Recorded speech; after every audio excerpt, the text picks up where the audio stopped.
Simon & Schuster Audio presents Count My Lies, a novel by Sophie Stava, read by Andrew Eden, Devin Sorvery, and Emily Tremaine.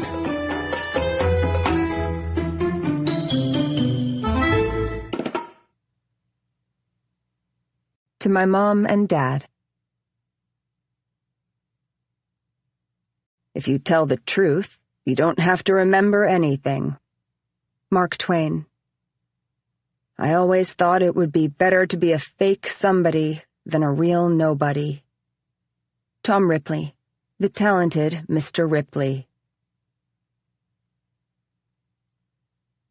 1. I'm a nurse. The words fall out of my mouth before I can stop myself from saying them, loud and clanging like a pair of tin cans tied to a back bumper. If I could reach out, catch them by the tail, and reel them back in, I would. But it's too late. They've been heard. 2 heads turn. I should walk away, or laugh, say I was just kidding. But when the dad and little girl look up at me from the park bench, his eyes shining with hope, her eyes shining with tears, I feel such a rush that I don't do either. Instead, I kneel beside the girl and smile broadly, first at her, then at him. You need to ice it, I say to the man, my voice clear and steady, the slightest air of authority that I assume someone in the medical field would naturally possess. The thing is, I'm not a nurse. I never have been. What I am is a liar. I had heard the little girl's wails from across the playground, long, drawn-out sobs that drew me toward her.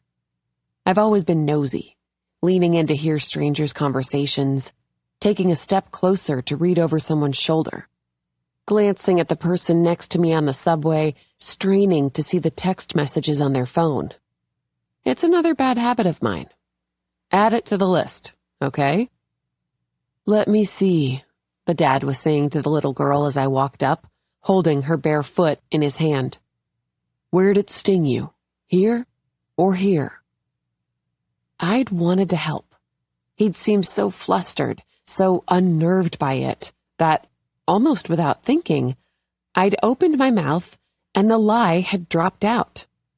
Clunk, onto the sidewalk, startling them both. I meant well, really, I did. I know the road to hell, right? Now, I glance around at their belongings. Just a paper sack lunch beside them, contents strewn over the bench, a half-eaten sandwich, apple slices, already browning, carrot sticks, 2 drinks, a can of grapefruit-flavored sparkling water, a juice box. I grabbed the can. It's cool, not cold, but it might help. Here, I say, holding it toward the man. He takes it. Our fingers brush, just slightly. His surprisingly soft. Is the stinger out? The dad frowns at his daughter's foot. She's still whimpering, but the intensity has lessened. She's looking up at me, eyes wide. Her face is tear-streaked. Snot leaks from her nose. She's doll-faced with bangs and long lashes. A real cutie. So is he, to put it mildly. I can still feel his fingers against mine. I think so, he says. Would you mind taking a look? A flick of pride. He trusts me. Of course he does. I'm a good liar. And, well, there's the convenient fact that I'm wearing scrubs. Sure, I say, smiling. Still kneeling, I reach out and lift up her little pink sole smudged with dirt. She's 4 or 5, her foot tiny in my 2 big hands. They've always been large for a woman, even when I was a kid. Mitts, my aunt would always tease, holding her palm up to mine. I'm still self-conscious about them, keeping handshakes brief, tucking them into my pockets, under my thighs when sitting. I squint at the bottom of her foot. There's a small red welt, and, in its center, a black dot. The stinger. I suck in air between my 2 front teeth, shaking my head. It's still in there. He frowns and peers down at it. Should I?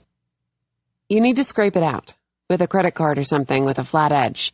Don't squeeze it. It could make it worse. I'm pleased by how competent I seem, how knowledgeable, like I actually know what I'm talking about. I do, I guess. I also happened to step on a bee in this very park, late last summer. I'd spread out a blanket and kicked off my shoes before I lay down to read. When I got up, my sneakers still in the grass, I felt a sharp jab on the bottom of my foot. I sat back down to examine the injury, cursing under my breath, and saw the crushed bee, the stinger still stuck in my skin. I squeezed carefully, forcing the stinger to the surface. It was only later, when I Googled it in a blind panic, that I realized my mistake.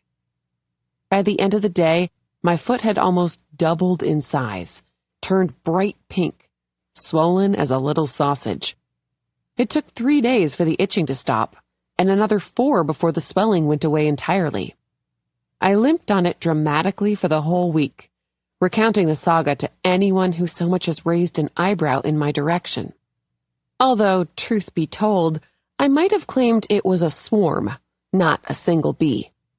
The point is, I do have some experience in this area.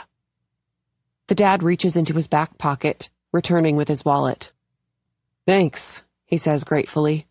If you weren't here, I'd probably have called 911.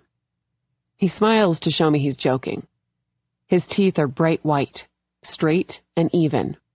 He's handsome in an obvious teenage heartthrob sort of way. Probably early 30s, my age. He slides a credit card from one of the wallet's slots. Let me see your foot, sweetheart, he says. As he drags the card across her sole, I see the name on the card. J. Lockhart. J. Lockhart.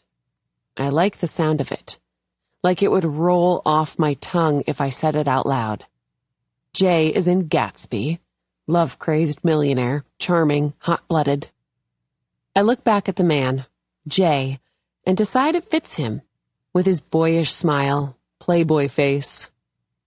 Got it, J announces, triumphant, holding up an infinitesimal black speck, the stinger, presumably, between his thumb and forefinger. See? He shows it first to the little girl, then to me. Good work, I say, smiling at him. He looks so proud, like he's just placed in an Olympic event. Maybe not gold, but bronze. Still very respectable. When he smiles back, I feel a slight blush color my cheeks. It feels like we're sharing the victory together, like he might reach out and hug me, his winning teammate. Feel better? He asks the little girl. She nods, stops sniffling. He reaches out and wipes her wet cheeks with his thumb, smooths her silky bangs. I notice he isn't wearing a wedding band. You should ice it when you get home, I say, standing back up, to keep the swelling at bay. And you might want to give her some Benadryl, just a half dose, maybe. It'll help with any itchiness. Seriously, thank you. Can you say thank you, Harper? Jay turns to the little girl. Say thank you, Miss... He trails off and looks back at me for my name. Caitlin, I say. Another lie. I don't even know where it comes from. Have I ever even met a Caitlin? Once, maybe, when I was younger. I think I did ballet with a girl named Caitlin. Or was it Carly? We were in the same class at a local community center. But that's where our similarities ended. She had long, waist-length hair she wore in a beautifully woven braid down the center of her back, sparkly barrettes clipped into the sides, and brand-new ballet slippers, their pink satin gleaming. I danced in old socks. She was the best, whatever her name was, the lead in the recital. I was Sugar Plum number 6. The young girl with the bee sting, Harper, Her name bougie but cute, exactly what you would expect in this neighborhood. Also has a single glossy braid, her bangs neatly combed. Maybe it's why I thought of the name. She reminds me of her. "Thank you, Miss Caitlin," Harper dutifully recites. "My pleasure, Harper," I say. "I hope your foot feels better soon." She offers me a tentative smile, staring up at me with her big brown eyes. Then she looks back at her dad. "Can I finish building my castle?" Jay nods, smiling, and she slides off the bench to a scattering of sand toys on the ground. He looks back at me. "I'm Jay, by the way," he says, standing up and extending his hand to me. He's taller than I expected, well over 6 feet. "Nice to meet you, Jay," I say. When we shake, there's a current. At least, I feel one. He didn't have to introduce himself, but he did. That's something. There's a pause, then he says, "Everyone's a liar, right?" My heart stops beating, lodges itself in my throat. "What?" I manage. "How could he—" Jay smiles, then gestures toward my hand, dangling by my side. I'm still holding my book, the one I was reading when I first heard Harper wailing, my fingers tucked between the pages of where I left off. It's a well-worn paperback copy of Murder on the Orient Express. The edges of the cover curled up, soft with wear. "Sorry," he grimaces apologetically. "Did I spoil it? It looks like you've read it before. I just assumed." "Oh!" I let out a little laugh, exhaling in relief. "No, it's probably my 10th time. You've read it too?" Jay nods. "I loved the detective, Hercule Poirot. My parents gave me a box set of the series for my 12th birthday. I always tried to solve the case before he did, but I never could." He shakes his head ruefully. I laugh. My favorite Agatha Christie is And Then There Were None. The ending was... I make an explosion noise. Whoa. I never saw it coming. I haven't read that one. It's that good? "I could bring you my copy," I offer. "Do you come here a lot? I'm usually here a few times a week." I hold my breath and feel my heartbeat accelerate. I'm probably overstepping. I often do. But here's the truth. I know this isn't their first time at this park. I've seen them here before. Twice, actually, earlier this week. I'd been hoping for another sighting today, pleased when I saw them approaching. Harper's crying really did catch my attention, but I'd also been keeping an eye on them as I leafed through my book, glancing up every few pages or so, watching her on the monkey bars, the swing. That first day, Tuesday, I noticed Jay before I noticed Harper. I'm pretty sure all the women at the park did. Not only because he was one of the few men here, but because he looks like he belongs on a movie set in LA, not on a playground in the heart of Brooklyn. Like I told him, I'm here most days, ducking out of work for an afternoon breather, so I'm familiar with the regulars. I often see the same kids with the same nannies, the same groups of moms sitting next to each other, chatting on the benches as their offspring bound through the playground, shrieking. I like this park. How happy everyone seems. The sunlit patches of grass, the smell of the honeysuckle bushes that line the perimeter. It's busy even in the colder months. The kids bundled up, their cheeks rosy. "That'd be great," Jay says, responding to my offer. "But my wife is usually the one who brings Harper here. I had the week off, so I've been the one on park duty. It's back to the grind on Monday." When he says, "my wife," my heart sinks, which makes me feel even stupider than I already do. What? Did I think this was the start of a romantic comedy? That I'm Liv Tyler in Jersey Girl? I know it's an outdated reference, But what woman doesn't fantasize about a widowed Ben Affleck finding comfort in their arms, grief-stricken and vulnerable? A motherless little girl gazing up at them adoringly. Yes, it's a little morbid, but I can't be the only one. Oh God, am I? I'll tell her to look for you the next time she's here, Jay says. Apparently, this is Harper's new favorite park. I force a broad smile, as if the thought of meeting his undoubtedly beautiful wife fills me with unbridled joy. Great, I say, hoping to sound chipper. I'm usually here around this time. Maybe I could bring the book to her. Here's how I know I'm not pretty. No married man would tell his wife about the gorgeous, single woman he befriended at the park. Not unless his IQ was below functioning, or he was hoping to be smothered in his sleep later that very night.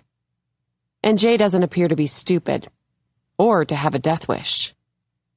But I'm not surprised. I know I'm not the sort of woman who is a threat to other women. My nose is slightly too large, jaw angular. On good days, I tell myself that I'm handsome, like one of those black and white movie actresses, strong-featured. Greta Garbo, maybe, if the lights are low. And I don't do myself any favors. I know I could spend more time on my appearance. I don't have to look quite as schlubby as I do. I could dress better, for one, but instead I wear what's comfortable. Clothes I've had for years that should have been donated or tossed ages ago. High-waisted jeans with holes in the knees, button-up flannels, oversized, stretched-out sweaters. Thanks to the ebb and flow of fashion, it might actually be cool if it was intentional, or if it wasn't paired with half-brushed buns and cheap plastic-framed glasses, scuffed sneakers. I do have contacts and a hairbrush, but most mornings I'm running late, scrambling out the door partially dressed, just burnt toast crammed in my mouth. The contacts and the hairbrushing usually fall to the wayside. It's not that I don't have nicer clothes. I do. I just haven't had a good reason to wear them recently. Because instead of cardigans and slacks, I wear scrubs to work. Mauve-colored, to be specific. My boss, Lena, handed them to me on my first day with a proud smile. She picked the shade herself. I'm not a nurse, but a nail technician at a small boutique day spa that offers $75 manicures and pedicures, sugar waxing, and a 3-page menu of signature facials. Nurse, nail tech, what's the difference, really? Oh, right. Everything. The chasm between fixing a broken arm and a broken acrylic is wide and deep. Currently, along with the scrubs, I'm wearing the aforementioned plastic glasses, a pair of gold studs, and a chain-link choker I grabbed on my way out. I touch my hand to the necklace. I found it at a little shop I passed on my way home from work a few weeks ago. I'd stopped in to kill time, not intending to buy anything, but as I walked by the checkout counter, I noticed it through the glass case, the gold glinting. The salesgirl offered to put it around my neck so I could see how it looked. It fit perfectly. The chain was delicate, tiny links woven together with, right at the base of my neck, one tiny iridescent pearl. I paid for it and wore it out. When Natasha, my coworker, commented on it the next day, I told her it was a family heirloom, passed down from my grandmother. But, prepare to be shocked, even with the earrings and choker, I'm no 10. Jay's wife probably looks more like Liv Tyler than I ever will. The Daisy to his Gatsby. Lithe, with high cheekbones, full lips, curls spilling down her back. No frizz in sight. 5 more minutes, Harp. Jay stoops to touch the top of the little girl's head. She nods absent-mindedly.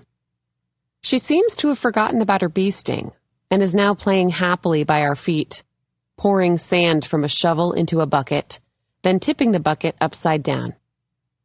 I shift my weight from one foot to the other. I should go. I'm due back at work in less than 10 minutes. But Jay is far more interesting than what waits for me there. And he said he only has 5 more minutes. If I walk quickly, I'll be able to make it back on time. So instead of leaving, I say, "You said you had the week off?"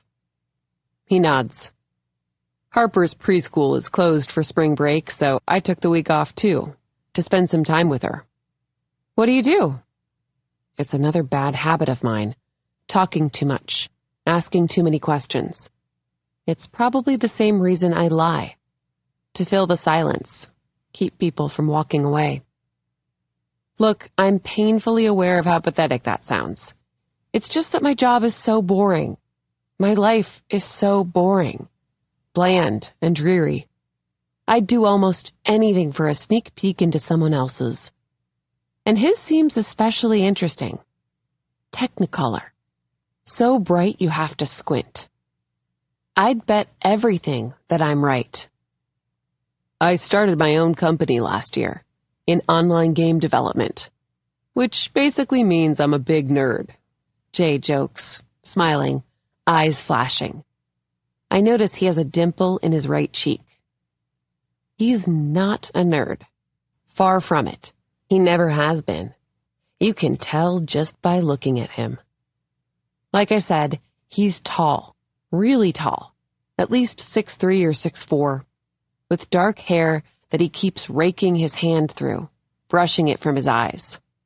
His jaw is strong, clean-shaven, skin tanned and smooth. "Sounds exciting," I say. "Starting your own company?" "It can be." He shrugs. "Not as altruistic as a career in nursing, but it pays the bills." Right, I'm a nurse. I smile modestly, as if I deserve his compliment. I wish that I did. Jay glances at his phone. "Shit, we have to head out. I promised I'd have Harper home by 3. "Is it that late already?" I say, feigning surprise. "Shoot, I have to run too."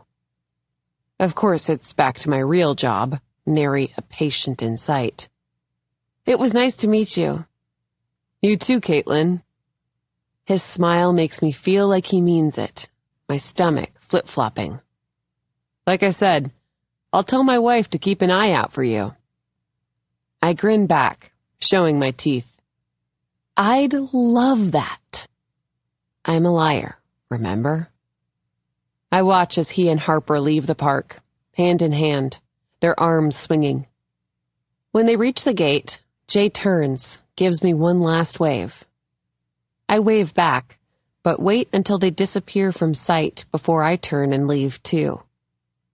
It occurs to me, though, on the walk back, that the reason I'd thought he might be single is that he wasn't wearing a wedding ring. I can't help but wonder why not. 2.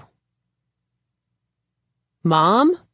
I call out when I get home from work, easing the front door shut behind me and setting my keys on the little table in the entryway.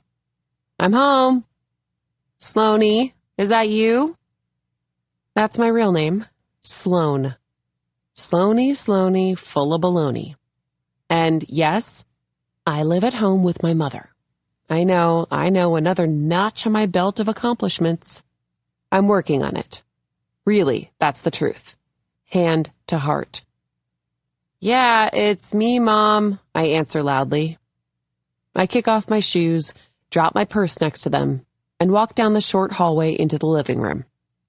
She's in her recliner with the TV on, wearing a light blue tracksuit and thick wool socks, like a character from a 70s sitcom.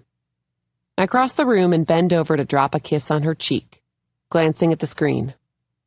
Murder, She Wrote, her favorite old show. She's likely seen this episode at least 3 times before.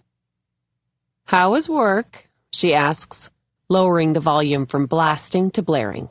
She squints up at me, looking far older than her age, her short, wiry hair almost all gray, the lines across her forehead, around her eyes and mouth, deep. "Fine," I say, shrugging. "I'm going to get dinner started. You hungry?" She nods and points the remote back at the TV, the sound returning to an assaulting level. I'm surprised the neighbors don't complain. Both my mother's eyesight and hearing are declining. Years of working on her feet as a house cleaner have ruined her back, leaving her hunched and aching, her joints stiff. She's had rheumatoid arthritis since her 30s, managed by medication, but it's taken its toll, finally rendering her unable to move most days, let alone work.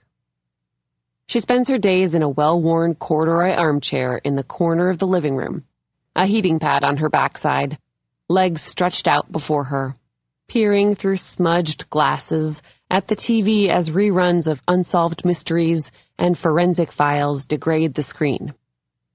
She drinks cup after cup of oversweetened, lukewarm coffee, followed by one whiskey at 5, then another cup of coffee before bed, this time decaf. It wasn't my plan to be living with my mother in my 30s, but at least I can keep an eye on her. By now, taking care of her is second nature, something I've done for as long as I can remember. I head into the kitchen and open the fridge. There's some leftover roast chicken from the dinner I made last night that I warm up and shred into a bowl, along with a handful of chopped up cucumbers and carrots, some romaine lettuce, a modest attempt to counterbalance the Chinese takeout my mother frequently has delivered for lunch. I divvy the salad between my plate and my mom's, then head back into the living room. "Thanks, Sloanie," my mom says, taking the plate for me. Then she mutes her show. She likes to hear about my day when we eat. "I did Dolly's nails today," I say, biting into a carrot. I've been working at the day spa, Rose and Honey, for almost a year now. I wandered in one afternoon when I saw the Help Wanted sign posted in the window. I'd walked by the black and white awninged storefront at least 100 times, but had never gone in. By that point, I'd been out of work for months. I couldn't get hired anywhere, at least not doing what I was qualified for. I'd get through a few rounds of interviews, but no job offers materialized. I knew why, of course, so it didn't come as a surprise, but that didn't make it any easier. Doing nails sounded like a reasonable alternative, something I could be good at if I tried. The woman at the front desk looked pleased when I asked for an application. She pumped my hand vigorously, introducing herself as Lena, the owner of the spa. She was a heavy-set Eastern European woman with impeccable makeup, kohl-rimmed eyes framed by long lash extensions, porcelain skin, pouty red lips. She'd opened the shop a few years ago, she told me in thickly accented English. And she was adding another manicurist to her team. Someone reliable, someone she could count on. Why not? I thought. How hard could it be? When Lena asked if I had a cosmetology license, I said that I did, that I'd recently passed the exam. I figured I could find a certificate to doctor, if and when she offered me a job. I was invited back for a practical interview, which, she explained, meant I'd be demonstrating my skills and giving her a manicure. I spent the next week on YouTube, pausing the videos at each step to practice on my mother, filing and refiling, painting and repainting. I memorized the steps, which were easy enough. Clean, clip, file, buff, cuticle care, exfoliate, moisturize, base coat, paint, top coat. And showed up with my own set of manicure tools that I'd bought at a local beauty supply store with a 25% off coupon. When I was done, Lena examined her nails, smiled, and offered me the job. "You have good hands," she'd said, nodding appreciatively at them. I looked down. Next to Lena's, they seemed even bigger than usual. Who'd have thought my big hands would turn out to be an asset? The pay was $21 an hour, she continued, plus at least an extra $1,000 a month in gratuities, sometimes more. Her clients were generous, Lena told me, alluding to the deep pockets in Cobble Hill. It was slightly less than I made in my last position, even with the tip money. But as they say, beggars can't be choosers. I accepted the job on the spot, handing over a forged cosmetology license that I'd Venmo'd some guy online $50 for. Lena glanced at it, distracted by a ringing phone, then told me I could start the following day. It's a good job, mindless, easy, and most of the clients leave at least 20%, sometimes 30% at the end of their service. Between that and the Social Security checks my mom collects, we have enough for our rent, our bills, but it's not nearly enough to keep me from wishing for something better, something more, or from dreading the sound of my alarm clock each morning, its blaring chimes grating. "And how is she?" my mother asks, referring to Dolly, as in Parton, an homage to the Queen of Country herself. I make up names for my regulars, the ones I see week after week, women I've come to know through their too loud phone conversations or idle chit-chat. Dolly Parton is really Laura Hoffman, but they share the same big blonde hair and oversized chest. Laura even has a slight southern twang, although she grew up in Texas, not Tennessee like Dolly. She's a Dallas transplant, having moved to New York after she met her husband while he was on an oil expedition, or whatever tycoons do when they travel for business. "Her stepdaughter wants the Lamborghini," I say. Laura's husband, very old and very wealthy, died 2 years ago. She's been in litigation with his children since, fighting over every last cent the old coot had to his name, which was quite a bit. Laura updates me on the developments when she comes in every week. She lives in a penthouse in Manhattan, on the Upper East Side. Where else? But she has a son from a previous marriage in Brooklyn Heights, a few streets over from Rose and Honey. So she drops in on the days she meets him for lunch. Heads turn sharply when she walks in, a blinding contrast to our typical bougie Brooklynite clientele. "But," I continue, "Laura says she'd rather sell the car for parts than see that spoiled twat riding in it." Her words, not mine. "Where do you park a Lamborghini in Manhattan?" my mother asks. She sounds genuinely curious. I shrug. She said something about a private garage. Neither one of them even drives. Laura says Cassie doesn't have a license. Instead of a car on her 16th birthday, she got a driver. My mother snorts, rolling her eyes. Her tolerance for wealthy women is lower than mine. I like Laura, though, how she opens the window to her soap opera life, offering me a glimpse inside. She also treats me like a human being rather than an inanimate object who happens to know how to file nails, which is more than I can say about most of my clients. But she found out her son's expecting his second baby, so she was in a good mood. She tipped double. Laura usually hands me a $50 on the way out, one of my only cash tippers. But today it was a Benjamin, crisp, green, newly printed. I started to protest, but she waved me off with an exaggerated wink. This isn't the whole truth, though. She likely gave me the extra money because at the start of her manicure, I had mentioned that I spilled coffee all over my MacBook, frying the hard drive, and subsequently erasing the last 50 pages of the novel I told her I've been working on. Her hand, nails still wet, flew to her mouth. "Oh no, Sloane!" Obviously, there is no MacBook, no novel, but the lie was as much for me as it was for Laura. I wish there was a half-written manuscript on a laptop, that I'd spent evenings hunched over a keyboard instead of days hunched over women's feet. Christ, anyone would. I had no idea she'd double her tip. If I had, I wouldn't have said it. I swear. It's just that the truth is so uninteresting. Amending it, changing the details, adding in color, is something I started when I was a kid. A bad habit, like biting your nails or picking at scabs, that I never grew out of. In fact, I grew into it.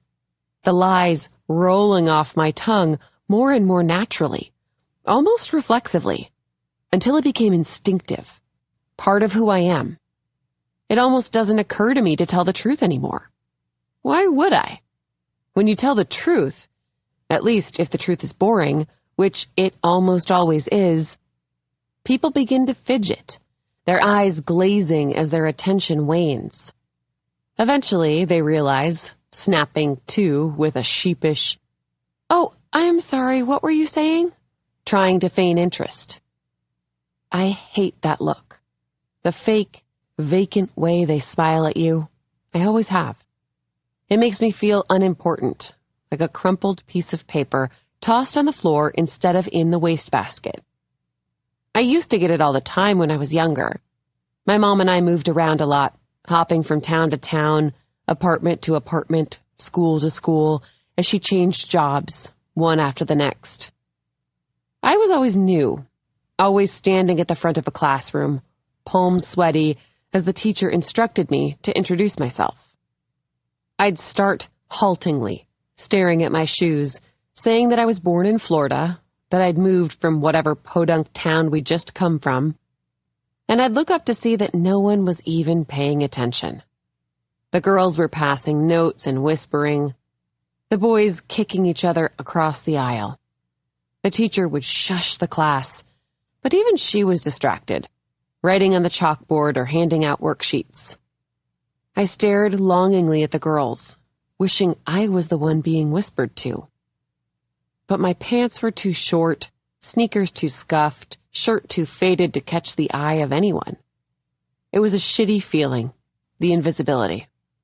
Every time I wished we didn't have to move, but I understood why. My mother was hard-working, scrupulous to a fault. But when her arthritis flared up, she was housebound, unable to work, spending the day with her hands and feet submerged in water as hot as she could stand. When I got home from school, I'd climb into bed with her and rub her joints with castor oil and tiger balm, turn on one of her favorite movies to distract her from the pain. Eventually, her employer would begin to complain about her absences, giving her a warning, then another, until she came home with a final paycheck. We'd move when the landlord started banging on the door, shoving late notices through our mail slot. We would find a new town, 20 miles in whatever direction, another shabby apartment that didn't run background checks, and I'd start a new school. Rinse and repeat. I got used to it, though, expected it every few months. It was just the two of us, making our way in the world. I never met my father. Didn't even know who he was other than a brief fling in my mom's early 20s. Her parents, my grandparents, had died a few years after I was born, and her sister was older, living hours away. We were fine on our own. We had to be. In 5th grade, when my mother and I moved to Whispering Pines, Georgia, a tiny suburb on the outskirts of Macon, I told myself things would be different this time. On the first day, when the recess bell rang mid-morning, I followed the class out to the blacktop, where a group of pigtailed girls circled around me. "Where are you from?" one of them asked. You could tell she was cool by the number of neon-colored rubber bracelets looped around her wrist. Hot pink and lime green, bouncing when she walked. She had bangs, and when I got home that night, I gave myself bangs, too, standing on a chair in front of the bathroom mirror, kitchen shears in hand. "California," I said. I didn't know where it came from. We hadn't moved from California. We'd only driven an hour north, not even crossing state lines, just one county to the next. By the grace of God, the teacher hadn't asked me to the front of the class that morning, hadn't mentioned me at all. I was a blank canvas, a tabula rasa. As I watched the girls' faces light up, something inside of me swelled. I knew I'd said the right thing. The girl with the bracelets beamed at me. "Are you famous?" she asked excitedly. I shook my head no, but when I saw her disappointment, I quickly added, "But my dad is. He's in the movies." Their gasps were audible. And just like that, I was special. It was so easy. That day, so unlike all my previous first days, everyone fought to sit next to me at lunch. I told them about the beach and the palm trees, describing in detail what it was like to wade into the breaking waves, the colors of the seashells I found on the shore. One summer, I'd won a sandcastle building contest, I said. Of course, I'd never seen the Pacific. I'd been to Daytona a few times, which aided in my descriptions, along with scenes from my favorite Disney movie, Lilo and Stitch, and my second favorite movie, Flipper. After lunch, we played handball, and the girl with the bracelets, her name was Bianca, asked me to be on her team. I was elated. When they asked to meet my dad, I told them he was on set, filming a new movie. It could be true, I reasoned with myself. It's why the lies never seemed so bad. I had no idea where he was or what he did. How did I know he wasn't an actor? I knew I should stop, but I couldn't help it. I wanted so desperately for people to like me, and it was the only way I could think of. It was no more complicated than that. I wished I was more interesting, so I pretended to be. Sloaney, the big fat phony. But the irony is that the more elaborate my lies became, the further I had to keep people away. I could never invite anyone over. They'd want to know where my puppy was, the one I said we'd adopted over the summer. His name was Pickles, I told my classmates, and he was the runt of the litter, black with white spots. They'd want to see the princess bed I'd described, the one with the sparkly canopy and unicorn sheets.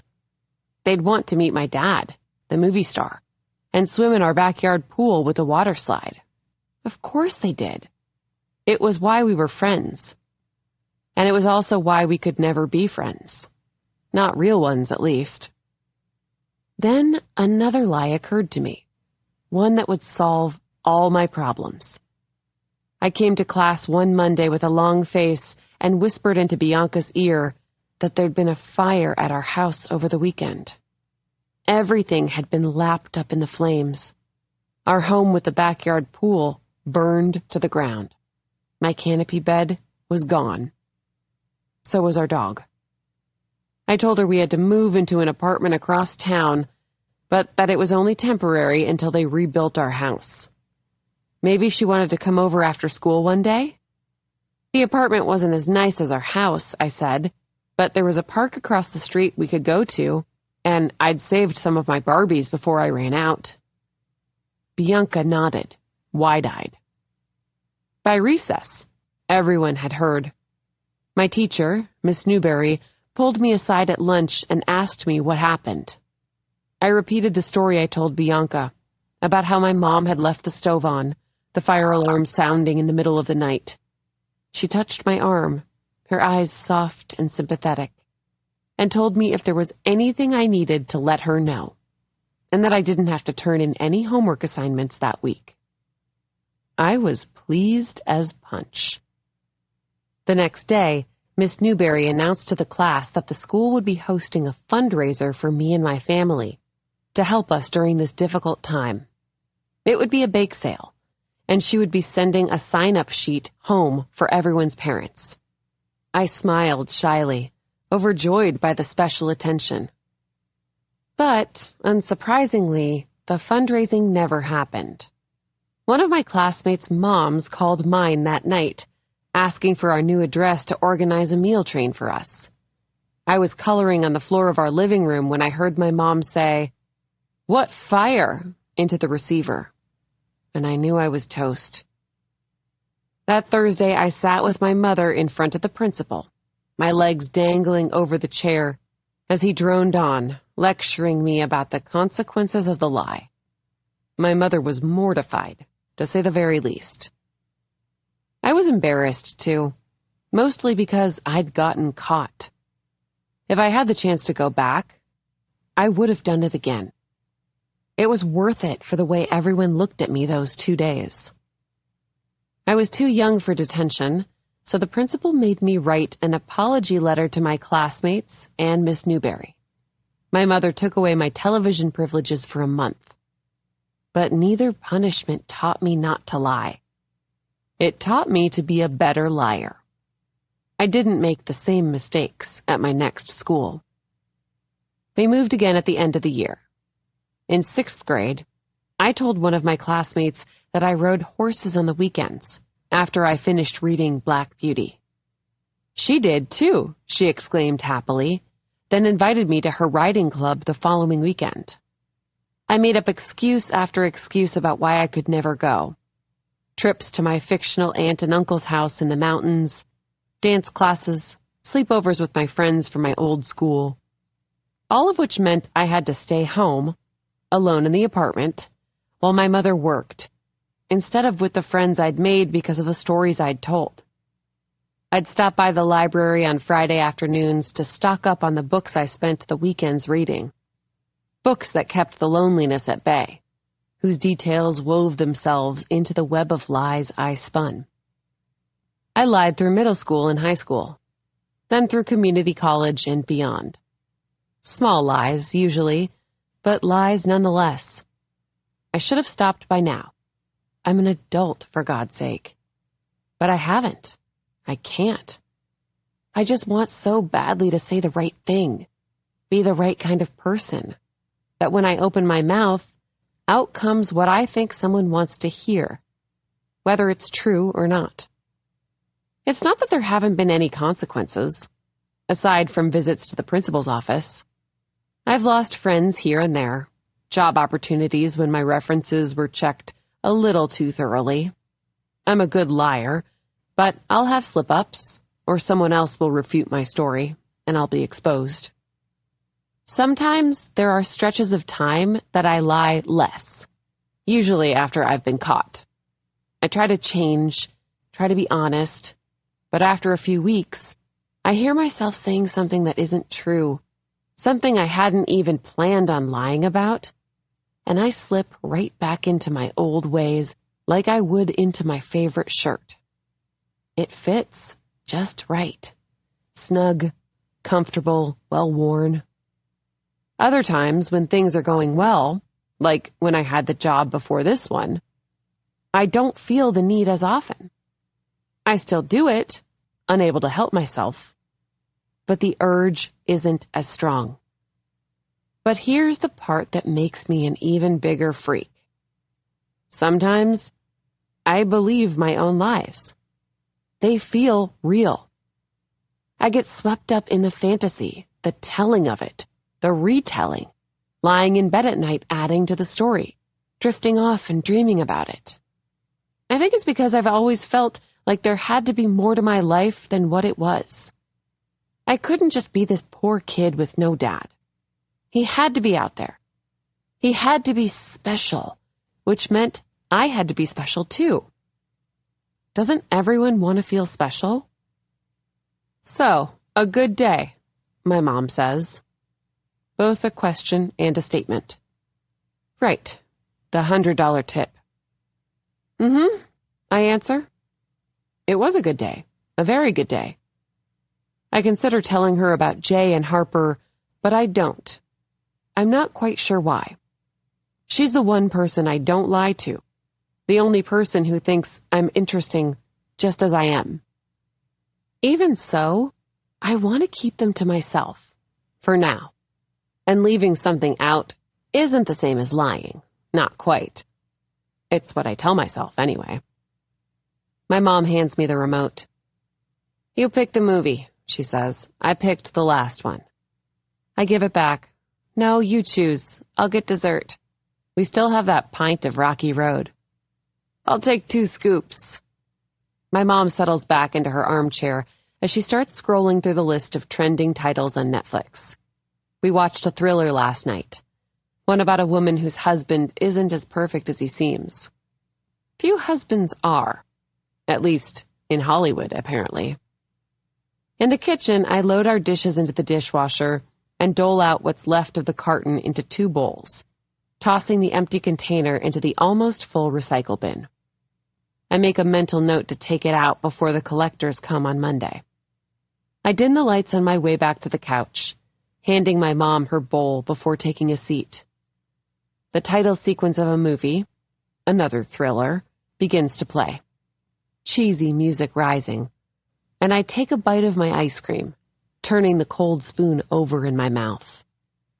Almost immediately, I tune out, the screen blurring, sounds fading. All I can think about is Jay and Harper, but mostly Jay. His smile. I wonder if I'll see him again. Before I go to bed, I take my paperback copy of And Then There Were None off my bookshelf and put it in my bag, just in case. 3. I get to work late on Monday morning. I snoozed my alarm 3 too many times, then ran out the door as I struggled with the zipper on my hoodie. Luckily, no one cares what time I show up at the spa, as long as I'm there by my first appointment, which today happens to be at 10:30. Mondays are typically our quietest days, and this Monday is no different. The spa is practically empty. Chloe, one of our 3 rotating receptionists, is behind the desk. Out of the group, I like her the most. She's a 19-year-old sophomore at Brooklyn College, cooler than I'll ever be. Her jet black hair is bleached platinum. Her Korean parents almost disowned her when they saw it, she told me gleefully. Cut into a sleek bob, short bangs. She wears oversized plastic tortoiseshell glasses, wide-legged jeans, and crop tops. If it's slow, I'll do her nails, usually a neon color, bright yellow or orange, like a highlighter. Behind Chloe, a lone woman is getting a pedicure in one of the 4 spa chairs that line the left wall.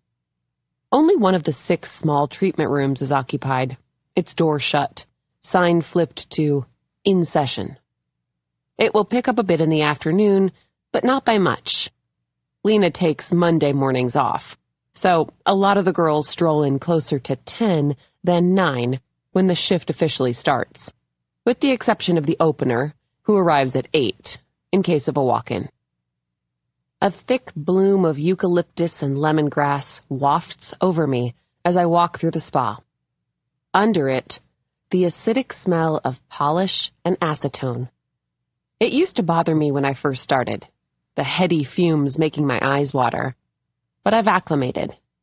I hardly notice it anymore, except for the days I work a double, when it seeps into my clothes, clings to the fibers of my scrubs, my hair, my skin, the chemicals following me home, into my bed, into my dreams. I deposit my purse and coat into the break room in the back and make myself a cup of coffee before my first client arrives. Last year, Lena purchased a Keurig for employee use as a Christmas present. She keeps the cupboard stocked with espresso pods and French vanilla-flavored creamer. She beams when she sees someone using it, still impressed by the ingenuity of her own gift-giving. I take a sip of coffee and peek my head out into the nail bay. It's empty, the woman in the pedicure chair now at reception, handing Chloe her credit card. Even though the tips are less on these slow Mondays, I prefer this pace to the end-of-week rush, the manic, caffeine-fueled women staring impatiently at the clock as we churn through client after client. It gives me a chance to catch up with the other nail techs, gossip between appointments. As if on cue, Natasha, my co-nail tech, walks into the break room. She smiles when she sees me. Natasha is a few years younger than me, a half Vietnamese Jersey girl, her mom from Ho Chi Minh City, her dad a second-generation Sicilian from East Hanover, with pink-streaked black hair that she pulls into a high ponytail at the crown of her head. She wears scrubs skin-tight over a push-up bra, always a pair of gold hoop earrings the size of a bangle bracelet. It's a pain-in-the-ass commute from Jersey City, but she makes 3 times the money here as she would across the river. The Hoboken housewives are a tad less generous with their wallets. "Morning, Slow," she says, popping a coffee pod into the machine. Her acrylics clack against the plastic buttons. "Have a good weekend?" I nod. "It was great." I offer her a creamer from the glass canister. "I met someone," I say, smiling, thinking about Jay. "At the park on Friday.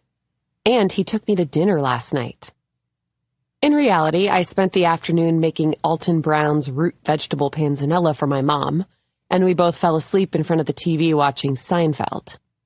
Jay, I'm sure, was with his wife and Harper, the 3 of them cuddled together in Harper's bed, Harper in the middle, reading bedtime stories. Later that night, when I moved from the couch to my bed, I Googled him in the dark, under my covers, his LinkedIn profile the first hit. I studied his list of jobs, then searched for his socials, disappointed to find they were all set to private. "Oh yeah?" Natasha says. Her microbladed brows shoot up with interest. "Then tell me everything." I grin. "Well, for starters, he's super handsome and great in bed, like really, really great," I add for emphasis.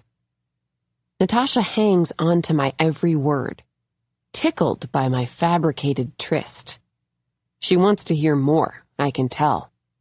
Like me, she's single, scouring dating apps between clients, agreeing to dates with men who show her the least bit of interest. Most Monday shifts are spent commiserating about our shared lack of success, comparing the worst messages we received over the weekend, the lurid pickup lines, the grainy photos that linger in your mind long after you've deleted them. "Where'd he take you for dinner?" she asks. "Lavara," I say, not missing a beat. It's where Laura mentioned her son had taken her last week, said they served the best sangria she'd had in years. The cocktails were amazing. "And you went home with him? You bad girl, you." I nod. You would have too, if you saw how good-looking he was. But he was a total gentleman. He made me breakfast this morning before I left. I smile modestly. Natasha looks green with jealousy. "Buttermilk pancakes," I add. I can't help it. "Are you going to see him again?" she asks. Before I can answer, the front door rattles, and I hear Chloe offer a sunny greeting. I peek out, see 2 women at the front of the spa. Quickly, Natasha and I down the rest of our coffees and wheel our nail carts to our stations, where we settle onto stools, turn on the faucets. In front of me sits a college-aged girl in an Aviator Nation sweatshirt and oversized Celine sunglasses pushed up like a headband, her pant legs pulled up to mid-calf, feet in the tub as it fills. The color she's picked out is sitting on the armrest next to her, an electric blue. She has earbuds in both ears, sighing every so often, as if the person on the other end of the line is giving her a headache. She doesn't seem to notice my existence, or if she does, doesn't acknowledge it. Her attitude is commonplace. Most of the women whose nails we do rarely look at us as we work, our bodies hunched over their feet and hands. There are a few regulars who remember our names, engage in real conversations, but the majority of clients only speak to us when barking instructions. "Not too short now," or "No, not like that, more rounded," and "Ouch!" and a glare every once in a while if we yank a cuticle too hard. But we're otherwise invisible to them. Next to me, in Natasha's chair, is a nondescript middle-aged woman. She's flipping idly through a magazine, her Hermes bangles jangling with every page turn. "Too hot?" I ask my client, motioning to the water in the basin. She looks at me blankly, then gestures to her ear and mouths, "I'm on the phone." She means to say, "Don't talk to me, peasant." I nod as a confirmation. Fine by me. If she doesn't care whether the water scalds her, then neither do I. I turn the water slightly to the left, a few degrees warmer. "Mine's too hot," the woman in front of Natasha announces loudly, overhearing my question. "Too hot," she repeats slowly and deliberately, staring intently at Natasha. Then she looks to me. "Can you let her know it's too hot, please?" I smile tightly as Natasha adjusts the faucet. An embarrassing number of women assume an Asian girl in a nail spa has little to no grasp of the English language. Never mind that Natasha was born less than 20 miles from here, both of her parents college professors. We've long stopped wasting our breath correcting them, but it still rankles me. Makes me want to crank the water as hot as it will go, turn their white skin red, watch it blister. "So," Natasha says once the pedicures are underway, turning slightly toward me. She keeps her voice low and neutral. "I'm dying over here. Are you going to see this guy again, or what?" I nod, grinning. "Definitely. He has a business trip later this week, but said he wants to see me as soon as he gets back. He said he'd take me to see Funny Girl if I wanted, with Leah Michelle." I'd heard several of my clients talking about the show, how hard it was to get tickets. I wonder if Jay takes his wife to the theater and decide that he probably does. He's probably taken her to La Vara, too. I picture them at a table for two, flutes of champagne sparkling, faces aglow in candlelight, their cheeks flushed, smiles wide, fingers interlaced across the table. I feel a surprising, hot flash of jealousy. The smile I stretch across my face is as stiff as plastic. "This one?" I ask my client, reaching for the blue nail polish on the tray next to her. She stares at me a moment, eyes blinking slowly, before pursing her lips and nodding. "You're bothering me again," she's telling me, and it's not even worth my breath to say it out loud. Briefly, I imagine uncapping the bottle and ruining her $200 sweatshirt. If I didn't have bills to pay, if I didn't desperately need this job, I might. I let my smile grow even wider, part my lips to show her my teeth, then bend forward over her feet. I imagine hell isn't much different than this. Natasha leans toward me. "Ask your new boyfriend if he has a friend. The last place a guy offered to take me was Subway, which wouldn't have been terrible, except he followed it up with asking if I wanted to see his footlong." She looks disgusted. I nod. "I'll ask him," I say to Natasha. "Maybe we can double date." We turn back to our clients, both smiling. This time, my smile is real. "Your boyfriend," she called him. I like how it sounds. "This is Jay," I imagine myself saying. "My boyfriend." If Natasha asks about double dating again, I'll tell her that most of his friends are already married. I'm sure that part's true, at least. 4. At 1:30, I take my afternoon break and start toward Quailwood Park. It's only 2 blocks away, just over a 5-minute walk. I feel anticipation mounting as I near, even though Jay said he was going back to work this week. I can't help but hope that he's taken an extra day of vacation, or gotten off early, picked up Harper on his way home because he'd enjoyed our conversation as much as I had. What's more likely, though, is that he spent the weekend with his beautiful wife and darling child, never giving me a second thought. But a girl can dream, right? It's a bright, warm day, perfect late spring weather. The little park is swarming, filled with kids and their moms and nannies, screeching and laughing, arms and legs bare. I take 2 slow laps around the play structure. No Jay, no Harper. I let out a sigh. I stop, then scan the park a 3rd time. Still no sign of either of them. It's unsurprising, but that doesn't keep me from being disappointed, which is stupid, I know. When I'm sure, really sure they're not here, I spread my flannel shirt on a little grassy patch under a full-branched tree and sit down cross-legged, take a book out of my bag. It's a dog-eared copy of Rebecca that I've read 100 times. I open it to a bookmarked page, but I can't concentrate. I stare at the same paragraph for several minutes before I give up. All I can think about is Jay, the dimple in his right cheek, the electricity I'd felt when his fingers grazed mine. I wonder what he's doing right now. In a meeting? Sitting in front of his computer, chin resting on his hand? I groan and close the book, returning it to my bag, then pull out my earbuds and tap the Spotify icon on my phone.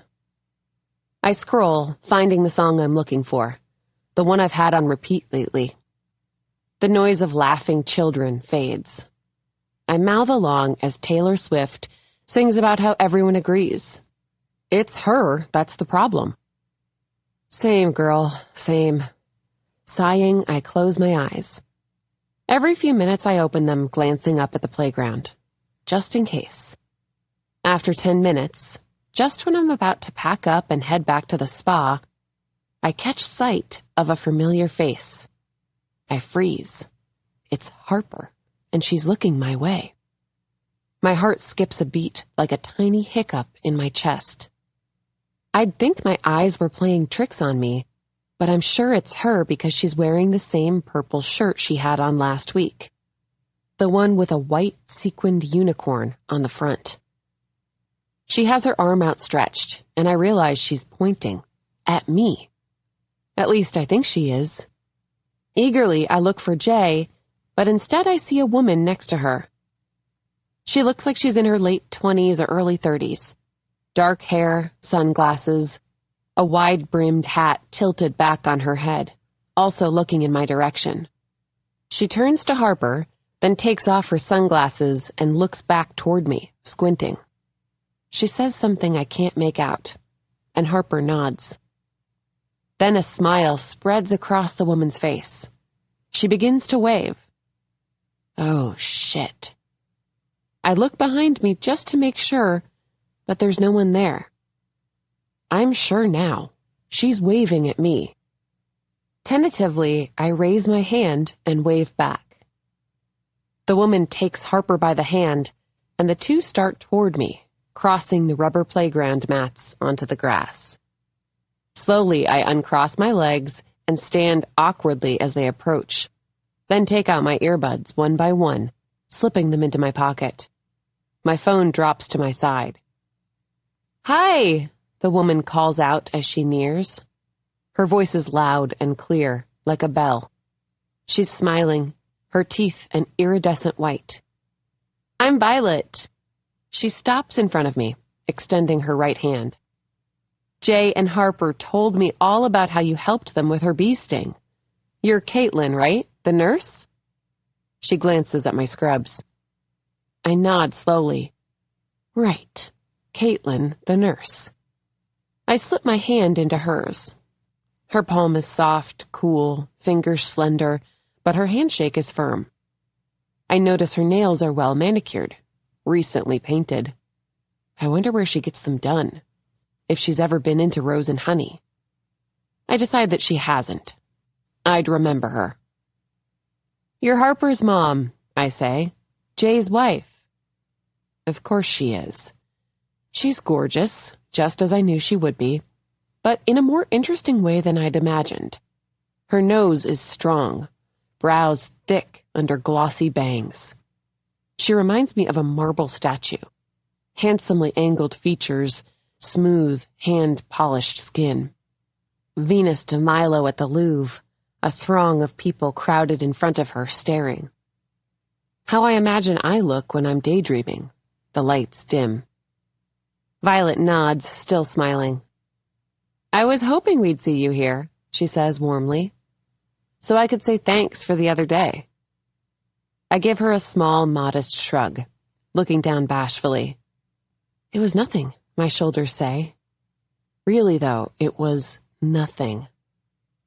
"Can you tell Caitlin thank you, Harper?" "Thank you," Harper parrots.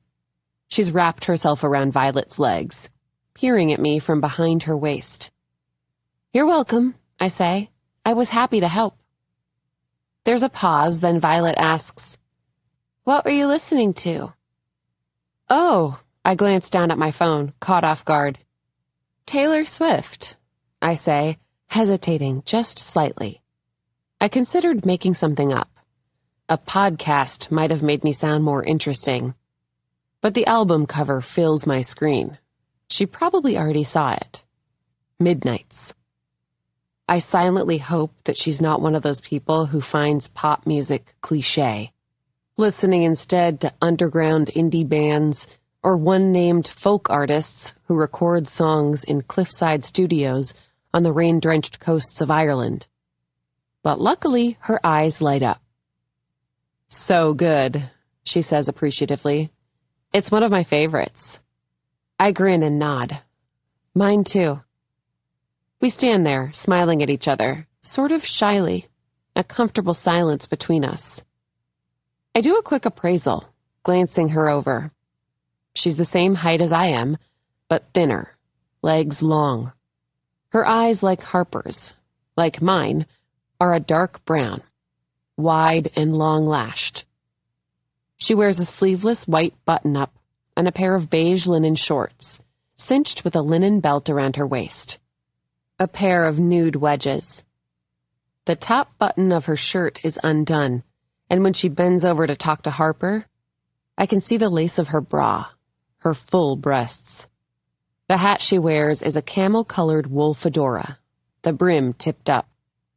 It makes her look cool, like one of the girls I always longed to sit with at lunch in high school. Under the hat, her hair is a mahogany brown, almost reddish, and I wonder if it's natural. It brushes the top of her shoulders in loose, shiny waves. Just then, she takes off her hat and rakes a hand through her hair, then smooths her bangs, brushing them from her eyes. They're just a millimeter too long, dusting her lashes. It suits her, though, the way they frame her face, and I find myself imagining how I'd look with the same cut. I haven't had bangs since 5th grade, when I took scissors to them myself. As if she reads my mind, her hand goes to her forehead, her left hand. There's a perfectly round, pebble-sized diamond on her ring finger. It glints in the sun, as do the matching studs in her ears. "I know they're too long," she says. "I need a trim. It's at the top of my to-do list, but, well, you know." She motions to her daughter, then waves her hand in a sweeping motion, like, "And everything else," laughing. That must sound incredibly sad, that trimming my bangs is at the top of my to-do list. If you think that's sad, you should see my to-do list, I say. Sad doesn't even begin to describe it. We're talking tragic. Sophie's choice, tragic. Bambi losing his mom, tragic. Titanic, I'll never let go, Jack, tragic. Violet laughs, an open-mouthed, throaty chuckle. "You're funny," she says when she stops, smile still on her lips. "What's on your to-do list that makes it so tragic? Now I'm curious." "Well, nothing, actually. I don't even have a to-do list. That's what makes it so sad." It's not totally true. There's a stack of unpaid bills on our kitchen table, the bag of recycling on our back stoop that I have to take out, and a dentist appointment I need to make. But I don't want to bore her. No one wants to hear about someone else's oral hygiene needs. She laughs again. Not having a to-do list sounds like the opposite of tragic. It sounds glorious. Kate Winslet ascending the stairs at the end of Titanic, glorious. If we're keeping with the theme. This makes me smile. She's funny, too. She puts her hand on Harper's shoulder, gives it a gentle squeeze. Well, we won't keep you. I just wanted to say how much I appreciate... Will you push me? Harper interrupts, looking up at me with her chocolate eyes. Her dark brown hair is in the same neat braid today, secured with a pink ribbon. Push you? I frown. On the swings.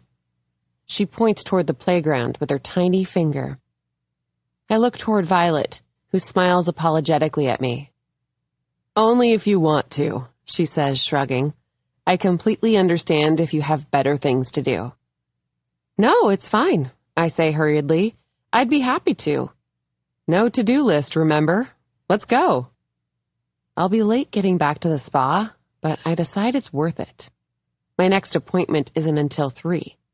As long as I leave by 1:45, I'll be fine. Harper puts her hand in mine and pulls me toward the swing set. I lurch forward, surprised by her strength, then regain my footing and fall into step behind her. We wade through the little bodies darting across the playground, the 3 of us in a trailing line. When we reach the structure, Harper happily climbs onto the swing, wiggling her legs in anticipation. I put my hands on the small of her back and push. She's light as a feather. Once she gains momentum, I take a step back toward Violet. She's sweet, I tell her, and she was really brave when she got stung. Violet smiles at me. She's a good kid, eager to please, but I'm warning you she could swing for hours. I'm not sure if you know what you've gotten yourself into. I smile back. I like Violet already, and I especially like that she seems to like me. I give Harper another push. Do you live around here? Violet asks. Not too far, I say, near 2nd and Bond.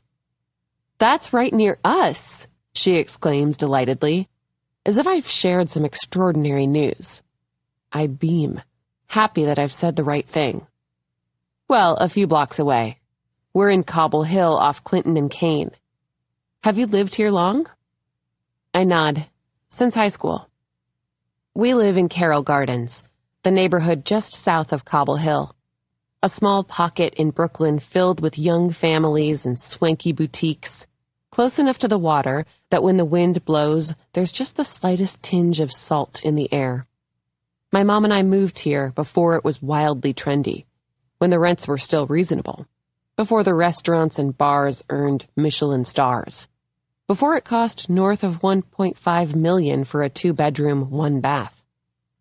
We moved to take care of my aunt, my mom's older and only sister. Her health was, as my aunt put it, in the shitter. Kidneys failing and liver not far behind. And she needed someone to take her to her weekly dialysis appointments. It was only a matter of time before she kicked the bucket, she'd say, sighing. We moved into her spare bedroom, sharing a queen bed and tiny closet between the 2 of us. My aunt was right. She died less than 18 months later. We emptied her room a week after the funeral, packing up her clothes, dismantling her hospital-style bed. My mom waited another week, then ordered a bed set from Macy's and moved into my aunt's old room, leaving me in the guest room. Before my aunt died, she added us to the lease as co-tenants, so we pay the same rent each month as she did when she moved in the late 90s. Just under $1,000. The neighbors above us pay 4.5 times that much. If we were looking for a place to live today, we'd be lucky if we could get into a studio in Queens. Cobble Hill, where Violet lives, is an even nicer neighborhood than ours, filled with new money, couples with trust funds, 7-figure salaries. The brownstones are all renovated, facades refurbished, restored to their historical glory. If she and Jay can afford a home there, they're even wealthier than I thought. Just then, Harper leaps off the swing, joining Violet and me. She slips her hand into Violet's. "I'm hungry, Mom. Can I have my M&Ms now?" Violet nods, glancing at the Apple Watch on her wrist. The band is gold-linked. Real gold, no doubt. "Sure, baby, I didn't realize what time it was. Let's get going." She reaches into her pocket and holds out 3 M&Ms. "Can you say goodbye to Caitlin?" "It was nice to meet you," I offer.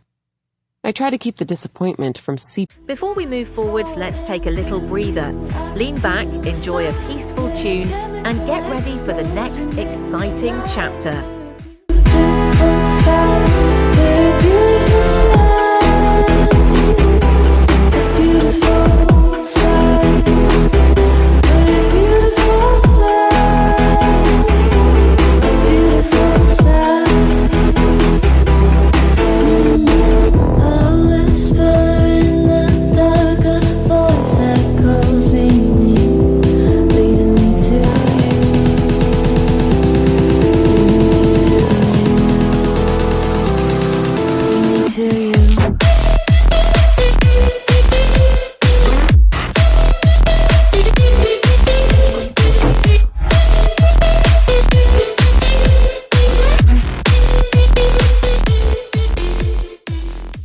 Into my voice. I wish they weren't leaving. I feel like I should hate Violet. Poisoned with jealousy of her beautiful face, her rich, handsome husband, her cute-as-a-button daughter.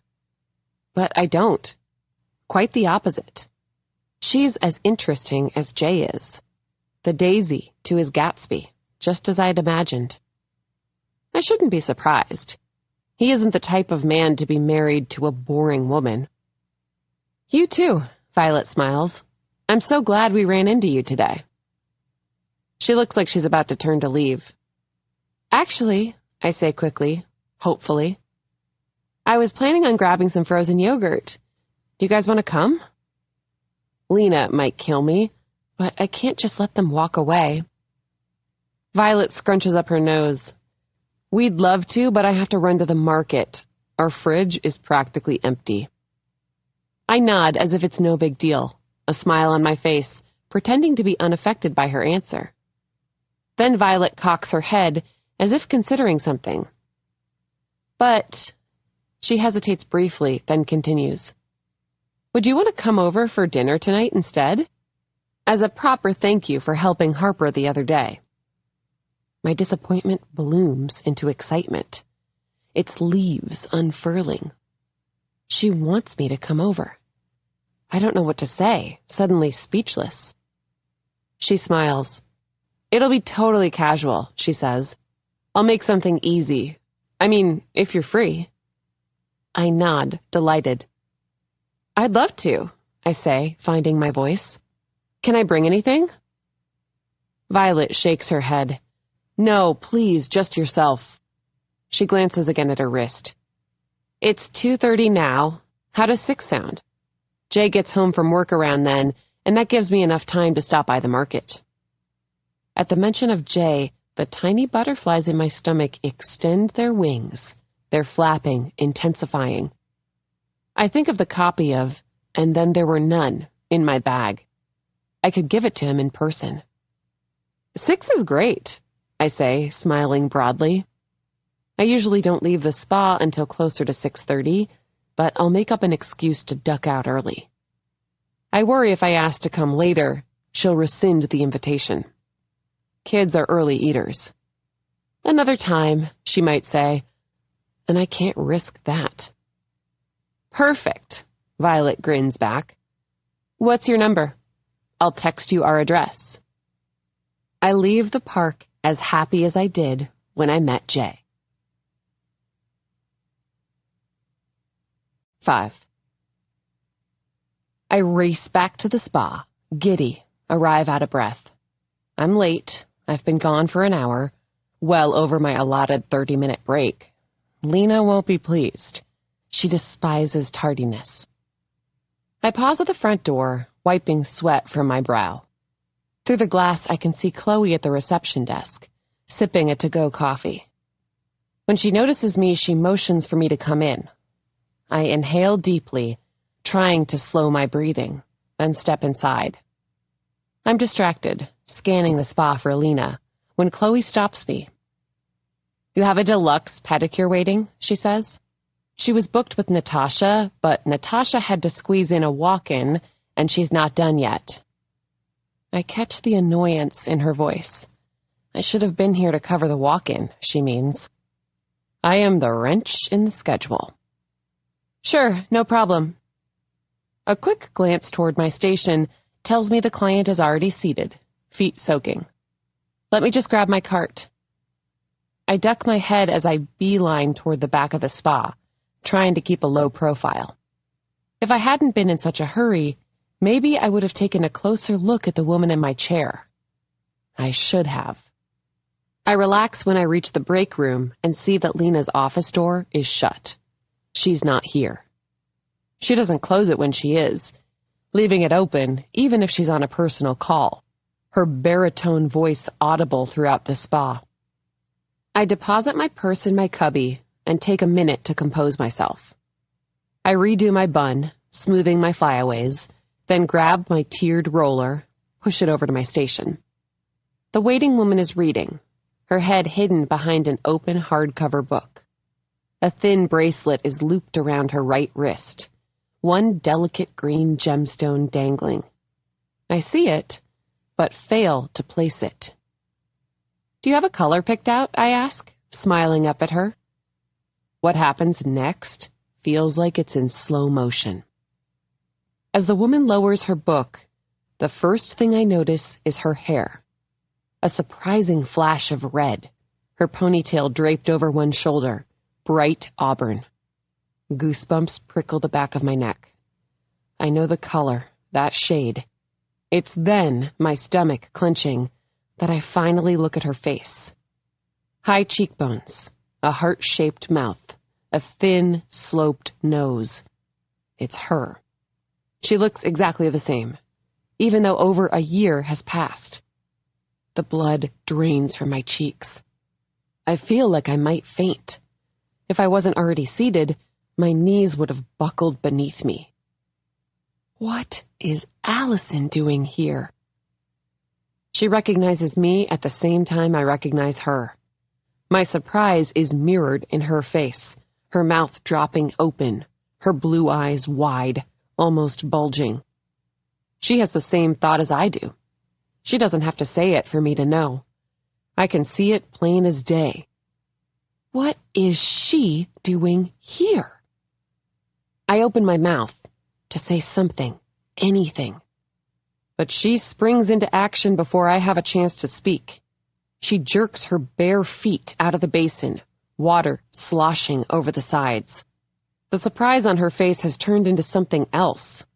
A melange of anger and fear, a chocolate and vanilla swirl. "I told you to stay away from me," she says, high-pitched and shrieky. She's scrambling for her purse, struggling to hook the strap over her shoulder.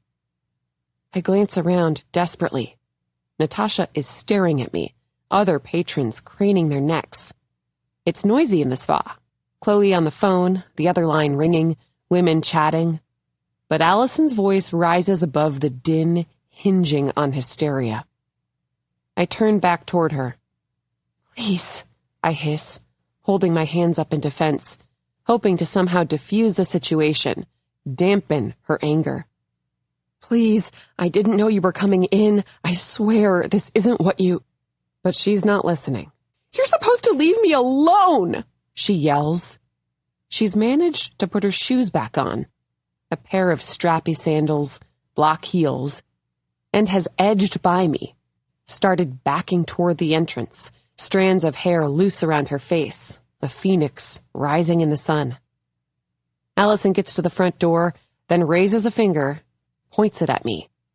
It shakes, just slightly. The gemstone on her bracelet, the Bulgari I recognized but couldn't place, dances. A pink flush stains her cream-colored cheeks. Her lips are sealed together tightly. She wants to scream, but her mouth won't open. She stands there, finger outstretched, trembling, staring at me, and I can feel my heart pulse in my throat. Then she's gone. The door slams behind her, little bells on the handle jingling merrily. The room is silent. At least it is to me. Chatter and clatter no longer audible, as if someone pressed a mute button. "What the?" Natasha starts to say, but I'm already on my feet, headed toward the back, to the break room. I can feel everyone's eyes on me, boring into the back of my head. My face is burning. There's a steady rush of white noise in my ears, loud, deafening. Blindly, tears stinging my eyes, I grab my purse, turn, and rush back through the spa. "I need some air," I mumble to Chloe on my way out. I think I hear Natasha call out after me, but I don't turn around. I have to get out of here. I wonder if I'll ever come back. Maybe, if I'm lucky, a black hole will swallow me whole and I'll disappear, poof, just like that, vaporized into 1,000,000 tiny atoms. I fumble with the doorknob, my palms slick with sweat, then push out onto the busy sidewalk, gulping as if I'm coming up for air, lungs full of salt water. I don't stop walking until I'm 3 blocks away at the mouth of a narrow alley, flanked by 2 apartment buildings. It's there my feet stop moving, refusing to take another step. I lean against the brick wall, cool from the shadows, then sink to the ground, staring blankly at the pavement in front of me. Dirty asphalt, black splotches of gum. Eventually, my breathing returns to normal. My heartbeat slows. Of all the gin joints in all the towns in all the world, she walks into mine. She does look a little like Ingrid Bergman in Casablanca, with her clear blue eyes, sharp cheekbones. Of course, though, it's not such a coincidence. She lives only a few neighborhoods from here, in one of those newer buildings, 57 stories tall, her apartment high enough to see across the water to Manhattan. I loved that view, loved leaning against the floor-to-ceiling glass wall in her living room, watching the sun set and the lights brighten throughout the cityscape, until everything glittered like an endless sea of stars. If the windows were on the other side of the room, you'd have been able to see the roof of our apartment. Only a 16-minute walk from my front door to hers. 20, maybe, if you counted the steps across the marbled lobby, the time it took the elevator to carry you to the 36th floor. So it wouldn't have been strange if our paths had crossed earlier, if today wasn't the first time I'd seen her since late last fall. Almost 18 months have gone by. Has it really been that long? Some days it feels longer. Others, like it was yesterday. I used to look for her. I scanned the faces on the sidewalk, searching for hers, wondering if she'd appear, if I'd catch a glimpse. But I never did. It was like she vanished. Eventually I stopped looking, stopped wondering. Instead, I pushed her out of my mind. I packed her up tightly in a cardboard box and shoved her into the corner of a cobwebbed attic. Until today. Until there she was, right in front of me. I'd almost touched her, taken her foot in my hand. There's a dull ache in my chest. I wish I had a chance to explain. If she'd just been willing to listen, maybe things would have been different. I think maybe I should have followed her out, run down the sidewalk after her, but it probably would have only made things worse. If that's possible. The chime of my phone startles me, its chirping shrill in the noiseless alley. My eyes flutter closed, and I brace myself. Sure, it's Lena calling to fire me. Who would have been the one to tell her? Chloe? Natasha? One of the other manicurists that I'm friendly, but not friends with? I reach into my purse, my stomach heavy. But it isn't a call from Lena. It's a text from Violet. Immediately the weight lifts. I smile, a ray of sunshine peeking through the clouds. I wipe my face with my sleeve, sniff. The message lights up my screen. Here's our address. See you at 6. I click on the link. Google Maps drops a pin in the heart of Cobble Hill, and I touch my finger to the thumbnail image of the street view. It's a beautiful brownstone, 2 stories instead of the traditional 3, but wider than most. A steep set of stairs leading to a black front door. I copy the address, then plug it into Redfin.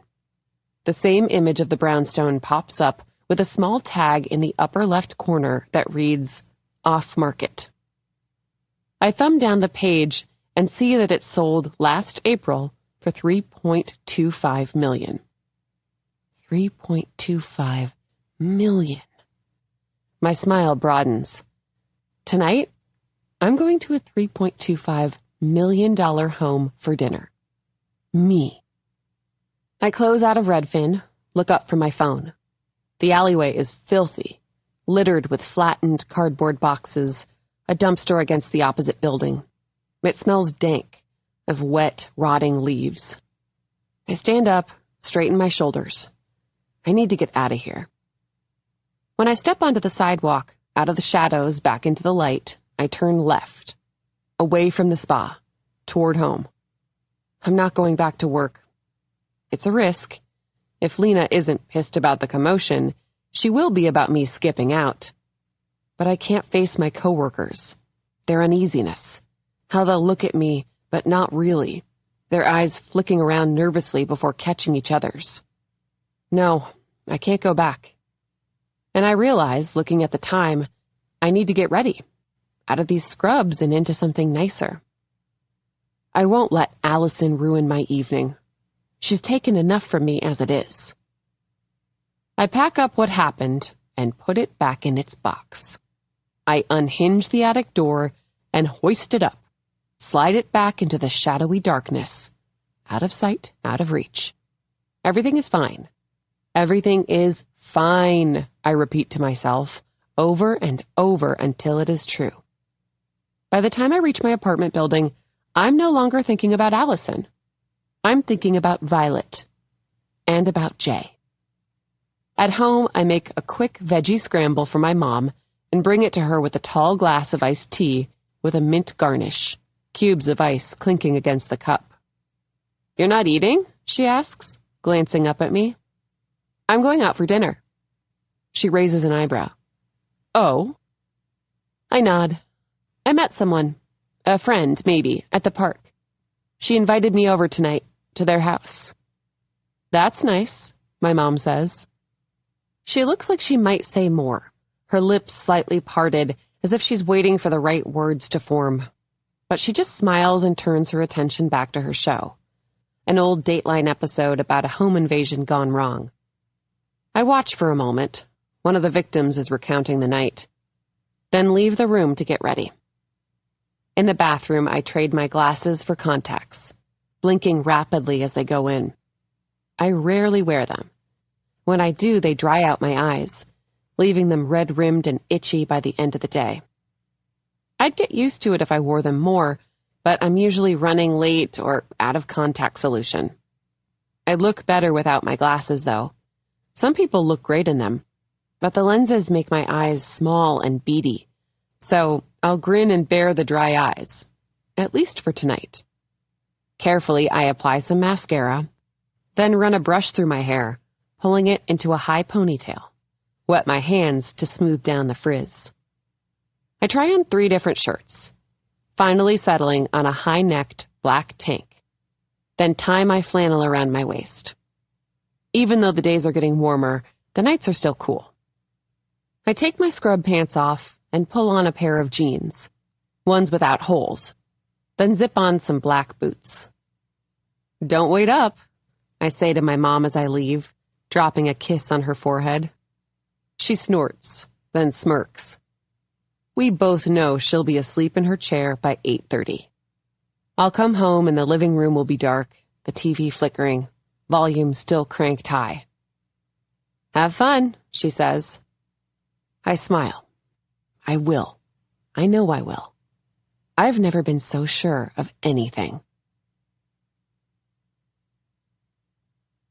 6. The Lockhart's house is only 15 minutes from ours. I walk quickly, taking small, brisk steps. My heart is beating in double time, my nerves wired, but in a good way. Like at the end of a date you never want to end, smiling nervously at each other, the air charged, night brimming with possibilities. Or on Christmas morning, right before you walk into the living room. I keep reaching into my bag to make sure that the book for Jay is still inside. It is, of course, but I can't help myself. I arrive at the address 2 minutes after 6. From the sidewalk, I stare up at the house, the same brownstone from the Google Maps image. It's even more impressive in person. Bigger. The wrought iron railing shinier. Its recently restored facade pristine. Worth every penny of the $3.2 they paid for it. I'd whistle under my breath if I knew how. I climb the stoop and pause on the top step, shifting my weight uneasily from one foot to the other. Briefly, I see Allison's face, her whip of red hair.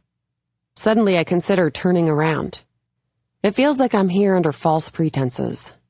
And I am, I guess. If I walk away now, no one will be the wiser.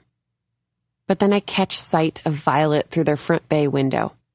She's bending over Harper's shoulder as she colors at a small table in their living room. Violet is pointing to the drawing and nodding, smiling, cheeks slightly flushed. I blink Allison away. I know I'm not leaving.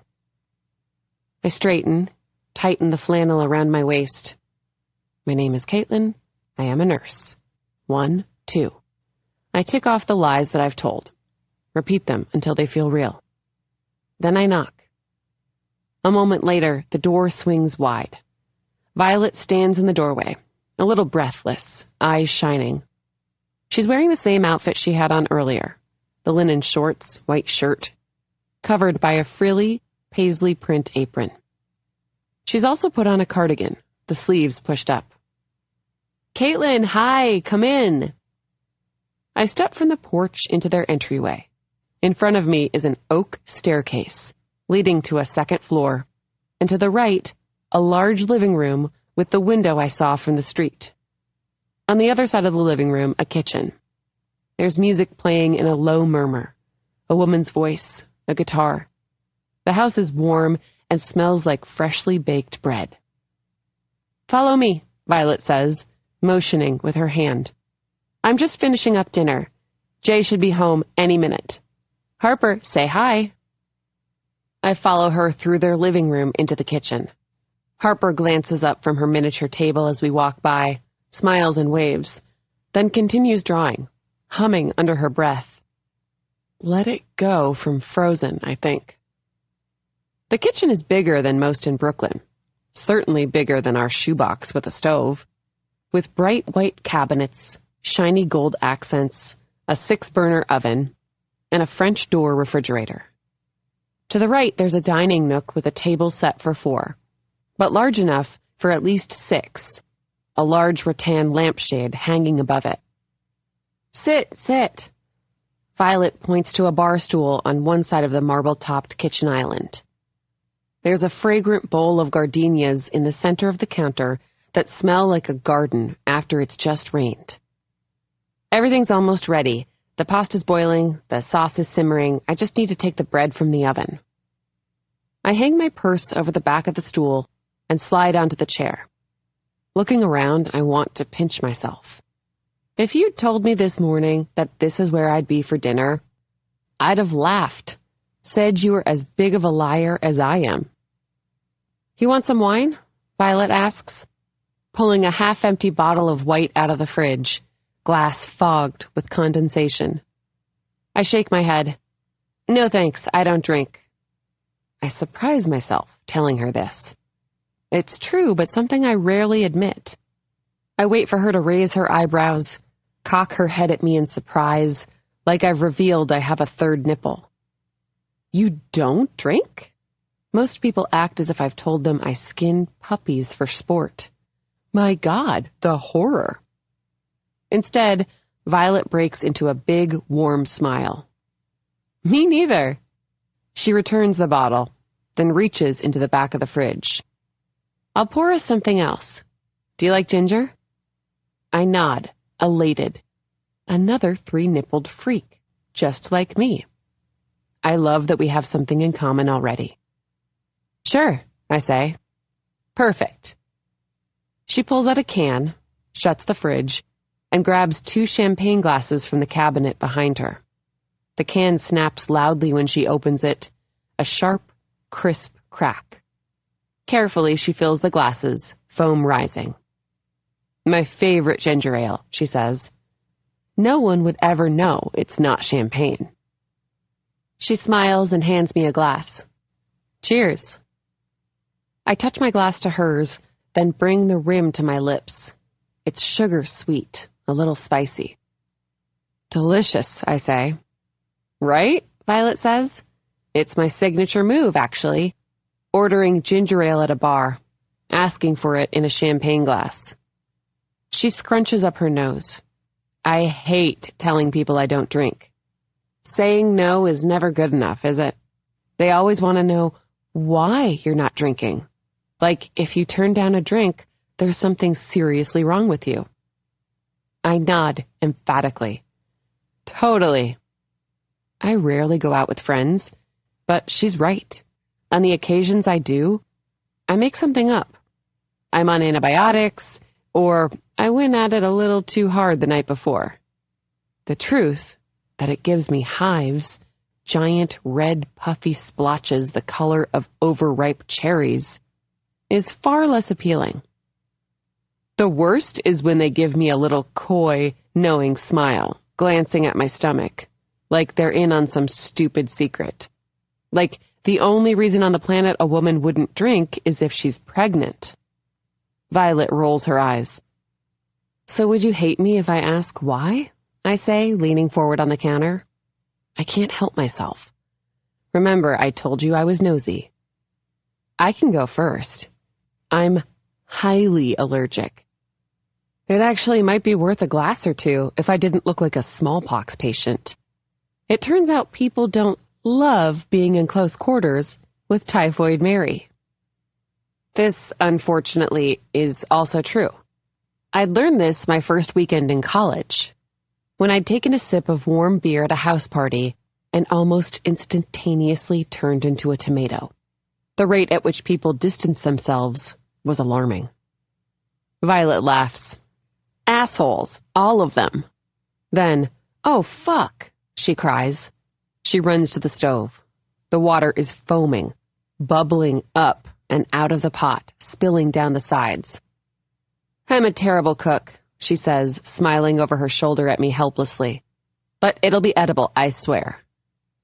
I study her as I sip my ginger ale, watching as she glides around the kitchen, her glossy, dark brown hair gleaming, soft waves bouncing.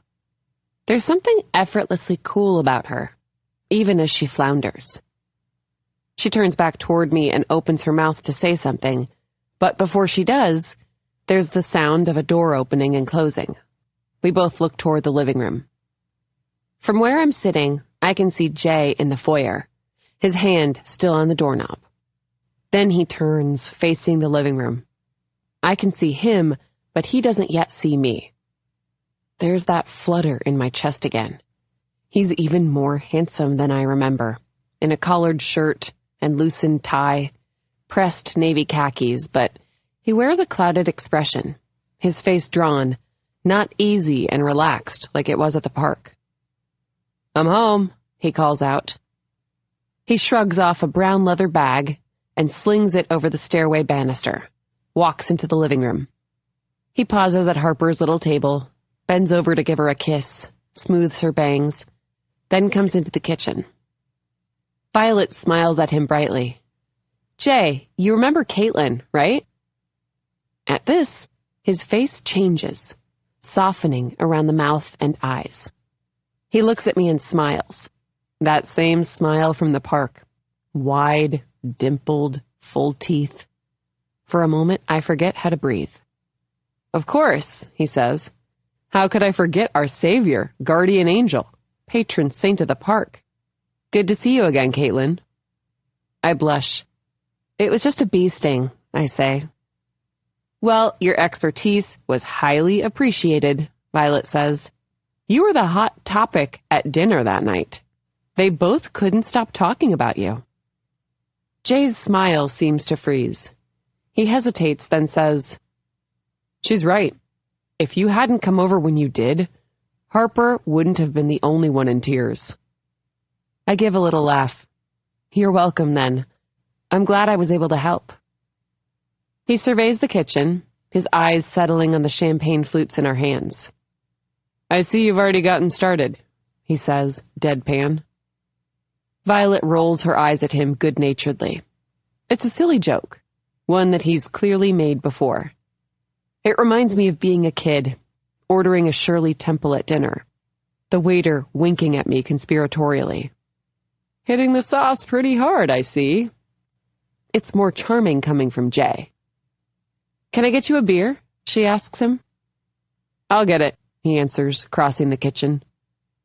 I like how he doesn't fall into that 1950s stereotype, the one that gets off work and plunks into his armchair, expecting a cold drink prepared lovingly by his perfectly coiffed, apron-clad wife. Though Violet happens to be both. As he moves toward the fridge, their bodies brush, his back against hers. They both turn, catching each other's eyes, holding a beat. I look away, feeling both embarrassed and jealous by the intimacy. A brief, sharp twinge in my stomach. Jay pops open his beer and takes a swig, leaning against the countertop next to the stove. Then he raises the bottle in my direction. I smile and do the same. We both drink. "Need help?" he asks Violet, and she nods at him gratefully. "The Parmesan, can you grate it? Oh, and grab the serving bowl from the top cabinet, would you? The pasta is ready to toss." He complies, setting his beer down and retrieving a large bowl from an upper cabinet in the corner of the kitchen. He sets it down next to her and picks up the cheese and begins to grate it. As he works, Violet drains the pasta into a colander in the sink, then transfers the noodles into a bowl, ladles in the simmering sauce. "Okay," Violet says, surveying the kitchen, hands on her hips. "I think we're ready to eat. Harper, come wash your hands." A few minutes later, we're all seated. Jay and Violet on either end, me across from Harper. Violet dishes out the pasta while Jay passes around a basket of warm, crispy bread. I take a slice, then offer the basket to Harper, who takes two. When everyone's been served, Violet holds up her glass. "Cheers. Thanks for joining us tonight, Caitlin." "Cheers," Harper shouts, holding up a plastic cup of milk. I smile at her and touch my glass to hers, then to Violet's, then, lastly, to Jay's. Our eyes meet, and we both smile. "Thanks for having me," I say after I've taken a sip of my ginger ale. I look again at Jay, then back at Violet. "So, where'd you guys meet?" I expect warm smiles, eyes glazing as they remember the night. But neither of them looks at me. Instead, they look at each other, their gaze holding steady. I can't read the expression on either one's face. Violet breaks first, glancing toward me and waving a hand dismissively. "College," she says. I wish it were a more interesting story, but it would probably bore you to tears. It wouldn't, I want to assure her, but there's something about her tone that stops me, slightly clipped, but somehow almost too cheerful. I look to Jay, hoping he'll say more, but he doesn't. He's staring at his plate, a strange, tight-lipped smile on his face that looks ironed on. I shift in my chair, racking my brain for something else to say, but before I have the chance, Harper yells, "Look at this! A worm!" She's holding up a noodle, wiggling it dramatically. We all laugh. Quickly, Harper becomes the center of the conversation, loudly chattering on about her day, happy as a clam when I ask her about her favorite book, announcing that it's Winnie the Pooh. She smiles when I tell her it's one of my favorites, too. "Nina read me all of The House at Pooh Corner. It's a chapter book," she says proudly. Who's Nina? I ask. Our nanny, Violet jumps in. Well, former. She stopped working for us a few months ago. A shame, really. Harper loved her. We all did. Didn't we, honey? She turns to Jay. She was the best, huh? Jay stops chewing, blinks, then nods once. Violet sighs, turning back to me. I've had the hardest time finding a replacement. She launches into a story about the series of interviews she's had over the last couple of weeks. How one candidate showed up 2 hours late in stage makeup, apologizing about an audition that ran long, only to go on to say that she didn't have any practical experience with kids, but she had played a mom in a commercial once. Apparently, Violet says, if you want a good nanny in New York, you need to find one when your child is in utero. I smile. She's right. Actually, I used to be a nanny, I say, before I got into nursing. This, believe it or not, is true. I started in college when one of my professors said she was looking for someone to pick up her daughter after school. She recommended me to another colleague, and before I knew it, I was booked almost every weekend. I liked it so much I switched degrees, from English to early childhood education, and began nannying full-time when I graduated. Eventually, I began working at a local preschool, one not too far from here. It's the job I lost before I started working for Lena, but I don't share that, of course. Violet smiles back. Well, no wonder you're so good with Harper. I feel an unexpected pang. I had been good at my job. It's funny. All my lying, which is generally considered a social faux pas at best, an egregious moral failing at worst, is partly what made me so well liked by my students. I was a master storyteller, a spinner of tales, the queen of make-believe. The kids loved my outrageous stories, enthralled by the exaggerated accounts of my weekends, an adoring audience. Never once did they ask if it was true. They didn't care. I was devastated when I had to leave. If I close my eyes, I can remember the last day like it was yesterday. There was no warning. The rug ripped out from under me so fast I'd lost my footing. I wanted to argue, wanted to scream that it wasn't fair, that it was all just a misunderstanding. But I knew it would be a waste of breath. No one would believe me over her. Tears stung my eyes when I told the kids I was leaving and not coming back. They asked why, but of course I couldn't say. My throat was tight, and no words came. So I just knelt and held out my arms. They filed in one by one and pressed their little bodies against mine. The principal was standing in the doorway, leaning against the frame with her arms crossed, waiting to walk me out. I still miss them, their sticky fingers, their shrieking, their gleeful laughter. I force myself to smile back at Violet. I really liked it, I say. Loved it, actually. Before I can say anything else, Harper knocks over her cup of milk, reaching for another slice of bread. Both she and Violet yelp in surprise. Instinctually, I leap up, grab the roll of paper towels next to the sink, and race back to sop up the puddle, just before it drips onto the floor. Thanks, Violet says, smiling gratefully at me. Once a nanny, always a nanny, I say, good-naturedly. Theirs is exactly the kind of family I would have loved to work for when I first started out. In fact, they still are. I picture myself in their kitchen, making a snack for Harper, cutting peanut butter and jelly sandwiches into heart shapes.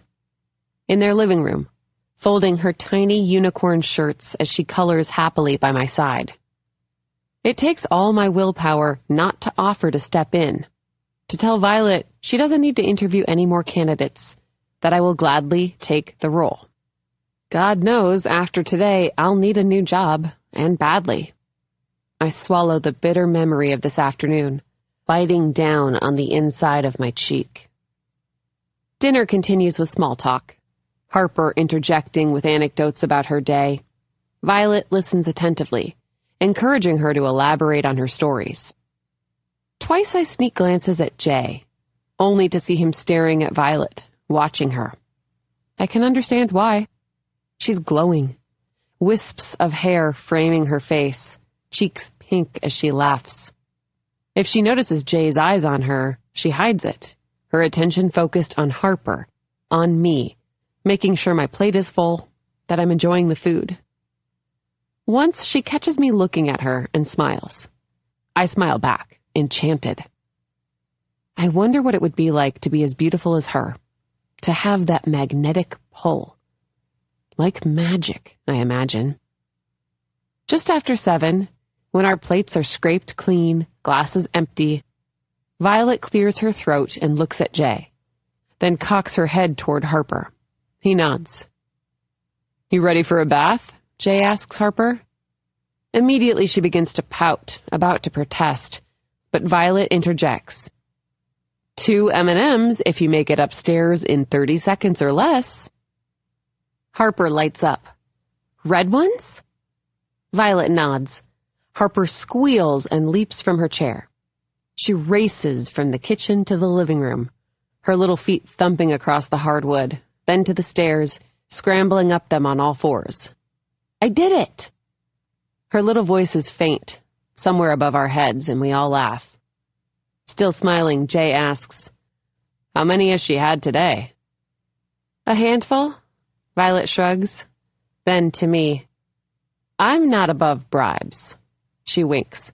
In fact, it's the only way to parent, in my opinion. Jay looks like he might say something else, but instead he scoots his chair back, stands. "I'll let you know when she's ready for you," he says to Violet. Then to me, "If I'm not back down before you leave, great to see you again, St. Kate." We both smile up at him. His tie is gone, shirt open at the collar, sleeves rolled up. I like how he says my name. My fake name. He even has a nickname for me. It makes me feel warm, gleeful. "You too," I say. Violet and I watch as he leaves the kitchen, disappears up the stairs. "He's really sweet with Harper," I say. It's cute that he's worried about her sugar intake, that he's the one who fills her tub, who wraps her in a fluffy towel when she's done. "She adores him.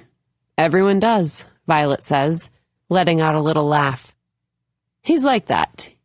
He makes people feel really..." She searches for the right word. "Special." I know what she means. I felt it at the park the other day. He has this way about him, a charisma that pulls you into his orbit. Even if he wasn't married, I'd never stand a chance with him. He's leagues out of my own.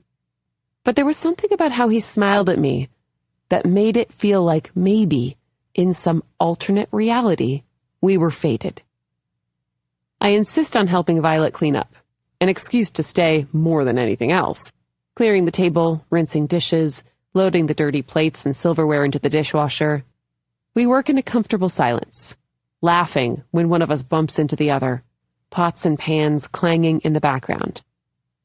When the kitchen is clean, counters wiped down, Violet takes off her apron and hangs it on a hook near the fridge. It should be my cue to leave, but I linger.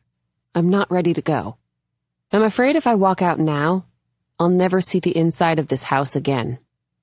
Violet and Jay and Harper will fade until I'll wonder if I made them up. Violet looks at me and smiles.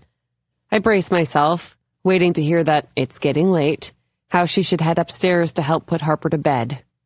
Maybe, before she does, I'll offer to run out, grab some pastries from a nearby bakery for dessert. I kick myself for not picking any up on the way. But as I open my mouth, she asks, "Want some tea? Coffee?" She sounds hopeful, like she's afraid I might say no. I nod, biting down on my lip to keep from grinning like a buffoon, silently cheering in my head. I'd love a tea. She's not ready for me to leave either. "Great, I'll heat some water," she says, smiling. "Go sit down." She motions to the living room. "I'll be right in." I leave the kitchen, head toward the oversized couch against the wall. Gingerly, I sit down. I sink into the cream-colored cushions, pillows soft against my back.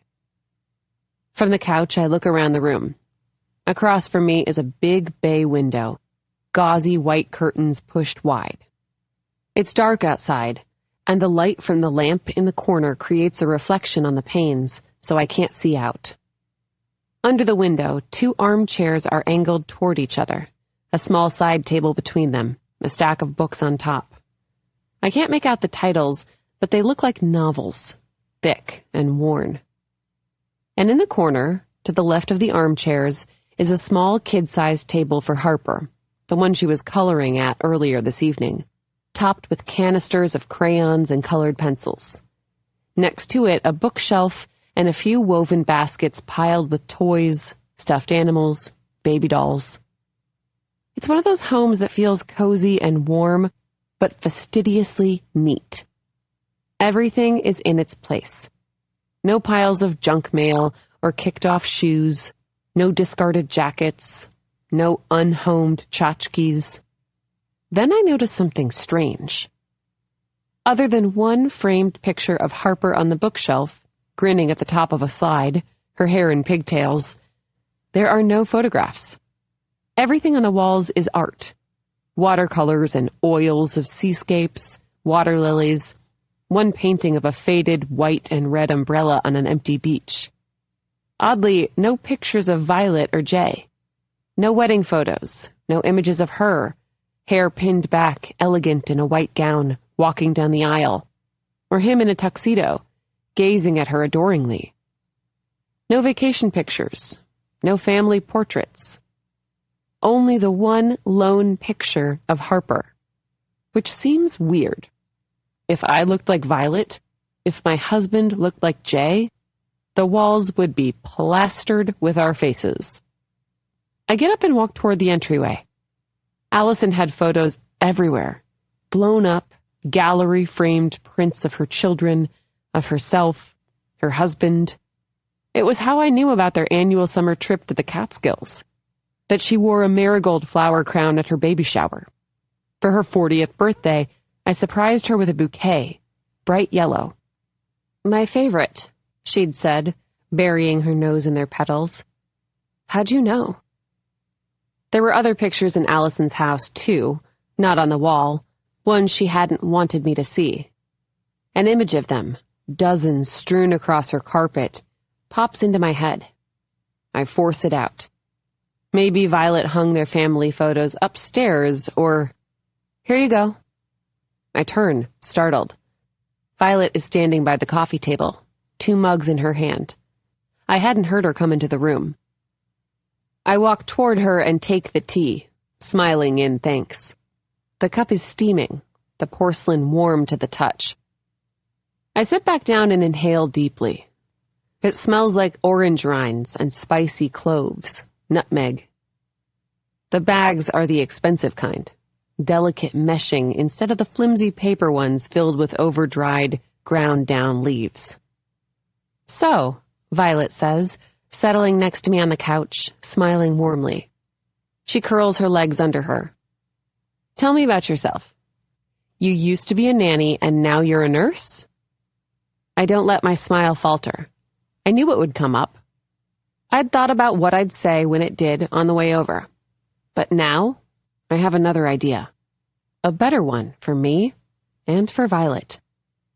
I wheedle, slowly reeling back the lie, one turn of the spool at a time. I take a sip of my tea. Well, nursing school, my 2nd year, but I just put in a leave of absence, today actually, to take care of my mother. It was another thing I'd learned. If pressed about the lie, you backpedal. Answer noncommittally. Add some new details so that later, when they think back on it, they're not sure exactly what they were told. Then change the subject, but just slightly, a natural segue. In this case, introducing my mother into the conversation. Violet takes the bait. "Oh, I'm so sorry. Is she sick?" I nod. She has lupus.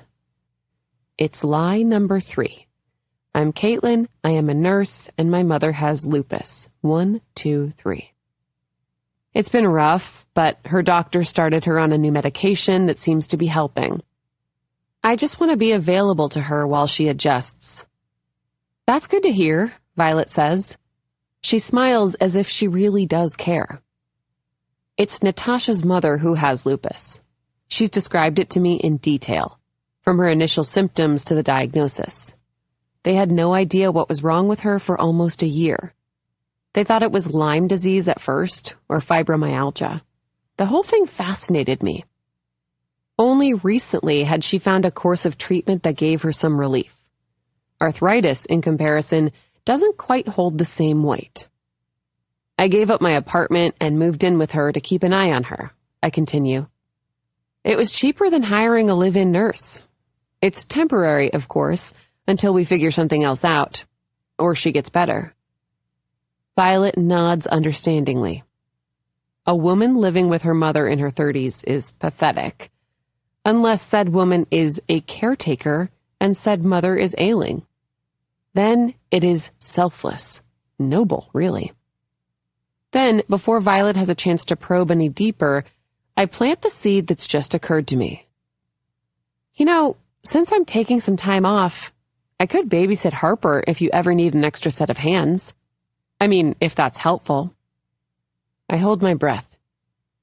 I need her to say yes just once, to give me the chance to show her how good I am at the job. Because once could turn into twice, especially if Harper asks for me to come back. Then into a third time. Then a weekly occurrence. A set schedule. Most of the families in this neighborhood have live-ins, and I'm sure the Lockharts have an extra room in this big house. Maybe, just maybe one day, Violet might realize how helpful having me around is. It won't matter if Lena fires me. Or if she doesn't, I could quit. I'd finally be able to tell my mom I'm moving out. The thought is exhilarating. Violet beams at me, and I feel a rush of pleasure. Thank you. I really appreciate that. Like I said, it's been so hard to find good childcare. By the time I get back from dropping Harper off at school, I feel like I have to turn right back around and get her. I can't remember the last time I even vacuumed. She looks around the living room, seemingly embarrassed. Well, I'd be happy to, I say, pleased with myself, with my plan. Not that you can tell your house needs vacuuming. It looks beautiful.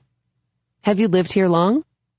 Not really. We moved here about a year ago for Jay's work. Violet shakes her head. I can't believe it's been that long already.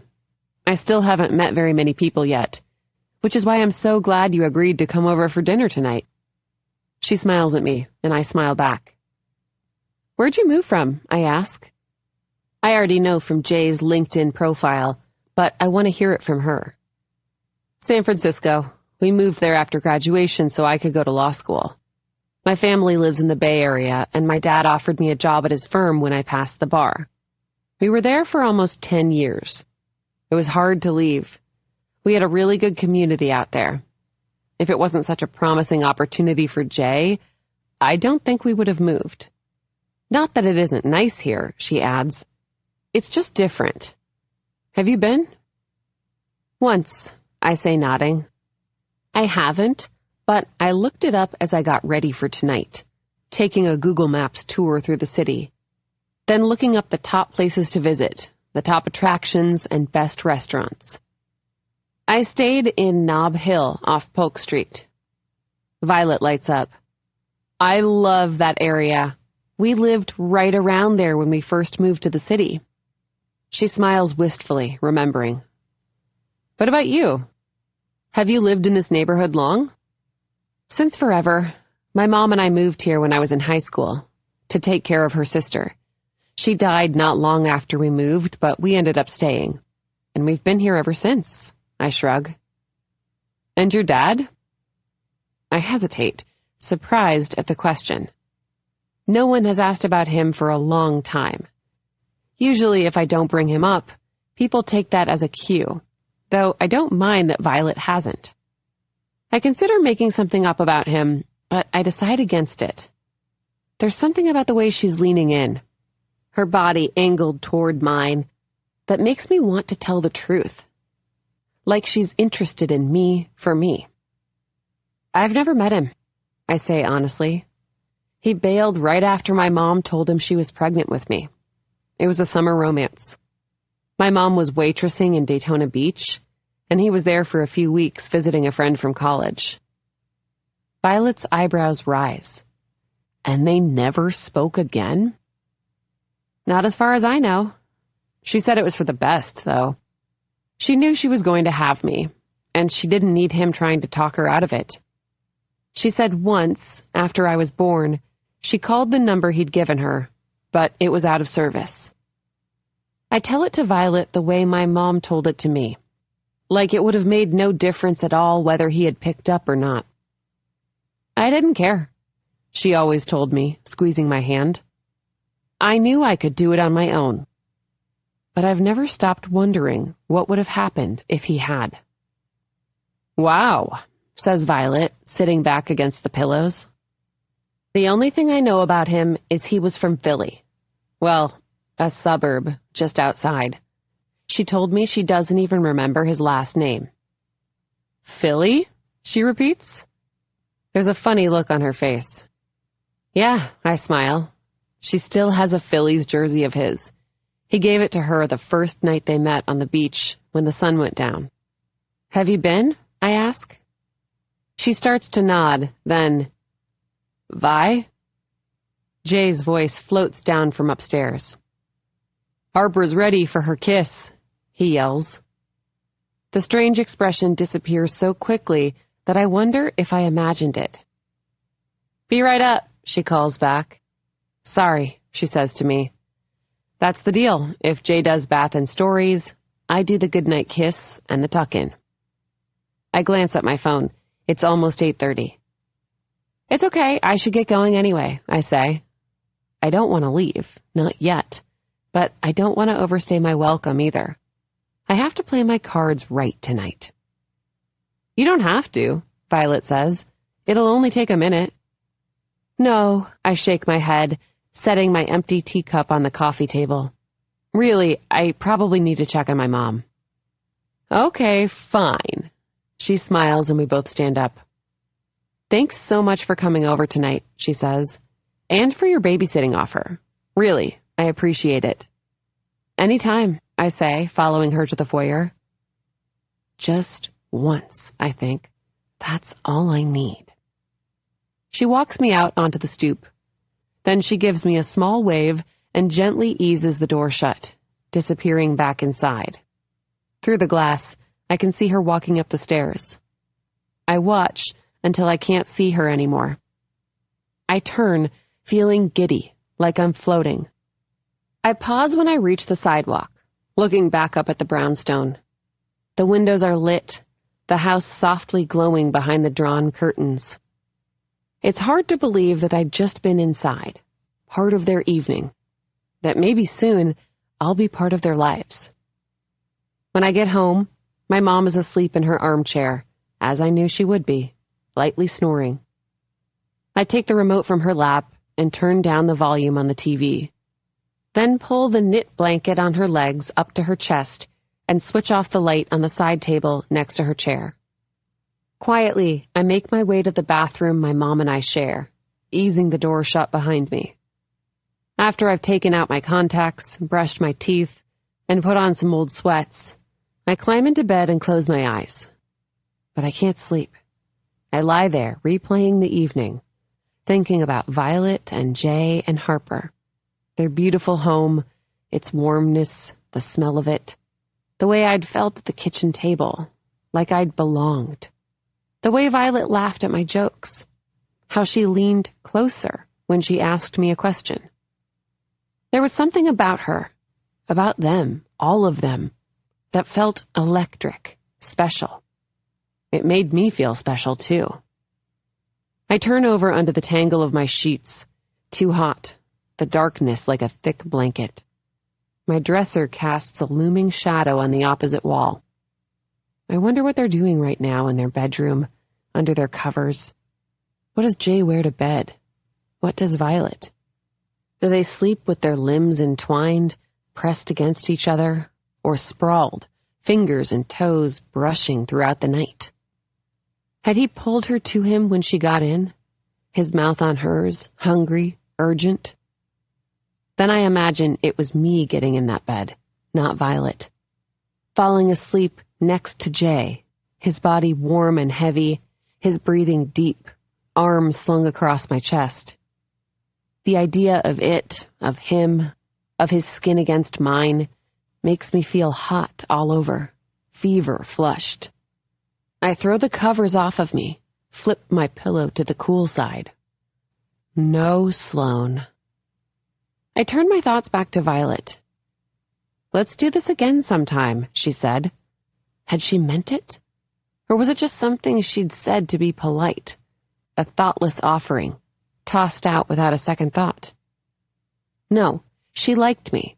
She wouldn't have asked me to stay after dinner if she hadn't. She wouldn't have asked all those personal questions. Through the darkness, I smile. She wants to be friends with me as much as I want to be friends with her. I'm not wrong. Not this time. 7. I brace myself when I walk into work the next morning, silently rehearsing what I'm going to say about yesterday. About Allison. I don't know who she was, I've decided to claim, donning a perplexed look, my face a well of confusion. It was disturbing, I'll agree, which is why I left. It's a reach, but disgruntled clients aren't entirely unheard of. Every so often, there will be an outburst, a dispute over the bill, dissatisfaction with the service, a perceived slight, and voices will rise, hostile and accusatory. Then the scene fades. It's over and the spa readjusts, settles back into its normal din. This doesn't have to be any different from any of those other times. Who says it isn't? Chloe looks up from the computer when I enter the spa, a customer-ready sunshine smile on her face. When she sees it's me, there's a shift. Her smile falters. She seems nervous, eyeing me cautiously, like a deer in the middle of the road, staring into bright white high beams. Lena, I start, and Chloe shakes her head. She's not here. I don't think she's coming in today. She mentioned something about her sister being in town this week. I nod, relieved. I'd forgotten about her sister's visit. Lena had been talking about it for weeks. It would be the first time they'd seen each other in almost 2 years. Something about an issue with her visa. I offer Chloe an apologetic smile. Sorry, I say, about yesterday. I think that woman must have thought I was someone else. It really freaked me out. That was crazy, Chloe says. She seems to relax, her nervousness dissipating. I know. I lower my voice and take a step closer to the reception desk. That's New York for you. Chock full of lunatics. Chloe nods, agreeing. She made a last-minute appointment, said she'd been referred. If I had known. You couldn't have, I say, interrupting her. Let's just forget about it. I thumb toward my station. I'm going to get set up. I smile at Chloe, pleased she believed my retelling of the afternoon, then go to grab my kit. Already the spa is loud and noisy. We're booked with back-to-back appointments all morning.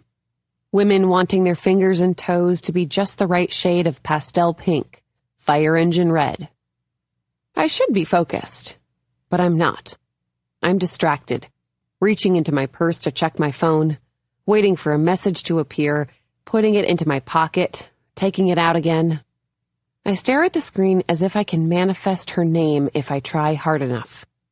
I'm a broken record, my mind snagged on last night's dinner, the evening playing and replaying over and over. By 11, my stomach is in knots. I've had to redo 2 of the nails of the woman in front of me after I smudged her polish as I fidgeted, jiggling my leg as I worked. Why hasn't she texted yet? And then it vibrates, my phone buzzing against my thigh in my front pocket. I reach for it and grin when I see the alert. It's a message from her, from Violet. A rush of elation floods through me. I quickly unlock my phone and open the text, scanning quickly. "Hi," it reads. "So much fun last night. Thanks for coming. I think you left your jacket here. A red flannel? Want me to drop it by your place?" I smile, my stomach fluttering. I wasn't sure how long it would take Violet to find the shirt. I was starting to wonder if she'd even know it was mine. Before I left their house, I untied it from my waist, just as she turned to walk me out, her back to me, leaving it balled in the corner of the sofa, half tucked under a knitted throw pillow. It wasn't obvious. A flash of red, the sleeve, barely visible. Okay, I know how it sounds. I do, but I needed a reason for her to text me. Sure, she said she'd love it if I babysat for her, but I'm not the only person who lies. And people get busy. Work, kids, errands that pop up unexpectedly. Before you know it, it's been a week, then 2, a month, then 6. She planned to call, but instead, I'd dissolve into her memory until I was blurry, out of focus.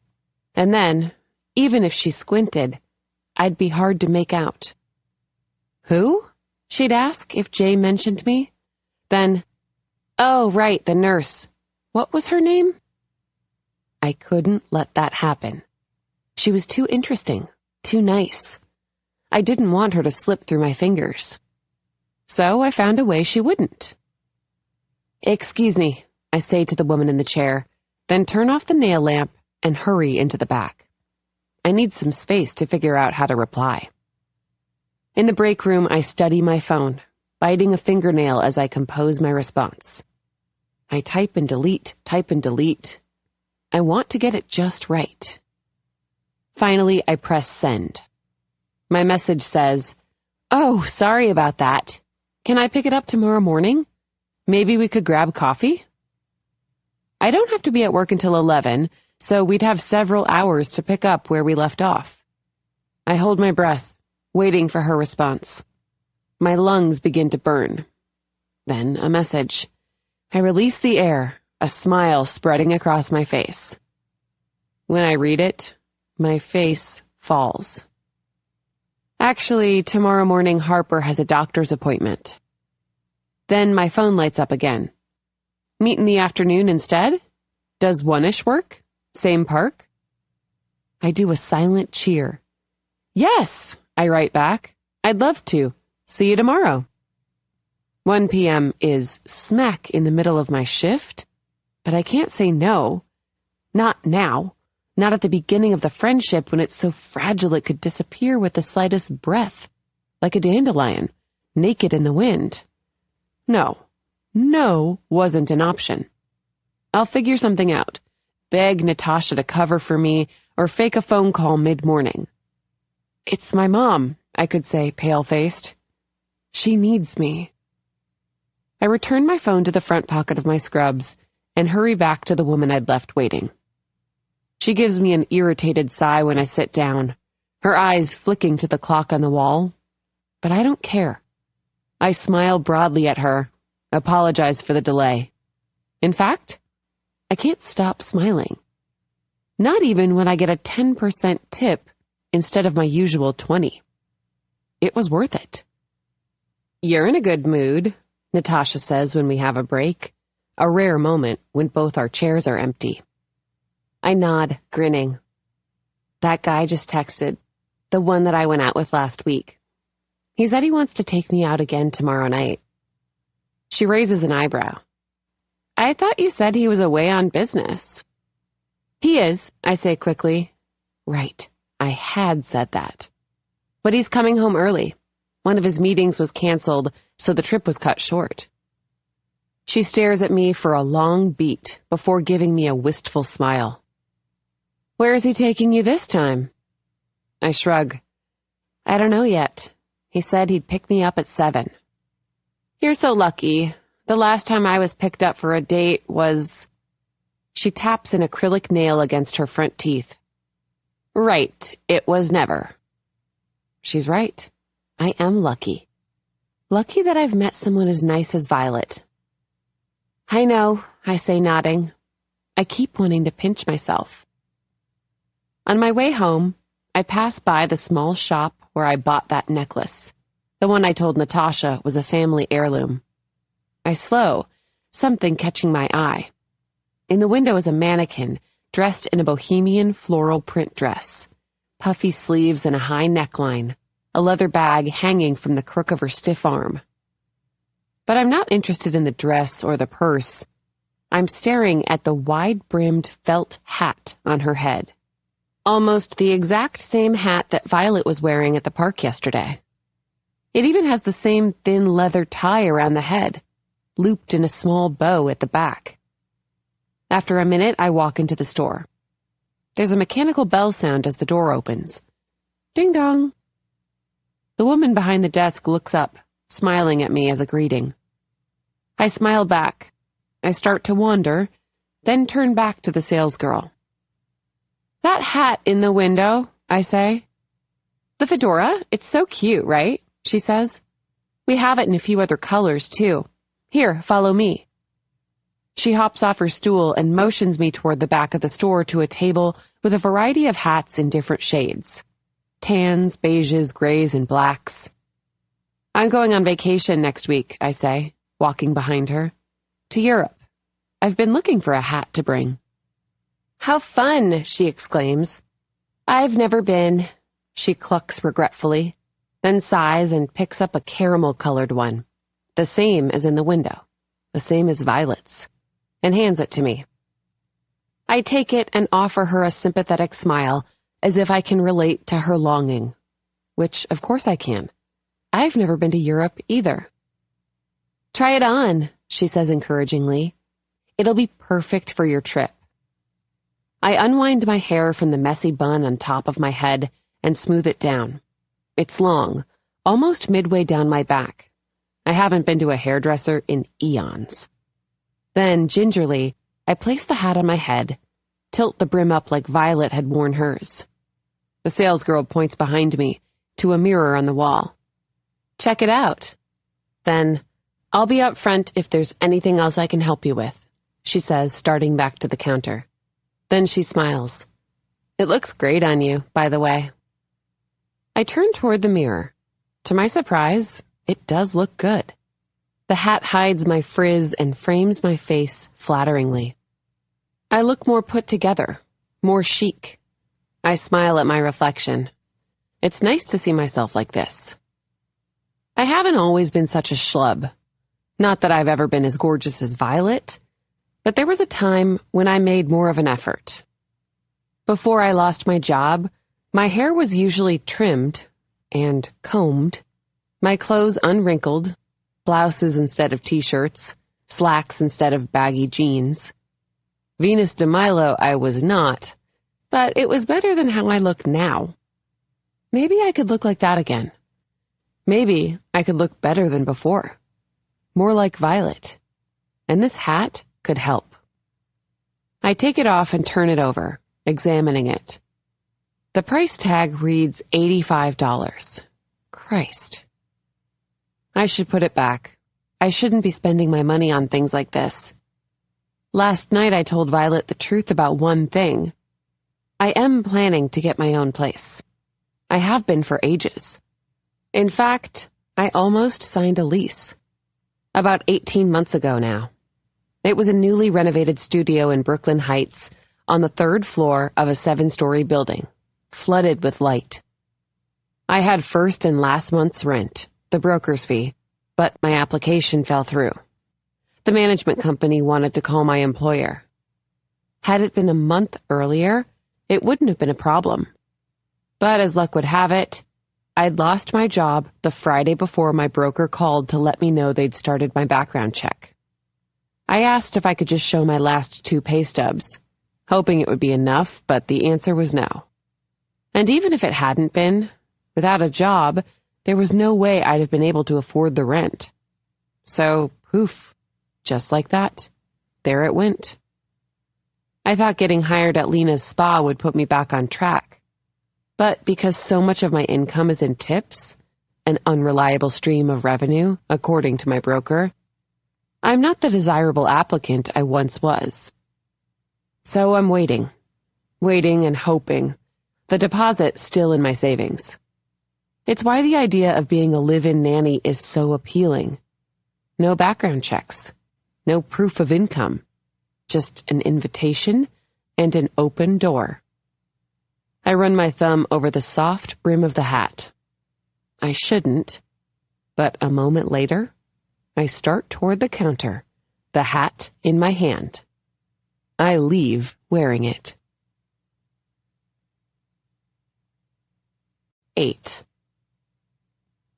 At 1:45 the next afternoon, I tell Natasha that I need to run a quick errand and ask her to keep an eye on my station. Luckily, I've finished my 12 o'clock appointment early, and my next one isn't until 2. Begrudgingly, Natasha agrees to get my 2 o'clock started if I'm not back, and I promise to make it up to her. I'll bring her a coffee and her favorite Danish in the morning, an apricot strudel from a bakery around the corner. She'll forgive me. I know she will.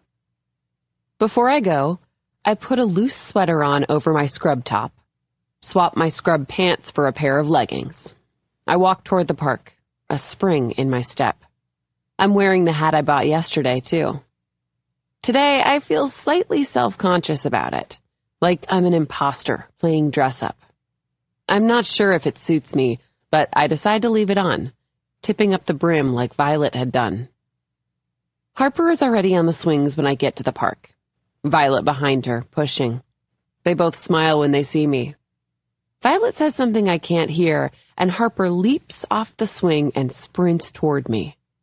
Violet follows, giving me a wave. She's in a dress today, high-collared with tiny white polka dots, long-sleeved that hits mid-calf, and the same wedges she wore the first time we met. Harper slows when she reaches me, smiling shyly at me. Violet joins us a moment later, placing her hand on Harper's shoulder. "Hi," Violet says. "Cute hat." "Thanks," I say casually, but my chest swells with pride. Thrilled, I decided to wear it. Then I squat down to Harper's level. "Hi, Harper," I say. "I love your shirt. Red, just like the shirt Winnie the Pooh wears." Harper's face lights up. "Do you like honey as much as he does?" I ask. She nods. "My mom puts it on my strawberries.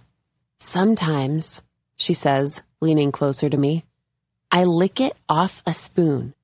If I'm really good, Mom buys me a honey stick from the market. But that's our secret." I laugh. "Yum! That sounds delicious." "It is," she says. "Do you know how old I am?" I shake my head. "Can I guess?" "Okay," Harper agrees. She looks delighted by my request. "Are you 25?" I ask. When she shakes her head giggling, I pretend to be shocked. "What, older? 28? 30? She giggles. "No, I'm almost 5. My birthday is in August 22nd. I'm going to have chocolate cupcakes with pink sprinkles. And I asked for a kitten, but Mom said no." Then to Violet. "Can I go play over there?" She points to a sand pit in the corner of the park. Violet nods, and Harper bounds off, limbs loose like a puppy. She beelines for an abandoned plastic bucket, faded from the sun, and begins to scoop sand into it. "Want to sit?" Violet motions to a park bench a few feet away. I take a seat beside her. She smells like the bloom of gardenias on her kitchen counter. "Oh," she says, remembering. "Here." She reaches into her bag and pulls out my red flannel shirt. "Before I forget." "Thanks," I say breezily. I take it from her and put it into my purse. I'm pleased with myself by how well the plan worked. "Sorry about that." "It's no problem," she says. Then she leans toward me. I love your necklace, she says, squinting to get a better look. I put a hand to my neck. The pearl is cool and smooth. Where'd you get it? It was my grandmother's, I say, repeating the lie I told Natasha. She looks disappointed. Shoot, I was hoping you'd tell me where I could buy it. I've been looking for one just like it. I want to kick myself. Now I wish I had told the truth. I like the idea of us wearing the same necklace. Well, she bought it not long before she passed, actually. I can find out where, if you want, I offer. I think it's probably somewhere local. My mom will know. Violet brightens. I'd love that, thanks. She smiles and looks back toward Harper. She's now forming sand patties with another little girl, shaping them carefully with her small hands, then pretending to eat them in one bite. Are you home with her full time? I ask. Violet nods. I left my job when we moved out of San Francisco. I hired some help, Nina, after we got here, so I could start studying for the New York bar. But that didn't work out, so... She trails off, shrugging. We'll see. It's funny, though. This job, the stay-at-home mom gig, is 100 times harder than my job as an attorney. But it's more fun, she smiles. I never got to spend Wednesday afternoons at the park before I was a mom. Do you want more kids? I ask. Immediately, I wish I could take it back. It's too personal a question, too premature, given that we just met. I hope she doesn't take offense. The smile on Violet's face doesn't falter, but it changes. Her eyes flick to her lap, then back up at me. I did.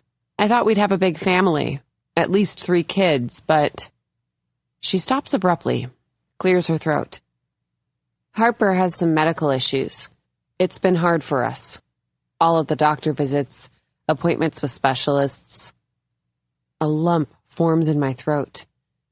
What's wrong with her? I ask. It's her heart.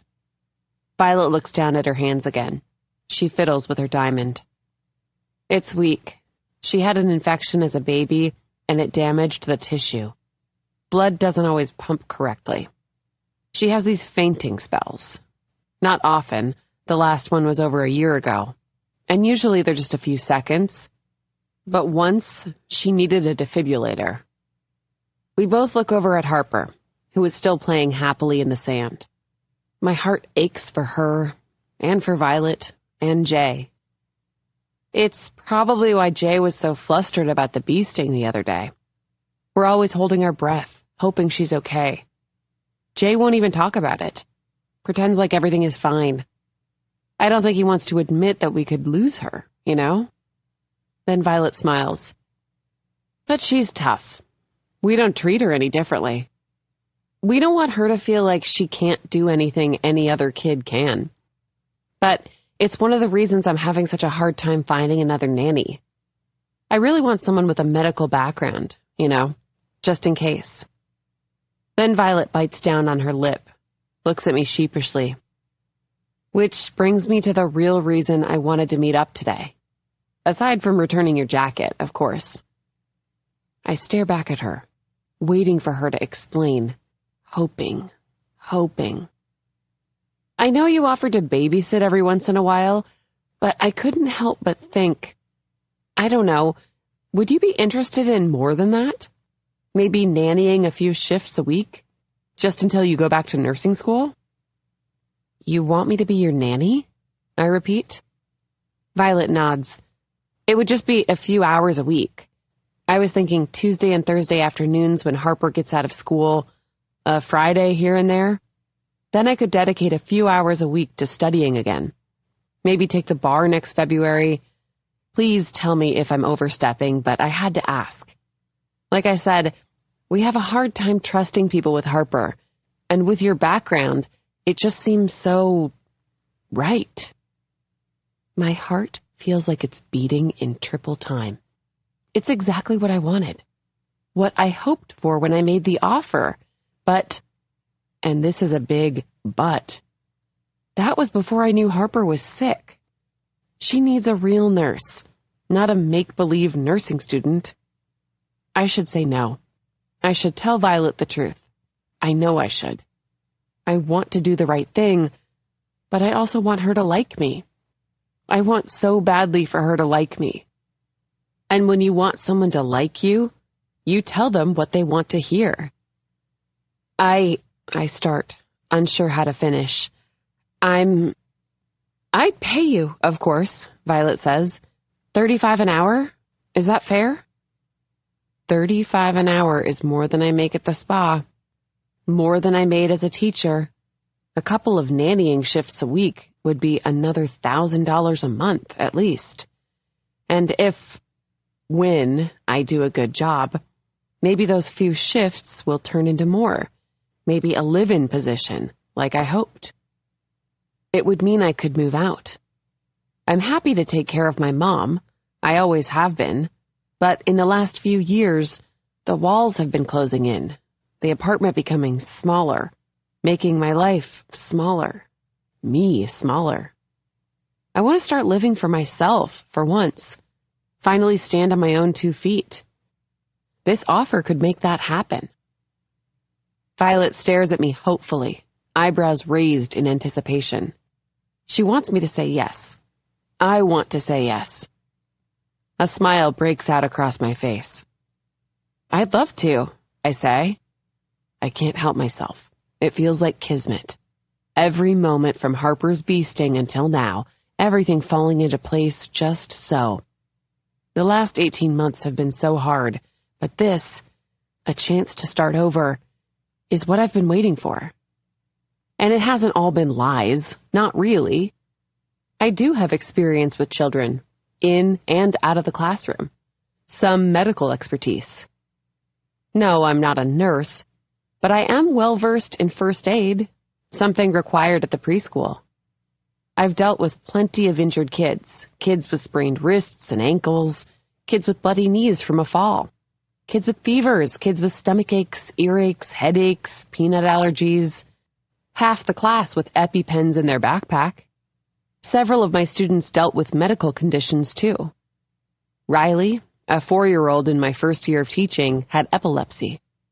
Cleo, in my 3rd year, had diabetes. I'd had conferences with their parents, kept medical files in the top drawer of my desk, knew what to do if Riley began to seize, if Cleo's monitoring device went off. This wasn't much different, really. I'll read up on Harper's condition, too. I'll be prepared. And Violet had said it herself. Harper hadn't had an episode in a long time. Really? Violet says, her voice rising a pitch. She claps happily. Seriously? You'd be a lifesaver. Yeah, I nod, grinning. I'd be glad to. She beams. Great. Is Friday too soon to start? Maybe you could come over for a few hours in the morning while Harper's still at school. We can talk logistics. My stomach flutters. This isn't just hypothetical. It's really happening. Sure. Is 10 a good time? Perfect, Violet says enthusiastically. I smile back at her until I notice the time on her Apple Watch. Shit. It's almost 2:30.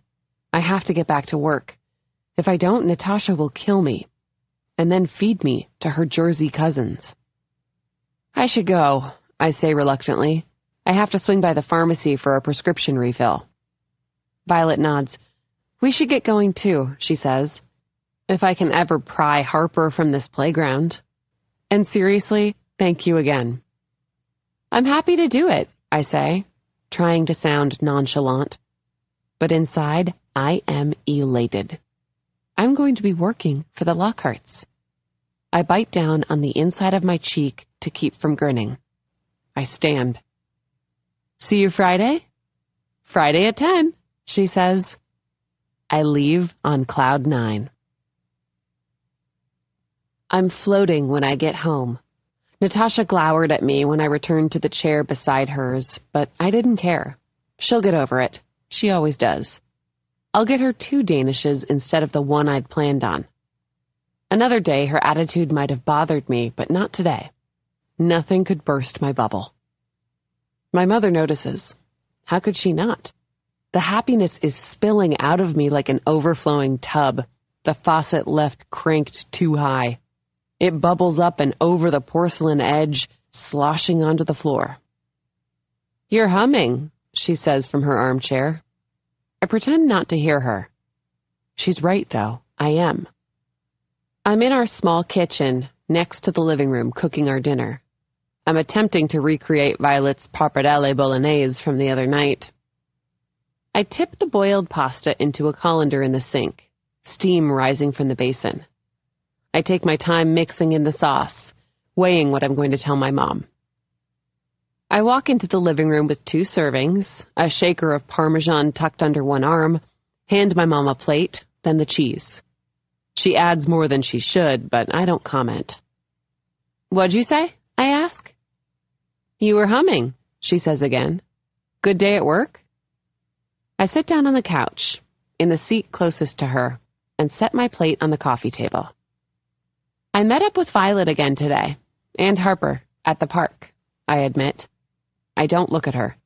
I keep my eyes on the muted television. A rerun of Seinfeld is playing, the one with the babka, I think. She asked me to nanny for her, a few times a week.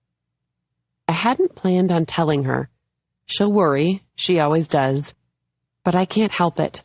I'm so excited about spending so much time with Violet and Harper. And Jay. I want to shout it from the rooftop. "Nanny for her?" my mom repeats. I nod. "Yeah, I told her I used to nanny. It's just a couple hours a week." I try to sound offhand, but it's futile. I sound giddy. I glance over at my mom. Her lips are pressed together in a tight line. "Does she know?" I stare at her, then shake my head. "No," I say quietly. "I didn't tell her. I'm never going to tell her. Violet can never find out why I don't work at Mockingbird Montessori anymore." My mom stares back at me. She blinks a few times, then nods. "It'll be fine," I say. "This will be good for me. I miss being with kids.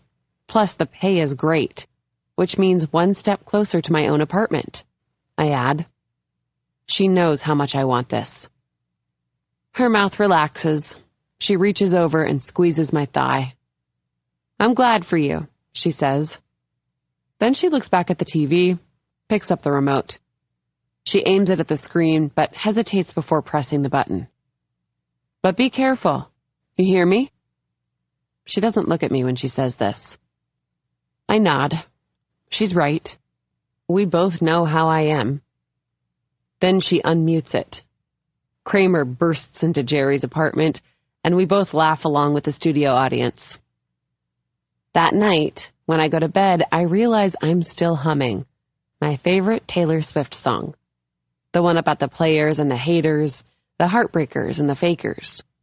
The one where she tells you it's going to be all right. 9. The next morning, I'm filling up my basin when Laura walks into the spa. I look up when I hear the jangle of the bell and wave. She waves back, her big hair bouncing, and sachets toward my station. I don't need to ask her what we're doing today. She comes in every week, alternating between a manicure and a pedicure. She gets acrylic on her fingers, gel on her toes, the same deep crimson color for both. When she's finished, she gets her eyebrows waxed with Kristen, our lead esthetician. "You look like the cat who ate the canary," Laura says, settling into the oversized leather pedicure chair, her feet plunging into the water. "Me?" I say. I duck my head and bite down on my lower lip. I've been grinning like an idiot since Violet offered me the job. "She met someone," Natasha says to Laura, leaning toward my station. Her client is on the phone, headphones in. Some hotshot businessman. She snaps her gum and winks at me. "A businessman," Laura says. Her drawl deepens, sounding more like Dolly with every syllable. How fancy. He's an entrepreneur, I say, blushing. It's a new thing. For a moment, I consider showing them both a picture of Jay, pulling up his LinkedIn profile, but I know that's crossing the line. I tell Laura that he's a single dad, detail the afternoon we first met, recounting the bee sting, Harper's cries, how I helped scrape out the stinger. The only things I leave out are my lies. She's happy for me, nodding along throughout my story, beaming. When I finish her nails, Laura hands me a $100 bill, giving me a conspiratorial smile. In case you need something for your next date. Thanks, Laura. I smile back and tuck it into the pocket of my scrubs. I loved the cardigan Violet was wearing the other day. Maybe I'll buy one too. When my chair is empty, I decide to sneak out for a bit, head to the bakery around the corner to buy a pastry for Natasha. Just as I grab my purse from the break room, Lena walks in. I give her a polite smile, try to sidestep around her, but she stands in the doorway, not moving. Can we talk? It'll be quick, she says. She pronounces it like eat. In my office. She motions to the door on my left. It's a tiny square room with a desk shoved up against the wall, a computer, and 2 chairs. The desk is always piled high with stacks of paperwork, scattered invoices, ledgers. Fuck. Sure, I sigh and walk into her office. Here it comes. Lena moves past me and squeezes into the chair closest to the desk. Her office has a distinct smell, a thick, cloying mix of acetone and incense. She crosses one leg over the other, looks me in the eye. One of the things I like about Lena is she's not a bullshitter. Whatever she has to say, she shoots it straight. I brace myself. You've been late recently, she says, taking long breaks. You missed half your shift on Monday. I'm sorry, I say. It won't happen again. I'll be better. She shakes her head regretfully. I can't take that chance. I'm sorry. I told you when I hired you I need reliability.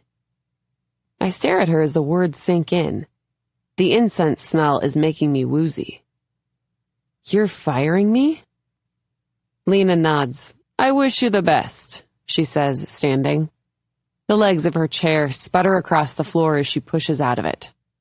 The conversation is over. I stand, too. Awkwardly, we face each other. Then Lena takes a step closer and gives me a brief hug. Take care of yourself, Sloan. I leave her tight office slightly stunned. Even though it wasn't exactly a surprise, it stings how abruptly Lena was willing to dismiss me over a few long breaks and a missed shift after a year of hard work. It feels like I've been slapped, my cheek hot where she struck me. I slink through the spa, gathering my nail kit and a few small personal items, and head toward the front door. The other nail techs stare as I walk by. No one speaks to me. Natasha looks like she might get up when I pass her station, but doesn't, turning back to her client. She's probably the one who ratted me out, who told Lena about Allison. I've done a million favors for her in the time we've worked together. She's as ungrateful as Lena is. I step out onto the sidewalk, out of the air conditioning and into the heat of the afternoon. The spa door bangs shut behind me. For a moment, I just stand there. Then I smile. No more neck-hunched days over women's calloused feet. My face stretched by a counterfeit smile so wide, I worried my lips might split. No more acetone-blistered hands, knuckles dried and cracking from the too hot water. No more looking up at women as they looked down on me, literally, figuratively, debasing myself for tips. I'm free. Finally free. My servitude ended.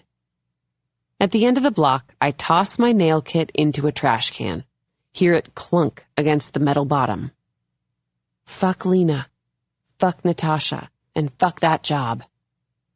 I don't need it. I don't need them.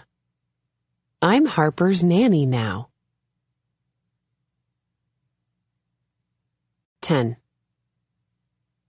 The next morning, Friday, I wake up feeling lighter than I've felt in years.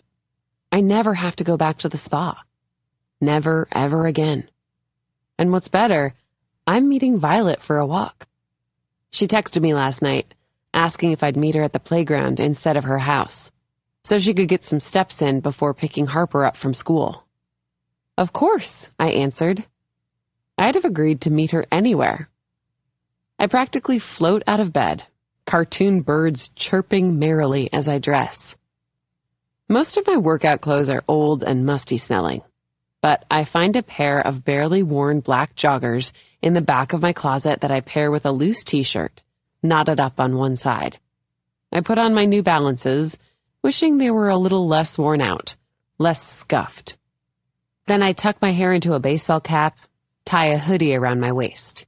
I consider putting in my contacts, but when I glance at my phone, I realize, shit, I don't have the time. So I grab my purse and head toward the door. 15 minutes later, I spot Violet at the entrance to the park. She waves when she sees me. I wave back and pick up my pace. Her dark hair is pulled into a high, bouncy ponytail, a few loose strands on the back of her neck, bangs brushed to one side. Like me, she's in a pair of running shoes, though hers are newer. But she's better dressed, wearing ribbed, high-waisted leggings and a matching stomach-bearing sports bra, horseshoe logo winking. Hi, she says when I get close. Thanks again for meeting me here. I feel like I never exercise anymore, so I've been trying to fit it in where I can. Jay bought me a Peloton last Christmas, but I use it more as a clothes rack. What's exercise? I joke, drawing out the syllables like I'm saying it for the first time. Violet laughs, and I feel a little rush. Frankly, a little exercise would do me well, too. I'm not overweight, or particularly thin, just an average build, a little pudgy around the waist, a bit of a jiggle in my thighs, unlike Violet, who's lithe and long-legged. I could probably stand to lose a few pounds, but I loathe the gym. I hate the sweat-masked Lysol smell, the stuffy air, the women with their pristine Nikes and tanned, flat midriffs. I don't need to feel more schlubby than I already do, thank you very much. Actually, I considered buying a Peloton too, but when I saw the exorbitant price tag, that bubble burst. The thought of using a $3,000 gift as a glorified hanger is so ridiculous I almost laugh. I've actually been meaning to get back into it myself, I say. I used to run track in college. It's a nice addition to my list of lies. 1, my name is Caitlin. 2, I am a nurse. 3, my mother has lupus. 4, I am a runner. I like the way it sounds. I ran in high school too, Violet says. Cross country. I smile back, pretending to be delighted at the coincidence. Shit. I loved it, but I tore a ligament in my knee just before graduation. I haven't been able to do it since. So walking's perfect for me, actually. The last thing I want is for her to suggest we jog together instead. The thought alone is horrifying. Great, she says. I thought we could head to the water, then up toward Brooklyn Bridge Park. How does that sound? I shrug. Sounds good to me. We start to walk, faster than I'd anticipated. To keep up, I do a little half jog every few steps or so. Soon, I start to feel beads of sweat prick at my hairline, my breathing becoming heavier. I'm more out of shape than I thought, I say sheepishly, doing my best to keep from panting. Violet smiles at me encouragingly, but doesn't slow down. After a few minutes, we settle into a comfortable pace, making small talk as we walk, mostly chatting about Harper, about her schedule, her likes and dislikes, eating habits Violet thinks I should know about, like how the only fruit she'll eat is strawberries, and how she loves yogurt, but only vanilla-flavored. I managed to slip in a casual question about Jay here and there, learn that he has one older sister, 3 nieces, that he's always wanted to live in New York. I wasn't so sure about raising Harper here, Violet says, but he talked me into it. Jay can talk anyone into anything. She smiles, rolling her eyes affectionately. By the time we reach the park, the sun is high in the sky, a blazing bright ball. The temperature is already in the low 80s. The day sticky, hot, even for April. I'm sweaty, my t-shirt damp under my arms, against my back. Violet looks as fresh as she did when we started the walk. Her face has the slightest tinge of pink, but she's otherwise untouched by the heat. We slow, strolling toward a bench at the edge of the water. We don't sit, instead standing behind the bench, using its back for balance as we do a few light stretches, heels drawn up behind us, then bending over into a tabletop position. I'm not quite out of breath anymore, but close. How do you make this look so easy? I ask. I look like I just ran a marathon. I'm a mess. I pull my wet shirt away from my body, billowing it to get some air, hoping to cool down. It's an illusion, Violet says, laughing. I'm barely holding it together. Underneath it all, I'm a disaster. You? Sure. I wrinkle my face in disbelief. She shakes her head.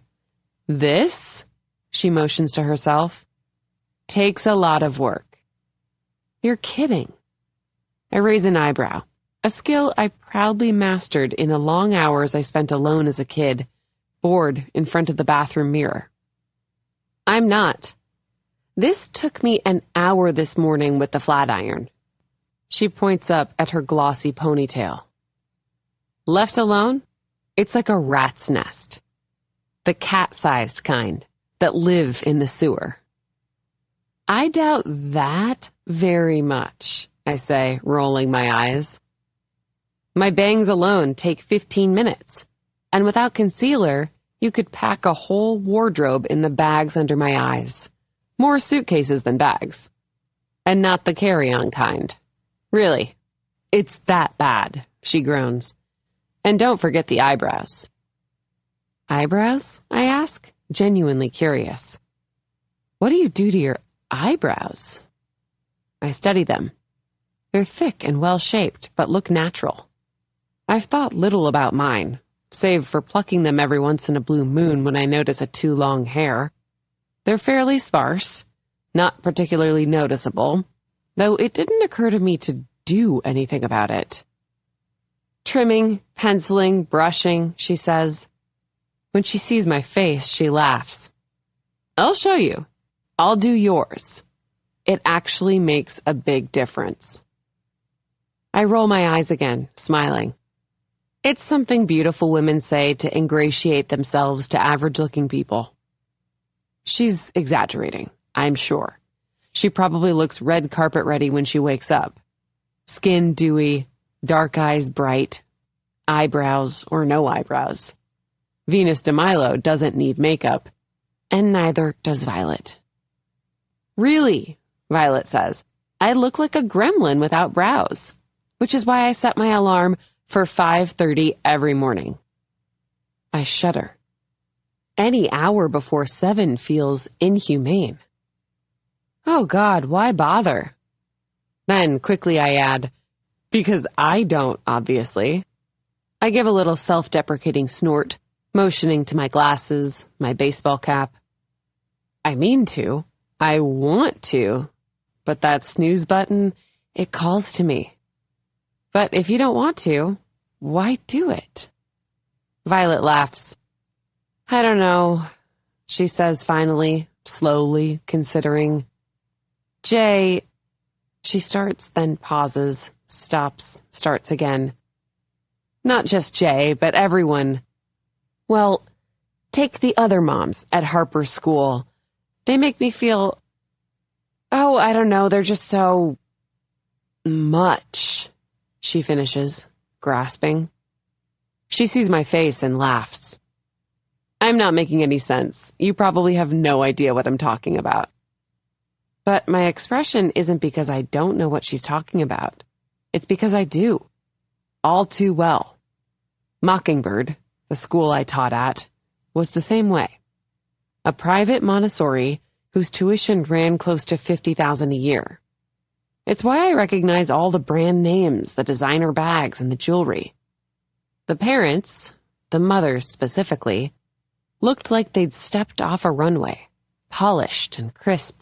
Chanel bags and 4-inch Louboutin stilettos, Cartier bracelets and 3-carat diamond rings, fresh blowouts, unwrinkled, Botoxed foreheads, syringe-filled lips, breezing in and out of the classroom on their way to the office. They air-kissed their children, also dressed in Balenciaga, Dolce & Gabbana, each other barely grazing the cheek as they waved goodbye over their shoulders, phones already pressed to their ears. They didn't all work, of course.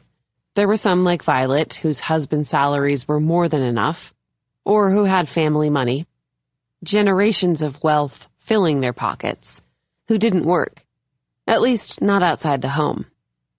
Instead, they hosted charity events and late lunches at Clover Hill, managed social calendars and household staff, dressed their nannies in last season's Burberry coats, in intentionally scuffed Golden Goose sneakers that looked like they cost $60 instead of $600, handed down after only a handful of wears.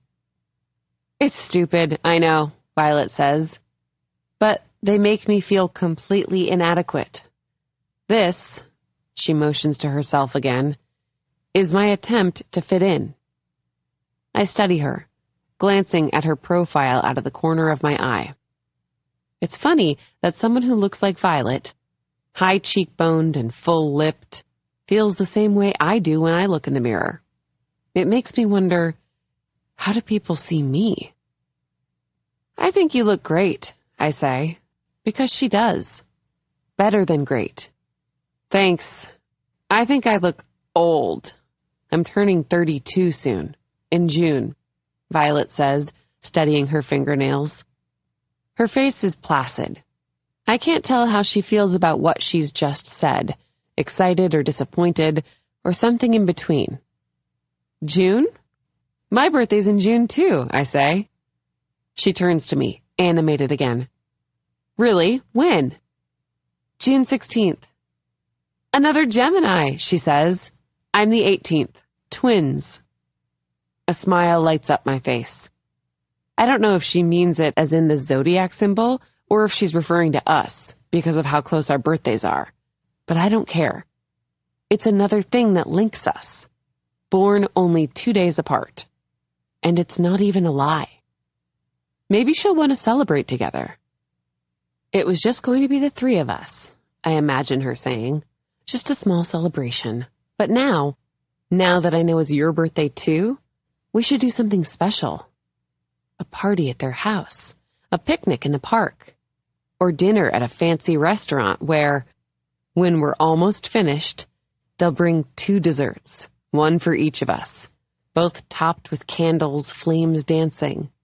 Jay and Harper will sing, even though we tell them not to, as we smile at each other across the table. I'll go to the little shop where I found my necklace and buy another. I'll say I had it made for her because she liked mine so much. You shouldn't have, she'll say as she opens the box excitedly, her cheeks flushed. But I'll be able to tell that she's happy I did. Then her face will light up when she sees what's inside. She'll grin and put it on, right there, proudly hooking it around her neck. How do I look? She'll ask, turning to Jay and Harper. They'll both tell her she looks beautiful because, of course, she does. I break from my reverie to find her looking at me expectantly. Did she ask me something? Sorry, what? I say. I just asked how old you were turning. I'm turning 32 too. I'm not. Lie number 5. Really? She cocks her head, her eyes widening. We should do something together. I nod enthusiastically. I'd love that. She beams, then, Ready to turn around? I nod, and we resume the walk, heading back the way we came. She tells me how, growing up, she hated having a birthday in the summer because she never got to celebrate it at school. She was jealous of all the other kids whose parents brought in cupcakes or goodie bags, who sat in the middle of the class as the other students sang happy birthday. Anyway, Violet says, waving a hand, I've talked enough about myself. Tell me more about you. Where'd you go to college?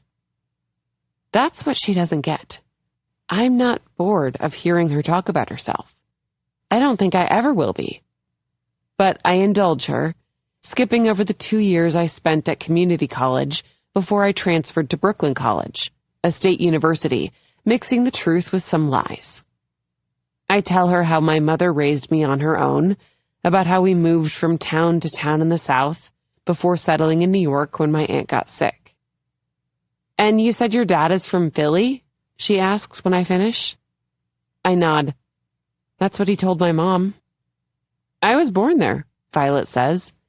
It's where both my parents were born and raised. They moved to Piedmont, just outside San Francisco, when I was 6. I feel a jolt, a current of electricity lighting up every cell. That's funny, I manage. Small world, she smiles. Like I said, Gemini twins. Maybe not twins, but sisters. I've always wished I had a sister, more than anything. What makes it even harder is that there's a chance I do have one somewhere. I think about it all the time. My dad probably went on to get married and have more kids. And those kids would be my siblings. If Violet's dad is from Philly, then maybe... No. I stop myself. I smile back. I visited once, on a school field trip. You're probably more familiar with the city than I am, then. I barely remember it. She tells me about what it was like growing up near San Francisco, how she and her friends would take the BART across the bay, how one day she hopes to move back to California. Before I know it, we're back in the neighborhood, on the corner of 5th and Smith. It's almost 11:30. We've walked for just over an hour, 2.5 miles, according to Violet's Apple Watch. I'm hot and sweaty. Without even seeing myself, I know my cheeks are splotched red, my hair frizzy under my hat. Want to grab a coffee? Violet asks. I bite my lip. I do, I really do, but I don't want to seem overeager. I know how strong I can come on. I need to bide my time, take it slow. No sudden movements. Nothing that might scare her away. I would, but I have to get my mom to an appointment, I say ruefully. No worries. I'll see you on Tuesday afternoon then. Harper gets home at 1, so do you want to come over a little before? Sure, I say. Sounds good. Okay, great. Have a good weekend. She starts to turn, then stops. Oh, she says, I want to show you what I mean. Before I go. She begins rifling through her bag. Mean about what? Triumphantly, Violet holds up what looks like a pencil. What a difference brows can make. Come here. Right now? She nods. Right now. Hesitantly, I take a step toward her. She uncaps the pencil and leans in, then gently lowers my glasses. We're almost the exact same height. Her breath tickles my face, warm and minty, and I close my eyes, feeling the light touch of the pencil tip against my skin. Start at the thickest part, she murmurs, then up to the tip, down, then blend. Violet moves to the other brow, repeats herself, then, okay, done, she pronounces, stepping back. She takes a compact from her purse and opens it, angling it toward me. So, do you like it? I study myself in the small mirror. My new brows shoot up in surprise. They look fuller, like Violet's, darker, more arched. Even behind my glasses, my eyes seem brighter somehow, the angle of my cheekbones more pronounced. She's right. I do look different. How'd you do that? I ask, still staring at my reflection, turning my head left and then right. I told you, she smiles, smug. With this, here, take it, Violet says, handing me the pencil. I have like 3 others at home. Really? Really. I take it from her, holding it like a treasure. Thank you. She smiles. See you Tuesday. She turns, waves, and heads down the block. My smile stretches into a grin. I can't wait. I turn toward home too. As I do, I catch myself in a reflective storefront window. For the first time in a long, long time, I like what I see. 11. My back and feet are aching by the time I get back to my apartment. I spent the rest of the day shopping for ingredients to make a celebratory meal for my mom and me. In and out of specialty markets. A butcher in Prospect Heights, an artisanal cheese shop in Park Slope, a French bakery Allison once mentioned. My arms are full of groceries when I let myself into the building and cross the small foyer to our apartment door, past the wall of aluminum mailboxes. The light above our door is on the fritz. It flickers on and off intermittently, like a prop in a cheap horror movie. I set the shopping bags on the floor to open our front door. My key is in the lock when I hear my name behind me. It echoes through the linoleum hall. Sloane Carraway? It's a terse, unfamiliar voice. I stiffen. Slowly, I slide my key from the doorknob, then turn. There's a woman in a police uniform, complete with a shiny-brimmed hat, brass badge, black lace-up boots. The small metal name tag on her breast pocket reads, Martinez, C. My stomach drops. I know why she's here. I feel sick. She must have followed me in, catching the door before it had had a chance to close, quiet as a mouse. Ms. Carraway? She says again. I start to shake my head, but think better of it. I don't want to make things worse than they already are. Yes? I say cautiously. Can I help you? She nods. She removes her cap and takes a step closer, tucking the hat under her arm. Her dark hair is parted down the middle and slicked back into a low bun at the nape of her neck. She doesn't wear any makeup, but not because she doesn't need it. Her nose and forehead are oily, olive skin peppered with faded acne marks, some pocked. Despite this, she's not unattractive. Her eyes are a dark brown, deep-set and almond-shaped, with long lashes, lips full. She's younger than I am, maybe late 20s, curvy in the right places.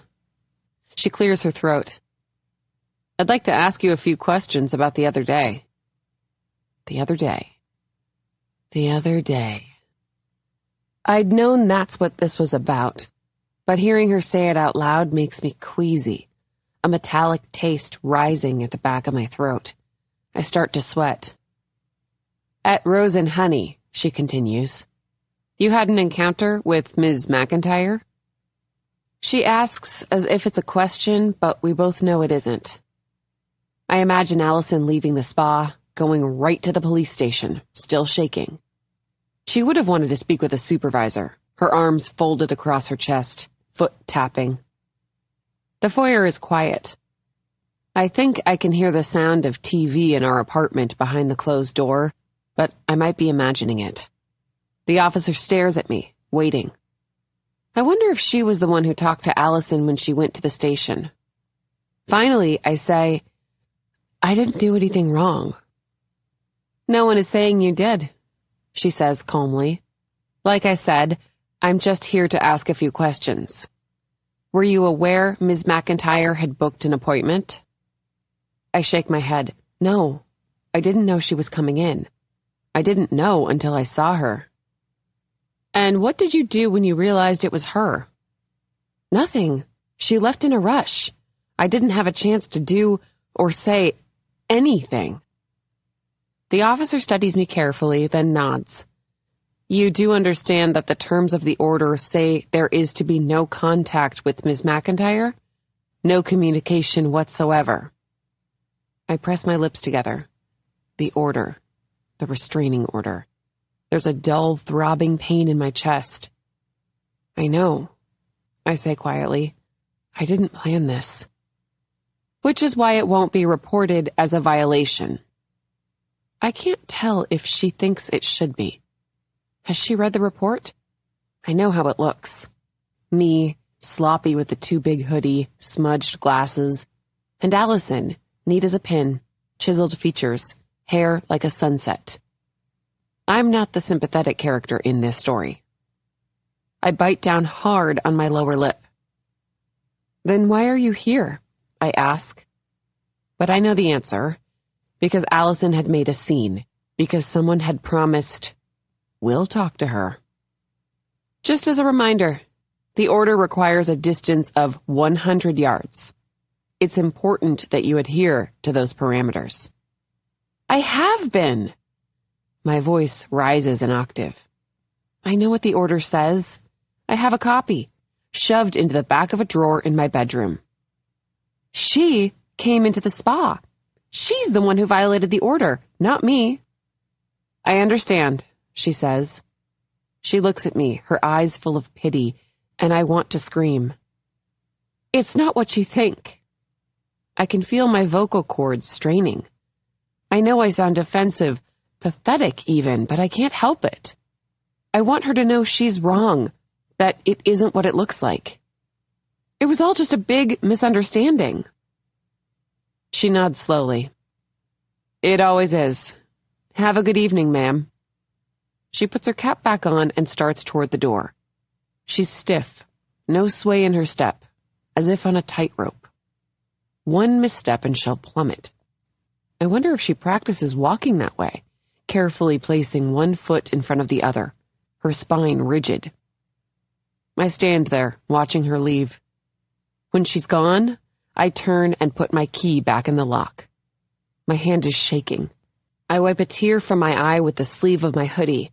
I don't want my mom to see me cry. After a moment, I exhale, then walk into the living room. My mother is in her recliner, legs outstretched and crossed at the ankles. There's an iced tea on the side table next to her, the glass sweating with condensation. Who was that? I heard voices, she says, turning her attention from the television. She shifts in the chair, then resettles. Gabby from upstairs, I say. She was telling me how she broke up with her boyfriend again. She caught him with someone else. My mom rolls her eyes and looks back toward the TV. She can't stand Gabby. I know I said I don't lie to my mother. That wasn't exactly the truth either. On Monday morning, the day before I'm supposed to start at the Lockharts, I text Violet, telling her I'm looking forward to the next day. When she doesn't respond right away, I text again, just with a smiley emoji, but there's still no answer. Not 5 minutes later, not 10, not an hour. Without my job at the spa, I have nothing to keep me busy. No distractions other than the drone of the TV in the living room. By mid-afternoon, I've picked up my phone 1,000 times to see if I missed a text. But the screen is blank. I can't stop fidgeting. Should I text her again, in case she missed the first two? I erase every message I type. With every passing hour, I grow more anxious. I turn off my phone, shove it in my nightstand, leave, then return to my bedroom only minutes later to power it back on. No new messages. Was it something I said? I replay our conversations over and over again. She seemed fine when we parted after our walk, smiling and waving as she retreated down the sidewalk. Maybe she just hadn't enjoyed our time together. Maybe she was upset I hadn't accepted her coffee invitation. Maybe she didn't think I was a good fit for Harper. But my real fear, even though I know it's impossible, is that she found out what happened at Rose and Honey the other afternoon. Or worse, about what happened before I got the job. about the restraining order. At 4:30, I can no longer stand it. It feels like I might lose my mind. I tell my mom I'm going for a walk, shoving my feet into shoes, grabbing my bag. When I push out onto the sidewalk, I have to shield my eyes. The sun is still high in the sky. The day's already getting longer and warmer as summer approaches. I'm not sure where I'm going, but I feel better outside. Violet's probably just busy, I tell myself. I almost believe it. I decide to walk to the park, do a few laps, and head home. But I don't stop when the playground comes into view. I keep walking. I already know where I'm going before I get there. The brownstones get bigger as I turn down the Lockhart Street. The elm trees taller, leaves fuller, the sidewalk wider. I walk on the side opposite their home.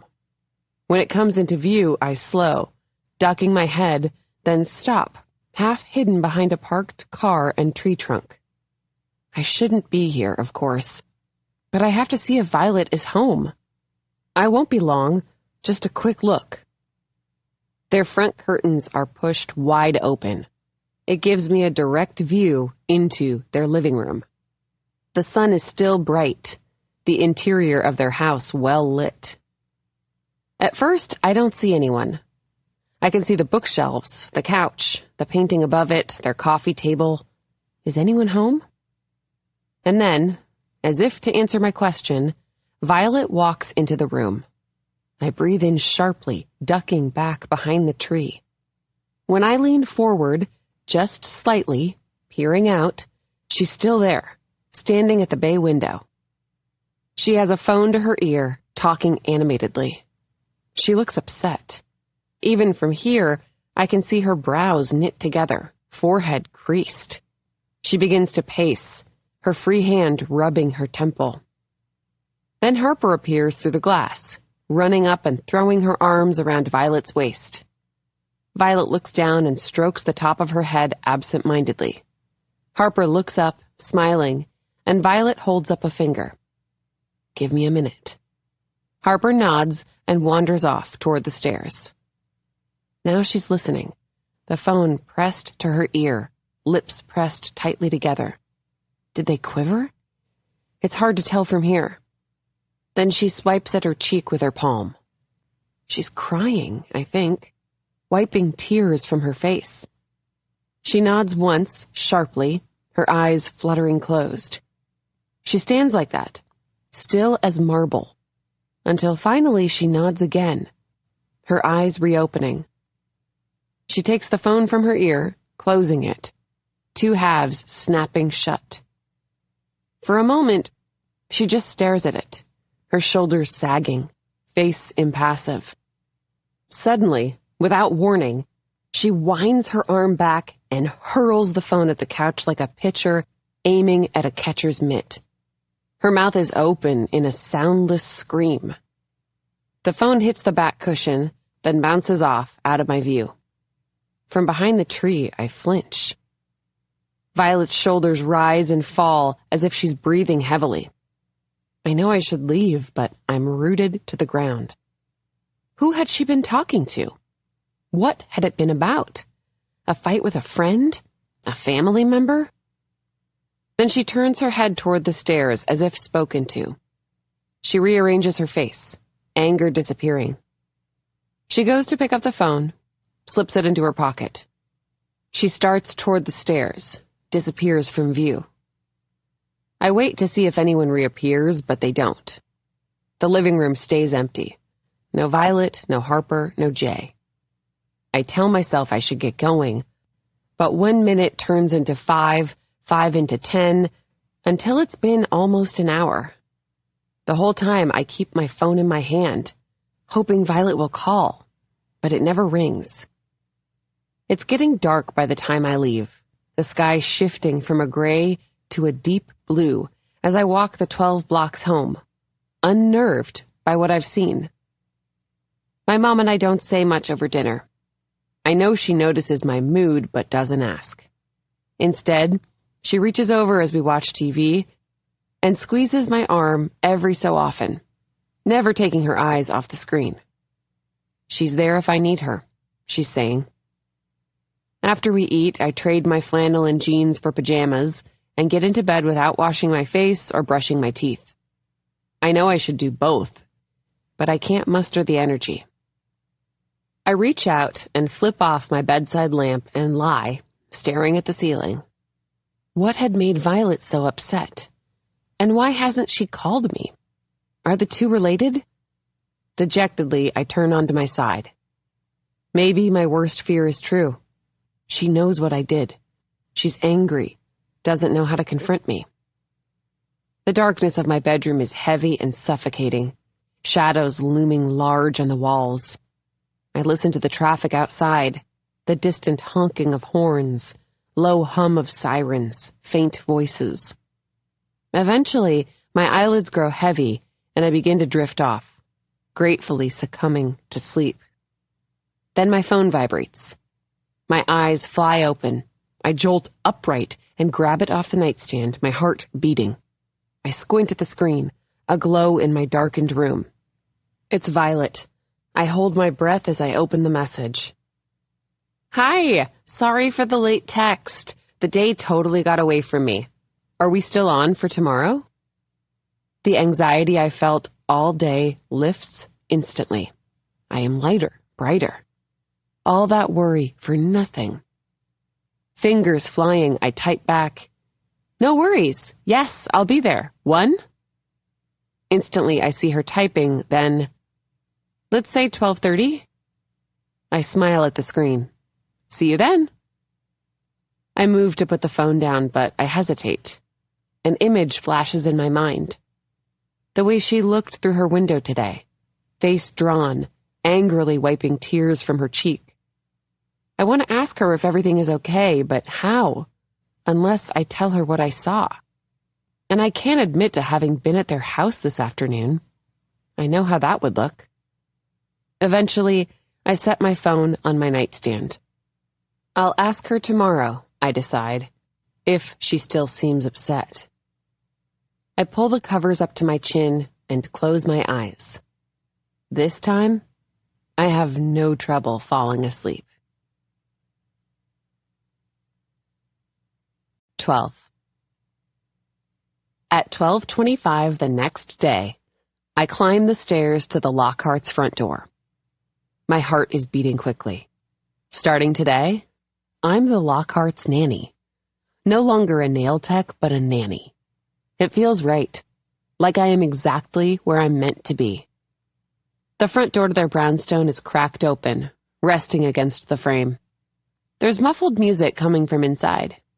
I knock lightly, but when no one answers, I push it open and step into the entryway.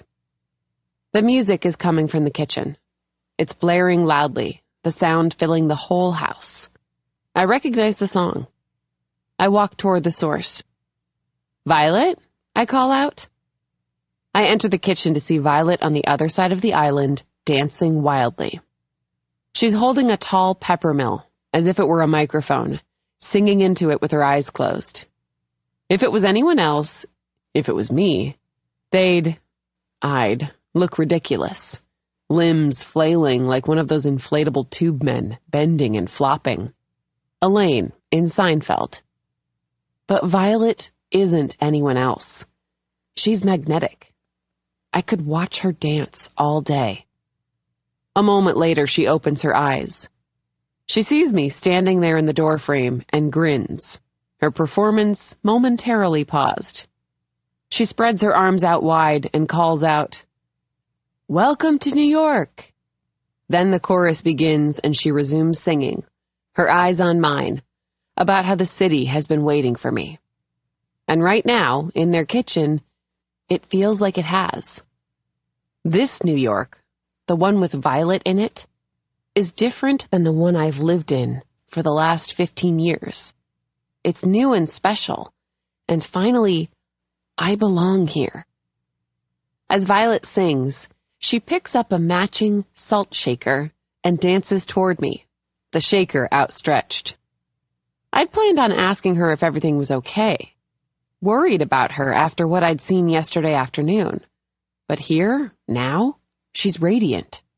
She seems more than okay. I drop my bag on the floor and take the shaker from her. I hesitate, only for a second, then start singing too. We both know all the words. We dance around, shimmying and swaying to the beat, singing into our microphones, the music so loud you can't hear either of us. When the song ends, Violet yells to Alexa to lower the volume, then drops into a kitchen chair and lifts the hair off the back of her neck, fanning herself with her other hand. "Sit," she says, and I do, my heart thumping from the dancing, in the seat across from hers.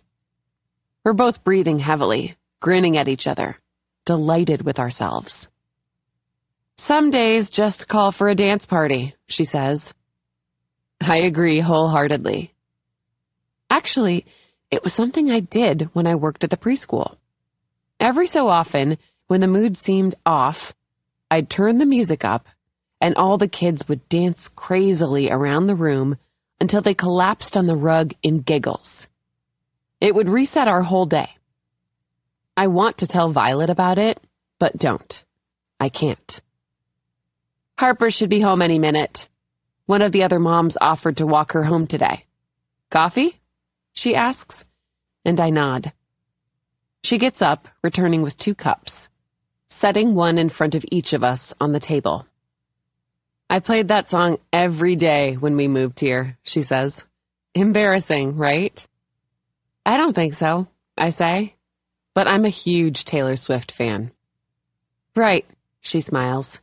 "You said that the first day we met at the park. That's how I knew we'd be friends." I beam, tickled that she remembers our first conversation.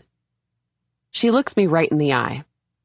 I know I've said this before, but I really haven't made many friends since we moved. It's nice to finally have one. I'm so glad we met. I feel a blossom of warmth in my chest. She said I'm her friend. Not her nanny, her friend. "Me too," I say. She has no idea how glad. I study her, tucking my hair behind one of my ears like she's done, sitting up a little straighter. "You've lived here for a long time. You must know a lot of people." Violet blows on her coffee, then takes a sip. I press my lips together, nodding slowly. "Sure, I guess." I used to know more. I was friends with a lot of the other teachers at the preschool. We'd go to brunch on the weekends, or someone would host everyone for a Sunday dinner. But after I got fired, that doesn't happen anymore.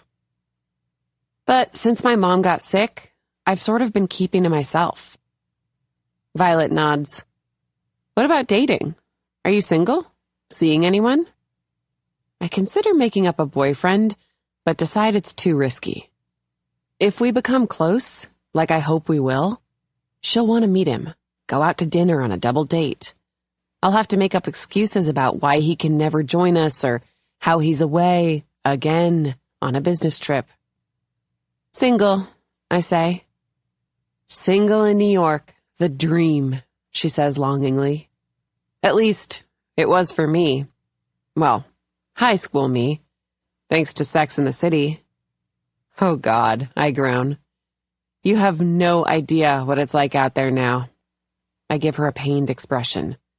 Tinder has ruined everything. It's the bane of my existence. It's an exaggeration. Actually, it keeps things interesting.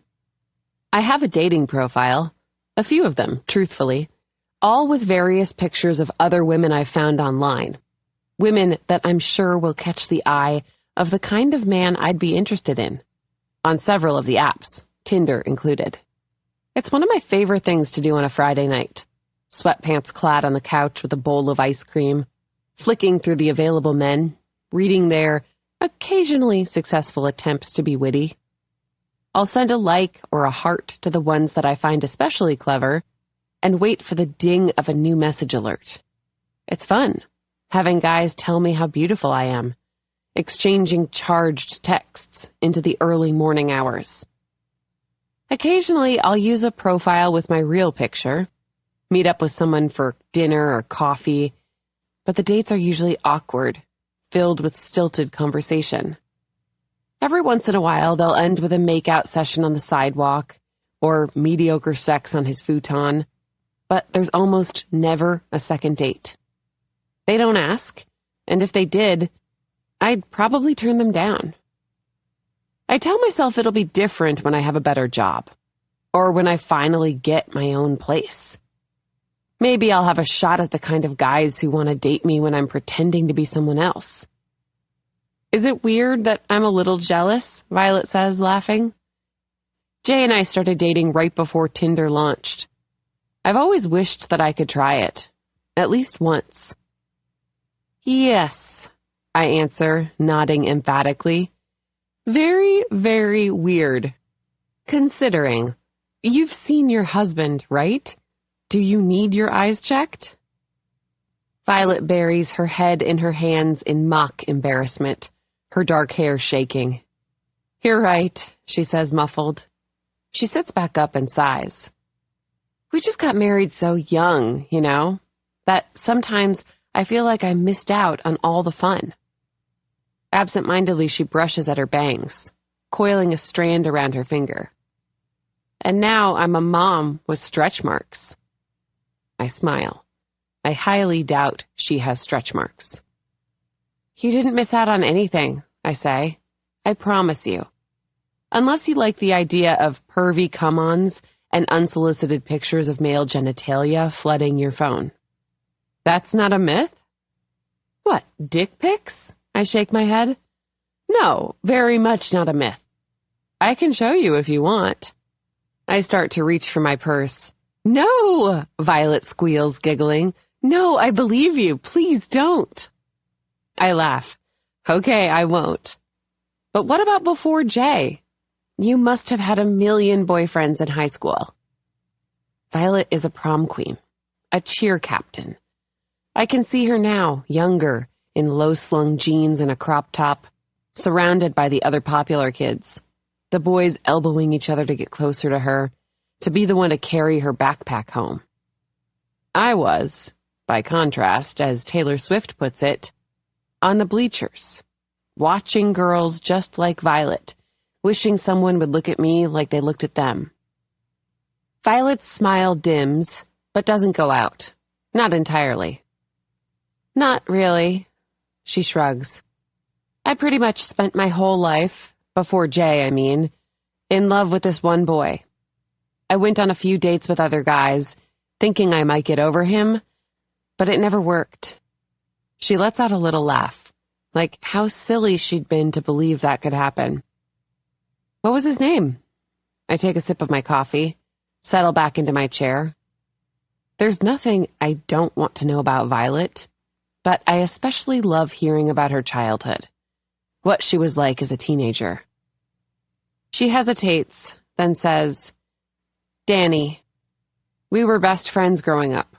We were inseparable, did everything together. Everyone thought we'd get married. So did I. She smiles, amused at her younger self. He had the biggest heart, and he was beautiful. A beautiful boy who grew up into a beautiful man.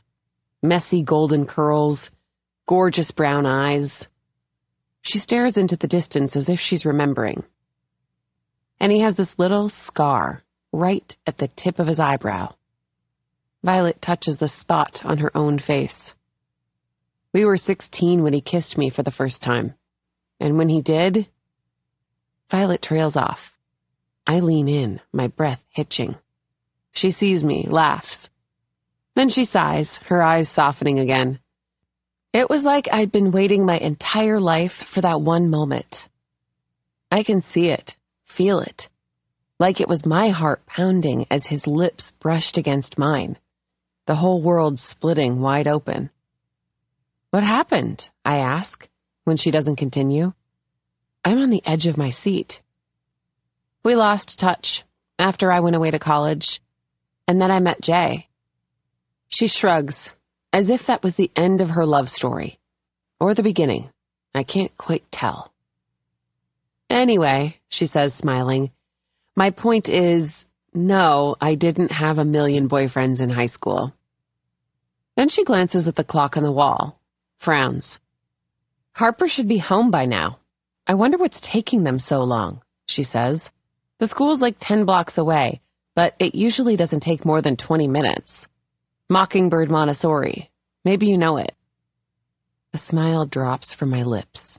Suddenly, the kitchen walls seem to close in, the room shrinking. I feel the color drain from my face as a wave of nausea rolls through me, my limbs losing feeling. Did she say Mockingbird? I repeat weakly. My voice sounds watery, warbled, like there's something in my mouth. Violet turns. You know it? I swallow the acid at the back of my throat. I wonder if I might throw up. How had I not known that Harper goes to Mockingbird? Of course she does. It's the best preschool in Brooklyn, where everyone who's anyone sends their child. I nod, my head bobbing dumbly. I used to nanny for one of the families who went there. It's the truth, but not the whole truth. Even still, I regret the words as soon as they leave my mouth. It's more than I want her to know. Oh, that's funny. What family? She cocks her head. I force my lips into a smile, trying to look nonchalant. Oh, they moved. To Connecticut, I think. I purposefully don't answer her question. It was ages ago. This is, of course, a lie. I'd nannied for them as recently as 18 months ago. Before I became her nanny, Ellie McIntyre was in my morning class at Mockingbird. It wasn't uncommon for the teachers to babysit the kids on the weekends for extra money. We all did it. The families were well off, and they paid decently, at least $25 an hour, 30 or more for 2 kids, which was as much as we made in our teaching positions. Ellie's mom is Allison McIntyre. She's the reason why I don't nanny anymore, why I'm not a preschool teacher, why I had to work in a place where no one bothered to check my references. She's the one who filed the restraining order, the one who walked into the spa and acted like she feared for her life, even though it was my life that had crumbled. She had 2 kids, both with red hair, just like hers. Ellie, who was 4 when we met, and Benji, who was 7. Her husband traveled during the week, and she needed help in the afternoons, when school got out and she wasn't done with work. At first, it was just once in a while, on days when she had off-site meetings, a Friday or Saturday night here and there. But soon it became more regular. Monday afternoons when Allison had to go into Manhattan and couldn't get home until after 7. Then Wednesdays and Thursdays. Then weekends, too. Until I was there more often than not. Until it was like I was part of their family. Until I wasn't. Ellie is probably still enrolled at Mockingbird. She's older than Harper, so they wouldn't be in the same class, but they might play together on the blacktop, on the playground. Violet and Allison likely have seen each other during drop-off or pickup. Maybe they even say hello to each other or chat as they're waiting for the kids to come out. The thought of this turns my stomach. I can't tell Violet her name because if she happened to tell Allison about me, this would all be ruined. Allison's eyes would harden. Her face would grow stony. She'd tell Violet things about me that aren't true. At least, not wholly. Don't think I don't see the irony in that. Then I remember that Violet thinks my name is Caitlin, and for once, I'm thankful I'm a liar, and not ashamed like I usually am. Are you okay? Violet asks. I make myself nod. I can't get any words out. Just then the doorbell chimes. Oh, that must be Harp, Violet says. As soon as Violet leaves the kitchen, I drop my head into my hands. I'm sure I was talked about after I left. By the teachers, the students, the parents. It's a close-knit community, which is one of the reasons I loved working there so much. If a child or teacher got sick, even just with a cold, everyone would sign a handmade get-well card. If there was a family emergency, a group of moms would send their au pairs over with ready-made meals. There were flowers on Teacher Appreciation Day and delicately iced cupcakes on birthdays. But there were whispers, too, when a student's parents were getting divorced, or when one of the dads was charged with insider trading. So I know there were whispers about me. How loud? I don't know. I don't know if the gossip lingered in the air, in the corners of the classrooms, in the mouths of the parents as they walked their children in and out of the school. If I'd kept in touch with anyone, I could have asked, but I haven't. I haven't spoken to any of the other teachers since I left. It was a small staff, 12 of us, but only one of them reached out to me after I'd been let go. Her name was Rachel, one of the teachers in the 5-year-old class who I often ate lunch with. She called, but I didn't answer. I was too embarrassed. A few weeks later, when the loneliness seeped in, I tried to call her back, but this time, she was the one who didn't pick up. I left a voicemail asking if she wanted to get lunch, then sent a text, but there was never any response. I tried another few teachers over the following months, but no one returned my calls. Not one parent reached out to me either. Not even the ones who had sent gift baskets at the end of the school year, or the ones who hugged me tearfully when their child graduated from my class to the next. I'd become infected. No one wanted to catch it. In the next room, there's the rise of voices. Panic grips me, coiling around my throat like a constrictor. What if Violet invites whoever brought Harper home inside? What if they recognize me? I look around wildly for a place to hide, a broom closet maybe, behind the island. Just as I'm about to bolt from my chair, I hear Violet say goodbye, the front door closing, Harper chatting excitedly. I exhale, one big whoosh, and shake my head. Get it together, Sloane. It was well over a year ago now. I'm sure my name had faded from everyone's lips by the time Harper started at Mockingbird. And if it hadn't, it doesn't matter. To Violet, I'm Caitlin, not Sloane. But even so, from now on, I'll be sure to arrive after Harper gets home from school. Never before. A moment later, when Harper bounds into the kitchen, Violet behind her, I have a smile on my face. Caitlin! Harper yells. Look what I made at school today. She waves a round piece of colored construction paper over her head, edges jagged with scissor cuts. It's Jupiter! Wow, I say, taking it from her. You must have worked really hard on this. Praise the effort, not the child. An oft-repeated refrain of the principal at Mockingbird. Old habits, I guess. Harper and Violet both beam at me. Should we go to a new park today? I ask. I know of a good one just off Hoyt. Yeah, Harper says. Can we, Mom? Violet nods. Absolutely. Do you want a snack first? A muffin, Harper says, doing an excited little wiggle. Sure. Go wash your hands and I'll get you one. A pout forms on Harper's face. I want it now. Okay, Violet says patiently, as soon as you wash your hands. Harper's face crumples. I hate washing my hands, Harper belts. She drops to the floor and begins to kick her feet against the couch. Harper, Violet says. Her voice is stern, but I can see the worry on her face. I feel my hands grow clammy, my heart rate quicken.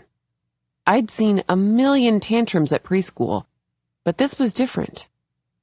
What if her heart gives out? Half panicked, I crouch down next to Violet. Hey, Harper, I say. Can you show me how to wash my hands? I forgot how. Do I put water on my feet or on my head? Harper stops crying, sniffles, and looks up at me. No, she says, shaking her head. Do I put water on my nose? She wipes snot from her face with her sleeve, giggling a little bit. No. Will you show me? She nods, gets up. Violet shoots me a grateful smile. I smile back, but I'm rattled. What if I hadn't been able to get her to stop crying? What if she'd fainted? Violet would have expected me to know what to do. She trusts me. Guilt gnaws at me, its tiny teeth sharp. Of course she trusts me, because I told her I was a nurse. Does that make me a bad person? I don't want to know the answer to that. Harper is waiting expectantly for me, so I get up and follow her into the kitchen. Something could have happened, but it didn't. It didn't. Come on, I say to Harper, taking her hand. Do I put soap in my ears? She laughs and pulls me toward the sink. 13. Over the next few weeks, as the days get longer and hotter, pants replaced by shorts, sweaters by t-shirts, Violet, Harper, and I slip into a familiar routine. Just like I'd hoped, my 3 shifts a week quickly turn into 4, then 5, Monday through Friday. Every day I arrive at the Lockhart's house just after Harper comes home from school. Around 1, the 3 of us head over to the park. On the walk there, she holds both our hands, begging us to swing her until we worry her shoulders might pop from their sockets. We trade off who pushes her on the swings or chases her around the playground. When we're done, I'll take Harper to a ballet class or gymnastics, while Violet goes home to study. When Violet and I are together, our conversations are easy. We chat about our days and our lives and the latest celebrity gossip, who got sent home on the latest episode of The Bachelor. She mentioned she watched it a few weeks ago, so I started watching it too on my laptop after my mom falls asleep on the couch. I also started buying Vogue after she told me about an article she read, so I can be up on the same things she is. She talks a lot about Harper, funny things she's said or done, her latest tricks to get out of bedtime. Lately, it's asking for her back to be scratched for at least 10 minutes. I laugh when Violet tells me how Harper's coerced her into professing her love to each of her stuffed animals, kissing their cheeks, and tucking them in before Violet is allowed to leave the room. Sometimes Harper requires her to give each stuffed animal a back scratch too. You can tell how much Violet loves being a mom, how much motherhood suits her. She also talks about Jay, about his likes and pet peeves, the places they've gone together. They traveled a lot before Harper was born, to interesting places like Shanghai and Bali, Patagonia, the Australian outback. I tell her I traveled too, how I backpacked through Italy after I graduated from college. I didn't, but it feels like I did when I described the trip from movies I've seen, share details from books I've read. Eat, pray, lie, if you will. Actually, I've never left the East Coast. When I was growing up, my mom would take me on week-long vacations to Daytona Beach, where she used to waitress, where she met my dad. We'd load up the car with beach towels and sand toys and coolers full of lunch meat and jars of peanut butter, and we'd get a room in a seaside motel, spend our days baking in the sun, me splashing in the waves, her with a book on a lounge chair. It was always special, but it wasn't Europe. Violet's favorite vacation was the trip she and Jay took to Scotland right before she got pregnant with Harper. She talks about it with a hint of nostalgia, and I wonder if she ever misses how things were before they became parents. She laughs as she recounts a story of walking into a bar in the outskirts of Edinburgh, and how they thought everyone was speaking another language because the local accents were so thick. Jay pulled out his Google Translate app, only to realize his mistake when the bartender typed in, "I am speaking English, you dauber." I hoard these details about Jay like precious stones, carefully wrapping them up and stowing them away in my memory. It feels like I know him, really know him. Where he was born, where he grew up, what he studied in college. I know how he proposed and what his favorite foods are.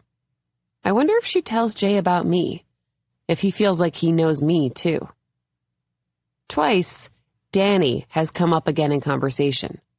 Only briefly, in passing, but both times, Violet has looked like a schoolgirl, her cheeks coloring, lips fighting a smile. It's impossible not to wonder if she thinks about him late at night, if she imagines what it would be like if they'd never broken up. When Violet runs errands, I'll stay at the house with Harper. I'll read to her on the couch, or we'll play kitchen, making pancakes and sandwiches and hot dogs out of Play-Doh. She loves listening to Taylor Swift, too. Calls her Twaylor, singing along to the choruses of her favorite songs. 3 of Harper's classmates have seen her in concert, she tells me wistfully. So the next time I come over, I bring colorful string and plastic beads, and we make Swiftie friendship bracelets, slip them on, and pretend we have front row seats at her Eras tour. At first, I was terrified to be alone with Harper, worried what might happen if I was the only one around, but I've gotten more comfortable.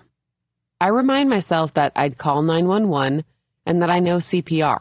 If something were to happen, I'd keep her safe. But my favorite times are when Violet texts me to meet up with her for coffee and take a walk to the marina or up to the Brooklyn Bridge while Harper is still in school. We count our steps on her gold-linked watch, toast with our cappuccinos if we make it to 5,000. Some mornings we take a yoga class, or, if it's particularly hot, we stretch out on blankets in the park, pulling up our shirts to tan our backs and bellies, holding cold cans of LaCroix to our necks to cool ourselves down. On these days, I'm not just Harper's nanny, but Violet's friend. And maybe not just her friend, but best friend. I feel like she's mine, at least. When Violet and I are together, I want to pinch myself that I've been welcomed into her life, that someone like her wants to be friends with someone like me. Sometimes I wonder what she's getting out of it, if maybe I make her feel better about herself, or if she's just grateful to have found childcare, but then she'll laugh at one of my jokes, give me a squeeze on my arm, and I know that our friendship is real. Even after all these weeks, I still get a thrill seeing her name on my phone when she texts, a surge of anticipation before I knock on their front door. Some people, when you get to know them, lose their shine. Their newness fades. The mystery evaporates. You start to see the cracks in the surface, their tiny imperfections. But not Violet.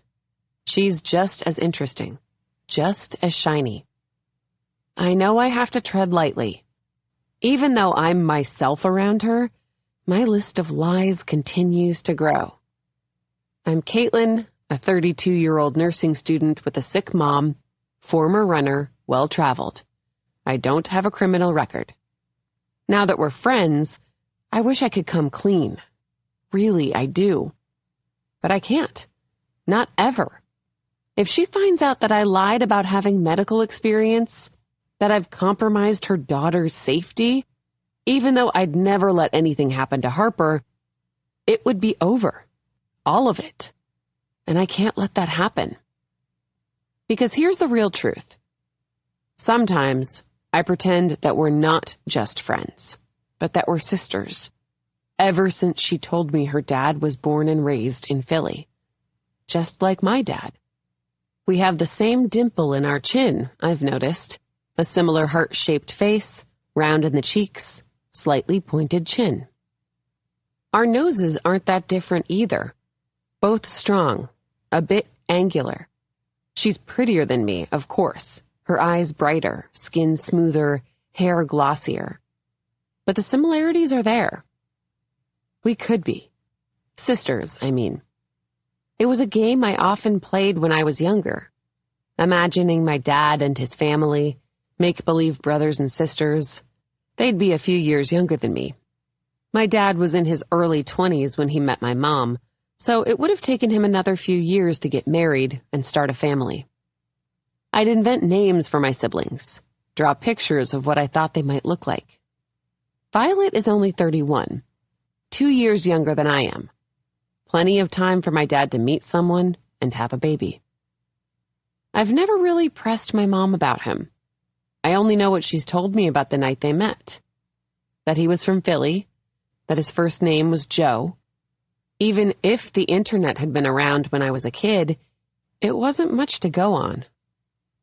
I thought I'd grown out of it. I thought I'd accepted that I would never know if I had any brothers or sisters. But it's clear I haven't. And why would I? Doesn't everyone want to know where they've come from? Who else belongs to them? Every so often, I consider taking a DNA test, spitting in one of those little tubes and dropping the envelope in the mail. But I'm not ready to face that the answer might be no one. There's no one else out there. No one else I belong to. One night after dinner, after I've spent the day at the Lockharts, comparing Violet's face to my own, I can't help myself. I clear my throat, wet my lips. "What's my dad's last name?" I ask a little too loudly. I don't look away from the TV. Out of the corner of my eye, I can see my mom turn to look at me, shifting in her chair. She doesn't say anything, just stares. Then she looks back toward the TV. "I don't know. It was so long ago, I can hardly remember." I don't respond. This isn't true. I can tell by the way her body has stiffened. She doesn't want to talk about my dad. And why would she? "Why?" she asks. "No reason," I say quickly. "I was just curious." "It's better not to be," she says. "We've done okay on our own, haven't we?" "Yeah," I say. I feel a flicker of guilt. Of course. To admit anything else would be a slap in her face. She gave up everything for me. Even still, I want more than okay. I want a sister. 14. It's an overcast Friday morning, and Violet's invited me over for a coffee after she drops Harper off at school. Harper has a play date this afternoon, so my day is wide open. When I leave my apartment, the sky is a deep gray. It's chilly. Chillier than it's been in weeks. The final remnants of spring before summer cracks open. Heat and humidity infiltrating every nook and cranny of the city. I pull my sweatshirt hood over my head and tighten the strings under my chin. I pick up the pace, hoping I'll warm up. On the way, I decide to detour by a coffee shop that I know Violet loves. I order us both brown sugar lattes with oat milk, her favorite drink. Now it's mine, too. I feel myself starting to get nervous as I climb their steps, coffees in hand, wondering if today Jay will be here. It's something I think about every time I'm in their home. Whether he'll stop by for lunch or take the afternoon off, come home early. But he never does. He's always working, always at the office. Occasionally, Violet will tell me that he says hello or sends his best, and I'll feel a rush, an electrical current coursing through me. Do they talk about me? I wonder. Does she tell him about our conversations? I don't know why I care. Actually, that's not true, not even partly. I care because I like him. Even though I haven't seen him since that first dinner, I haven't stopped thinking about him. But it's just a crush, a stupid, silly crush. He's my best friend's husband. It's not like it would go anywhere. Rolling my eyes at myself, I press the doorbell with my elbow. I hop from foot to stay warm. I press the doorbell again, twice. Come on, Violet. But when the door swings open, it's not Violet that appears. This time, it is Jay. He looks as surprised to see me as I am to see him. He's half-dressed, in a pair of pressed khakis, no shirt. He has a small towel in his hand, his hair damp, freshly washed. I can smell his shampoo. "Caitlin?" he says, his eyebrows knitting together, head cocked to the side. I stare back, momentarily struck dumb. Even though I've been hoping to run into him, I hadn't imagined that I actually would. I blink a few times, wondering if I'm hallucinating. When he doesn't disappear, I decide that I'm not. "Hi," I say finally. "Good morning." "Good morning," he answers. He smiles, giving me a once-over, his surprise turning to amusement. I glance down at my outfit. Jeans ripped at the knee, my oversized hoodie pulled tightly around my face like the little kid from E.T. High fashion. Haute couture. I wish I could loosen the strings, but, the fucking coffee. I feel my face flush. At least I did my eyebrows, thank God. "What can I do for you?" Jay asks. "Nothing," I say. I'm here for Violet. Is she home? We had plans to have coffee." I hold up the 2 cups in my hands as evidence. "She didn't mention I was stopping by?" He shakes his head again. "She's still dropping Harper off at school. I was in the shower when she left. She should be back any minute, though."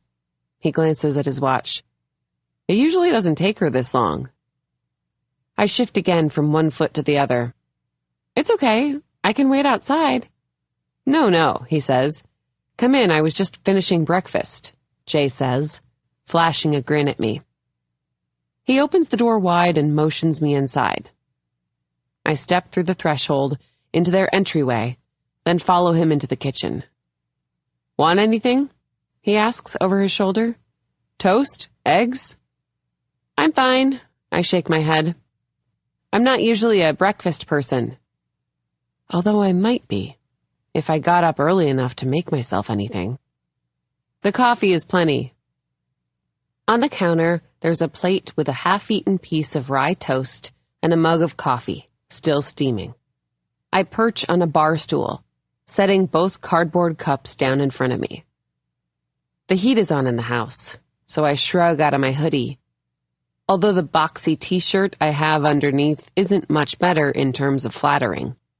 I desperately wish I'd spent an extra 5 minutes getting ready this morning. I set my purse on the bar stool next to me, and when I hear it clunk, I remember what's inside. "Oh," I say, reaching into it and pulling out the copy of And Then There Were None. "Here." I hand the book to Jay, who takes it from me, looking at it in surprise. "You said you might want to read it," I add. "When we met at the park?" I've been carrying it around for almost 2 months now. I'd planned on giving it to him the night that Violet invited me over for dinner, but he went upstairs to put Harper to bed before I'd had the chance. I keep telling myself to give it to Violet to give to him, but I haven't. I've wanted to do it myself. It feels like something special between us, just for the 2 of us. Jay studies the cover, nodding slowly. For a minute, I think he might not remember our conversation, and I start to feel sick, hands getting clammy. But then he looks at me, a smile spreading across his face, his gold-flecked eyes bright. "Thanks," he says. "Really, thanks. I can't wait to read it." I smile back. The knot in my stomach unwinds, my limbs loosening with pleasure. We're still smiling at each other when my phone buzzes. I pick it up off the counter. It's a text from Violet.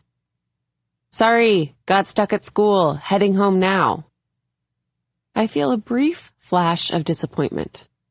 I don't want her to come back yet. I've been waiting a long time for this moment to materialize, to see Jay again. When Violet walks in, everything will change.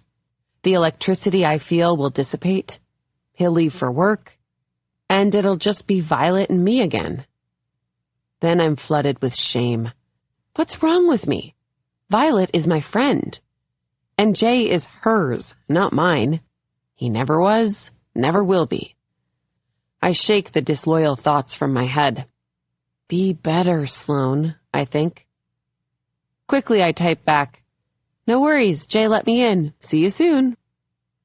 "It's Violet. She says she's on her way home," I say, looking back up at Jay. He nods and tosses the towel he used to dry his hair on the counter, then picks up his coffee.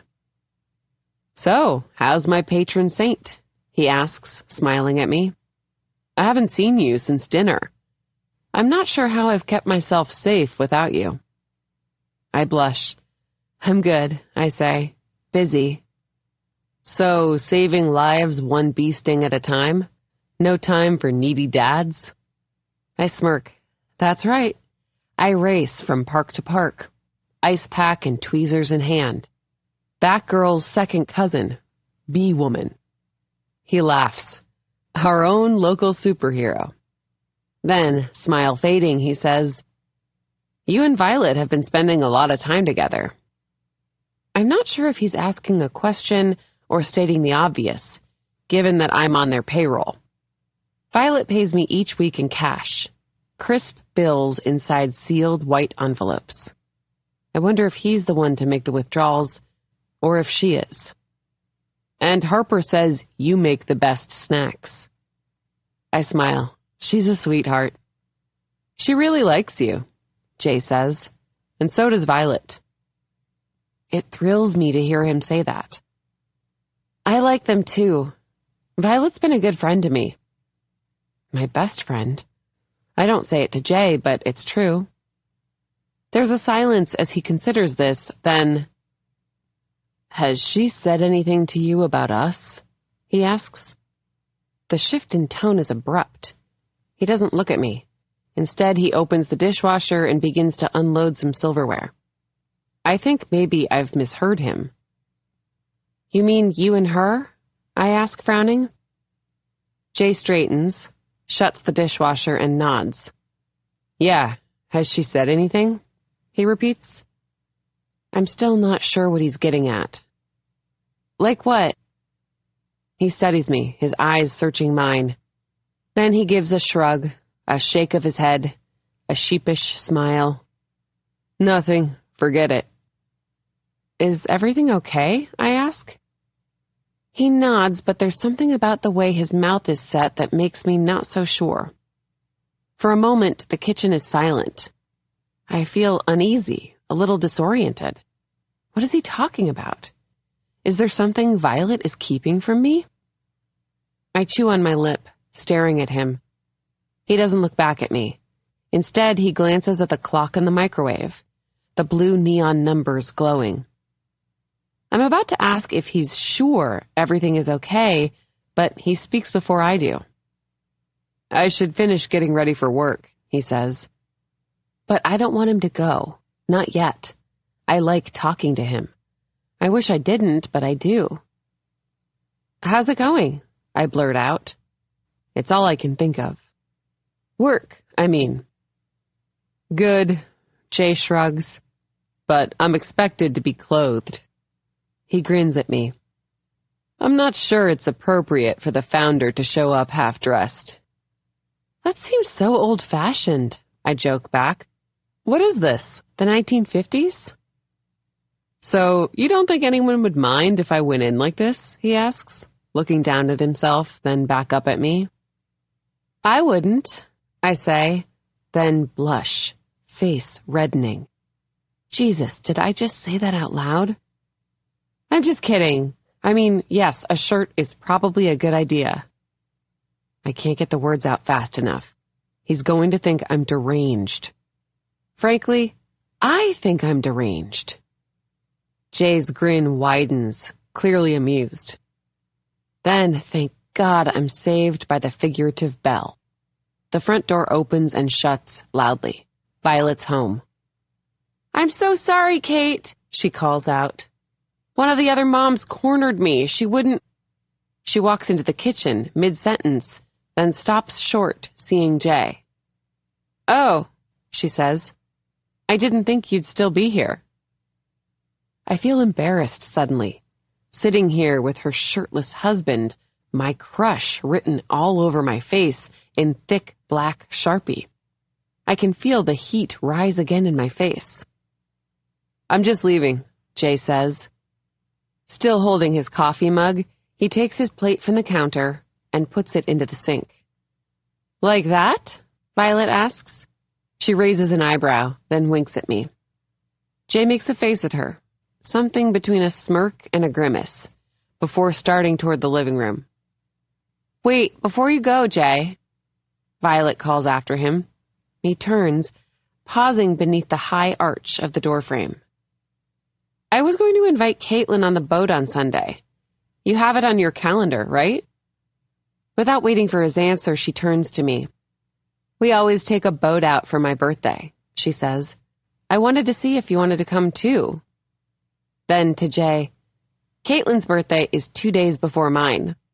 I thought it would be fun to celebrate together." She looks from Jay back to me, smiling. "I meant to ask you earlier, but it snuck up on me this year. Want to join us?" I feel a rush. I think of the calendar on the wall in my room. Both our birthdays circled in marker. I've been waiting for this invitation as the days neared. Waiting, wishing, hoping. "Yes," I say. "I'd love to. That sounds so fun. Just the 4 of us?" Violet nods. "Is that okay?" "Of course," I say. I beam. It's more than okay. It's great. Just as I'd imagined. "Did you make a reservation?" Jay asks. His voice sounds oddly strained. She nods. "Last week." "Why, do you have to work?" "I already told Harper that—" "No, it's fine," he interrupts. "That's fine with me." "Great," Violet says, grinning at me. "We're booked at 10. Jay nods. "Okay. Then, I really have to run. I have a meeting at 9:30. He picks up, and then there were none from the counter and holds it up.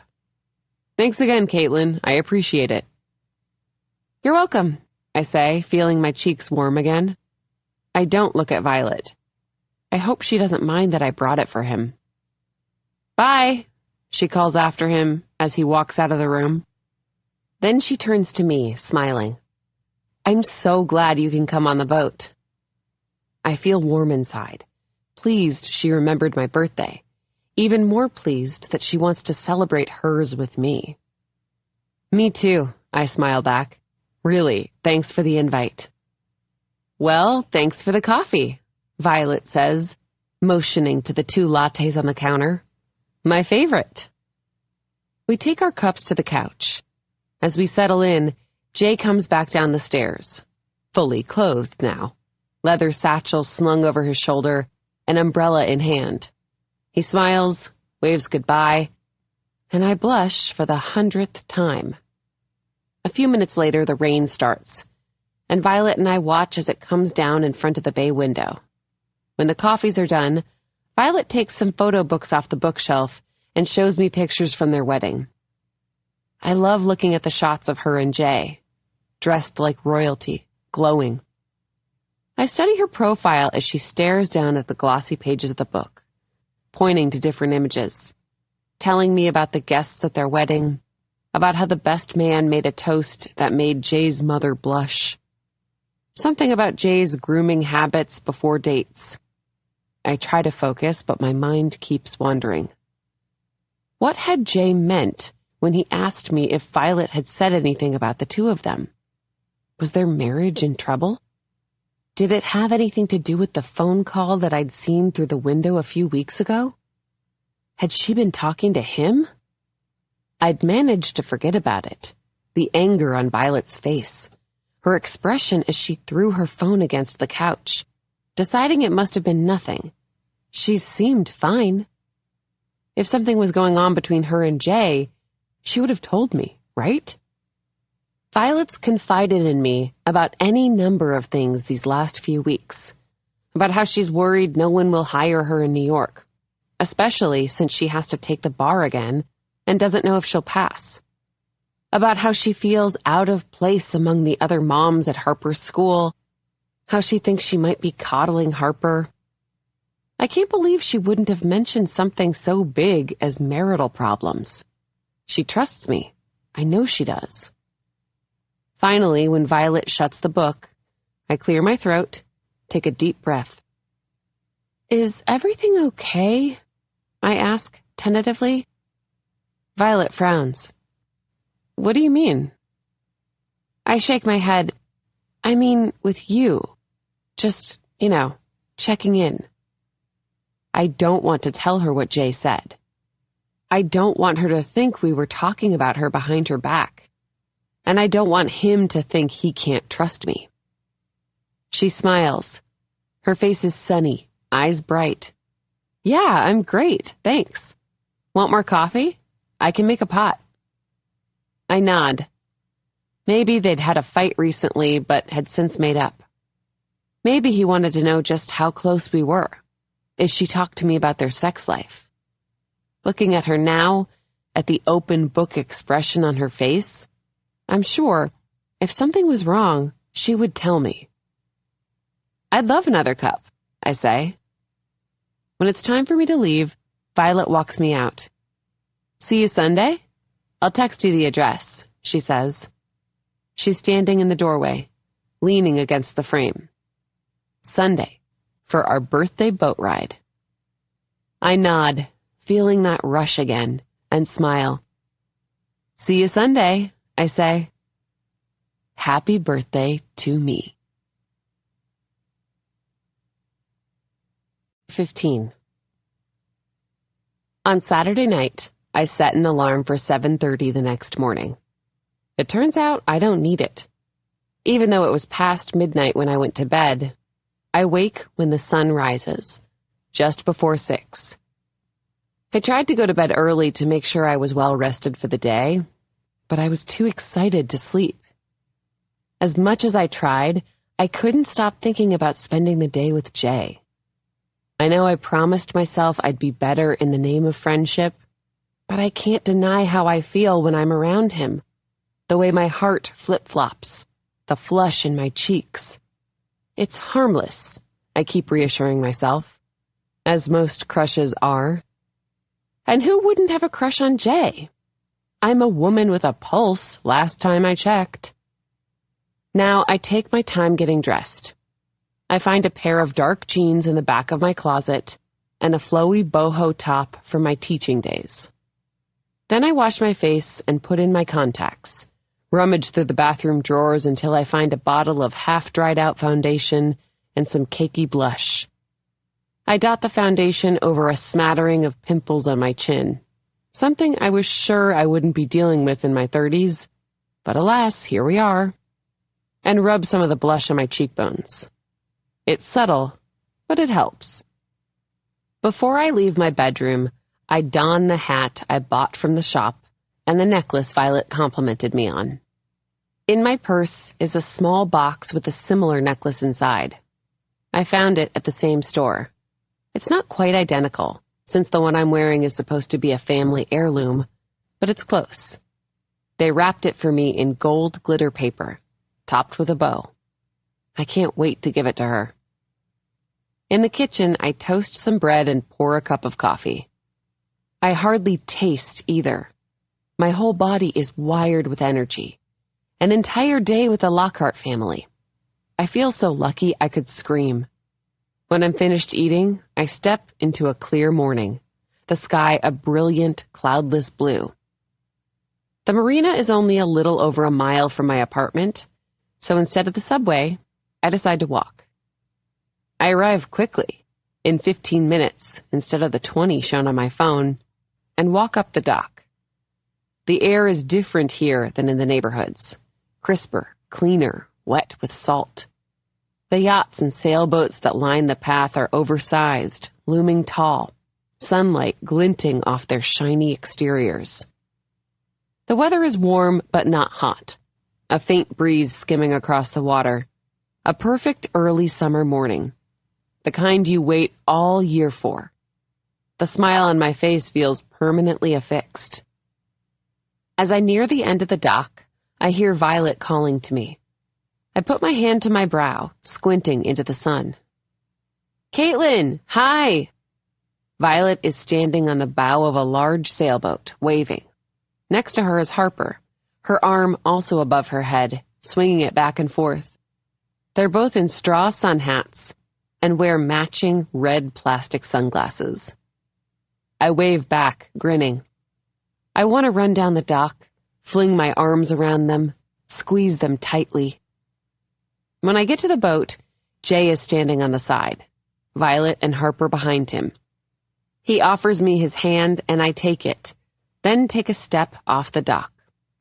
The boat rocks with the shift in weight, and I almost fall backward. Jay grabs me by the waist, pulling my body to his to steady me. Suddenly we're face to face, so close I can feel his chest against mine, the tickle of his breath on my lips. He smells like spearmint gum. "Whoa there," he says, smiling, and everyone laughs.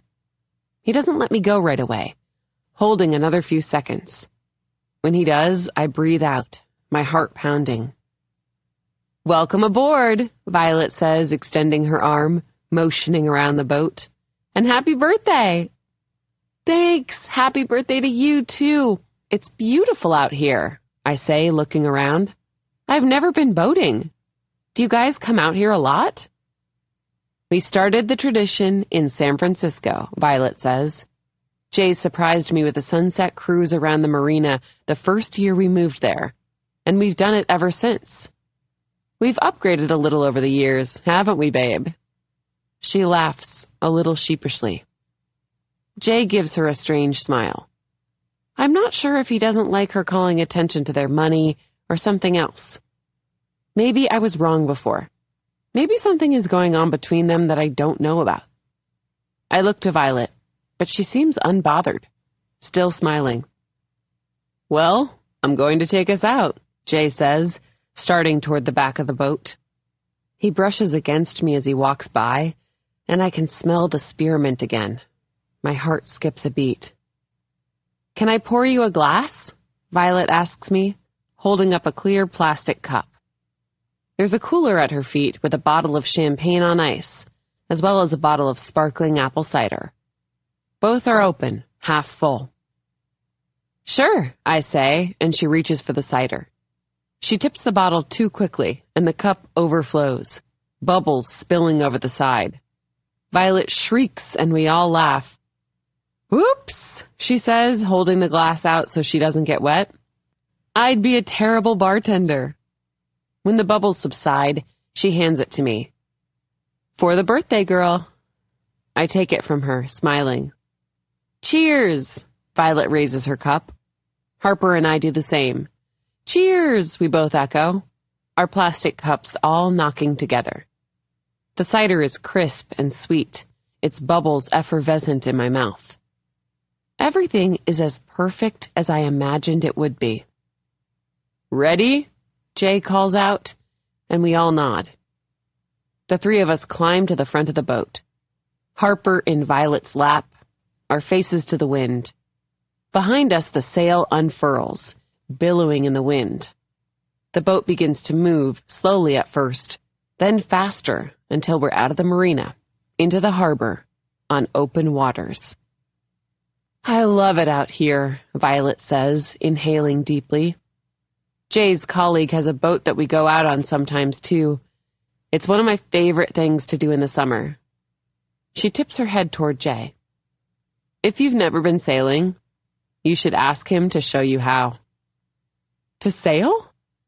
I look back toward Jay. He's standing at the back of the boat, holding a rope in his gloved hand. He has a pair of tortoise-shell-rimmed Wayfarer sunglasses on, his hair tousled by the wind. He's as handsome as I've ever seen him. She nods. "It's fun. It's easier than it looks." I hesitate. "Go!" She smiles encouragingly. Cautiously, I stand, the boat rocking over the small waves, and wobbly, make my way toward Jay. I glance back at Violet, who has already turned back around. She's pointing something out to Harper, another boat maybe, who is nodding emphatically. Jay smiles at me as I approach. "Everything okay? Not seasick, I hope." I shake my head. "Violet said you'd show me the ropes." I look down at the ropes in his hand. "Literally, I guess. I've never been sailing before." "Yeah, sure, I'd be happy to." His smile broadens into a grin, white teeth appearing. He looks genuinely excited by my interest. I smile. "Okay, so, I look up at the sails and the ropes and pulleys. This looks complicated. He laughs. It really isn't. We'll start with the basics, he says. This is the tiller. He points to a wooden stick-like thing behind us. It's used to steer. I nod. Got it. Go on then, he says, like he's daring me. Hesitantly, I reach out, wrap my fingers around it, then look back toward him. Nice grip, he says. His tone is teasing. My whole body flushes, heat radiating through me. He grins again, bites his lip. God, he's good-looking. I press the back of my hand to my flaming neck. Is he flirting with me? And these, Jay points to the ropes, still smiling, are called sheets. Each sheet refers to the sail that it controls. This sail, he points to the sail directly in front of us, is the mainsail. The front sail toward the bow is the jib. So when you want to move the mainsail, you use the main sheet. If you want to move the jib, then you will pull the jib sheet. Make sense? I swallow hard, willing my blush to fade. Yep, seems easy enough, I manage. He shows me the boom, which apparently I should watch out for, lest it knock me over, and the stays and the shrouds, which look like wires, and the halyard, which looks like more wires. You with me? Jay asks. Mm-hmm, I nod, trying my best to sound convincing. I am not, in fact, with him. I'm having trouble focusing on anything besides the way his arm keeps brushing against mine. Great. The sailing part is actually pretty simple. There are a few rules to get us started. First, you can't sail directly into the wind.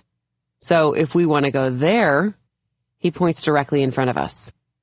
We'll have to sail 45 or 50 degrees to the left or right of the wind, then back the other way. And that's called tacking. We do that by moving the sails we just talked about. That doesn't sound simple. It sounds like math class. Jay laughs. I promise you, it's easy once you get the hang of it. Look how well you handled the tiller. He winks. I blush again, knees turning to jelly. Seriously, he says, you'll see. Are you ready to give it a shot? He takes a step back and motions for me to take his place. What? No way, I say, shaking my head and holding my hands up, palms to him. I'll capsize us. It'll be like Titanic, round 2. Jay smiles, amused. I'm going to show you what to do, he says. The only real way to learn is by doing. And lucky for us all, there are no icebergs in the East River. Come on, grab the rope, he says, holding it out to me. Right hand above left. Reluctantly, I do what he says. Although truthfully, if he'd asked me to jump off the boat with a brick tied to my ankle, I'd probably do that too. Aye, aye, Captain. The rope is thick and braided, taut under my hands. Like this? I look over my shoulder at him. A little higher. Jay takes a step closer and reaches around me. He puts his hands over mine on the rope and slides them up. My heart rate quickens at his touch. The closeness of our bodies. Okay, now we pull. Lean back just a little. I ease back into his chest. It's warm and sturdy. Is it my imagination, or does he move even closer? Good, he says. His breath is in my hair, against my ear, my neck. I want to close my eyes, but I don't. I keep them trained forward, body stiff. The bow of the boat begins to turn. Oh, I say, looking back at Jay, surprised by the movement. He laughs. Pretty cool, huh? I nod. We begin to pick up speed. I tighten my grip on the rope. His arms are still around me. Okay, now, let go and pull here. He guides my hands to another set of ropes. Watch the boom. Oh, and loosen your hold. Now pull again. Yep, just like that. The boat begins to shift in the other direction. He takes a step back. See? You're doing it, he says proudly. I grin at him. I'm doing it? You're doing it. That's it. Well, he laughs. Not exactly it, but it's a start. We'll adjust the mainsail as the wind changes, but until it does, you can relax and enjoy the ride. Where'd you learn all this? I ask him. Summer camp, when I was 10. Naturally, the only boats at the summer camp I went to were old, rusty canoes, floating in warm, swampy South Carolina lake water. No one minded, though. We splashed through the inky water, feet sinking into the muck, trying not to tip the boats as we hoisted ourselves in. It was just a rinky-dink YMCA day camp. My mom couldn't afford to send me to the sleepaway kind with cabins and bunk beds and bonfires. So sailing? Yeah, right. Jay sees the look on my face and laughs. What?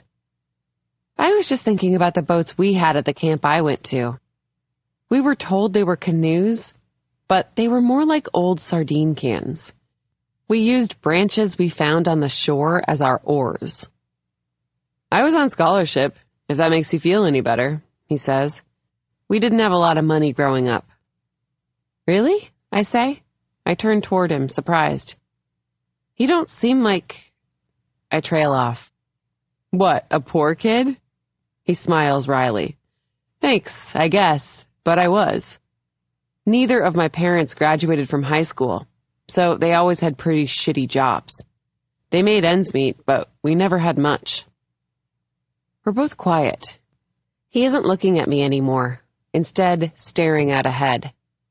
I clear my throat and say, I grew up without money too. My mom worked as a housekeeper, but she had health problems. She called out sick all the time, always ended up getting fired for missing too many days. We moved around a lot because we couldn't pay the rent. It's more honest than I've been with anyone in a long time. Even Violet. Maybe because he was like me, a poor kid who just wanted to fit in. This time, when Jay looks at me, it's like he's seeing me for the first time. Slowly, he nods. It's a hard way to grow up. I hated it. Me too. Which is why I never told anyone. I made excuses about why I could never invite anyone over to our apartment. And since no one visited, I was free to tell them we lived in a mansion, and that my dad was a movie star in Hollywood. I thought that would make people like me. I shrug. Jay nods. It's hard to explain it to people, what it's like. I don't think Violet's ever really understood, but I shouldn't be surprised, considering. Considering what? I ask. He shrugs. Her family has always had money. Her dad is some hotshot lawyer. Violet worked for his firm in San Francisco. But they have generational wealth. Her grandmother left a trust for her when she died. I frown, confused. She's never mentioned money or a trust. But it makes sense. The big brownstone, the expensive clothes, the ease with which she glides. Still, I'm surprised it never came up. He sees the look on my face. She doesn't usually talk about it. She thinks people will look at her differently if they know she comes from money. Even in Brooklyn, where everyone comes from money. I think she likes people thinking that we're self-made, but I'm not sure why. No one here is impressed by new money. There's a hint of resentment in his voice. It's funny. I grew up wishing I had the kind of money she did, and all she wants to do is hide it. Unless you're a member of the Poor Kid Club, you just don't get it, do you? I give a little laugh. No dues required, thank God. Jay laughs too. I'm glad you came today. I like you. I grin at him. I like you too. And I mean it. I mean it more than I could ever tell him. Then, oh, I say in surprise. That moved. The direction thing. Good eye. Okay, grab the main sheet there. Right, you got it. And pull a little. Exactly, nice.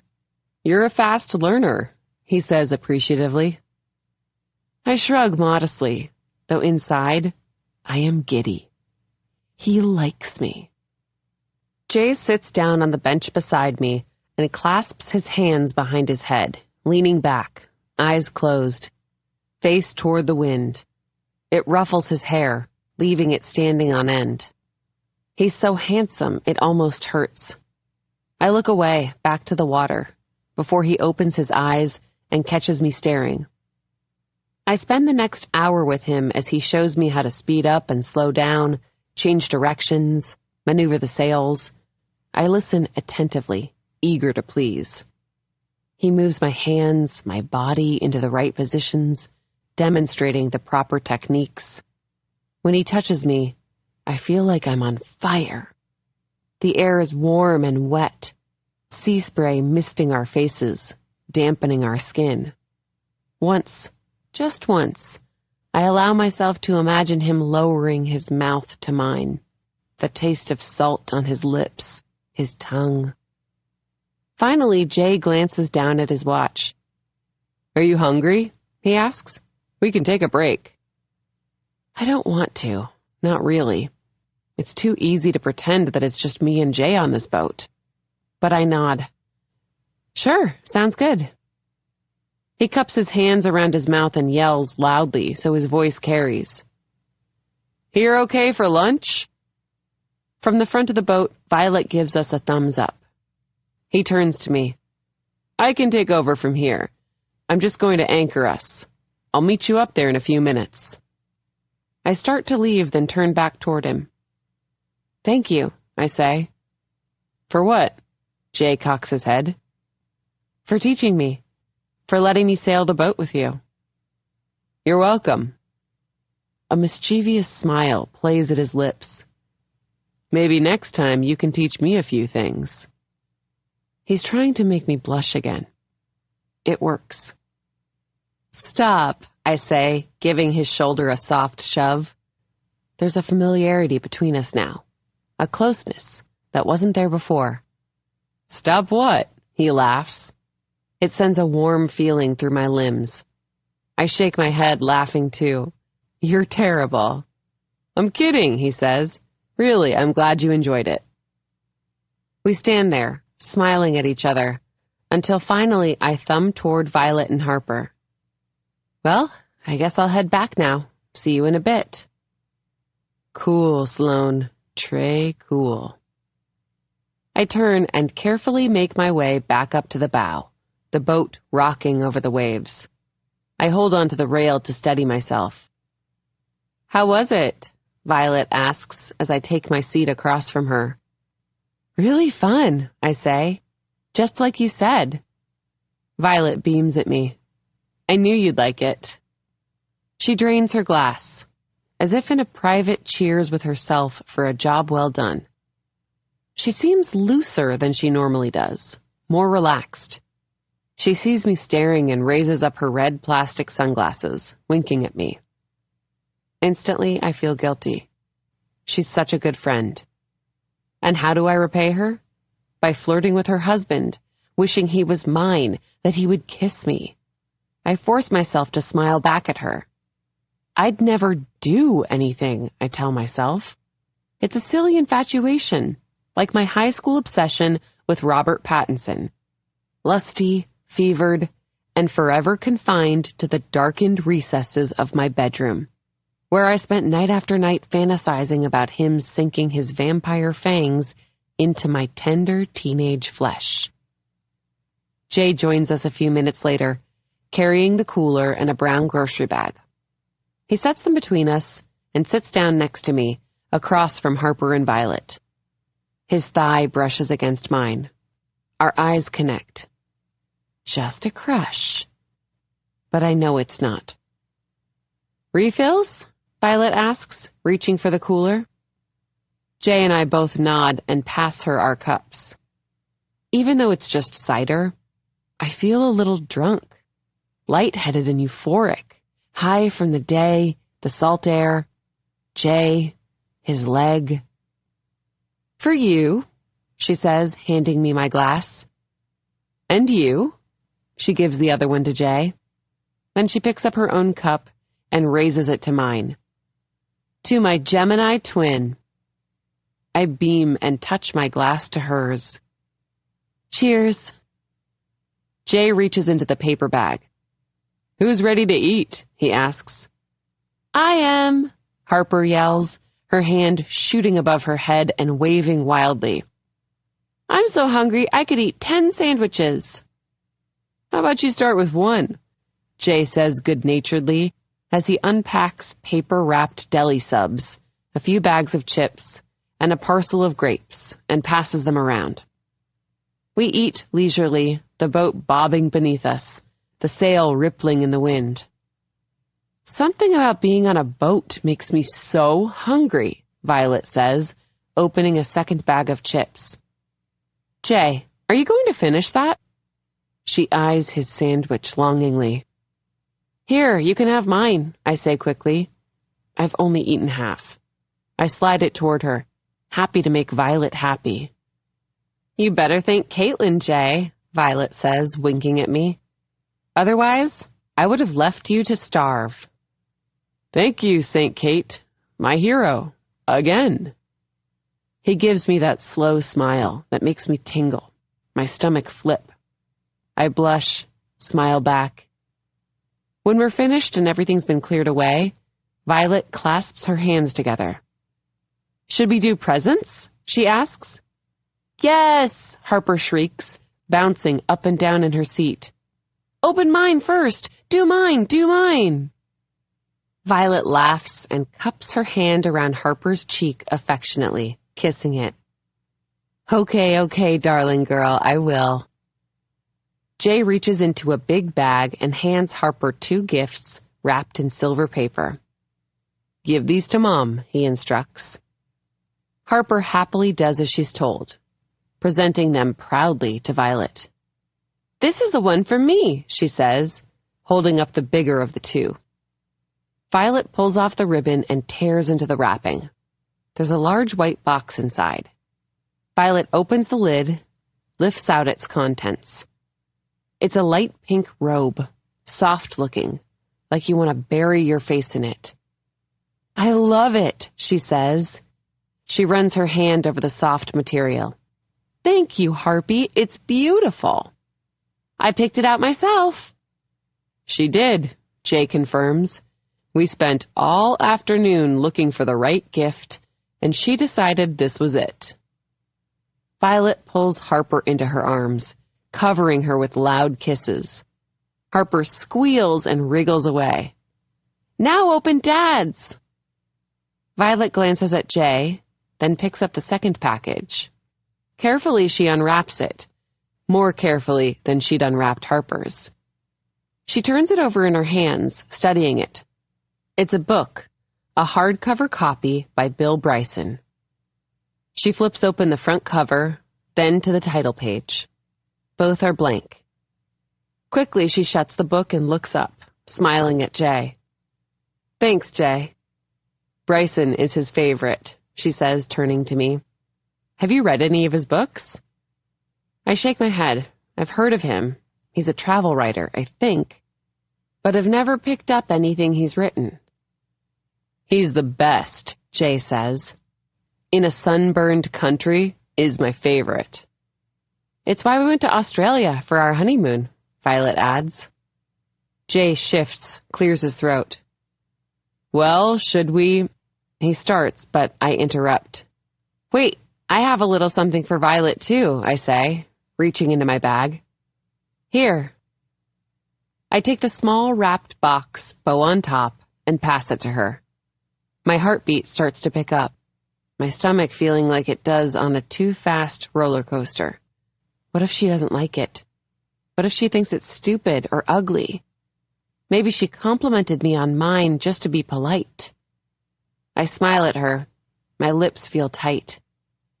Violet takes it from me, smiling back. She unties the bow and removes the wrapping paper, then lifts the lid of the little box to reveal the necklace. The tiny pearl glints in the sunlight.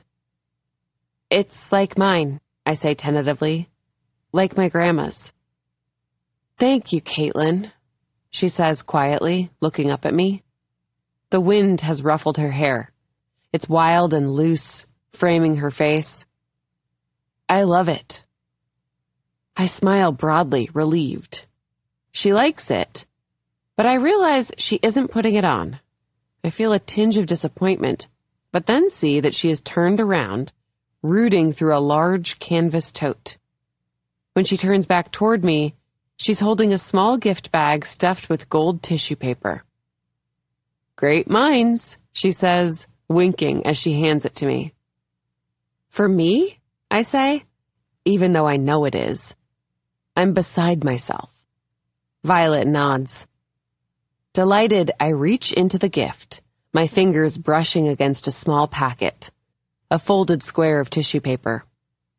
I take it out and unfold the paper. Inside is a gold pendant hanging from a thin gold chain. The pendant is a nickel-sized square, a starburst etched into the metal. It has an antique feel, a vintage relic of the past, but I've seen it before. Around Violet's neck. I have one too. She smiles and reaches into her sweater, pulling the chain out for me to see. Gemini twins. My heart swells. Want me to put it on? She asks, and I nod, unable to speak.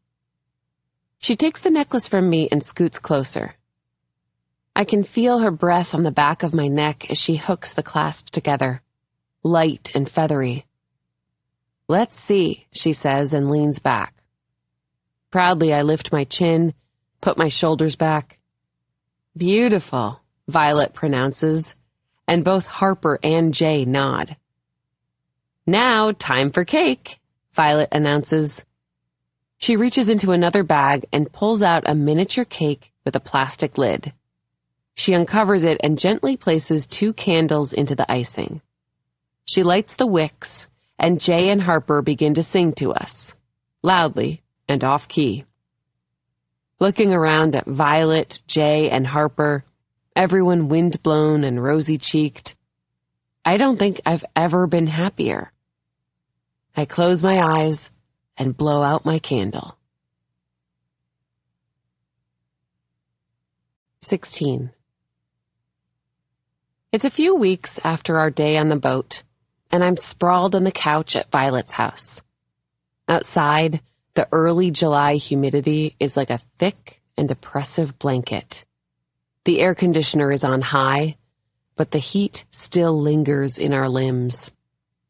I'm officially full-time as Harper's nanny, at their house 5 days a week, and an occasional Saturday or Sunday, sometimes both. It feels like I'm more than a nanny, though.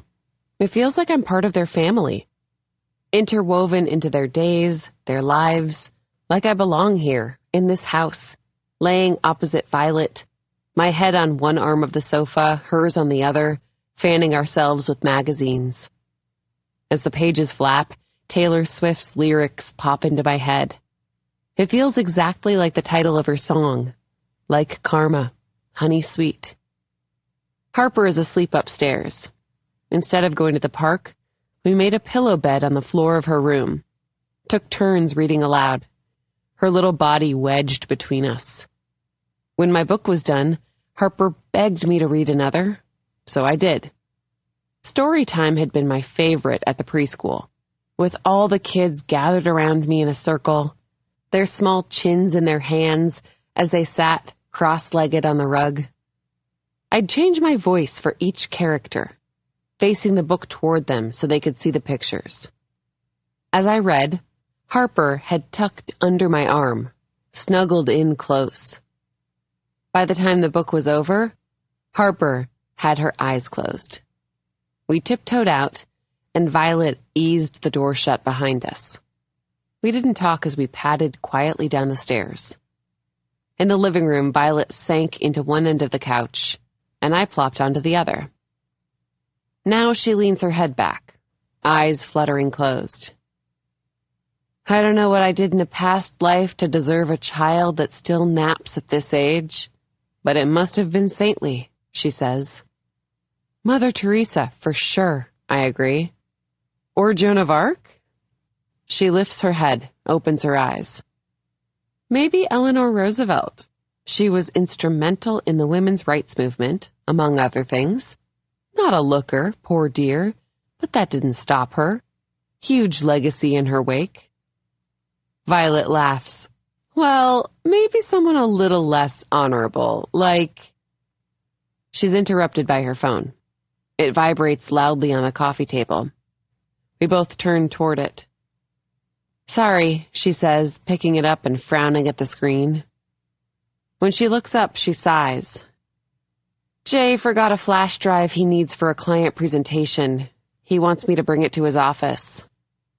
She looks at her phone again, then back at me. Do you mind if I run out? I won't be gone long. 30 minutes, 45 at the most. Unless I die of heat stroke on the way back. Of course, I say, shrugging. That's why I'm here. Violet beams at me. You're the best. I'll be back in a heartbeat. Quickly, she runs up the stairs. A few minutes later, she returns, holding up a small stick, the flash drive. I'll be back soon, she says. Call me if you need anything. Then she shuts the door behind her. There's a click, a turning of the lock. The house is quiet, refrigerator humming in the next room. I glance around the living room, taking stock. Then I get up. It's rare that I'm here alone, without Harper coloring in the corner or sitting at the kitchen counter with a snack. It feels different, being here like this, like I have the house to myself. I wander aimlessly through the living room, first to the little side table by the window, picking up the stacked magazines one by one, then to the bookshelf, running my fingers across the spines of the books. Popular thrillers, pulp mysteries. There are a few classics, Pride and Prejudice, The Sun Also Rises, East of Eden, and The Great Gatsby. I smile and pull it from the bookshelf. The spine is stiff when I open it, as if it hasn't been cracked in a long time. It has that old book smell, like dust and mothballs, and I put my face to it and inhale deeply. Then I flip to the title page. In black ink, large looping letters. To my Gatsby, you make my heart sing. To many, many more. XX. It was a gift to Jay from Violet. I imagine her giving it to him, paper-wrapped, tied with twine, for his birthday, an anniversary gift, maybe, in bed one morning, unearthing it from beneath her pillow. I picture them both in their pajamas. Her in one of his t-shirts, swimming in it. Him in just boxers. He'd have smiled when he opened it, glancing up at her as she watched with eager eyes, hands clasped together as if in prayer. Then they'd have lain in bed, reading passages aloud, his head on her stomach as she ran her fingers through his hair. Maybe they never got out of bed that day, except to make coffee, open the door for the delivery boy, eating a pizza in bed, ice cream from the carton. Carefully, I shut the book. The empty slot where it was is gaping, like a missing tooth. It leaves me a little unsettled, ill at ease. But it's not the space on the shelf that's bothering me. Not really. It's the question Jay asked me in the kitchen a few weeks ago. Has she said anything to you about us? Is their marriage in trouble? It seems so unlikely, but what else could it be? Have they been fighting? I hate thinking that there's a secret between us, that there might be something Violet's not telling me. I've wanted to ask her, but it felt private, between me and Jay, like it would be a breach if I said something. It leaves me stuck between her and him, both yanking on an arm. I want to cut myself in two, give half my body to each of them. I put the book back on the shelf and head into the kitchen. I grab a can of seltzer from the fridge and open the tab, the crack of the lid sharp against the silence. I take a sip, glance around. The clock on the microwave reads 2:15. Violet's only been gone 5 minutes. I go back into the living room. I should sit back down. I know I should, but I don't. I resist the temptation for as long as I can. Then I set the seltzer on the coffee table and slowly walk to the staircase. At the bottom, I slip out of my sneakers, arrange them side by side on the first step. I put a hand on the railing, ever so gently, like it's made of glass. I breathe out. Then I pad up the carpeted stairs, my footsteps silent. At the top of the staircase, I pause. To my left is a closed door, Harper's bedroom. I take a step toward it. There's a muffled whirring that gets louder as I near. Her sound machine cranked up. Violet turned it on just before we walked out. Waves, I think, or the sound of a heartbeat, soothing and steady. Halfway down the hall is another door that's closed. And at the other end of the hallway, a third door. This one cracked open. I walk toward it. As I approach, I see the foot of a bed. Violet and Jay's bedroom. Carefully, I push the door open. The floor creaks when I walk in. The caramel-colored floorboards moving under my weight. The bedroom is bright and airy with 2 large windows overlooking the street. There's a Peloton bike in the corner, a pair of shorts draped over the screen. The mid-century bed frame is wooden, but everything else is white. The billowing curtains, the linen sheets, the duvet cover, the throw pillows. I run my hand across the soft bed cover and inhale deeply. It smells like violet in here, like a bloom of gardenias, lilacs in the springtime. The bed is flanked by 2 nightstands, a gold lamp on each. On one side, a few hardcover books, a box of Kleenex. On the other, a small jewelry dish, hand cream. I go over to Violet's side of the bed, closest to the window, and sit down, the mattress giving beneath me. Gingerly, I lie back, my head sinking into her pillow as I swing my legs onto the bed. The sheets smell like they've been recently laundered, like detergent and fabric softener. I close my eyes briefly, breathing it all in. I open my eyes and turn onto my side, facing Jay's side of the bed. I stare at his pillow, trying to imagine him next to me, so close that I could touch him.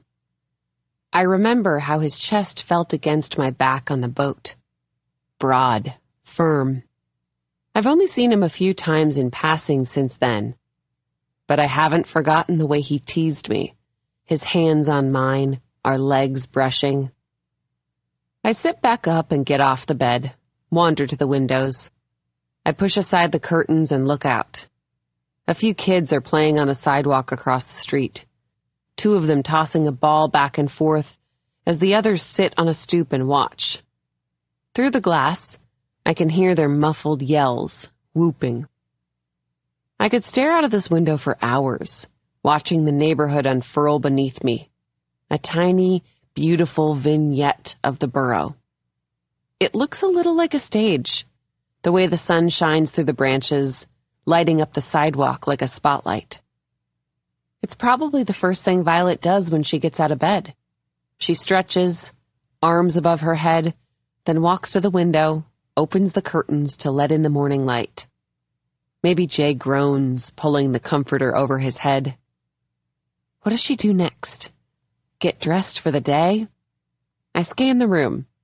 There are 2 doors on the wall opposite the bed, both closed. I cross the room and open the door closest to me, the one on the right. It's a small walk-in closet. On the left are Jay's clothes, on the right, Violet's.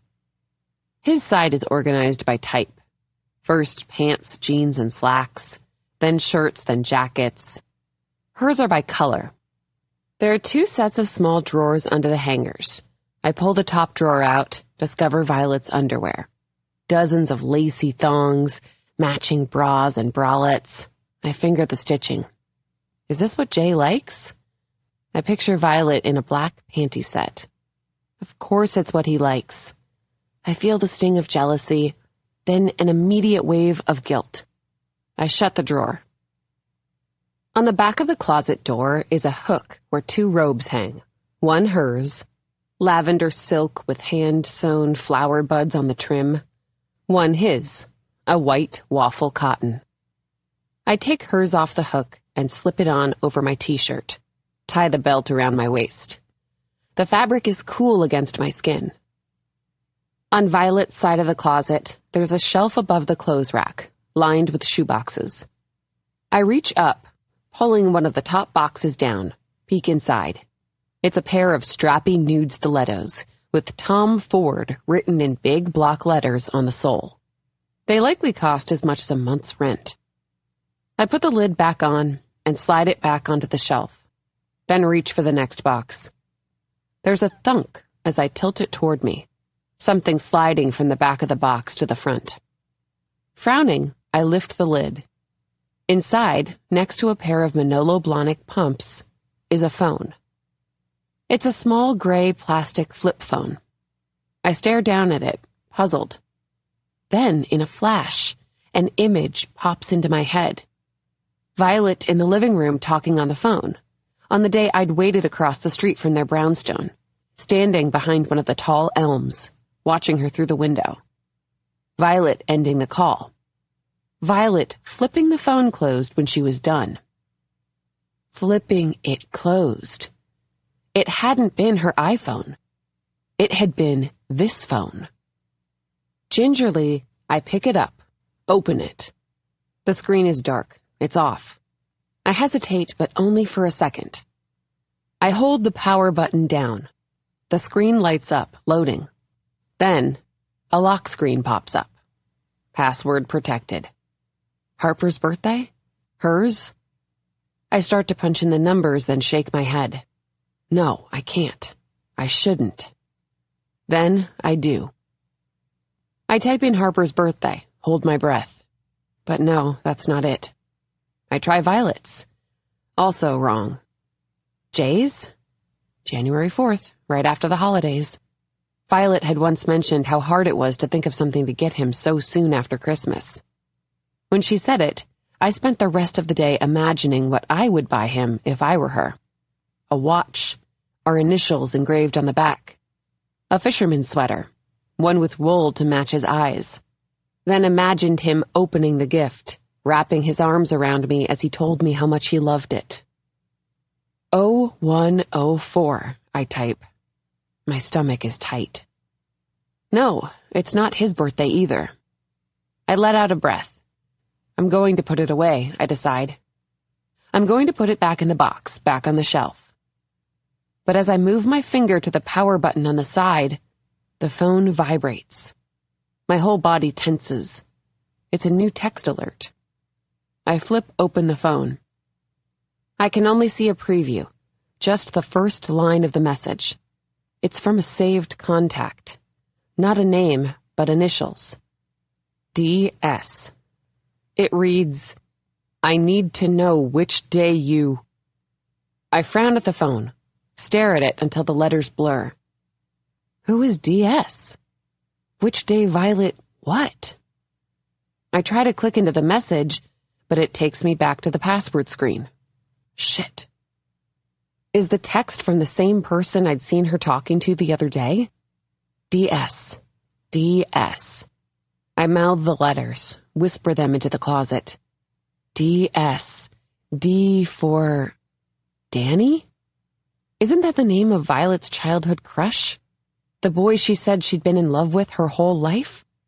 She said she'd lost touch with him, but maybe, recently, they'd reconnected and were planning to meet up. Were they having an affair? Sloane, stop it, I tell myself. I shake my head.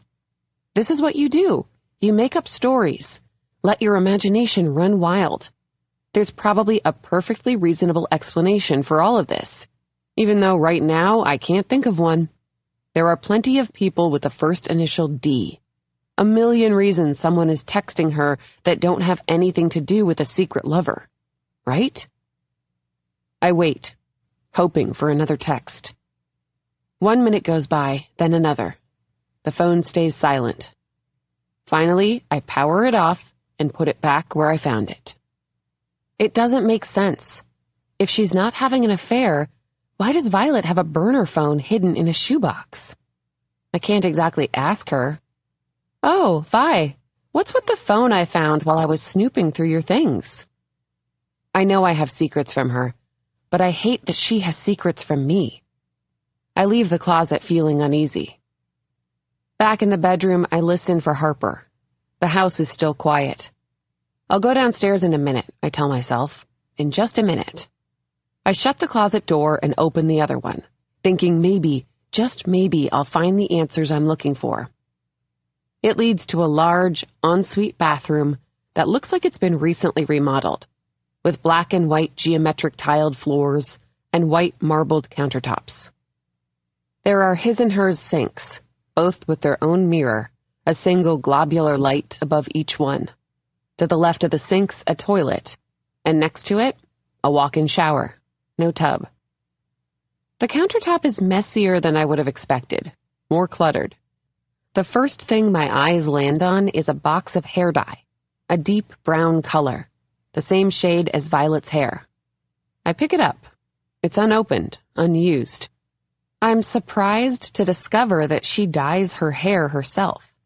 The woman on the box smiles brightly, her hair lustrous, gleaming.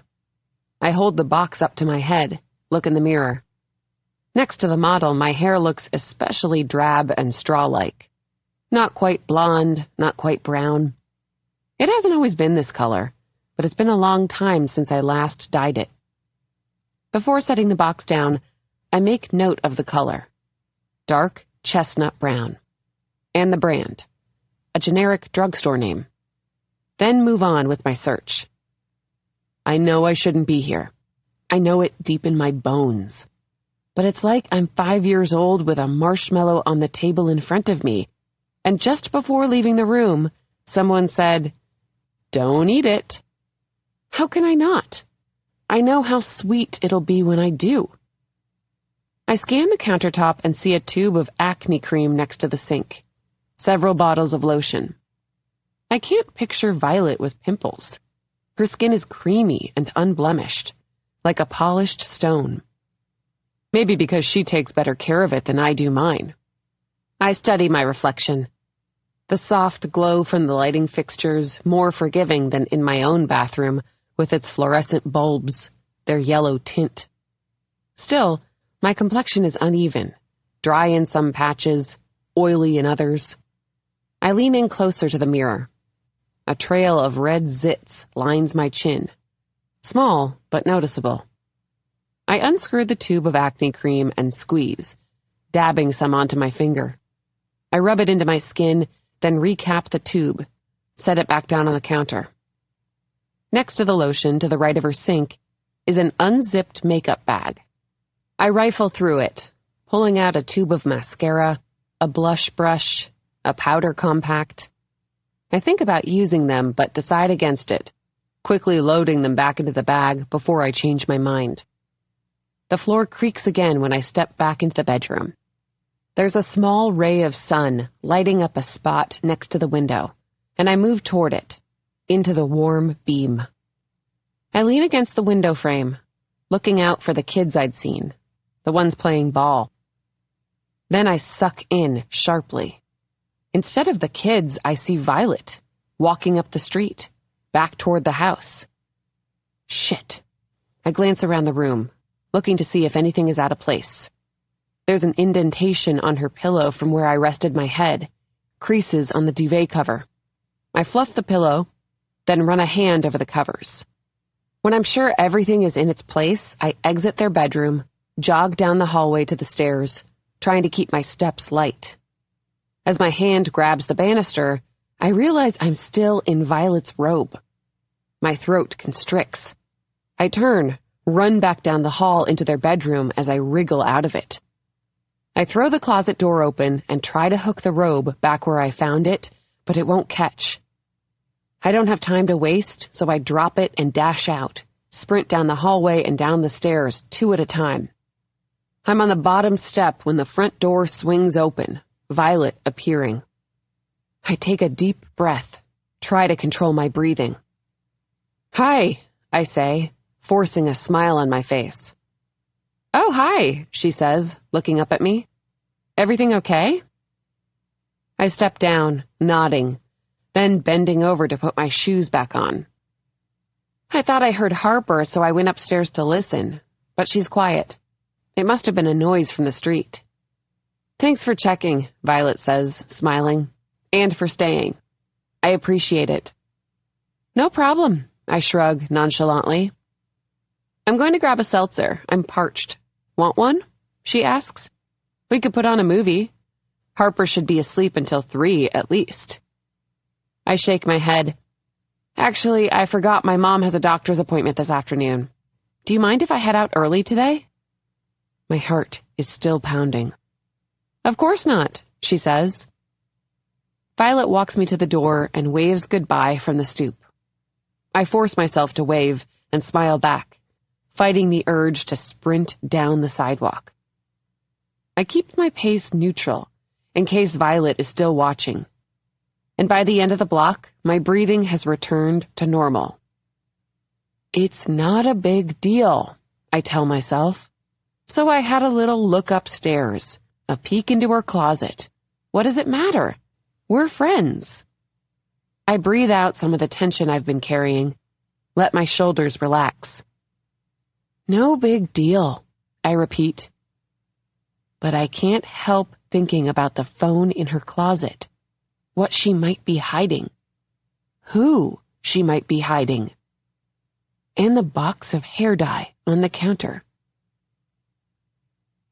On my way home, I make a brief stop into Duane Reade, the one on the corner with the flashing 24-hour sign out front. At the checkout counter, the bored, glazed-eyed teenager barely looks up as I set the box of hair dye, dark chestnut brown, in front of him, along with a tube of acne cream, concealer, a palette of blush. My purchases mean nothing to him, but everything to me. It's a risk, but it's different this time. I know it is. On the way home, I wonder how I'll look as a brunette. I tell myself that I haven't decided whether or not I'll go through with it, but it's not true. I know that I will. The sincerest form of flattery is imitation, right? 17. That night, after dinner, my mom falls asleep with her plate in her lap, snoring quietly. Her chest rises and falls in slow, steady exhales. Careful not to wake her, I take the dish from her and set it quietly in the sink. I don't want her to know what I'm going to do. She'd look at me with disappointment, shake her head. She wouldn't believe me that it's different this time. It doesn't seem different, but it is. It's not like the last time, with the box of red dye so red it stained our towels. My relationship with Violet is different. Different. Even with the discovery of the burner phone, I feel like I know her better than I've known anyone for a long time. She'd tell me to do it. I know she would. In the bathroom, I hold the box to my head, like I'd done at Violet's. It looks darker now than it did this afternoon, at least 3 or 4 shades darker than my current color. I hesitate, but only for a moment. Then I open it. 30 minutes later, I step into the shower to rinse the dye from my hair. It runs down my face, into the drain, black as ink. My heart beats excitedly. I did it. Steam rises around me as I imagine what I'll look like when I get out. When the water at my feet turns clear, I shut off the faucet and wrap a towel around my head like a turban. Quickly, I put on my pajamas and return to the bathroom to unveil the color. The reveal is markedly underwhelming. My hair hangs in wet, stringy clumps. It's so dark it's almost black, especially stark against my pale complexion. Nothing like Violet's soft, chocolatey color, warm and rich. It reads a little Wednesday Addams, which, of course, is not the look I was going for. It's too long, I decide. It would look better if it was shorter, like Violet's. And it needs bangs. Heartened, I reach into the drawer and take out a pair of scissors, then comb my hair until the front pieces cover my eyes. My hand is steady as I cut. The scissors close easily with a quiet snipping. Hair falls into the sink. Then I gather it into 2 pigtails. Holding my breath, I cut about 3 inches off the first one, and the second. My hair lies in 2 big piles in the basin. I take out the rubber bands and wince. The right side is about a 1/2 inch shorter than the left. I cut a bit, then a bit more. Finally, I put down the scissors. I stare at myself in the mirror. I want to cry. The length, as you might have guessed, was not the problem. Now the color is wrong, and the length is a mess. The bangs are jagged, too long, but I'm afraid to cut them any more and make it worse. I should blow dry it, but I don't. Dyeing it took longer than I expected, and it's late. So instead, I run a brush through it and tie it in a loose, low ponytail. Suddenly, I'm exhausted. Maybe it'll look better in the morning when it's dry. Or it won't. Defeated, I climb into bed and flip off the light. As soon as I wake up, I go to the mirror. I cringe when I see myself. My hair is frizzy and matted from sleep. Now that it's dry, it's even more obvious that I did a terrible job applying the color. My roots are much lighter than the ends, some patches more saturated than others. It's a shade or two too dark for my skin tone. I look pale as a ghost. My eyes rimmed purple from the late night, like a tired raccoon. Like the girl from The Ring. Sighing, I brush it into a high bun on top of my head. The bangs hang limply into my eyes. Truly fetching. I find a wide headband in the back of a drawer and put it on, pushing the strands out of my face. With the bangs out of the way, I put on a little makeup, use the brow liner Violet gave me, the concealer and blush from Duane Reade. When I'm done, I look marginally better, but not good. I walk out into the living room, then stop. My mom is in the kitchen, filling the coffee filter with grounds. I feel my stomach sink. I'm not ready for her to see my hair, to see what I've done. I consider darting back into the bathroom, waiting until she's retreated to her room. But before I can, she looks up. Her eyes flick to my hair, then meet mine. She walks out of the kitchen, crossing the living room to where I'm standing. She sighs, her mouth set in a thin line. "Sloaney," she says, shaking her head. She's seen pictures of Violet. She knows what this is. I bite my lip, working the soft tissue between my teeth. The room suddenly feels stuffy, the air thick. "It's different," I say, looking down at the ground. And it is. The last time I dyed my hair, it ruined everything. I wouldn't have made the same mistake again. I couldn't bear it if Violet looked at me the way Allison did, slack-jawed, eyes rounded, horrified by the sight in front of her, horrified by me. I'll never forget the expression on Allison's face. I can see it so clearly, even now, as if it happened yesterday. I was in her apartment, cross-legged on the floor of their oversized master closet, my back to the door. It smelled like laundry detergent, a fresh, comforting smell that made you feel at home. In fact, I'd felt so at home, so caught up in the moment, that I hadn't heard Allison come in. But when I turned, she was in the doorway, hands on the frame, as if bracing herself. "What the fuck are you doing?" she asked, almost in wonder. Her voice sounded funny, warbled with confusion. I didn't have a good answer. I just sat there wearing her dress, her shoes, her earrings, my freshly dyed hair gleaming. "Your hair!" For a moment, she didn't say anything else. Then, Those are my clothes. I began, but what could I say? What? You're home early, I said finally. My voice was weak, pleading. I could see that she was angry, even though I hadn't meant any harm. I adored her. I looked up to her. And I wanted to be just like her. Why couldn't she see it was flattery, nothing more? Her eyes moved from me to the rest of the closet. All the drawers were ajar. I'd gone in to find a scarf, something to complete the outfit. But once I started looking, I couldn't stop, sinking to my knees as I combed through the contents, searching for I don't know what. One drawer, I discovered, had a cache of old photographs. They spanned years, some from college, Allison's face young and bright, her arms around friends, laughing. Some of her and her husband when they'd first started dating, from their honeymoon, of him and her both naked. Photos of her in lingerie. Now, the pictures lay around me, scattered like confetti. Her eyes landed on one of her in bed, dressed only in a pair of black panties. I felt my stomach turn. She wasn't supposed to be home until Monday. No one was. They were spending a long weekend with her parents in Boston. The whole family was going to a Red Sox game that evening. I was there when she bought the tickets.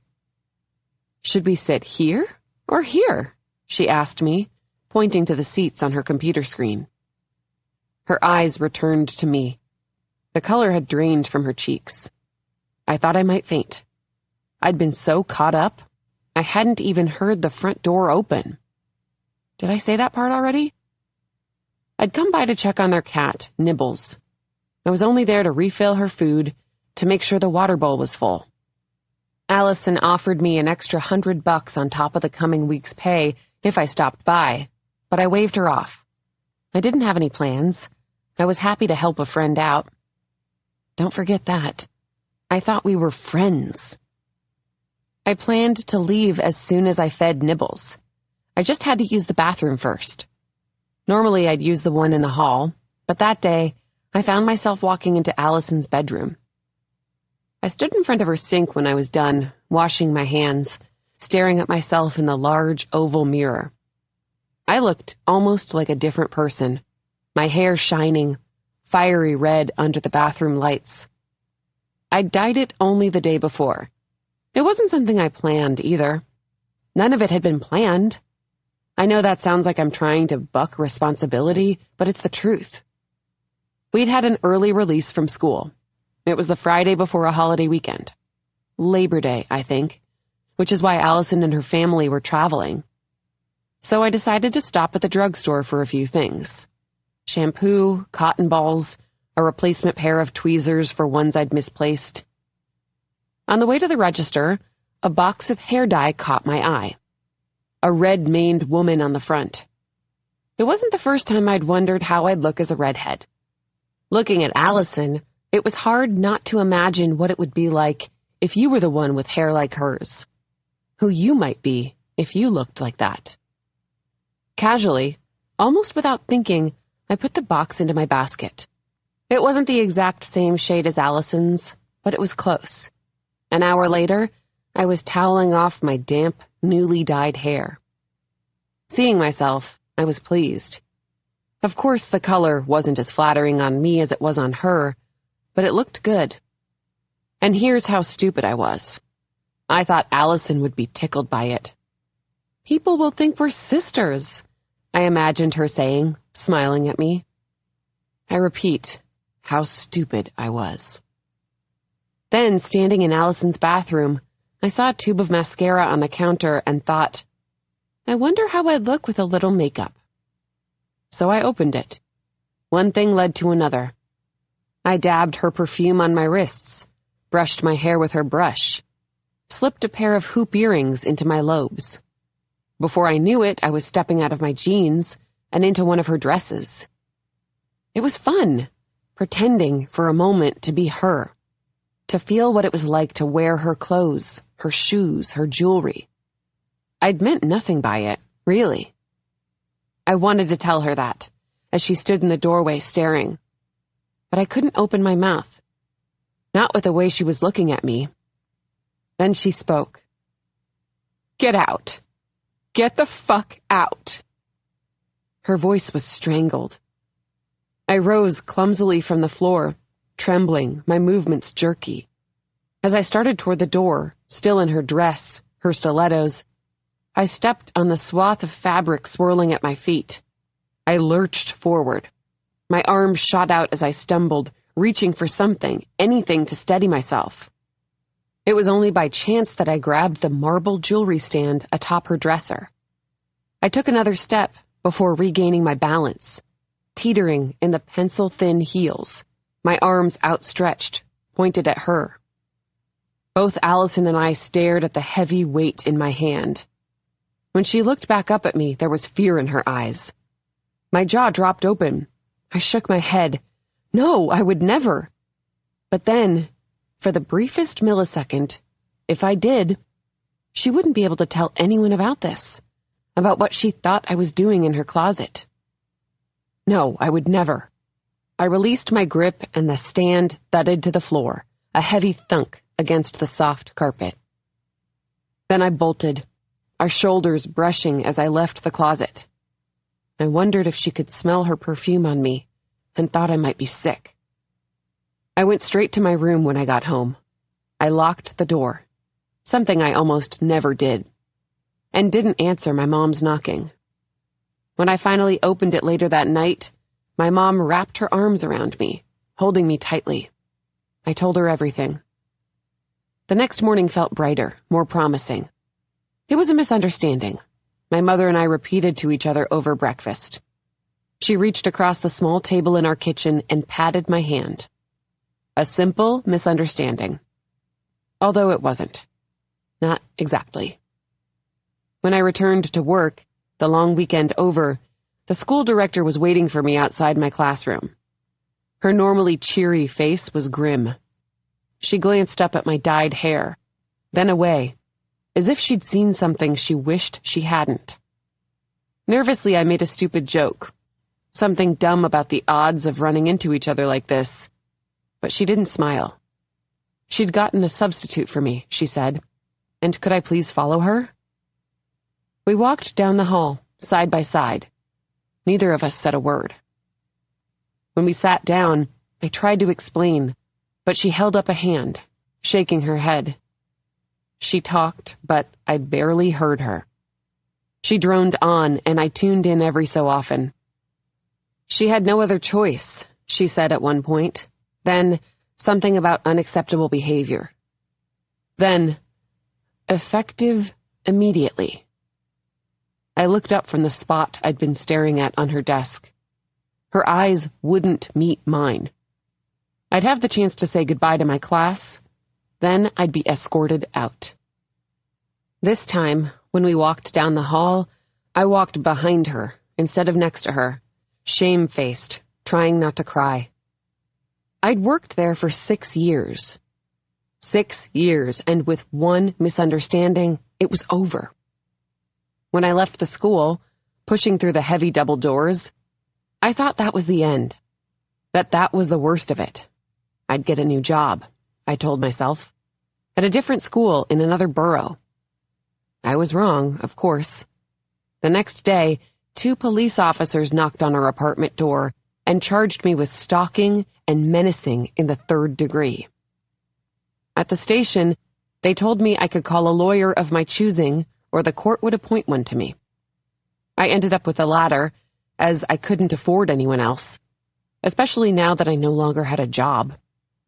The first time I met with my attorney, it was in a shitty office building in Midtown. He was young, and his suit was ill-fitting, too big in the shoulders, pant cuffs that dragged on the floor, an overstuffed messenger bag slung over one shoulder. I thought he could help me. I thought he wanted to. I didn't break in, I insisted, before he had a chance to open his mouth. She gave me a key. I was there to feed her cat. We were friends. I would never hurt her. And I wasn't lying to him. We were friends. Sometimes, if the kids were asleep when she got home, She'd uncork a bottle of wine and pour herself a glass at the kitchen counter, a tea for me, and we'd talk about her day, about mine, our families, stories about growing up, some true, some not. Then, when it was late, she'd walk me to the door and give me a quick hug, tell me she'd see me the next day. We were friends. My attorney listened wearily, nodding as I explained, but I don't think he heard me. His eyes were vacant, a half-lit neon motel sign flickering every so often. He was overworked, I'm sure, buried by cases just like mine, overtired and underpaid. When I was done, he took a breath and told me he'd worked out a deal with Allison's lawyer, that I should take the plea. They agreed to drop the menacing charge if I pled guilty to stalking in the 4th degree, a misdemeanor. No jail time, but there would be an order of protection in place, of course, he said. Of course. Of course, tacked onto the sentence like it was the only thing that made sense. An order of protection? I repeated, voice hoarse, watery. He nodded. It would prohibit all contact between you and Ms. McIntyre. I asked to be excused to the bathroom and walked down the speckled linoleum hallway, my shoes squeaking, and threw up in the toilet. The retching echoed off the walls. As soon as I sat back down, he repeated himself. I should take the plea. Employers can't ask about a criminal record during the hiring process, he said. It was a best-case scenario. If this went to court, I could face felony charges. Take the plea, he said for the 3rd time.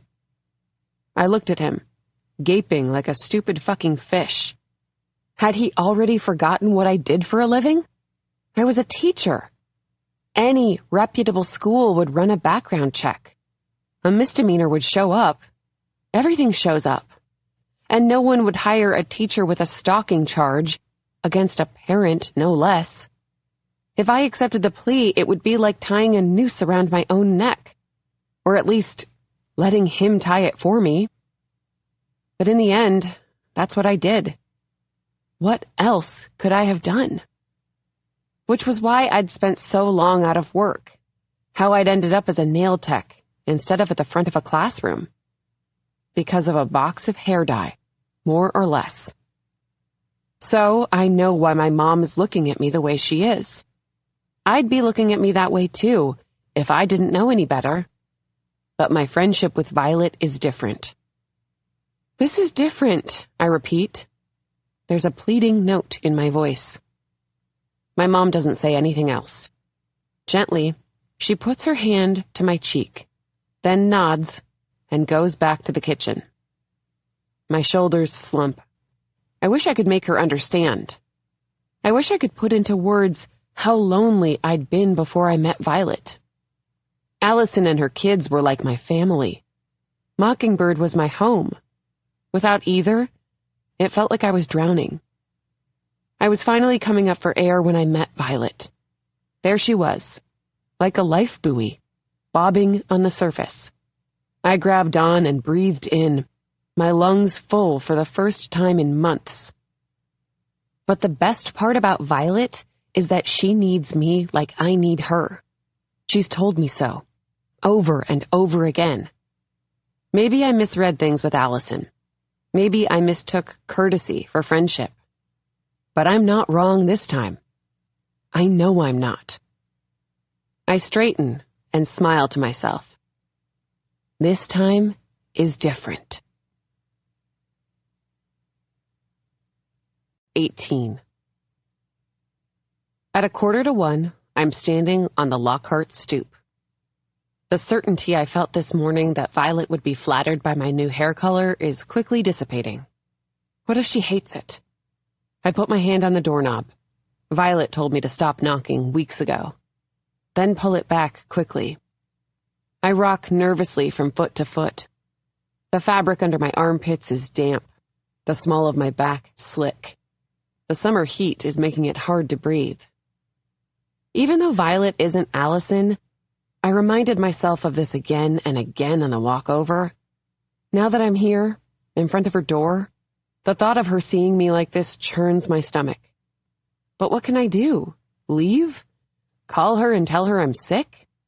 Even if I did, there's no way I can get it back to my normal color without bleaching it, and that seems like an even stupider decision than the one I made last night.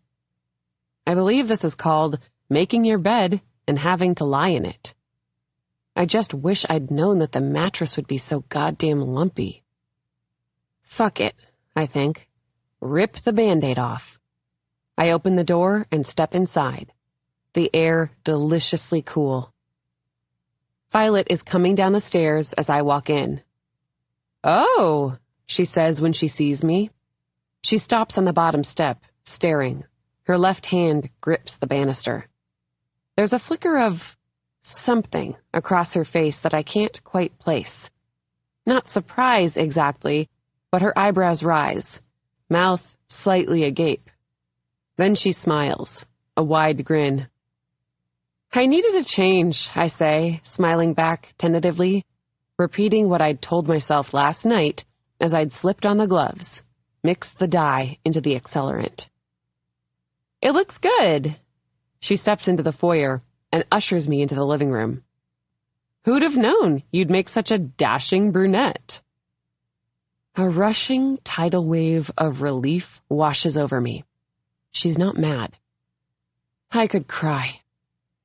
I sink onto their couch, pull my knees up under me. "It's sort of patchy. I'm terrible at dyeing my own hair," I admit. "It never comes out well. But your color is just so nice, and I thought..." I trail off awkwardly. "It doesn't look as good on me as it does on you," I say finally. "No, I think it looks nice," Violet says. "It suits you. It really does. Take your bun down. Let me see." I hesitate. Dyeing my hair the same color as hers is one thing. Cutting it is another. "Come on," she urges. Here goes nothing. I unclip my hair, letting it fall from the bun, then take off the headband, bangs flopping into my eyes. She studies me carefully, her hand to her mouth, brow furrowed. She reaches out. Her fingers brush against my forehead as she straightens the bangs. "It's a little uneven," I say, holding up one choppy strand. "It looks good," she says unconvincingly. She presses her lips together. I raise an eyebrow skeptically. Then Violet starts to laugh. Not meanly, but in a good-natured sort of way. I start to laugh too. Then we're both wheezing hysterically, tears streaming down our faces.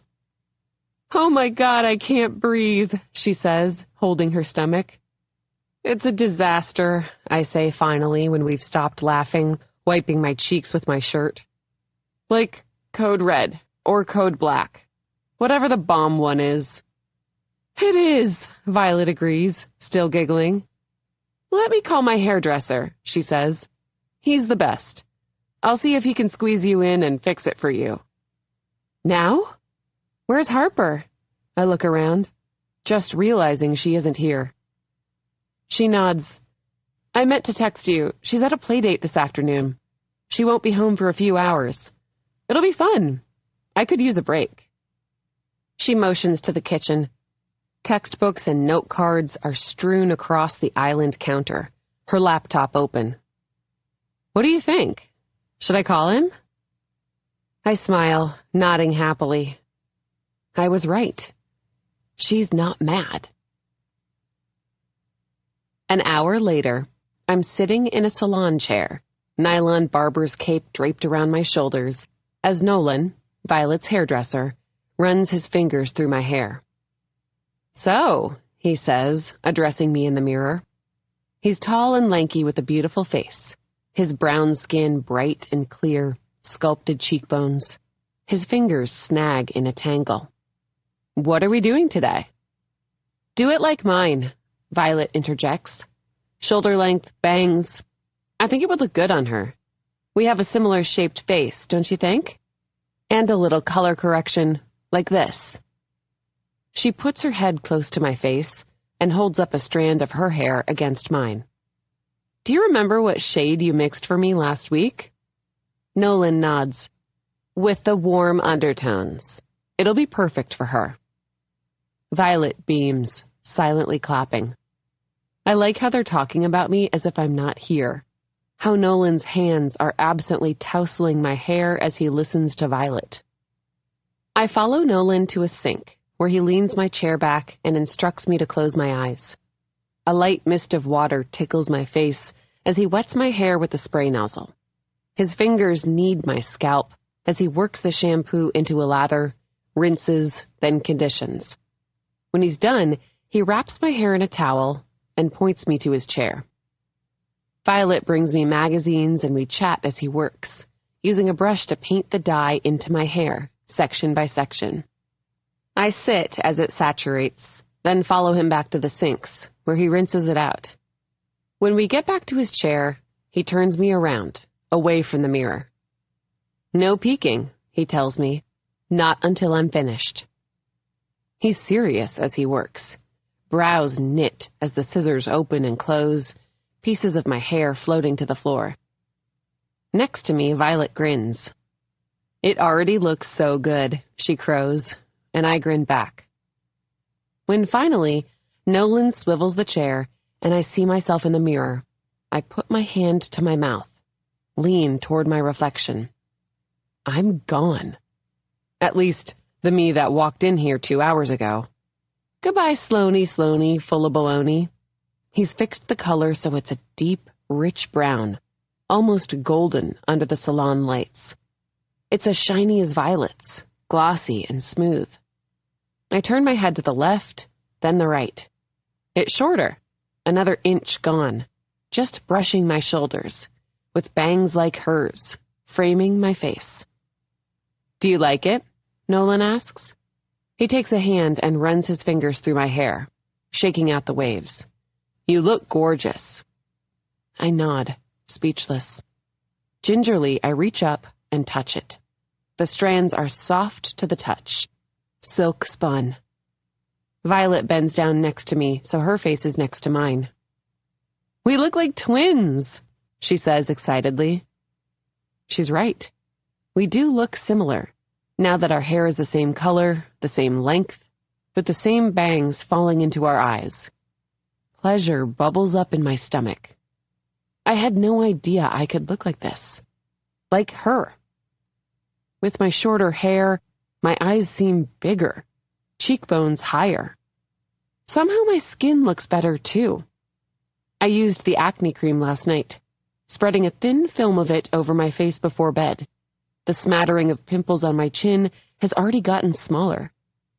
I can't stop staring. Or smiling.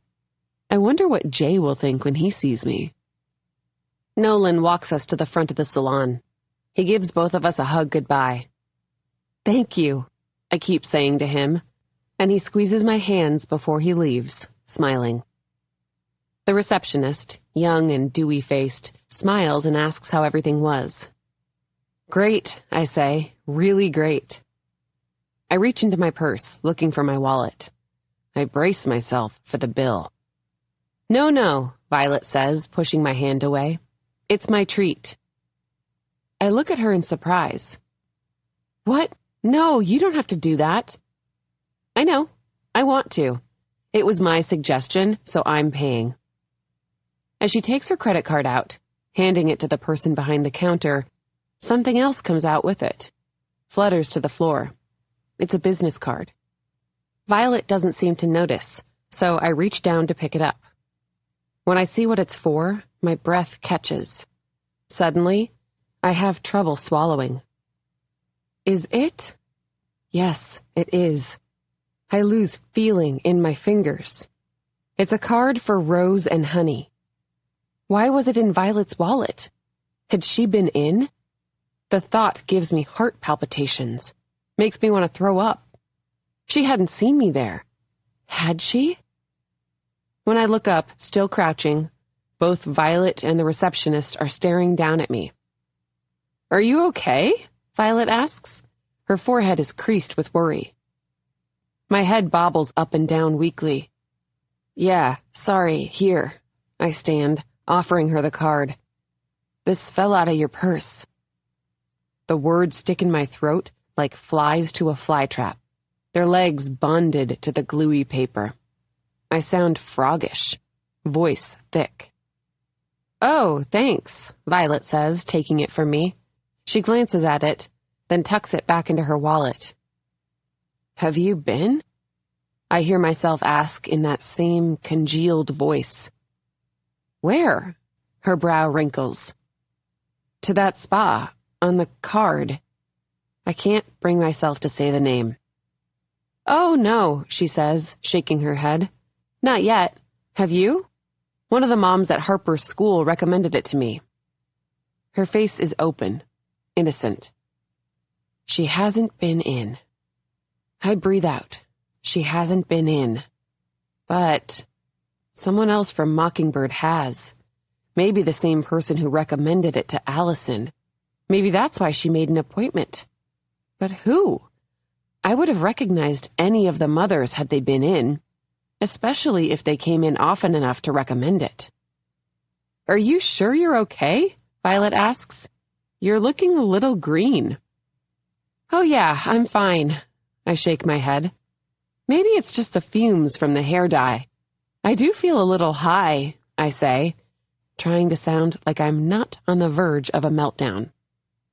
And it's been a long time since I was stoned at 3 p.m. Not since college. I force a little laugh. Violet laughs too, then she links her arm through mine.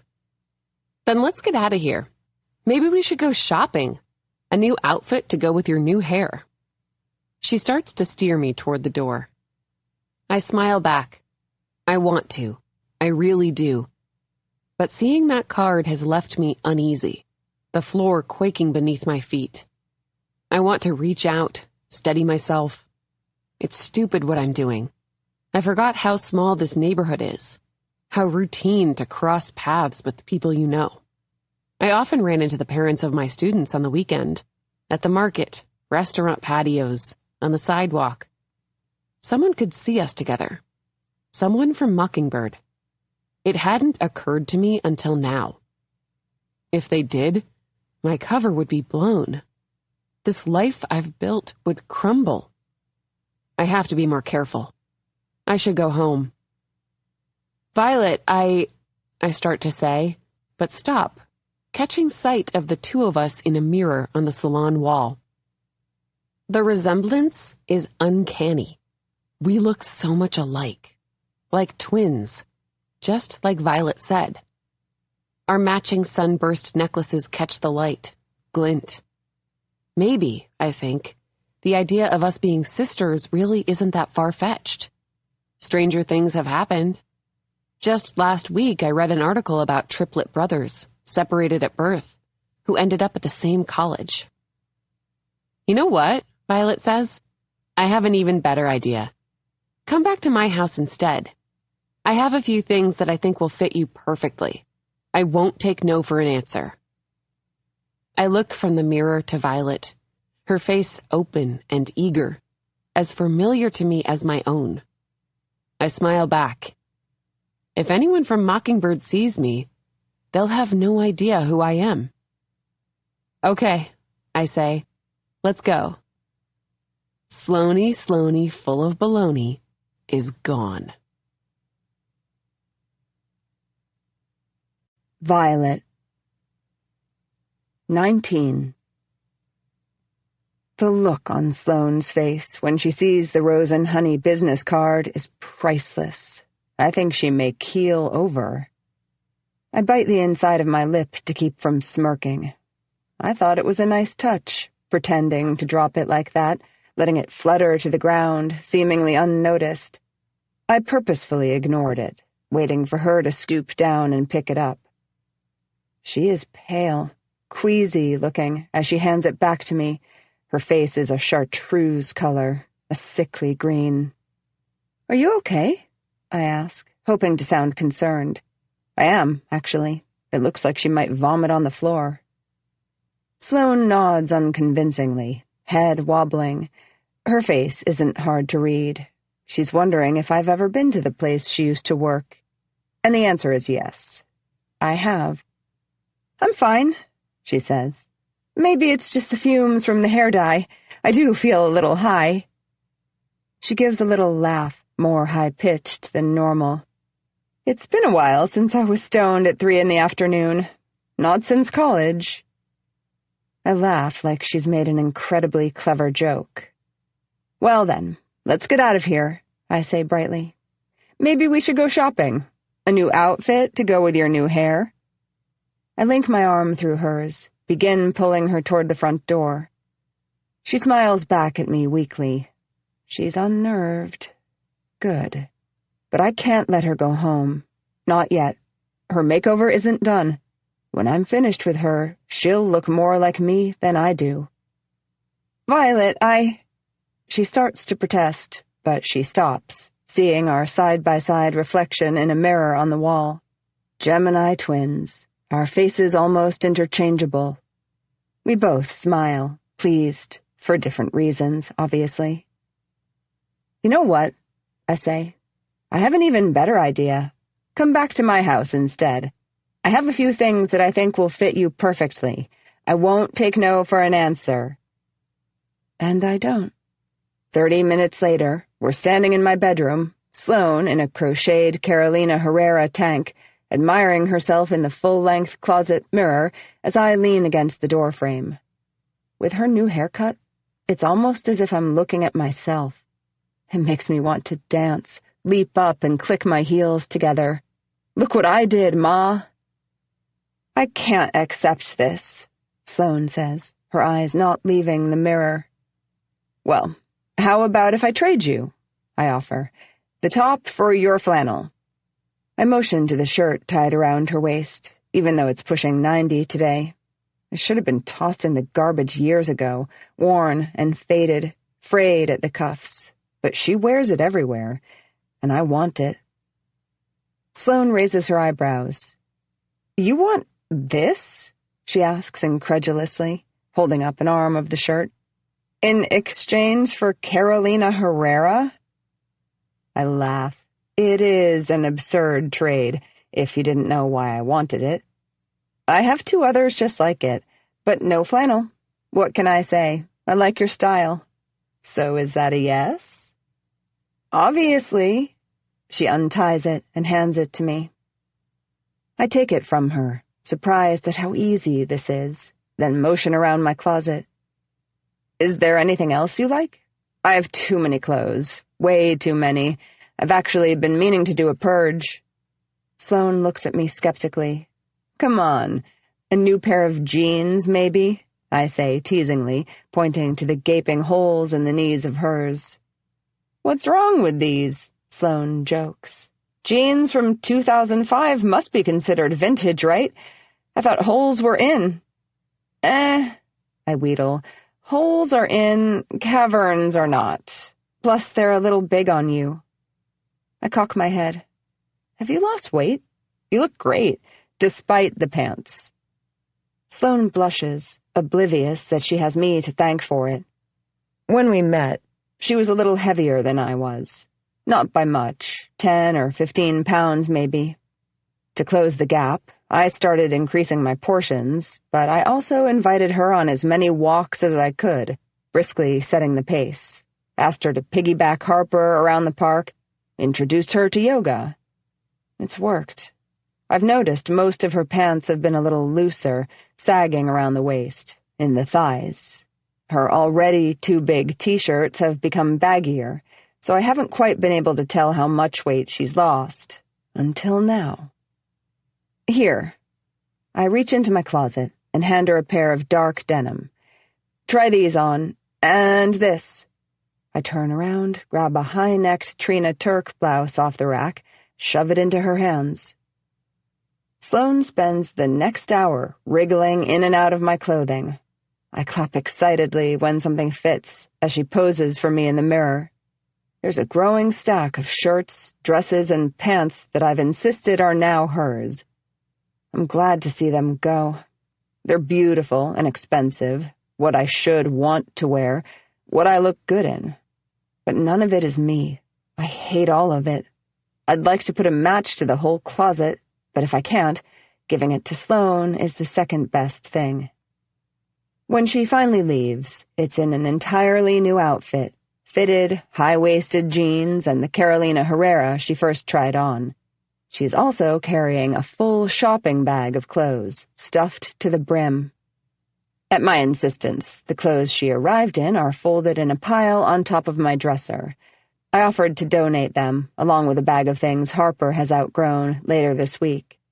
It wasn't anything special, just a threadbare t-shirt and old jeans, worn out from too many wears, but she'd hesitated when she'd handed them over. Then she let go.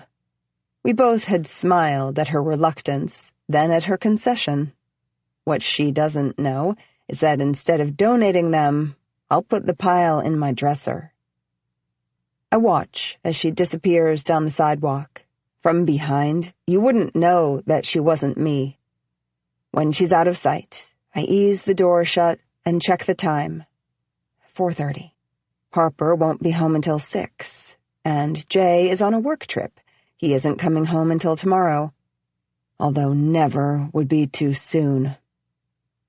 I cross the living room into the kitchen and grab a step stool to reach the cupboard above the fridge, carefully taking out a bottle of Grey Goose from behind some extra paper towel rolls.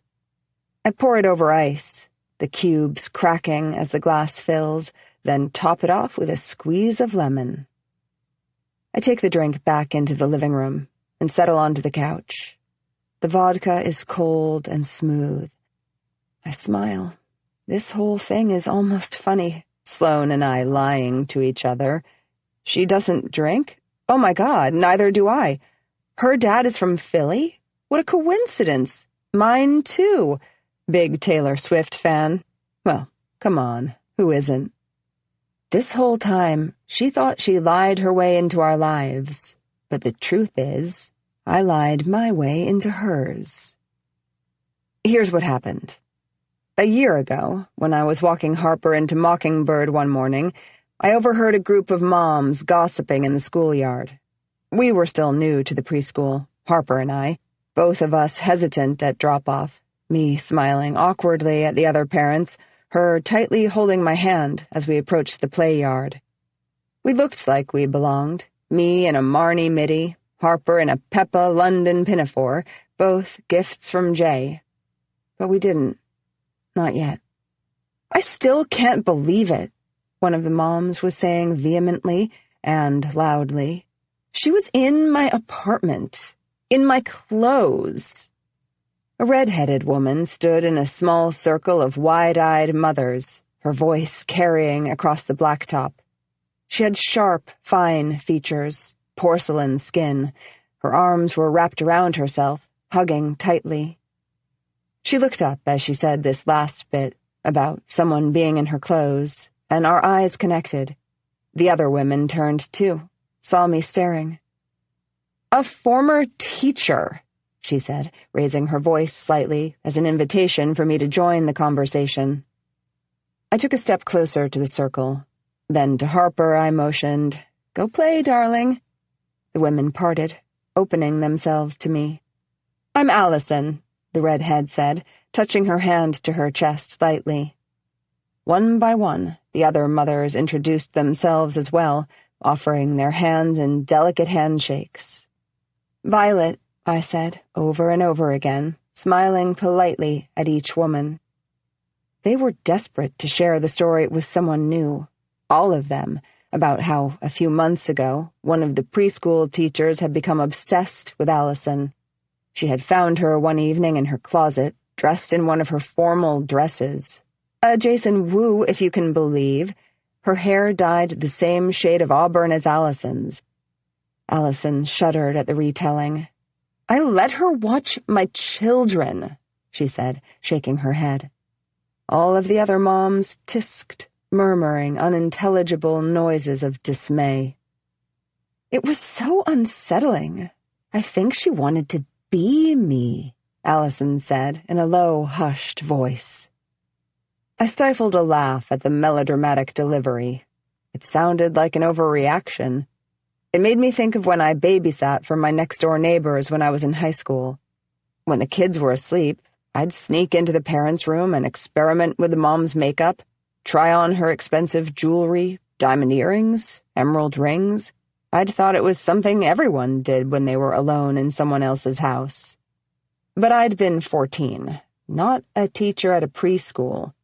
So I arranged my face in an expression of distaste and mimicked the concerned sounds of the other mothers. I didn't think of the teacher until a few months later, after the night my world exploded, shrapnel flying, leaving me pulverized and desperate, when I was lying in bed at 3 a.m, moonlight streaming through our bedroom window. Jay was down the hall in his office. I could hear his snores through the walls. I wasn't sleeping at all. How could I? Rage in my heart and in my bones. Allison's words rang in my head. I think she wanted to be me. I imagined the teacher as a younger version of Allison. Clear, pale skin, wafy, her long hair dyed a shocking red.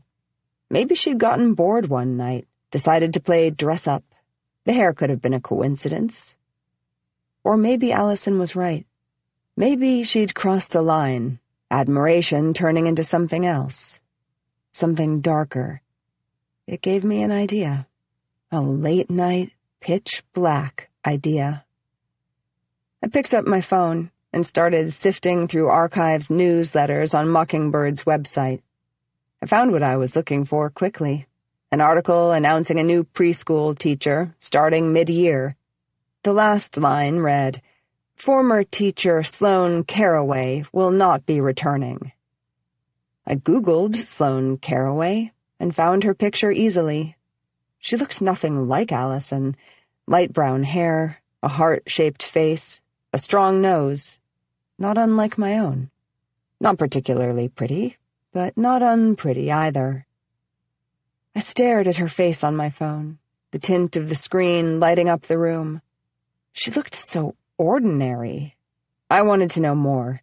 It didn't take me long to discover she was working in a day spa in the next borough over. Her picture on the About Us section of the spa's website. From there, I found her Instagram, her TikTok. When I finally fell asleep, I was still scrolling through her pictures, my phone lying on my chest when I woke the next morning. After I dropped Harper off at school, I found myself heading in the direction of the spa. I slowed as I neared. Instead of continuing past, I stopped, peering through the large front glass window. Past the reception desk, I could see a row of pedicure chairs against the left-hand wall. And there she was, in the flesh, bent over someone's feet, carefully applying polish to each nail. Finally, she looked up, over at the manicurist next to her, her whole face visible. I almost snorted, thinking about Allison's claim. They couldn't look less alike. But, I realized with pleasure, even though she didn't look like Allison, she did look a little like me. A similar profile, the same color complexion, though hers flecked with acne. My hair was darker than hers, and she was a little heavier than me, wore glasses, but the resemblance was there. My fury-fueled idea might work. Then I shook my head, turned, and started back toward our brownstone. No, it's crazy, I thought as I walked away. It would never work. But then, in the next moment, maybe it could. I returned to the spa the next day, and the next. The day after that, I followed her home. I followed her everywhere until I knew her schedule, when she took her breaks, the little corner park where she took them, the patch of grass where she lay down and opened her books. And then, on a whim, I sent Jay to the same park with Harper, telling him it was her new favorite, hoping Sloane would be there, hoping she'd notice him. It wasn't a stretch. Everyone notices Jay. If I was lucky, she'd find a way to talk to him. Women often do, especially since he no longer wears his wedding ring.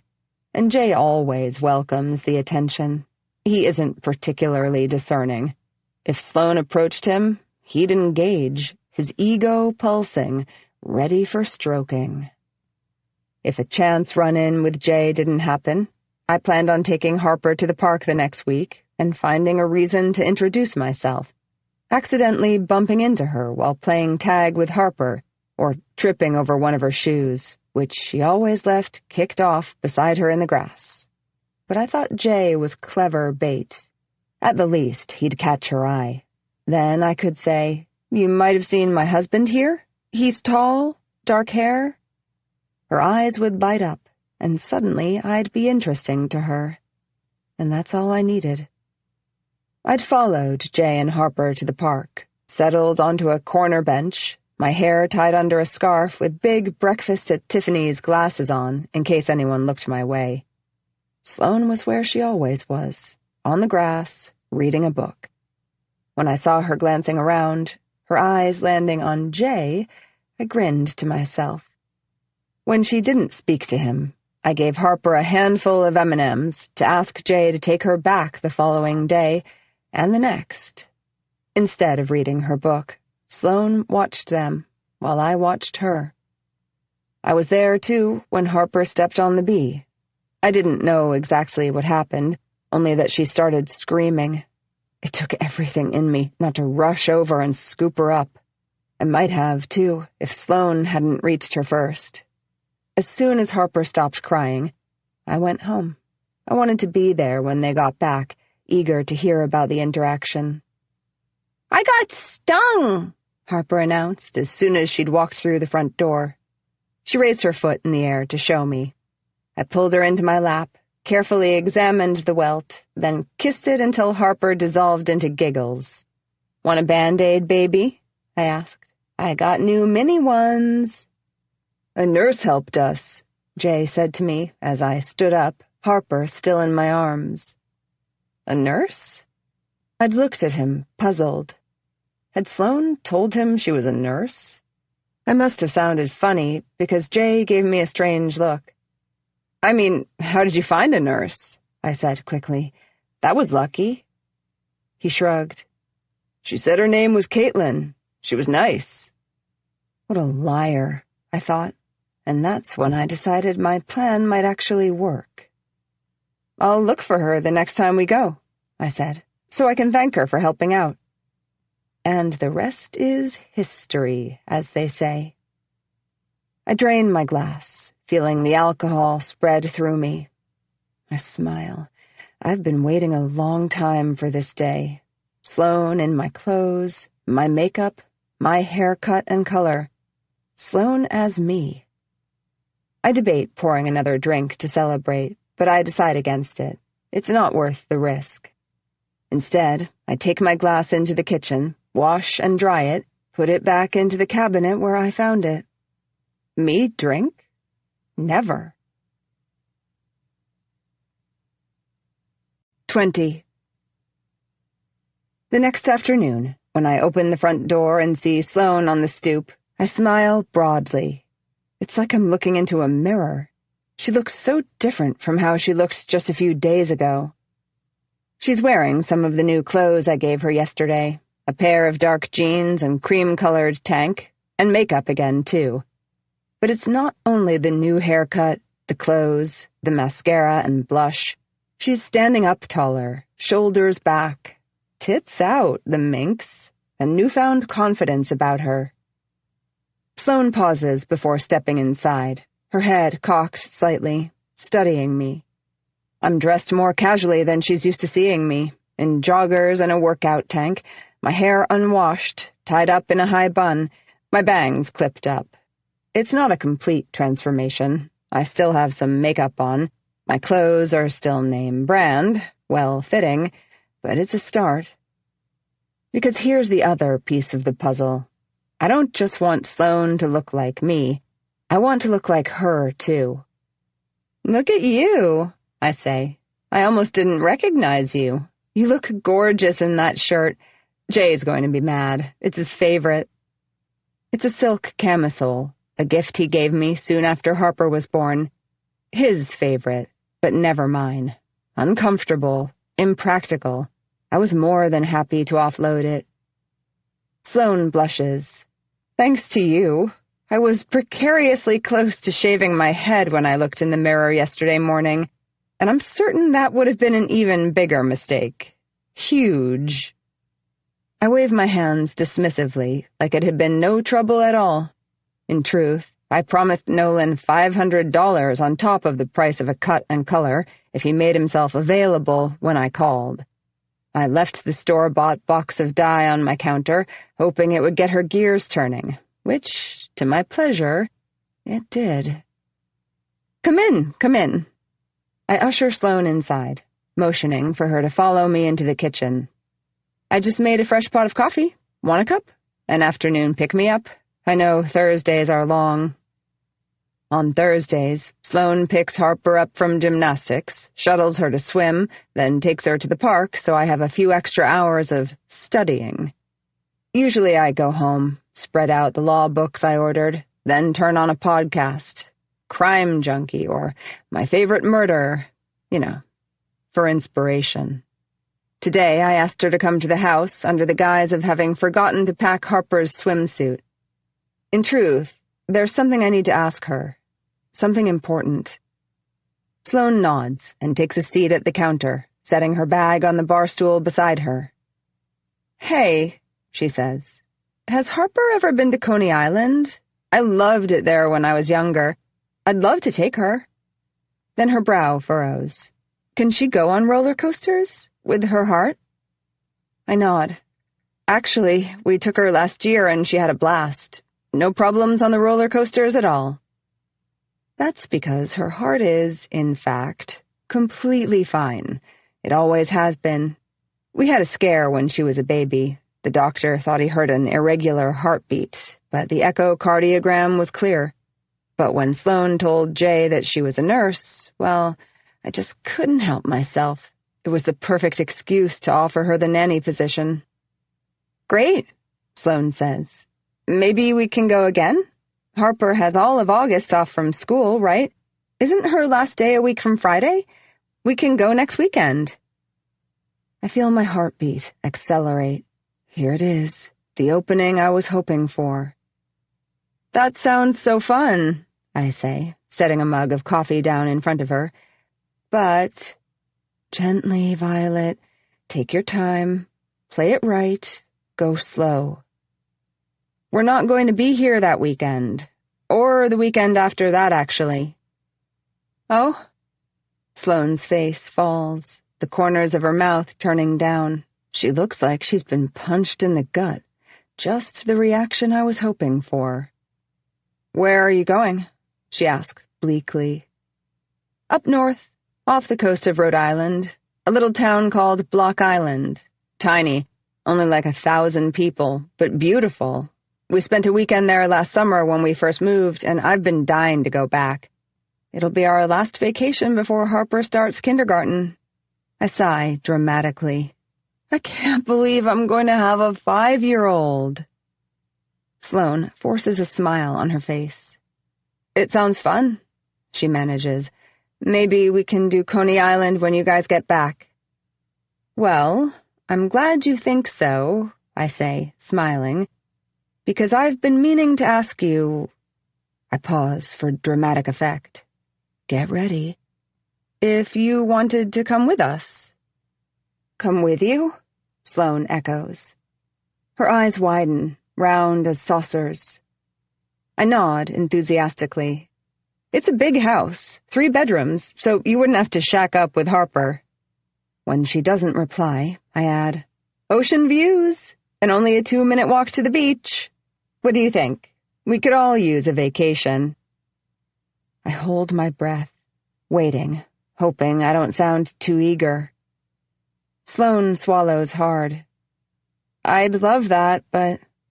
She shifts uncomfortably in her chair. My breath catches. Is she going to say no? I'm not sure I can afford it. Oh, that's all? I relax.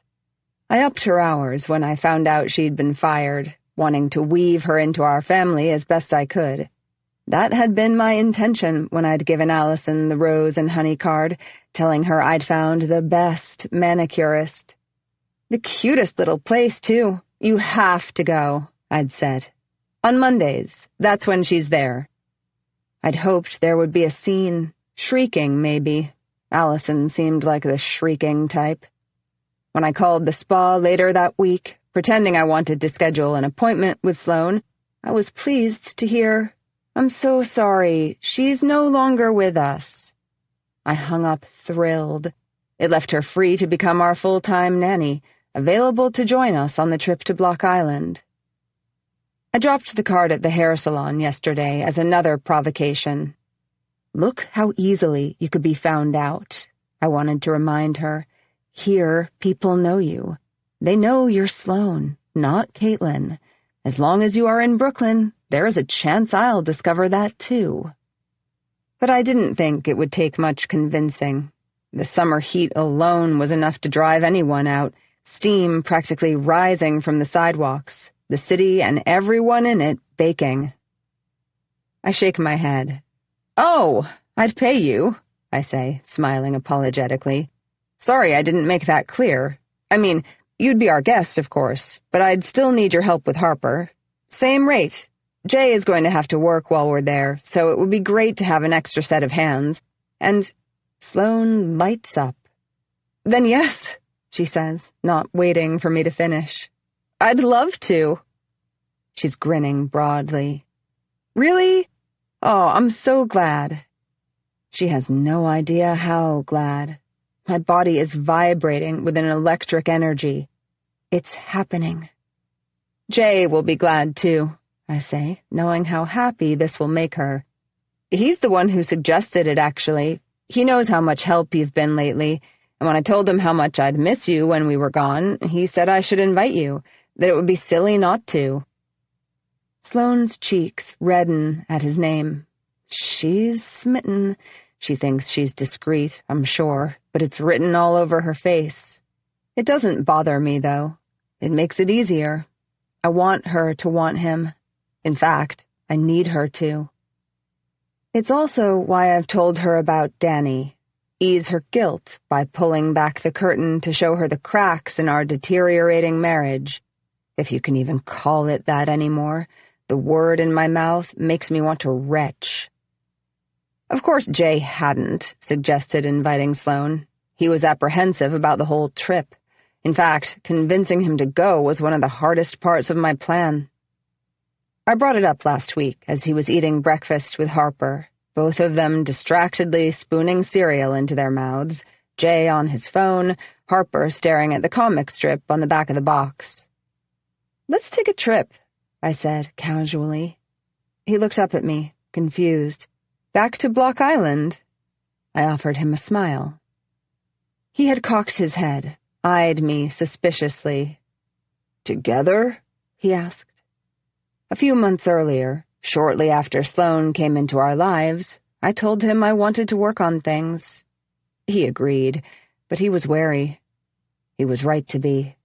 In fact, if he knew how hard it was for me to even look at him, how the mere thought of him made me seethe, he would have been terrified.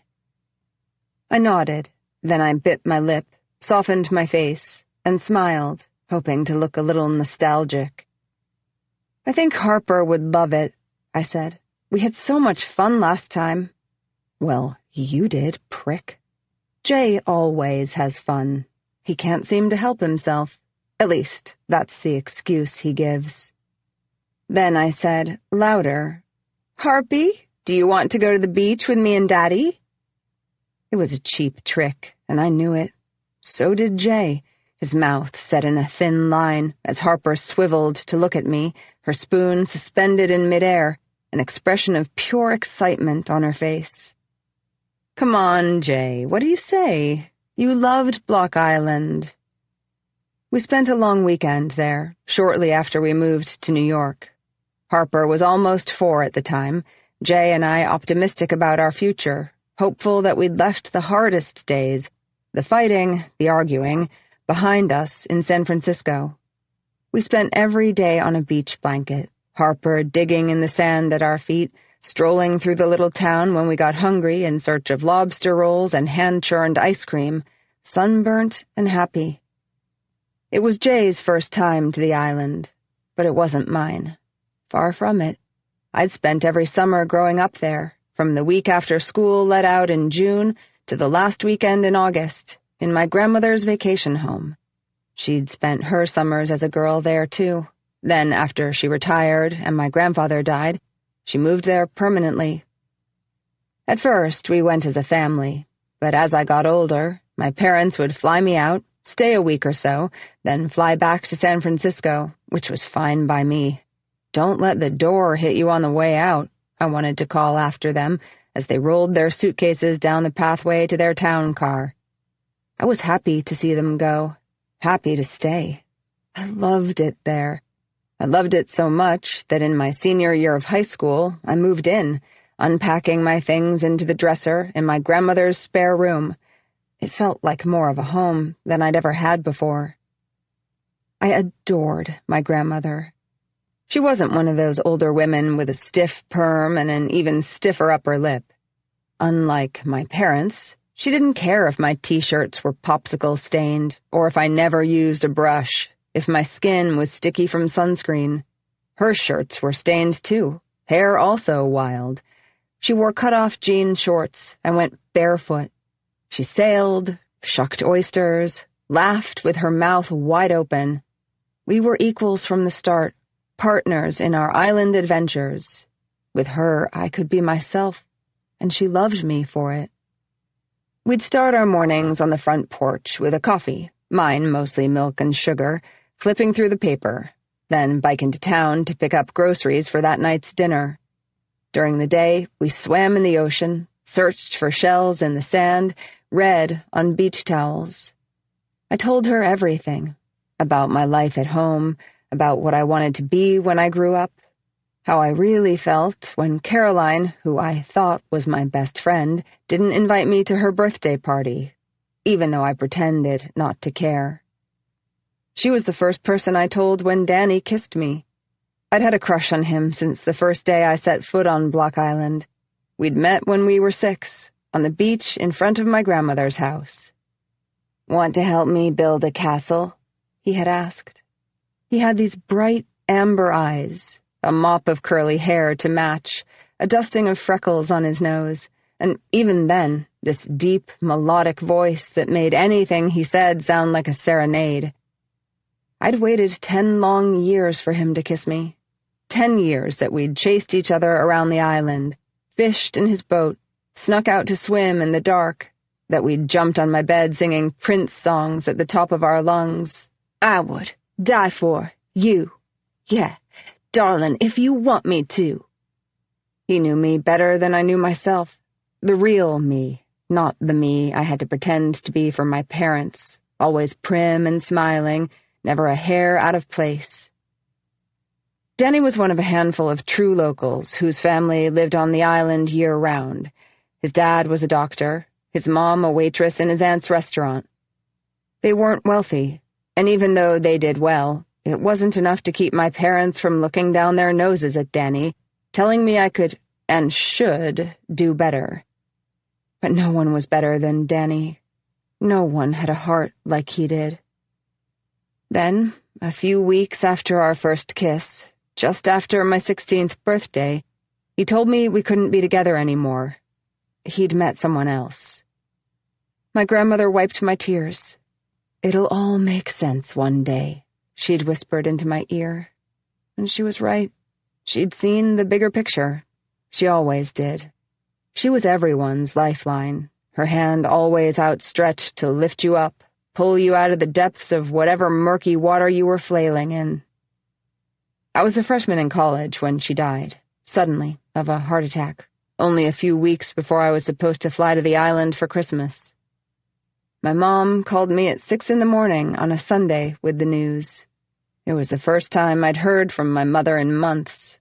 I was bleary-eyed, confused, last night's mascara still gluey on my lashes. Then, when it sunk in, devastated. I wrote a speech for the funeral, but I never read it. I was crying too hard to speak.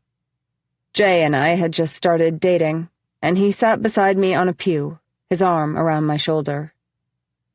When Jay and I took Harper to Block Island last May, it was the first time I'd been back since I was 18.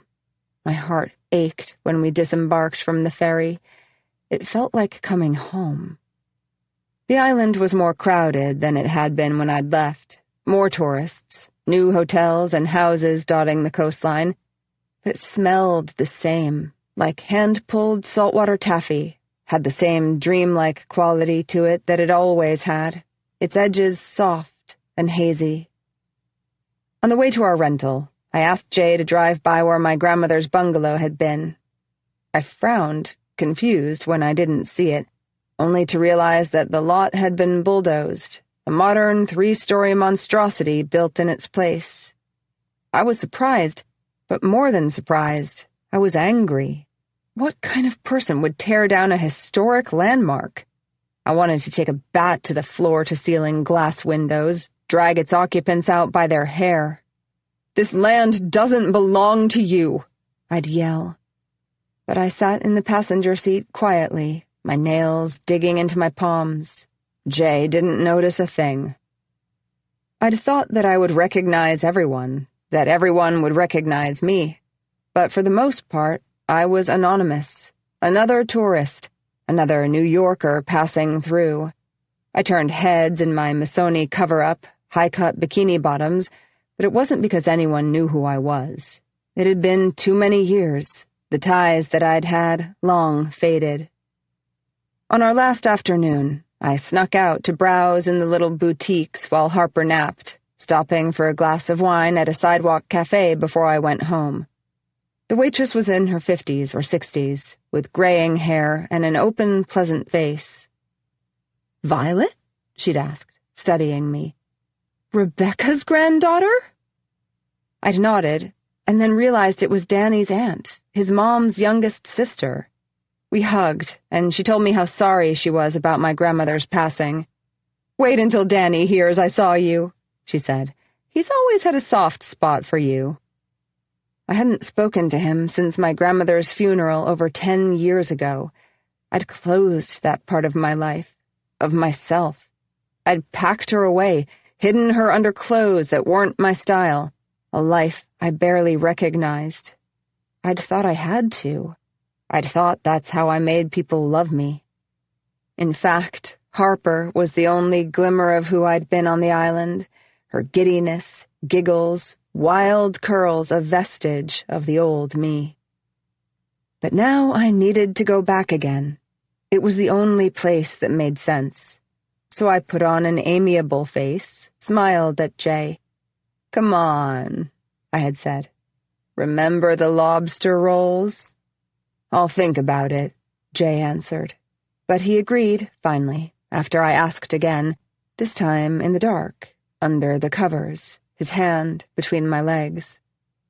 I bit down on the inside of my cheek so hard it bled, but I needed him to remember how things used to be, how things could be again, maybe, if he said yes. I squeezed my eyes shut as he touched me, pretending I was somewhere, anywhere else. "Now to Sloane," I say. "Harper is going to be so excited when I tell her. She loves you, you know." Sloane smiles broadly, flattered. "I happen to adore her, too." I believe her. I was hesitant, at first, to leave Harper alone with Sloane, busying myself with the laundry while they played in the next room, making excuses to join them at the park. But the more I watched them together, the clearer it became how much Sloane enjoyed spending time with Harper, how good she was with her. Little things like squatting down to Harper's level when they talked, making up silly songs when Harper's on the verge of throwing a fit, assembling snacks to look like animals, pretzel butterflies and peanut butter toast in the shape of a cat, sliced strawberries for the ears. It's one of the things that endears her to me. Funnily, I don't hate her. You'd think I would, given what I'm planning to do, but I don't. In some ways, I'm grateful. She's a means to an end, the answer to a problem, and she makes me laugh. "Then it's settled," I say, You're coming. The only thing I need from you is your driver's license, for the ticket. Sloane's face changes, paling. My driver's license? She squeaks. For a minute, I'm confused, but then I remember. It has her real name on it. She doesn't want me to see it. I nod. Yeah, it's some new security requirement for the ferry. And I'll add you to the rental car reservation, in case you want to take Harper anywhere. Sloane's throat moves as she swallows hard. Sure, she says slowly. No problem. She opens her purse and begins to rifle through it. She looks back up, furrowing her brow in faux surprise. It's not in here. I must have left it at home. Can I swing it by tomorrow? Of course, I say. I can't wait to hear the lie she comes up with when she hands it to me. After Sloane leaves to get Harper, I take my laptop to the kitchen counter, then pour a full glass of wine. As I sit down on a bar stool, my inbox stings. It's the travel agent I've been working with. I click into the email excitedly. Good news, it reads. Call me. I grin, picking up my phone. I'd spent hours in the weeks before on the phone with various travel agents, making sure we were in a house next to another young family with kids. Many of the rental companies wouldn't give me any information about the other occupants, but eventually I found Gina, who was more than willing to help once she learned about the commission she'd earn on the booking, given that I was happy to pay a premium for whatever rental she found for me. Money, I've known for a long time, will motivate people to do almost anything. I've found the perfect house, Gina says when she answers. There will be a family next door the whole time you're there. 2 kids, 4 and 6. 3 bedrooms, just like you asked, across the street from the beach. It just popped up thanks to a last-minute cancellation. It's a little more expensive than... Let's book it, I say. I don't care about the price. There's the sound of a keyboard clicking on the other end of the line. Done, Gina announces. I hang up, take a long, celebratory sip of my wine. It's happening. 21. The next morning, when I get back from dropping Harper off at school, I get a text from Sloane. When should I drop the license by? Now? I write back. If you're free. The sooner I get it, the better. 30 minutes later, I open the door for her. She doesn't look good. Her hair is still glossy, skin clear, but her eyes are bloodshot, purple-rimmed, and bagged as if she hasn't slept. She probably hasn't, worried about how she was going to explain that the name on the license wasn't the one she'd told me, worried I might recognize it. Come on in, I say. Want a coffee? It's clear she needs one. But she shakes her head no. She reaches into her back pocket and hands me her license. Here, she says, almost shoving it into my hand. Thanks. I glance down at it. When I see the photo, I forget about the name discrepancy. Her picture is hysterically bad. Her mouth is half open as if she's about to speak, lips sort of pursed, teeth showing. She's combed her hair into a bun on top of her head, but it's flopped to one side, and she's missed a piece near the front. She looks pale, really pale, likely an effect of the harsh DMV lighting, but startling nonetheless, and one eye appears much smaller than the other.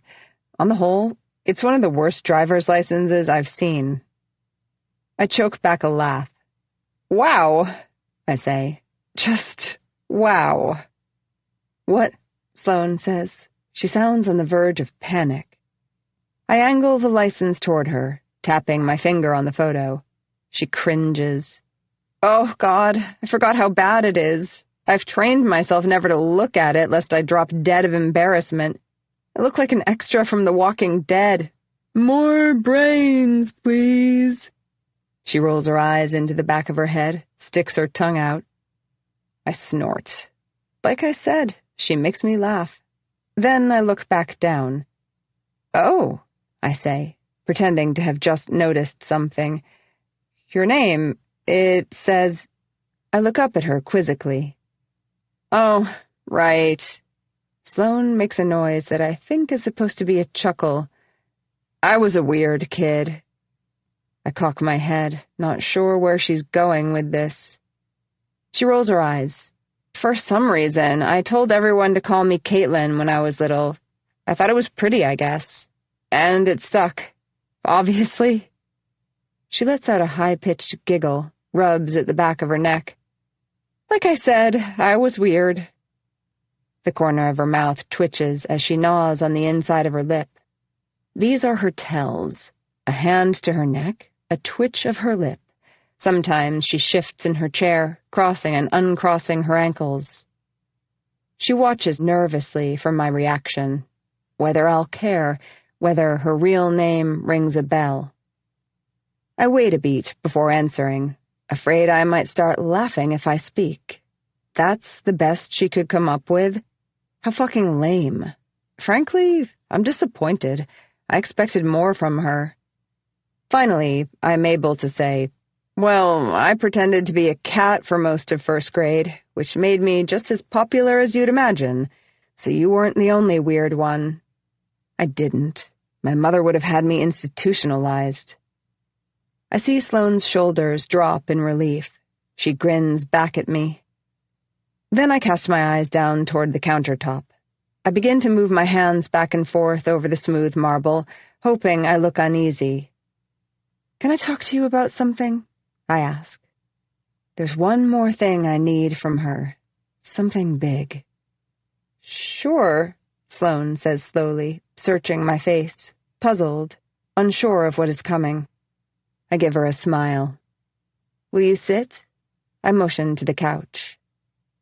We move into the living room, taking a seat facing each other. Around us, the house is quiet. I wait to speak, letting the tension build between us. What's going on? Sloane finally asks, her voice an octave higher than usual. She wipes her palms nervously on her pant legs. Well, I clear my throat, take a deep breath. I wanted to ask you, if anything happens to us, Jay and me, we were wondering if you'd take guardianship of Harper. I keep my eyes on hers. Don't blink. For a minute, she stares at me blankly. Guardianship? Sloane shakes her head. You want me to take guardianship of Harper? I know, I say, giving a small, apologetic laugh. It's a big ask, monumental. But Jay's parents are in their late 70s. In a few years, they won't have the capacity to take care of her. Also, they barely had the capacity to take care of their own kids. Look how Jay turned out. But Sloane is still gaping at me.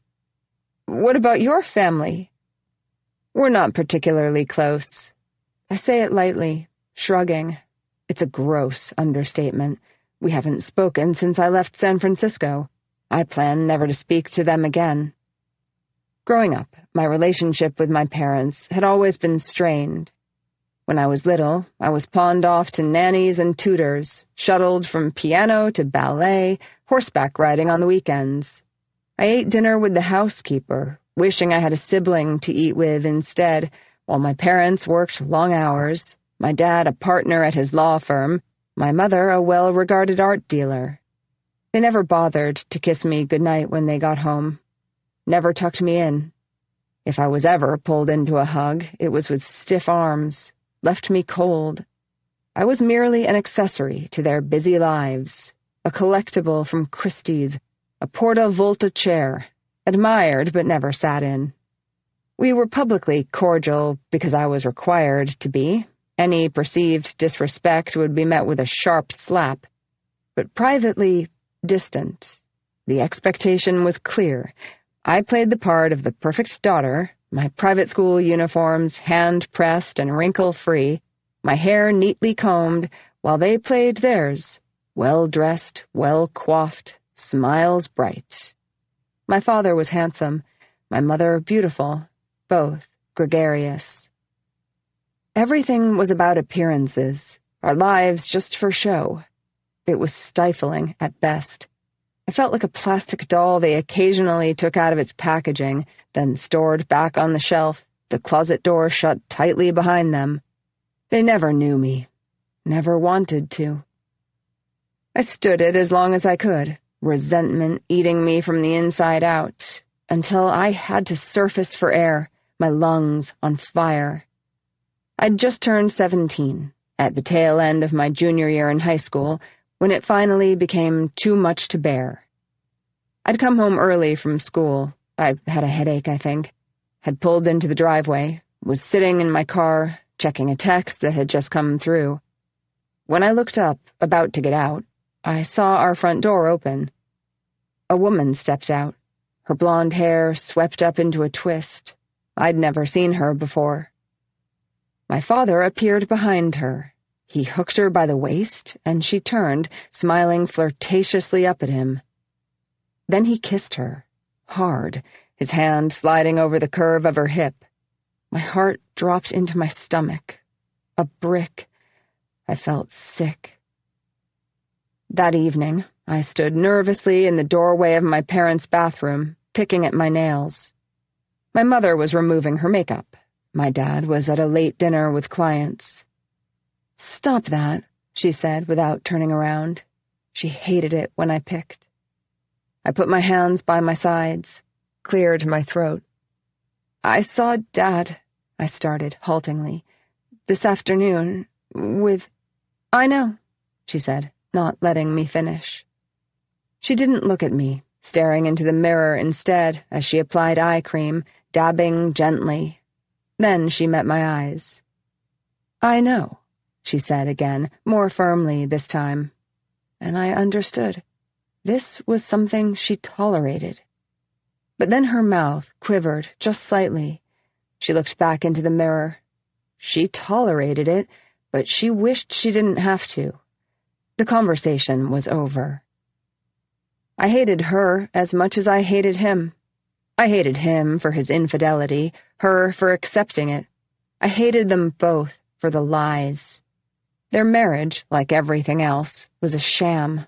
I couldn't stomach it for another second.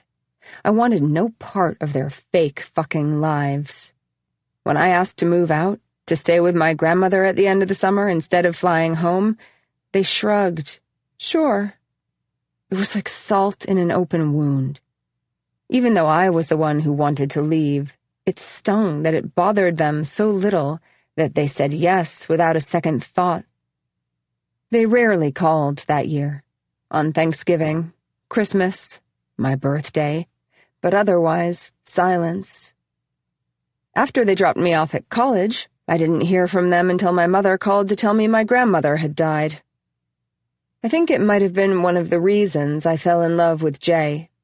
I'd been living in a loveless desert. His desire felt real after a lifetime of insincerity. What a fool I'd been. Sure, his desire had been real, but almost nothing else was. Then, 4 months after the funeral, when I was home for spring break, they asked me to join them in my dad's office. They had a lawyer on the phone. Through the tiny speaker, he informed me that my grandmother had left an 8-figure trust in my name. I'd receive it when I turned 25. You could see the anger on my parents' faces, the resentment in the way their jaws twitched. The only thing I cared about, though, the Block Island house, was in my mother's name. By the time I found this out, they'd already sold it, the money used to upgrade their country club membership. I was livid. They knew how much the house meant to me. It was punishment for my grandmother's love. That was the last straw, the final nail. I told them I hated them, screamed it again and again until I was hoarse, slamming the door on the way out so hard I thought it might crack in two. But they were the only family I had left. So when my father called me after 3 years of no contact, my anger wavered. He'd found out I was applying to law school and offered to write a letter of recommendation from his firm where I'd interned all throughout high school. I accepted. We spoke sporadically after that, brief texts or calls, then more frequently, resuming holidays together as a family. I agreed to an externship with his firm as a 3L, then a full-time position when I graduated. Their efforts increased in the months leading up to my 25th birthday, my dad including me on high-profile cases, invitations from my mother to dinner. He offered to make me partner. She asked me to be on the board of a foundation she belonged to. It wasn't hard to see what they were doing. I was interesting to them now that the money was in sight. But I played along because they were finally offering me what I'd always wanted, their attention, their love. It might have come with strings, but it was something. I thought maybe, stupidly, our time together was a start, an opportunity for a real relationship. So I let them in, basked in the closeness. Then, after Harper was born, when I brought up moving to New York, Jay's business opportunity, the illusion fractured, splintered into itty-bitty pieces. Jay and I had been married for 5 years by then. College sweethearts, like I'd told Sloane. But they'd never warmed to him. They begged me not to go, tried everything to change my mind, heartfelt cajoling at first, then bitter, empty threats. I saw their desperation for what it was. They were worried their well would dry up, that Jay would take what they felt was theirs. Not me, but my money. I was gutted. When we moved, I changed my number, deleted my social media. I didn't give them our new address. There's been no communication since. But this is more than Sloane needs to know, of course. I smile shyly at her.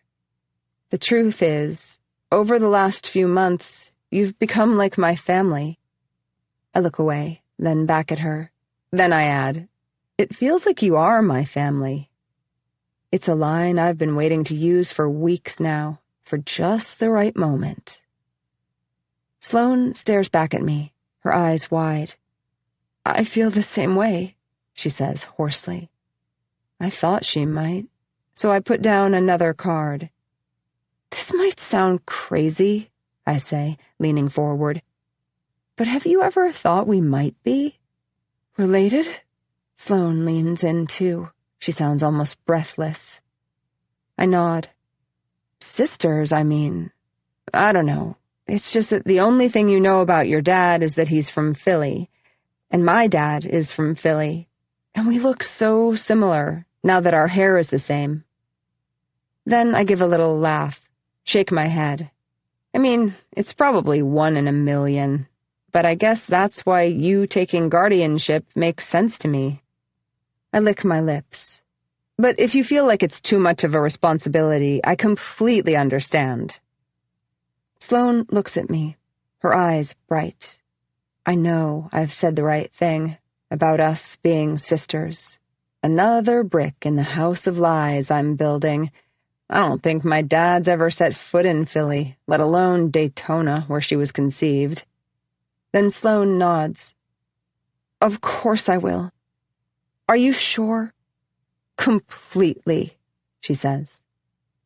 I reach across the couch and put my hand on top of hers. Thank you, I say. Really, thank you. Then I get up and take a sheaf of paper-clipped papers and a pen from my purse. I set the stack on the coffee table and uncap the pen. Here. I tap my finger on a blank line. This is where you sign. I hold my breath as Sloane picks up the pen. She presses it against the page. The dark blue ink bleeds through the page, leaving the paper wet. I'm pleased to notice that instinctively she signed her real name. Her real name is also listed throughout the document, but I correctly assumed that she wouldn't ask to see it, too swept up in the fantasy I've just sold her. I downloaded the form, an addendum to our will, off of a legal site last night, and forged Jay's signature earlier this morning, laying the paper over an old signed check and tracing the curvature of his name. It's critical to my plan, as is the other legal document I'm bringing with me to the island. The other, however, I didn't need to download or forge Jay's signature. My lawyer prepared it and couriered it to me yesterday. I've already hidden it in my suitcase, tucked the manila folder between the pages of a magazine in a zippered pocket. Later, when Sloane leaves, I'll log into Jay's email and send the newly signed documents to our lawyer from his account, copying myself. Then I'll block our lawyer's email address, so when he writes back a confirmation of receipt, Jay won't get it. Jay none the wiser. Who's the fucking fool now, Jay? Sloane finishes signing, then recaps the pen. Seriously, thank you, I say again, with as much earnestness as I can muster. I shuffle the papers back into a neat stack. Then, before I forget. I get up and go to the hall closet. I return with a big Bloomingdale's gift bag, a crumple of pink tissue paper peeking up from the top. Here. I hand it to Sloane, grinning. What is it? She asks. I shrug coyly. Open it. Carefully, Sloane reaches inside and pulls out a soft bundle, unwrapping it gently. It's a white, gauzy, robe-like shirt, soft and expensive-looking, delicate stitching around the seams, and a braided tie around the waist. She looks up at me in wonder. It's a swimsuit cover-up, I say. Keep opening. She reaches in again and removes another wrapped item, this time a sleek black bathing suit. It's a one-piece, but sexy, with a plunging neckline. There's more, I wink. When she's done, she's opened 3 swimsuits in total, another cover-up, a pair of brightly patterned, wide-legged linen pants, shorts, a button-up cotton shirt, and 2 pairs of sunglasses. I spent the afternoon at Bloomingdale's with Harper last Sunday, picking out a new summer wardrobe for Sloane. I wanted to make sure she was dressed the part of Mrs. Lockhart. I have a look, remember, carefully cultivated, aimed to please my husband, to be specific. Speaking of Jay, he'll love Sloane in these clothes. Like my parents, Jay has always been clear about what he thinks a woman should wear, what she should weigh, the clothes he prefers. Of course, his preferences were different from theirs, though, again, like my parents, the more zeros on the price tag, the better. I loved it, at first, when he came shopping with me, grinning wolfishly as I twirled around in an outfit he'd picked out. Now try that one, he'd say, and I would, gladly. Once he went down on me in a dressing room, following me in and locking the door behind him. I came hard and fast, my left hand gripping his hair, my right clasped over my mouth as I moaned. He always knew how to touch me, what I liked. I was happy to fill my closet with things that made him happy, to keep my stomach flat, my body tight, happy knowing he couldn't wait to take off what I put on. This was before I knew he'd be happy to take off anything, off anyone. Violet, this is... Sloane starts. For the trip, I say, shrugging, as a thank you for coming with us. I should be the one thanking you, she says. No, she shouldn't. Really. I tell her to take the rest of the day off to pack, then walk her to the door, giving her a quick hug before she steps onto the porch. Be here at 9 on Sunday, I say. Our car leaves at 9:30. When Sloane's gone, I check my watch. It's only 10, which means I have almost 3 hours until I have to go get Harper. Plenty of time to take Sloane's driver's license to the DMV. Before I leave, I change out of my clothes into the ones Sloane left for me to donate, then scrub the makeup from my face. I rake my hair into a messy bun and take a pair of plastic-framed glasses out of a shopping bag I've hidden in the back of my closet. Put them on. In the dingy, poorly lit DMV waiting room, I sit for almost an hour and a half before my number is called. I was hoping to take a new picture, I say, sliding Sloane's license across the counter, underneath the plastic partition. The woman on the other side of the desk barely glances at me or the license before directing me to another line, where another monotone employee instructs me to look straight into the camera. We look alike, yes, but I want the picture on her license to be of me. It'll make things easier, more believable. I update Sloane's mailing address to a P.O. box I set up on Block Island, so when it's mailed out, I'll be the one to receive it, and pay an extra $35 for expedited processing. I should receive it by the end of next week. Then I leave, smiling, with just enough time to change back into my own jeans and reapply the makeup I removed before leaving to pick up Harper. Now the only thing left for me to do is pack. 22. Normally, I'm up before Harper, but this morning, the day of our trip, I purposefully didn't set an alarm. Today is my first official day as Sloane, not Violet. I'm giving Violet to Sloane, stepping out of my life, letting her step in. If I know her, and I think by now I do, she'll accept happily, slipping into it, into me, with pleasure. We'll both get off the ferry as someone else, as each other, only Sloane doesn't know it yet. I wake to the sound of Harper's footsteps thudding down the hall from her room to ours. I pull myself into a sitting position as she leaps onto the bed, the mattress bouncing beneath her. I didn't fall asleep until early this morning, going over the plan again and again until I drifted off as the sun rose. Now I'm groggy, eyes burning. "Daddy says it's time to get up," Harper says, pulling the covers off of me. "We're going to the beach today, remember?" "I remember, baby." I smile at her, my eyes still closed, reaching out to ruffle her hair.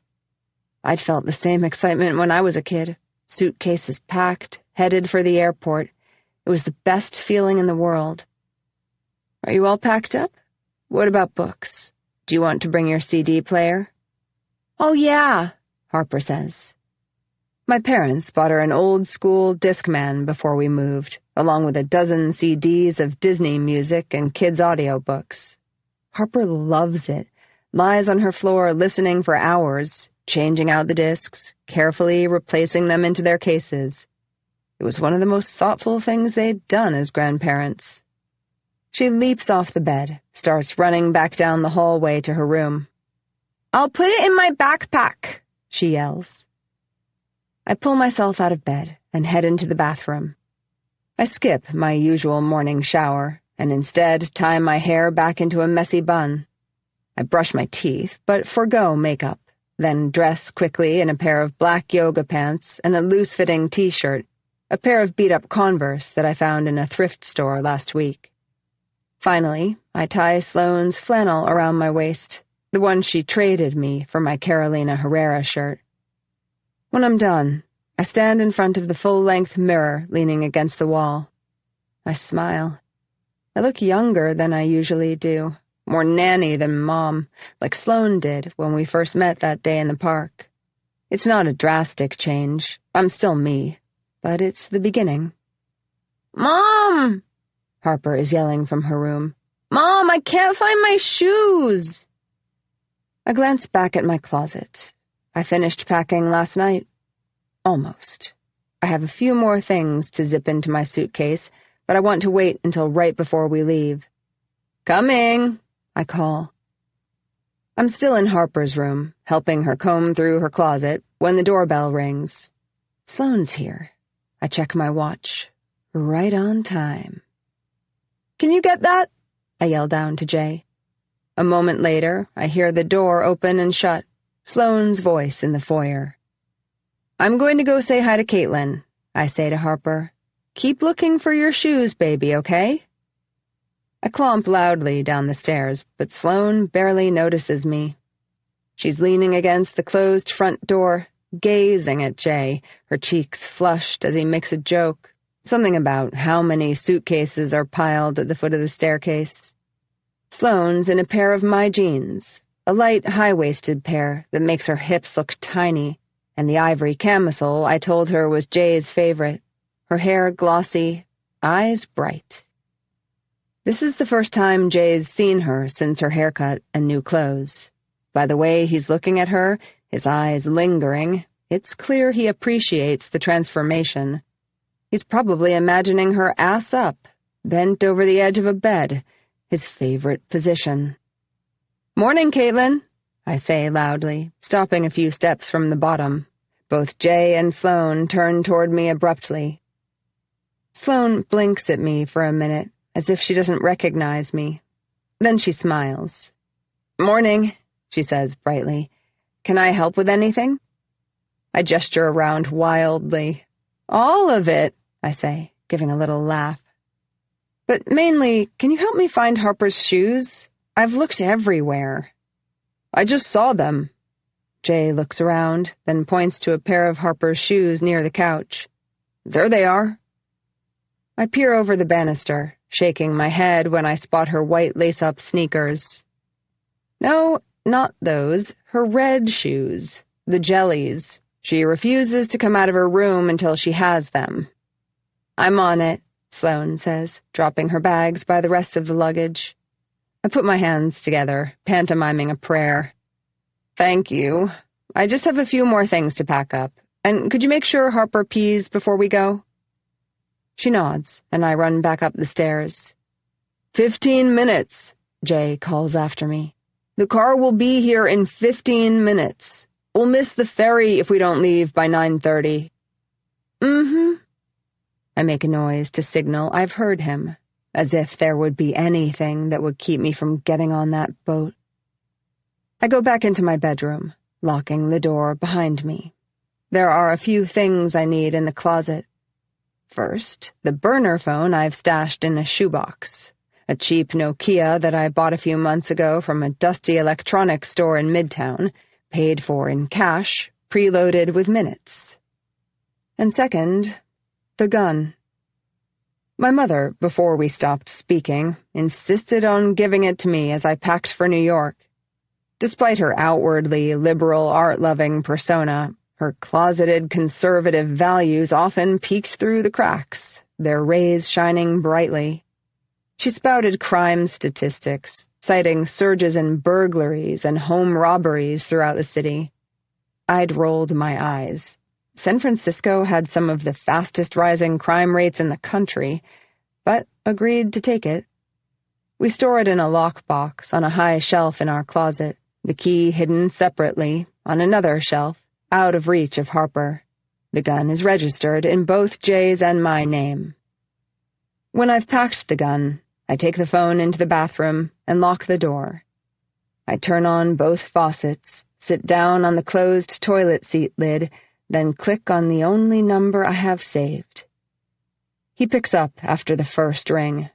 His voice is deep, cooling, like a bomb. It always has been. "Hi," I say softly. I tell him that we're packed, almost ready to go, that I can't wait to see him again. "Soon," I say, then ask if he's ready. He says that he is, and I smile, even though he can't see me. 10 minutes later, I open my bedroom door at the same time that Sloane and Harper are coming out of the bathroom, Harper in the red jellies I buried under a pile of stuffed animals so I'd have something for Sloane to do while I packed. "You guys ready?" I ask. They both nod. "You?" Sloane says, her voice slightly higher than its normal pitch. She doesn't want to ask outright, but she can't imagine I'm planning to leave the house like this, like I just rolled out of bed, so unlike the Violet she thinks she knows. I hadn't been lying when, on one of our first walks together, I told her how much time I spend on my appearance. It's been a habit for as long as I can remember. I was a gawky kid, big-eared, big-toothed, big-nosed. Eventually I grew into my features, but during those long, painfully awkward years, my mother would stand behind me in the mirror, a curling iron in one hand, a brow brush in the other. "It's important," she would say as she smoothed and styled, tugging at my hair until tears pricked my eyes. The effort you put in. The implication, if you don't care how you look, no one will care about you, has been reinforced 1,000,000 times over in the course of my life. Now, I hope that it's true. Already, I feel lighter. Yep, ready, I say. Let's go. Sloane does a good job of hiding her surprise, smiling pleasantly. The three of us traipse down the stairs, Sloane, then Harper, then me. The front door is open, everyone's suitcases but mine already down on the sidewalk. I keep my hand tightly gripped around my bag's handle. Jay is standing next to a black town car, staring at his phone. "Come on," he calls, opening the back door. "Everyone in." Harper and Sloane start toward the car. "Wait," I call, and everyone turns. "Let's take a picture. Do you mind, sir?" I ask the driver. "Now?" asks Jay. He looks at his watch, then back at me. "We really should get going." I nod. "It'll be quick. Just in front of the stoop is fine. Go on, get together." I motion for them to stand next to me. Jay sighs, but picks up Harper and carries her back to the stoop. Sloane doesn't move, waiting by the car. "What are you doing?" I say. "I meant you too, silly. Get up here. Can we use your phone?" Sloane hands her phone to the driver and hurries back up the stoop to stand next to me. "Cheese," I say, as the driver holds the phone up. When the photo's been taken, we all load into the car, packing in like sardines. Harper sits between me and Sloane, headphones plugged into an iPad. Her neck is bent, eyes focused on the cartoon show on the screen. Sloane and I grin at each other over her head.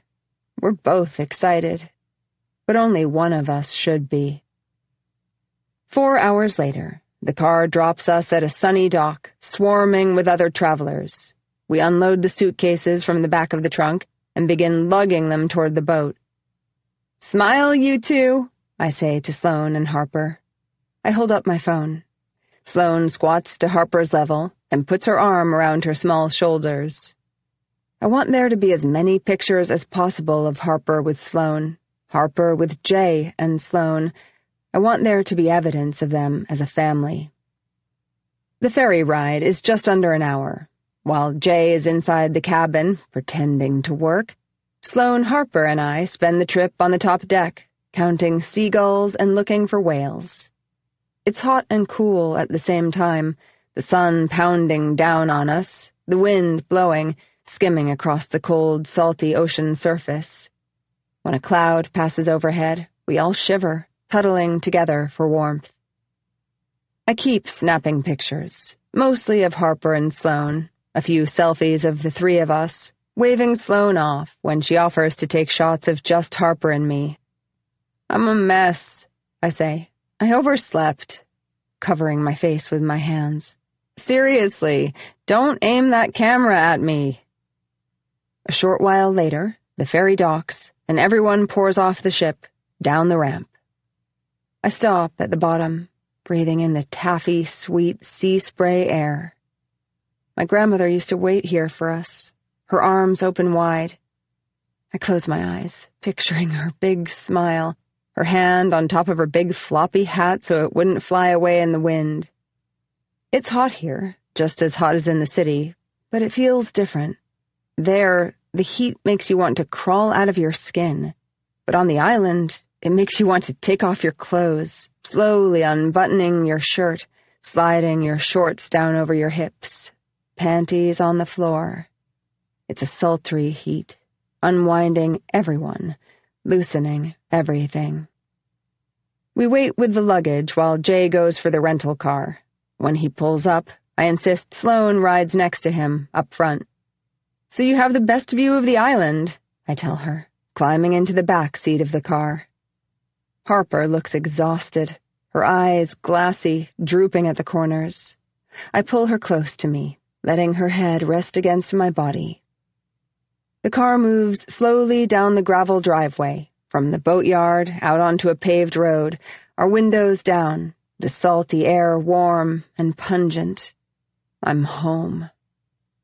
Soon we reach the town's main street, a bustling block of ice cream parlors, souvenir shops, restaurants with signs offering lobster rolls and fried clams. People are strolling on the sidewalks in sunglasses and sundresses, wide-brimmed hats, licking their melting cones, slurping cups of lemonade and crushed ice. It feels half real, half like you've walked onto a movie set. At the end of the block, I direct Jay to turn onto a one-lane road that runs next to the ocean.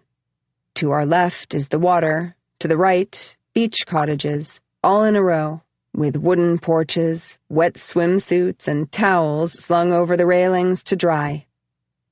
As we drive, the houses become farther apart, separated by stretches of bushy seagrass, tall stalks of feathered plants swaying in the wind.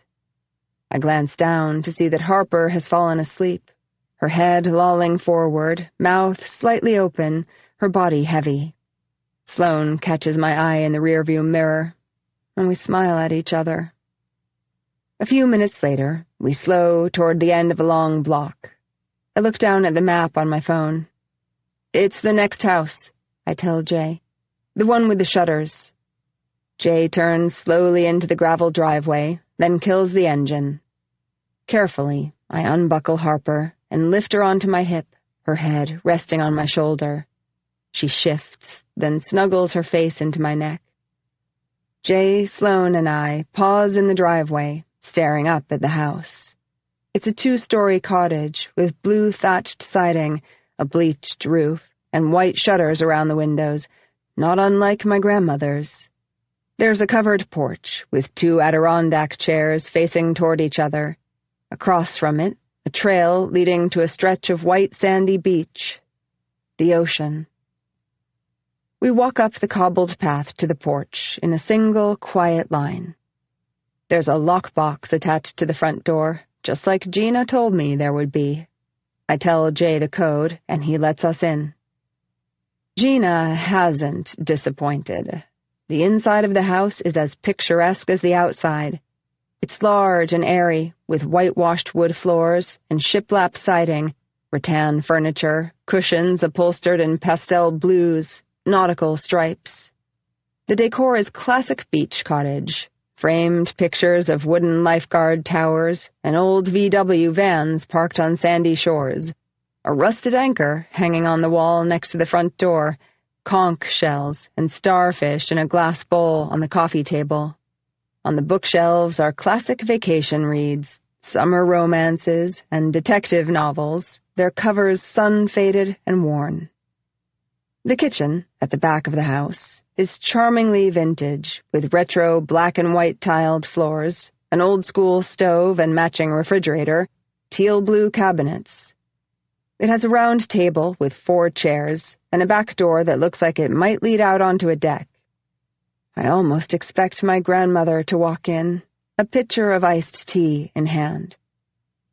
I tilt my head toward the stairs to let Jay and Sloane know that I'm going to take Harper up to her bedroom. I take each step carefully. Upstairs, there's a beachfront bedroom to my left, a small bedroom across from it, and to my right, at the end of the hall, another big bedroom. I take Harper into the small bedroom with a twin bed and lay her gently down on top of the covers. She rolls onto her stomach, sighs, and settles back to sleep. I shut the door behind me and head back downstairs. I step back into the living room just as Jay and Sloane come through the front door, their hands full of suitcases. "Upstairs?" Jay asks. "Here is fine." I motion to a corner of the living room. "We can take them up when Harper is awake. Poor thing is wiped." I plop down on the living room couch. So am I, actually. I was thinking about making a run to the store to stock up on a few things, but... I look to Jay. "Would you mind going instead?" I give him a hopeful smile. Jay shrugs. "Sure." "Thanks." I smile at him. "Maybe some hot dogs for dinner? Milk, eggs, bread for toast tomorrow?" "Anything else?" I shake my head. No, but hey, why don't you take Caitlin? I say. You could give her the full tour of the island. There should be cruisers in the garage. Take her by that little ice cream store. Oh, or that cafe next to the kayak rental. Oh, it's okay. Sloane starts to protest. She looks nervously from me to Jay. He doesn't have to. Jay doesn't mind, do you, Jay? I interject. And before he has a chance to respond, I continue. The whole island is less than a 2-hour bike loop. Then you can stop by the market on the way back. You can ride a bike, right, Kate? Sloane nods. Then it's settled, I pronounce. I'll take Harper down to the beach when she wakes, and we can make dinner when you get back. Are you sure? Sloane asks. Because I can stay with Harper if you want. Completely, I say. Really, I'm exhausted, and it'll give me some time to unpack. You guys have fun. Enjoy the island. I pretend not to notice the look Jay gives me. He's confused at my enthusiasm, doesn't quite know what to make of it. But I keep my face blank, and after a beat, he turns and smiles at Sloane. All right, let's do it, he says, holding the front door open for her. She smiles back, blushing slightly. She's besotted, poor thing. When the door closes behind them, I smile. It's important that they're seen together from day one. Mr. and Mrs. J. Lockhart. 23. When I'm alone, I take my suitcase and lug it up the stairs, down the hall to the master bedroom. The room is beautiful, beachy and light-filled, with 2 big windows looking out over the ocean, the sand stretching out to meet the frothy surf. On the wall to my right, there's a king-sized bed flanked by 2 doors, one to a large walk-in closet, one to a bathroom. On the left wall, a modern dresser, armchairs on either side. I toss my suitcase onto the bed. First things first. Gina, the agent, assured me that there would be a safe available somewhere in the house. I find it in a linen closet in the master bathroom. I use my grandmother's birthday as the code, the same password to my burner phone. In it, I put 3 things: the gun, the phone, and the manila folder my lawyer sent me last week, divorce papers inside. Once I re-lock the safe, I unpack only one thing, a red Hervé Léger dress that I purchased last week, hanging it up in the walk-in closet. The rest, 2 modest one-piece swimsuits, shorts, a few t-shirts, I leave in my suitcase. I want to be able to easily move everything into Sloane's room later this week. I go back downstairs and take the remaining luggage up. Jay's into our room, Sloane's into hers, Harper's outside her door. As I set it down, I hear a rustle inside. "Mama?" Harper calls out. Her voice is small and froggy with sleep. I ease the door open gently. "Did you have a good nap, lovey?" I ask. "You fell asleep on the way to the house." Harper sits in the middle of the bed, bleary-eyed, her hair sticking up in fuzzy tufts. "Are we at the beach?" she asks. I nod. "Want to go play in the sand?" 30 minutes later, we're on a beach blanket, our skin glistening with sunscreen. Harper is using a little plastic shovel to dig a hole next to the blanket, searching for sand crabs. I lie back, arms behind my head. Maybe, I think hopefully, Jay will get hit by a car on the way back. We've been on the beach about an hour when I see Jay and Sloane approaching on their bikes. "Look," I say to Harper, "there's Daddy and Caitlin." I raise a hand above my head and wave. Harper waves too. Both Jay and Sloane wave back. I see Jay say something to Sloane, then they both dismount from their bikes. He takes a paper bag from the basket of his bike and heads toward the house while Sloane starts down the path leading to the beach. Sloane approaches us with a wide smile. She looks giddy, her eyes sparkling, cheeks flushed. They had a good time, I can tell. I knew they would. Jay, with his easy smile, the way he looks at you, makes you feel like you're at the top of a roller coaster, just about to tip. Exhilaration and anticipation, stomach flipping, heart pounding. It's like a drug. If you're not careful, you'll turn into an addict, track marks on your arms, veins shot. It's the way I felt when I first met him. He sat in the desk next to mine my freshman year in college, smiling at me as he lowered himself into the chair. It was only the second week I'd been on campus. "Is this seat taken?" he'd asked. "It is now," I said. He walked me back to my dorm, but didn't leave. We sat on my bed, talking, our thighs touching. I could barely breathe around him. He was the kind of good-looking that makes you ache. And he was funny, made me laugh until my sides hurt. But really, it was how his eyes never left mine, how everything else disappeared around us. He asked me to be his girlfriend 2 weeks later, and then, when we graduated, to be his wife. Both times, I said yes before he'd even finished the question. I knew I'd never get tired of the way he looked at me. It never occurred to me that he'd ever get tired of looking. I worked so hard to make sure he wouldn't, my body sweaty and sore from the effort. "Jay's going to start the grill," Sloane says as she nears. "He said to come up in an hour."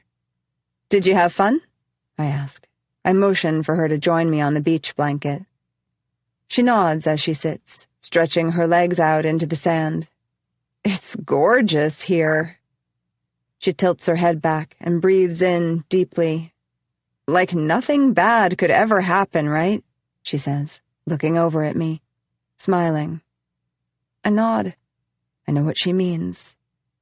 Except bad things do happen here. Drownings, overdoses, drunk driving deaths. More than you might think. Dozens each summer. Careless tourists with too much money and not enough regard for themselves or anyone else. Bad things happen, but they're cleaned up quickly, wiped away, made neat by money and power. Nothing examined too closely. Accidental deaths or natural causes, always. The coroner's signature loose and sloppy, just like him. Rumor had it he was happy to look the other way, sign the paperwork, no questions asked, as long as it was worth his while. Like the time an intern disappeared from a senator's vacation home. Poof, just like that. Everyone had seen them together that summer, noticed how beautiful she was, how young she seemed, especially compared to his wife. Her sudden absence was explained away. Never mind the shouting we all heard the night before we never saw her again. The cleaning crew at his house the following morning. It was something only the locals knew about. Our secret to keep. One of our many-owned Chappaquiddics. No one wanted the beauty of the island untarnished more than we did.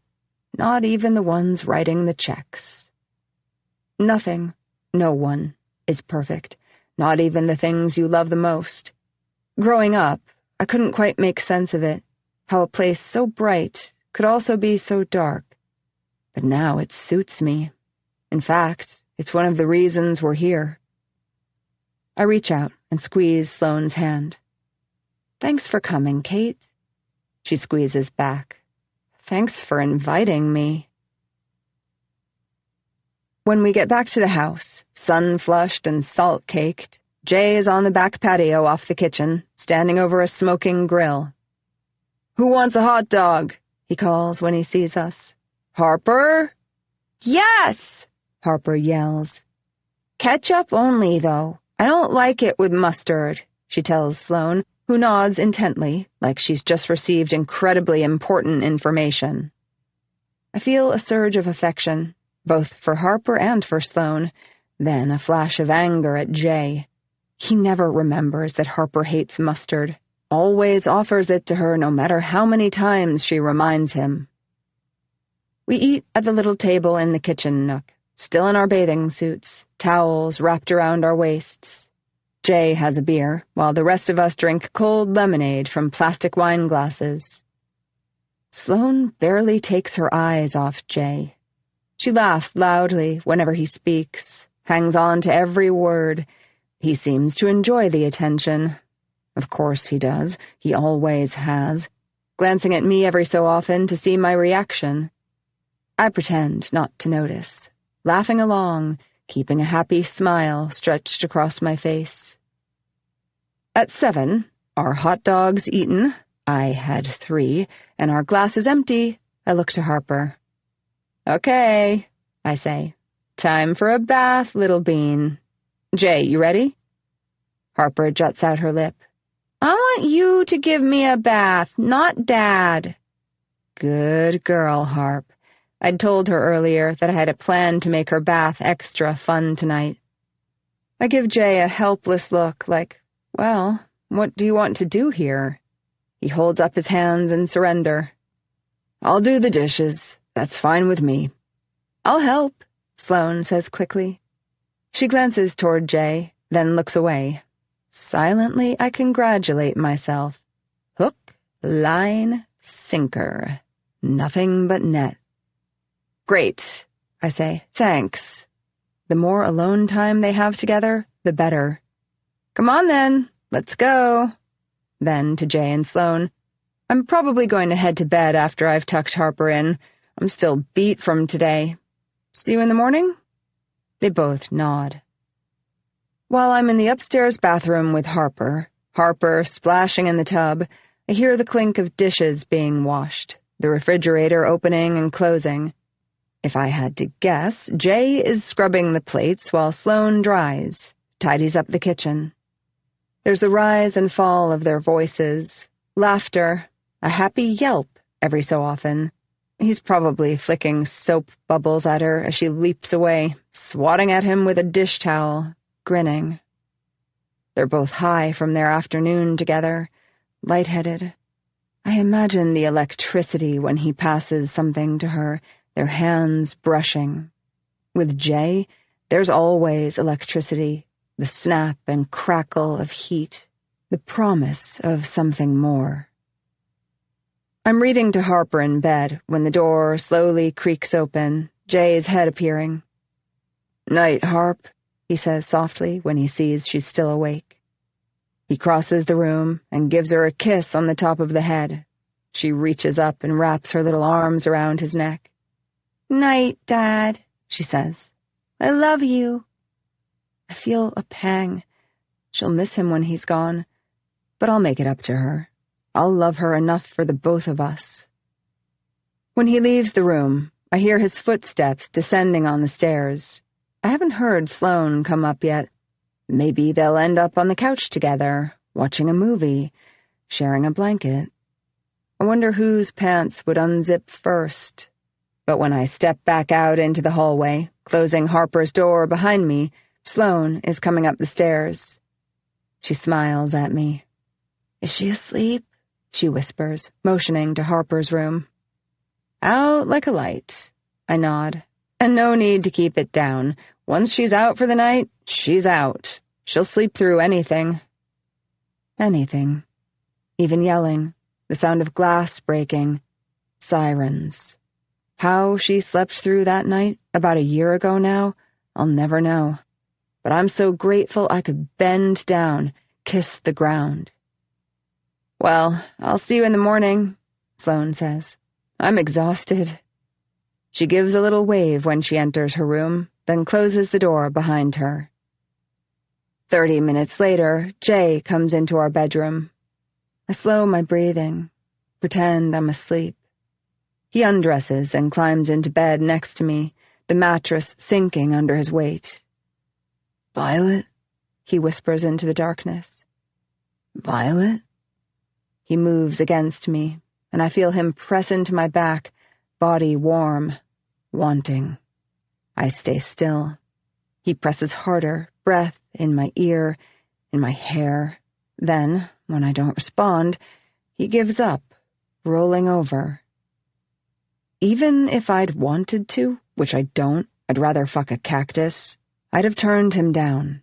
The sting of rejection has always been too much for Jay to bear. He'll need something to soothe it. Someone, rather. Lucky for him. He won't have to look far. 24. The next morning, I wake to sunlight streaming through the window, the whole room awash in it, so bright I have to cover my eyes, blinking to adjust. Jay is still asleep, his mouth slightly open. Slowly, as not to wake him, I grab my phone from the nightstand, squint at the time. It's just before 7. I ease out of bed, grab a few things from my suitcase, a thick-strapped striped swimsuit, faded tank, cut-off shorts, baseball cap, and dress quietly in the bathroom. I don't wash my face, don't apply any makeup. As I leave the bathroom, I catch sight of my reflection in the mirror. It surprises me how I feel, seeing myself like this, undone and barefaced. It's like a deep sigh of relief, like I've finally exhaled after holding my breath for too long, my whole body unclenching. I feel, now, again, like the girl I used to be on the island. It's not because of what I'm wearing, the too-big shirt and comfortable swimsuit, but because for the first time in I can't remember how long, I'm not dressing for someone else. I don't care what anyone thinks when they look at me. I've stepped out of Jay's box. I'm free. It's how I thought I would feel in college, finally on my own, my parents' expectations and private school uniforms left crumpled in my closet. But before I found myself, I found Jay. I thought he was the antidote to the straight-laced, dear daughter I was expected to be at home, the liberation I was chasing, an authentic, love-me-for-me kind of love. I was wrong. Instead of becoming the person I wanted to be, I became who he wanted me to be. The girl from the island was buried again, just like she had been in my parents' house. But now, she's resurfaced. She's here. I smile at myself. Welcome back, Violet. It's good to see you. Downstairs, I pack a beach bag, a stack of towels and a blanket, waters and a few cans of soda, snacks, sunscreen. I find a couple of beach chairs and an umbrella in the garage that I set on the porch. Just before 8, I hear Harper's door open. I pop 2 pieces of toast in the toaster, then meet her coming down the stairs. She's still blinking sleep from her eyes, yawning. Hi, lovey, I say softly. Everyone's still sleeping. Let's get your swimsuit on and we'll go to the beach. She nods as I direct her back up the stairs. I manage to get her dressed without much resistance, her limbs still heavy and sleep-laden. When we get back downstairs, the toast is finished, edging on burnt. I butter it quickly, hoping Harper doesn't notice, but she does. This is too black, she says, wrinkling up her nose. I roll my eyes. Okay, I'll eat it. How about this one? I hold up the other slice, slightly less done. No, it's burnt too. She glares at me, her bedhead pointing in every direction. She's not a morning person. Normally, I'd fight her on it, press the importance of not wasting food, but I want to get to the beach early, and unless I give in, I'm in for a raucous brawl. I put 2 fresh pieces in the toaster. As Harper eats her perfectly browned bread, I rifle through the kitchen drawers until I find a piece of scrap paper and a pen. I quickly jot down a note for Sloane, clip it to the fridge. On the beach. Join us when you're ready. Come on, let's go, I say to Harper. It's important we get to the beach before Sloane wakes up.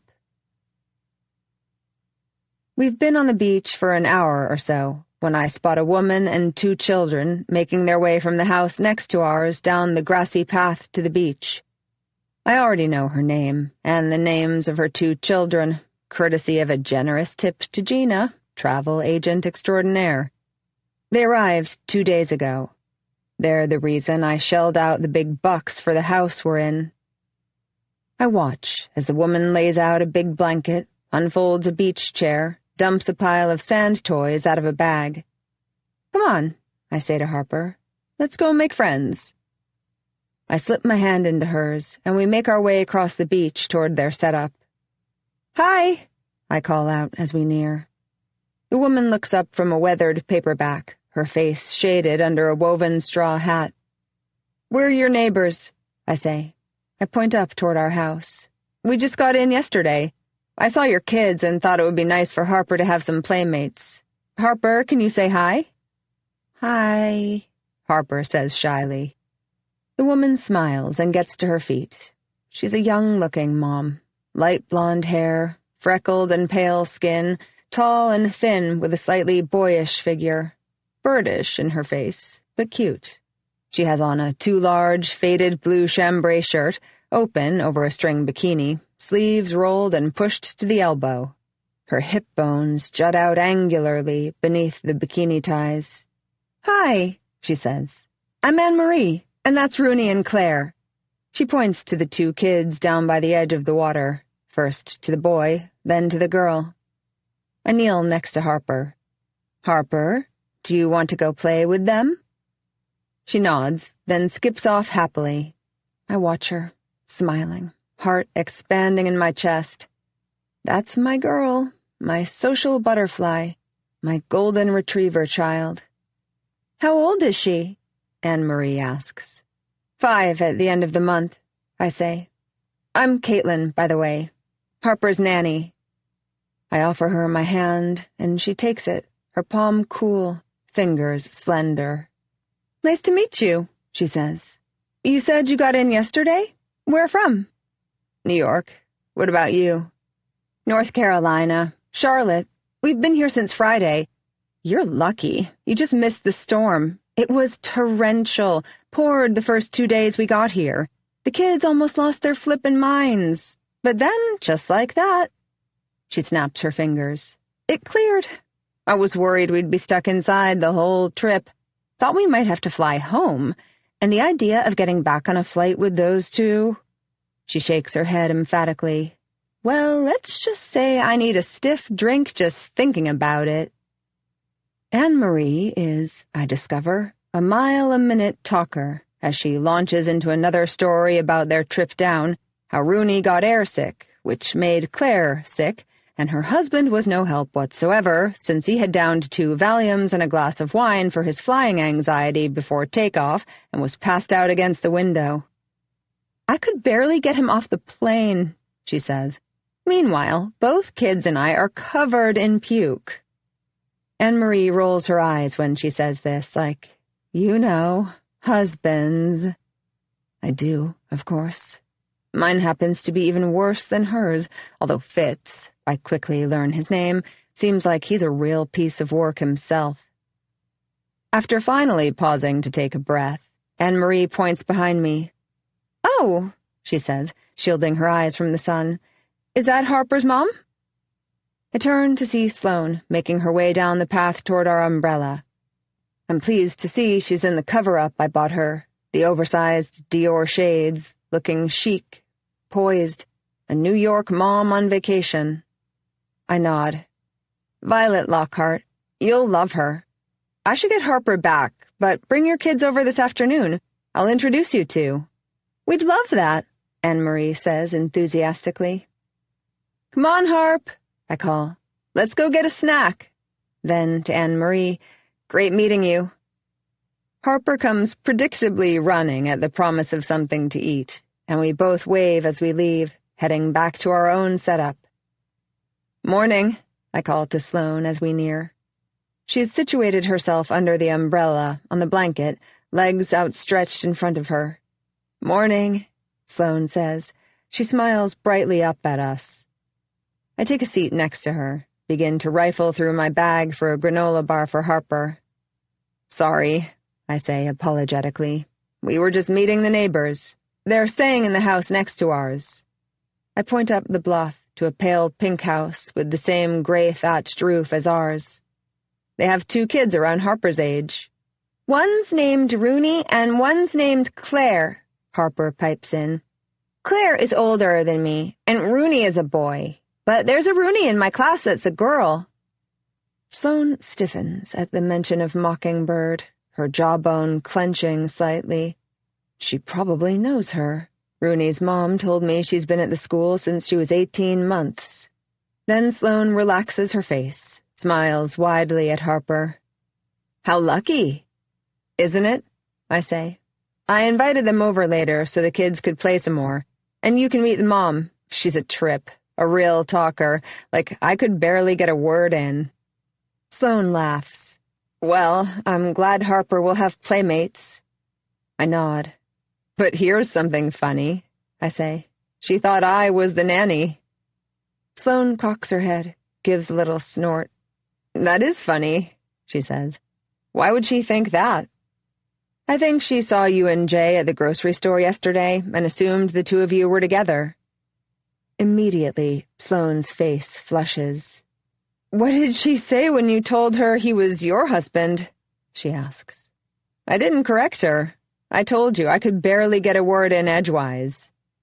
I bury my face in my hands in mock embarrassment, and I didn't want to make her feel bad, so I just went along with it. I told her my name was Caitlin when she asked. What? Sloane laughs. So she thinks you're the nanny and I'm Harper's mom? I laugh too, like it's a delightful mix-up. Oh, tee-hee, hilarious, right? Yes. I figured we probably won't see much of them. What harm would it do?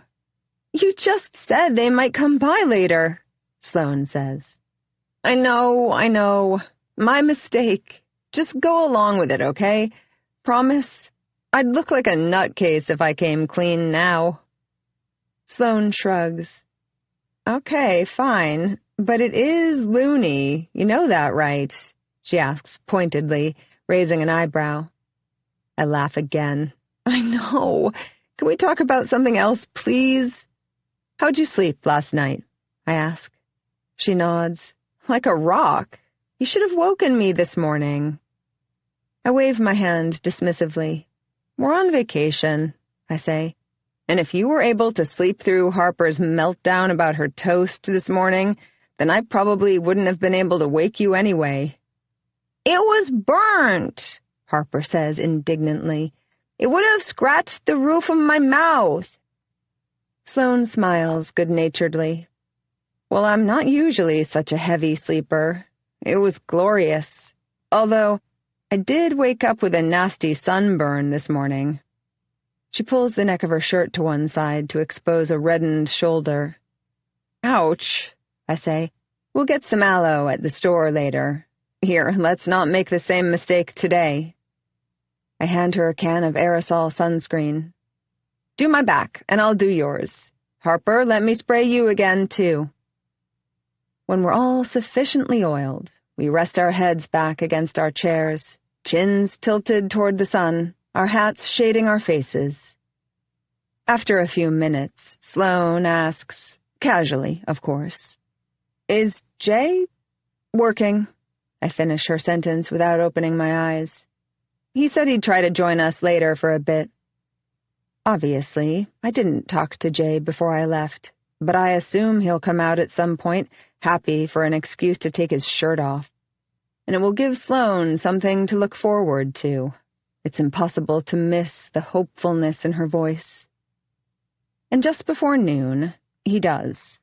I'm in the surf with Harper, running up and back as the waves ebb and flow. She squeals when the water catches her, lapping at her ankles. I see him as he walks over the dune, starting down the sandy slope toward our umbrella.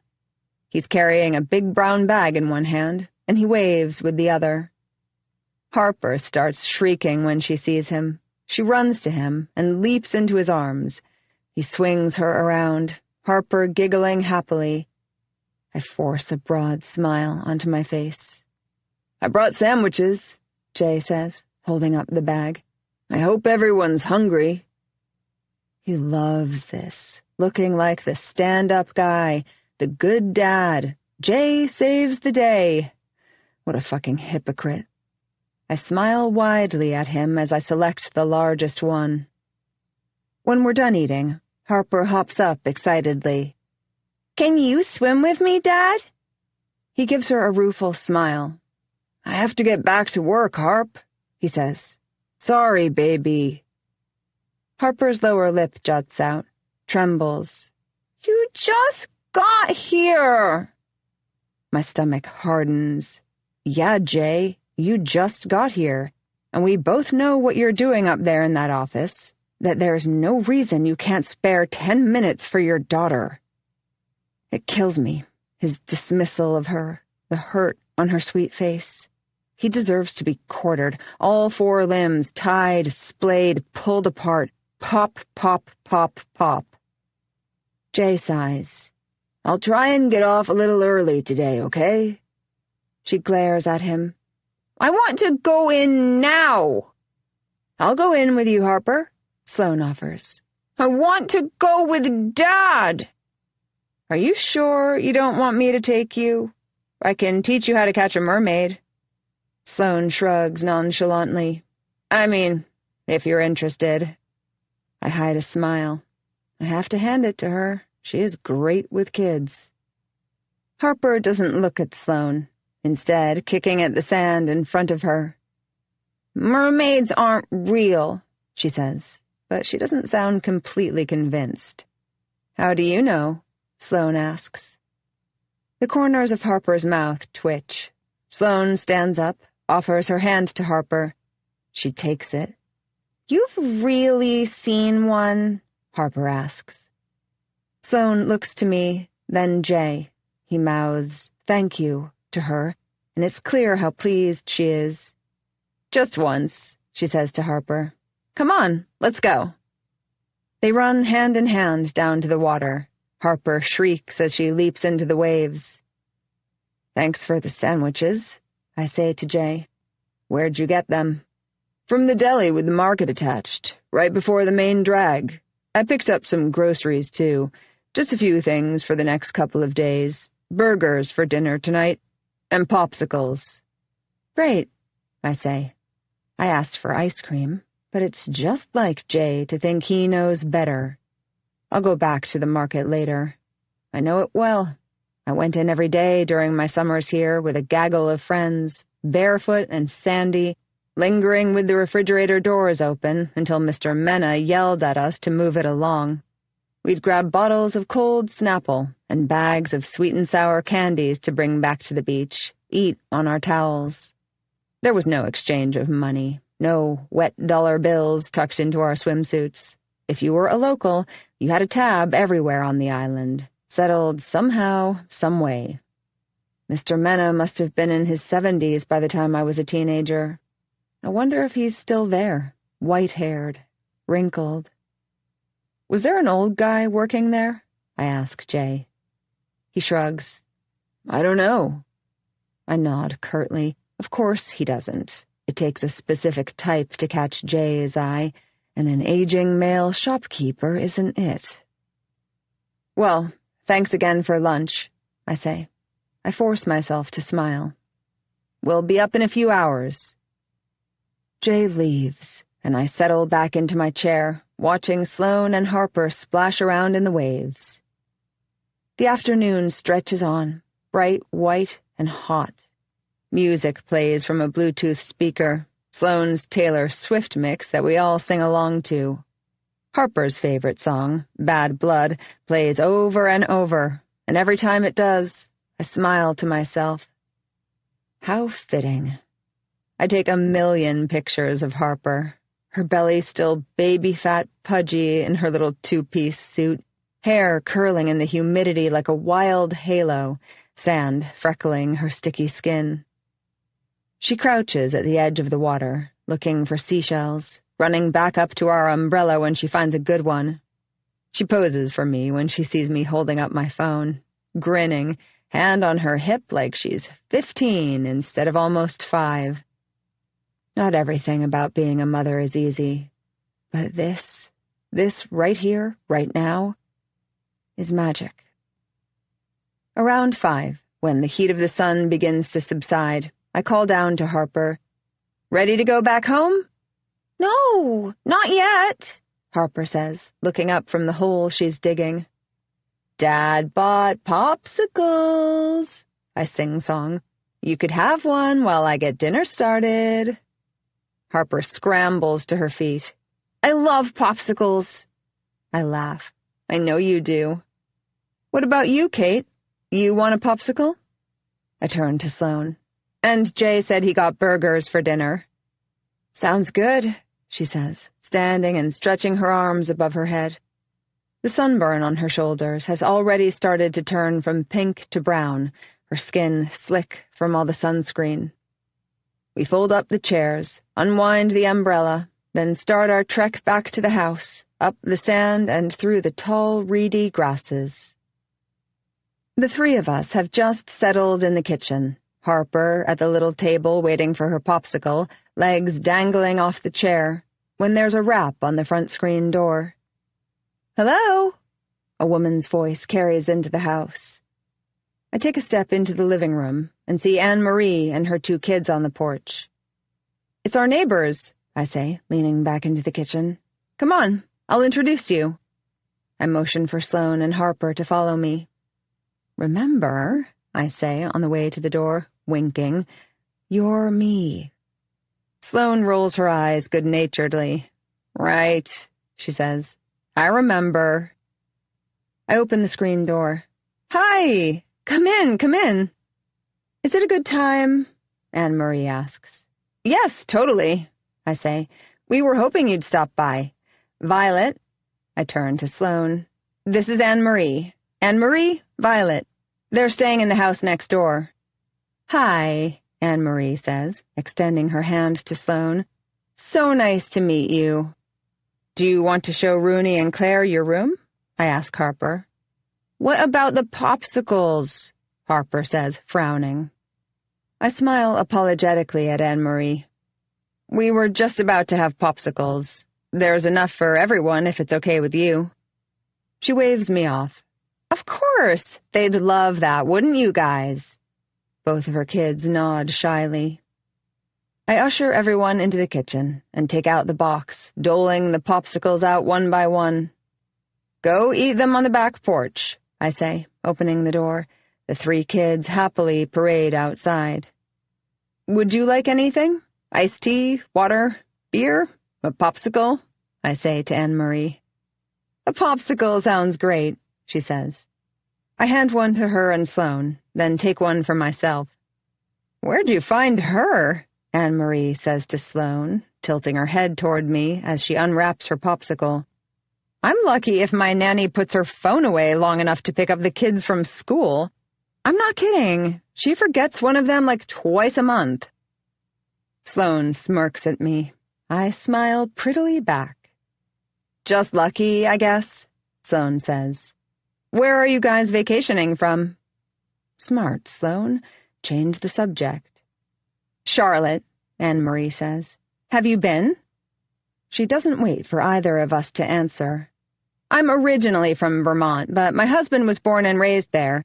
We met at a sales conference, and one thing led to another. He was adamant about raising kids close to his parents, and since mine are thoroughly enjoying retirement in Boca, I thought, what the hell? And we've been there for almost 10 years now.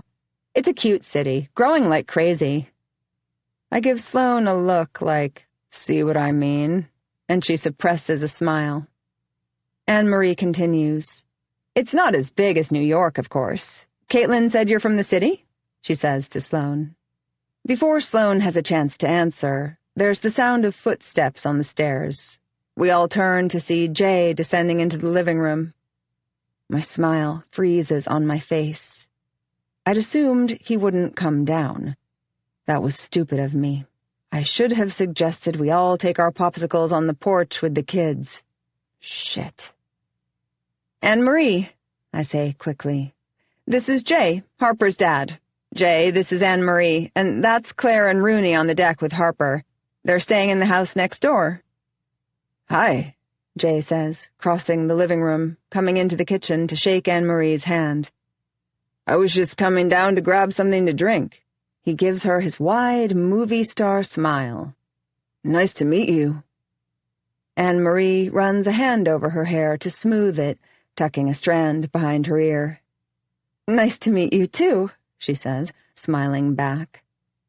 Then Jay cocks his head. Didn't I see you this morning? Out for a run? "Oh, probably," Anne-Marie says. "I try to do 5 miles before breakfast." "Every day?" Jay asks. He sounds impressed. Anne-Marie nods, blushing slightly.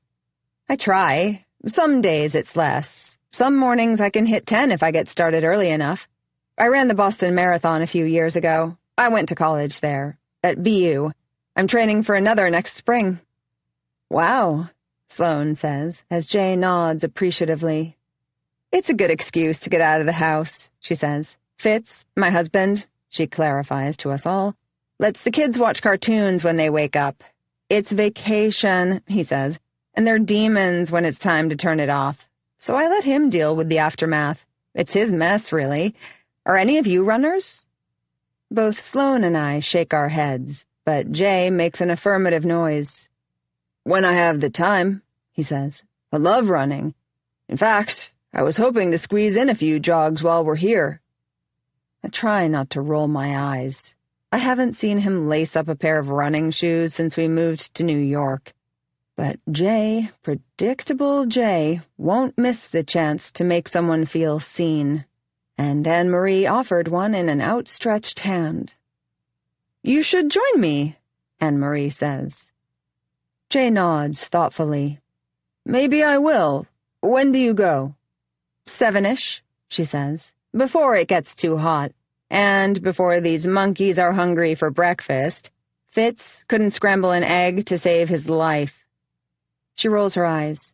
"But speaking of hungry, and Fitz, we should be getting back. He'll be home from golf soon and wondering where dinner is." "And I should head back upstairs," Jay says, smiling. "I have a little bit more work to do." He takes a can of seltzer from the fridge. "Nice to meet you, Anne-Marie. Maybe I'll see you in the morning." He smiles, gives a wave, and the 3 of us watch as he makes his way back to the stairs. I let out a sigh of relief, glad Jay hadn't said anything that would have given me away. My husband has never once joined me for a run. Anne-Marie gives a little laugh. "Can you tell him to talk to Fitz?" She directs the question to Sloane. Then she pushes open the screen door to the back patio. "Kids, let's go." We all walk them to the front door. Harper and Claire are giggling among themselves, already fast friends. "Thanks for the popsicles. Can you guys say thank you?" Anne-Marie says to her kids as they step out of the house. Then to us, "Beach again tomorrow?" "We'll see you there," I say. "Nice to meet you," Sloane calls as they reach the end of the walkway. I ease the door shut behind them. "That Fitz really sounds like a catch," Sloane says when it's closed. I snort. Husband of the year. Well, runner-up to Jay, of course. When I get into bed that night, I have a smile on my face. The meeting with Anne-Marie couldn't have gone any better. She's going to be a witness for me, even though she doesn't know it yet. It's another checked box on the list, another step closer. Soon, this will all be over. 25. The next few days blur together, the bright blue skies bleeding from one afternoon into the next. We spend most waking hours on the white sand beach, every morning setting up an umbrella for shade, unfolding beach chairs, spreading a blanket out, and doling out shovels and buckets for Harper to play with.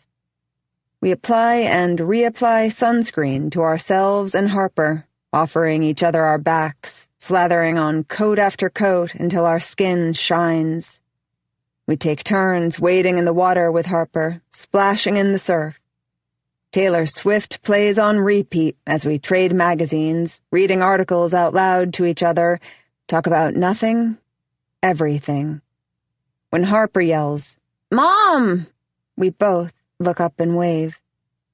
Anne-Marie and her kids pop by every so often to dig in the sand, share juice boxes, snacks. Anne-Marie gossips about the families on the island, complains about her husband, and, along with Sloane, ogles Jay when he comes down to swim with Harper.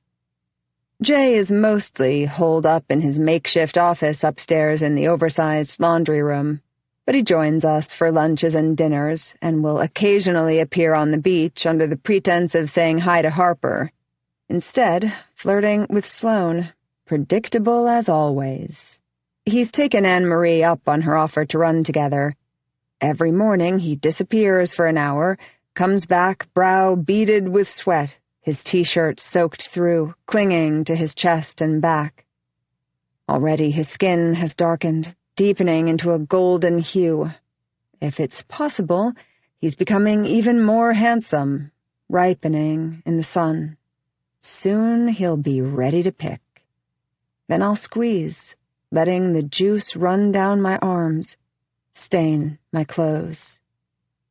At night, he puts Harper to bed while Sloane and I do the dishes. When the kitchen is clean, we change into our pajamas and binge-watch Bridgerton. Jay usually comes back down to grab a beer, then disappears again, back up the stairs to his office. I stock our fridge with ice cream and popsicles, help myself to extra scoops and oversized portions at dinner.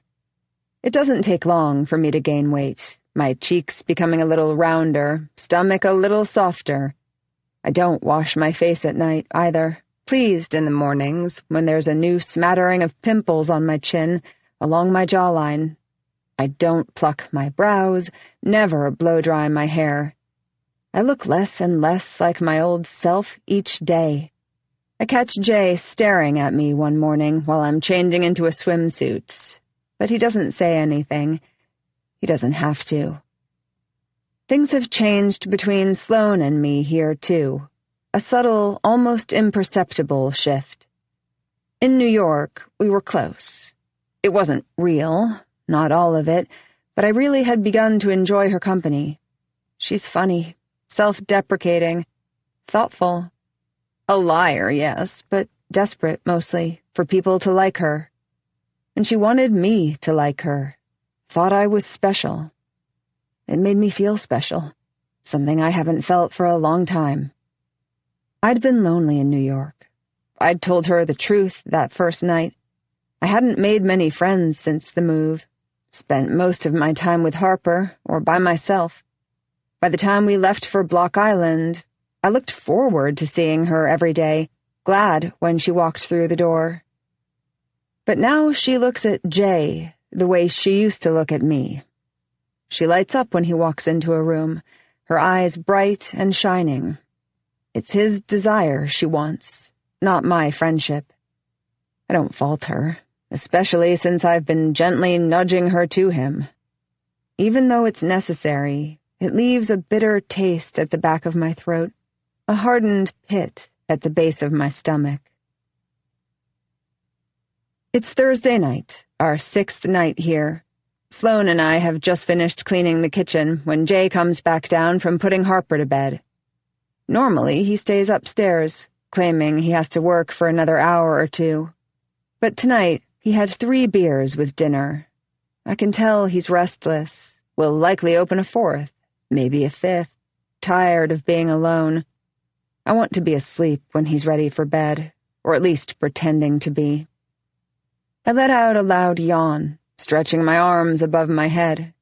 I'm going to head upstairs. Can we rain-check Bridgerton tonight? I say to Sloane, pretending to suppress a second yawn.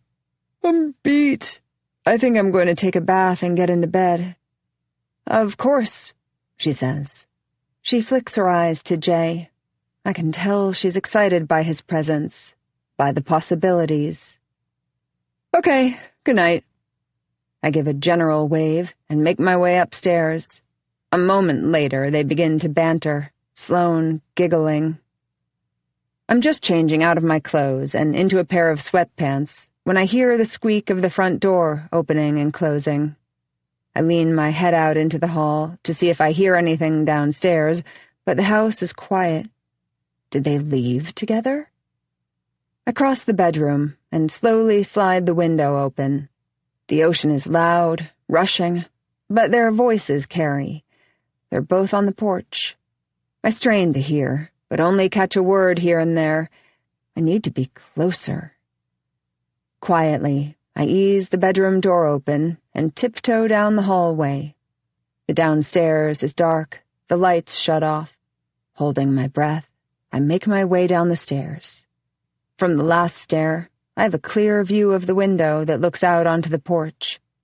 I creep toward it. It's open. I can hear them perfectly. I'm hidden in the shadows of the darkened room, but even if I wasn't, they're distracted, their backs to me, each in an Adirondack chair. "Over there," Jay is saying. "See? Low, in the grasses?" He leans toward Sloane, his arm outstretched so she can see where he's looking. Then, after a pause, "Oh!" Sloane cries. "I think I saw one. And another. There are a ton." Even though I can't see, I know they're talking about the fireflies that light up the dusky shoreline, blinking on and off like neon dots, glow-in-the-dark confetti.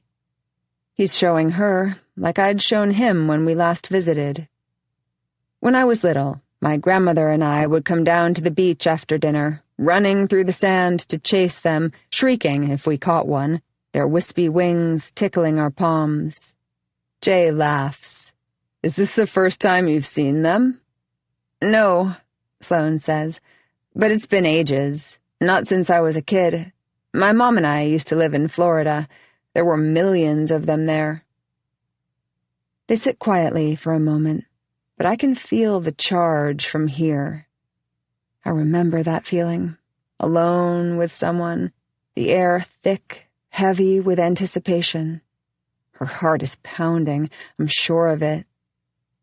"I'm glad you came on the trip," says Jay. He's lowered his voice, and Sloane shifts to look at him. "Me too," she says. Then slowly, so slowly, his head begins to tilt toward hers.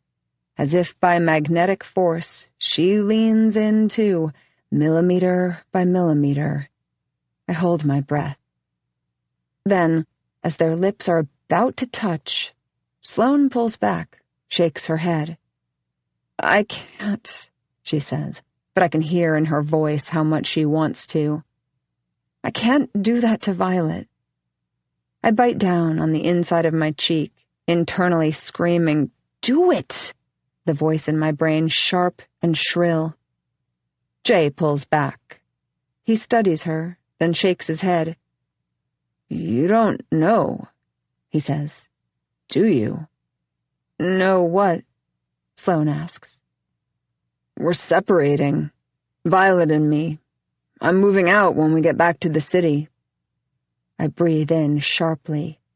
We've discussed divorce, of course, but he agreed to work on things. It's why he thinks he's welcome in my bed on this trip. But it should be no surprise that he's chosen to leave that part out. Sloane's quiet at first. Finally, she asks, "Why?" "That's a great question, Sloane. Why, Jay? Are you going to tell her why we've discussed, shouted, screamed about divorce? Tell her, I dare you." I want to hiss through the open window, my breath hot in his ear. Jay sighs. He leans his head back against his chair. "A million reasons, but mostly she's changed. We both have, and we've been fighting a lot. It feels like we don't want the same things anymore. She hasn't been happy here. In New York, I mean. I think she resents leaving San Francisco for me." I dig my fingernails into my palms to keep from screaming. It's not that he's wrong, but he's not right either. He's so far from right. It's true, we'd been arguing, like we had been for years, but that night, the night that we said everything, when divorce was said out loud, was different than our previous fights. The limit had been reached. "You're not the woman I married," he'd said, shrugging, by way of explanation. Like I was an old rag, once new and bright white, now disappointingly faded, stained, tossed into a bucket of dirty water and used to mop the floor one last time before being thrown into the trash. At that, I threw my glass of wine at him, overcome with fury. incensed by his nonchalance, how blasé he seemed about it all. Cabernet and glass shards exploded against the wall to the right of his head. No, I wasn't the woman he married. The woman he married was a meticulously curated version of myself, a boxed-in 24-year-old with a round ass and a tight dress, in lacy bras and thongs, who gave him head in the bathrooms of bars, drunk and uninhibited. Now I was the mother of his child. But it shouldn't have been a denigration, should it? I wasn't naive. I knew that things would be different once I had Harper. I knew I'd be different. I thought Jay knew that too. I thought he'd understand that our lives would change, our relationship would change. I thought he wanted it to. I did. But he wasn't happy. "You never want to do anything anymore," he'd say. "You never want me anymore. You're always tired." Of course I was tired. I had a baby who woke up 3 times a night and every morning at 5:30, sometimes earlier, who I carried everywhere, who wanted something from me every second of every day. I was swollen, puffy, both before I gave birth and after, my face sallow from the lack of sleep, nerves frayed from the crying, hers and mine. It's not that I didn't want to go out, that I didn't want him. It was that I couldn't. I was consumed by Harper, by her milk-sweet smell, her velvet-soft skin, by the warmth and weight of her, by how much she needed me. And I wanted to know, if we did go out, who was going to get up with her in the middle of the night? Who was going to make her a bottle in the morning if we drank too much, were hungover, too sick to get out of bed? Not him. Never him. Where was his sacrifice? I was the one who'd given up my body. Yes, willingly, of course, willingly. But what had he given up? Nothing. Not a thing. But I tried.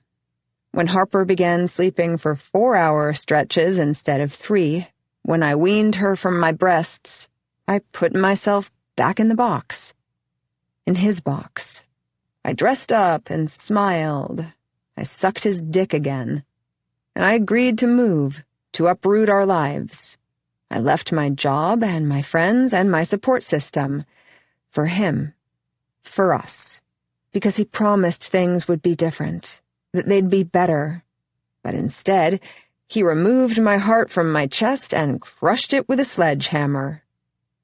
So when he told me I wasn't the woman he married anymore, like it was something he could no longer abide, I threw a glass and started screaming.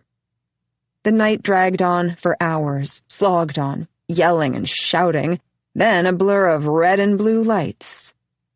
When it was over, the sun rising, I knew nothing would ever be the same. How could it be? I had no idea, Sloane says to Jay. Her voice is hushed. Jay goes on. We agreed to live together through the divorce proceedings, but we've been sleeping in separate bedrooms, living 2 separate lives. The only time we talk is around Harper, or about her. Up until recently, right around the time she met you, now that I think about it, she wouldn't even look at me.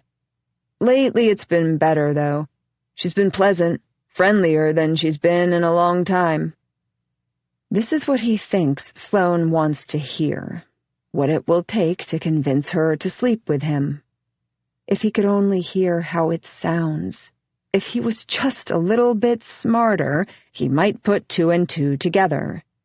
But it just wouldn't be fair if he had looks and brains, right? Do you think she wants to get back together? Sloane asks. I almost laugh out loud, even though it's what I'm pretending to want. I'd rather choke on my tongue. Jay nods slowly. Maybe, but it's over, for me at least. I think she knows that. I've made it clear.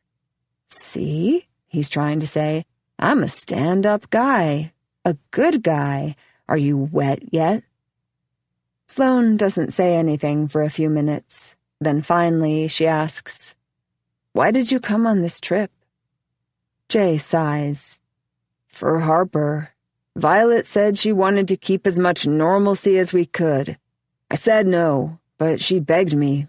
She wanted Harper to have one last happy memory of her family together." "I can't believe she didn't tell me," Sloane says softly. I have to lean closer to the window to hear. I wish I'd have known. Is she upset that I didn't tell her the truth about me and Jay? That I lied? I hold back a snort. Come on, Sloane. Really? "You're a good friend," Jay says. He reaches out and tucks a strand of Sloane's hair behind her ear. My stomach turns. I can't believe this shit used to work on me. They both fall silent. A minute passes, then 2. Finally, Sloane shifts. "I should go to bed," she says. I can see Jay's head nodding. "Me too." Carefully, I sneak back up the stairs. My blood burns hotly in my veins, anger boiling, simmering.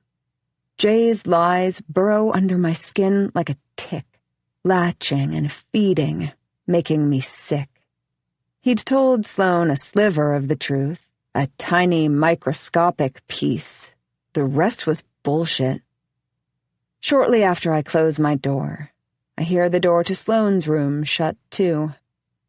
Briefly, I wonder if Jay followed her upstairs, into her bedroom, but a minute later, the doorknob to our bedroom turns. I squeeze my eyes shut. I feel the mattress shift as he climbs into bed next to me. It's time. I was going to give it a few more days, but I can't wait any longer. Strike while the iron is hot. Isn't that the saying? 26. The next morning, we're all in the kitchen, bustling around. Sloane came down shortly after I did, giving me a small, hesitant smile. I waited for her to ask me about the divorce, about what Jay told her last night on the porch, but she didn't.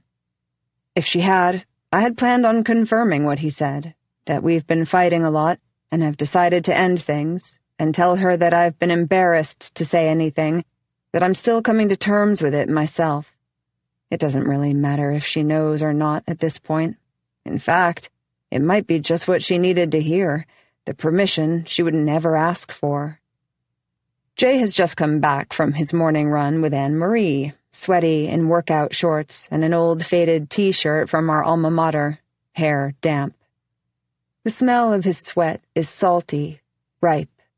I'm at the stove scrambling eggs, Sloane's at the toaster. Harper is already seated at the table, pretending to feed 2 of her Barbies. She lifts an empty fork to one of their mouths, then the other. Sloane and Jay are trying to avoid eye contact, but I notice, when they accidentally brush against each other, Sloane's face reddens. She turns, busying herself with buttering toast, pretending to concentrate deeply on the task. It's clear that their conversation last night has changed things between them. When the eggs are done, I join Harper at the table, dishing some onto a plate for her, then setting the bowl in the middle of the table. "Want some?" I say to Sloane. "Huh?" she says after a beat, looking at me in surprise. "I asked if you wanted some eggs." "Oh, sure," she says. She pulls out a chair and sits down across from me. "Thanks." Jay finishes at the coffee machine, then grabs a bagel from a brown paper bag and starts toward the stairs. He smooths Harper's bangs as he passes her. "Have a good day, baby," he says. "Oh, before you go," I say. Jay pauses, turns. "I made dinner reservations for tonight at 5:30, for all 4 of us." I look at Harper and Sloane. "At the Lobster House, Murph's, and—" I turn back to Jay. "Don't say you have to work late. You can take 1 day off early." Jay holds up his hands in surrender. the ever-so-gallant knight. "Okay," he says. "Dinner at 5:30. I want people to see them together, with Harper, as a family. It's not entirely necessary, but it'll make things more believable, give credibility to my story. Murph's is the perfect place." When Jay's out of the room, I turn to Sloane and Harper, a big smile on my face. "So what do you say we go shopping? Should we buy you a new dress for tonight, Harp?" Harper lights up. "Can it be green? Tiana's dress is green, from The Princess and the Frog," she says matter-of-factly, as if it's something we all should already know. Which, of course, I do, given how often she watches the movie. It's recently replaced Moana as her favorite. "We can look for a green one," I say, and she claps happily. "And I have a dress for you, Kate," I say, looking to Sloane. "It's a little too short for me, but I think it'll fit you perfectly." The red Hervé Léger. I bought it before we left, the same day I bought all of the other outfits for her. "I need a dress," I told the saleswoman. "Something head-turning." She'd nodded, returned shortly, clearly understanding what I was looking for. At home, I took off the tags, wore it around for a few hours to break it in a bit. "Thanks," Sloane says. Her eyes don't meet mine. Does she feel guilty about their almost kiss? She shouldn't. I practically shoved her into Jay's lap, turned her into someone I knew he'd want to put his hands all over.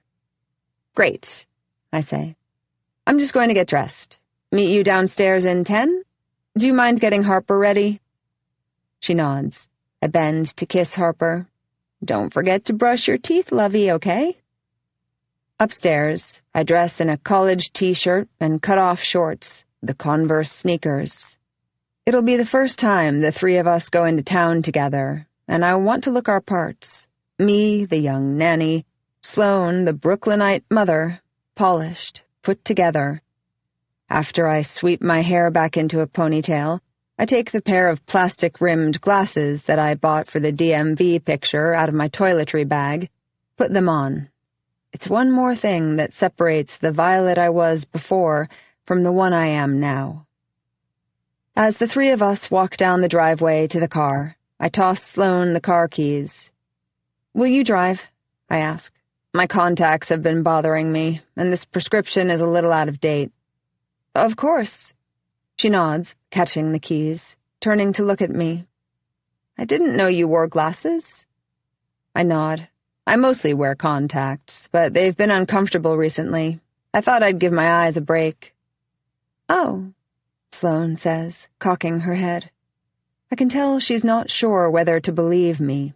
She's suspicious of me now that she thinks I lied to her about Jay. Hysterical. From the passenger's seat, I direct Sloane to the small main street of the island.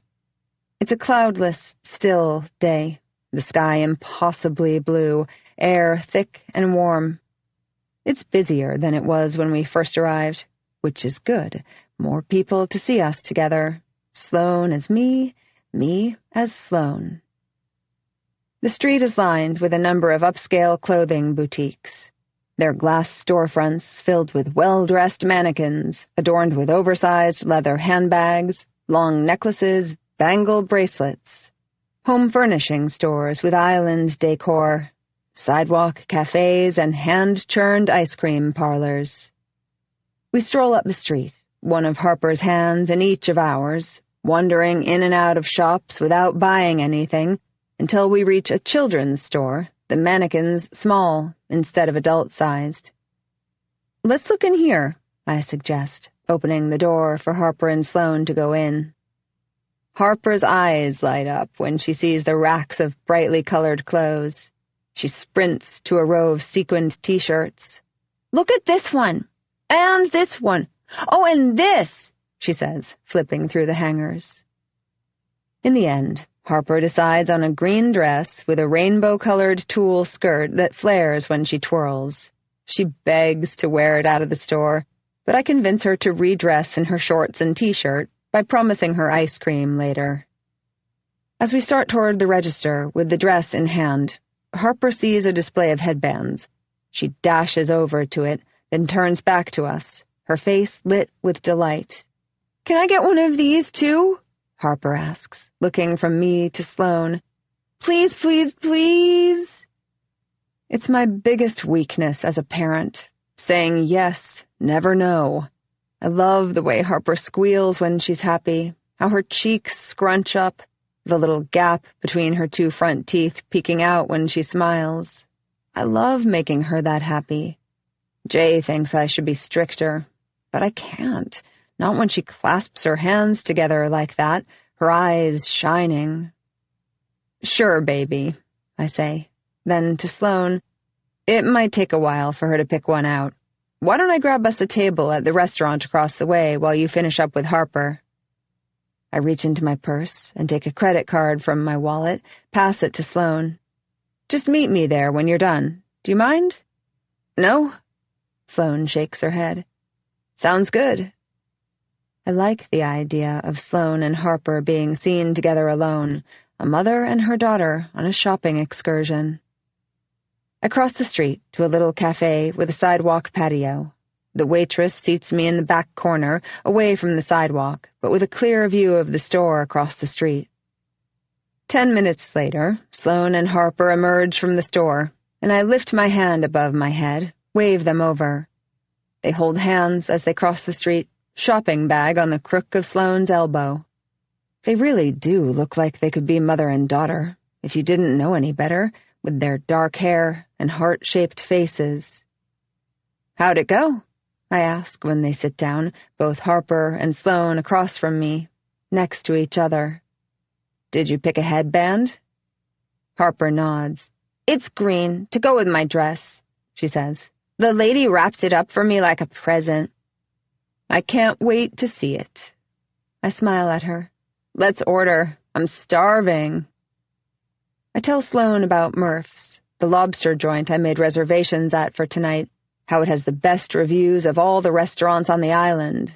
It's the place to be seen, a favorite of locals and tourists alike, where I'd go with my grandmother for any special occasion. In the red dress I bought for her, Sloane is sure to turn heads. She and Jay will be noticed by everyone. At the end of lunch, when the server drops the bill at the table, I smile at Sloane. "You have my card, I think."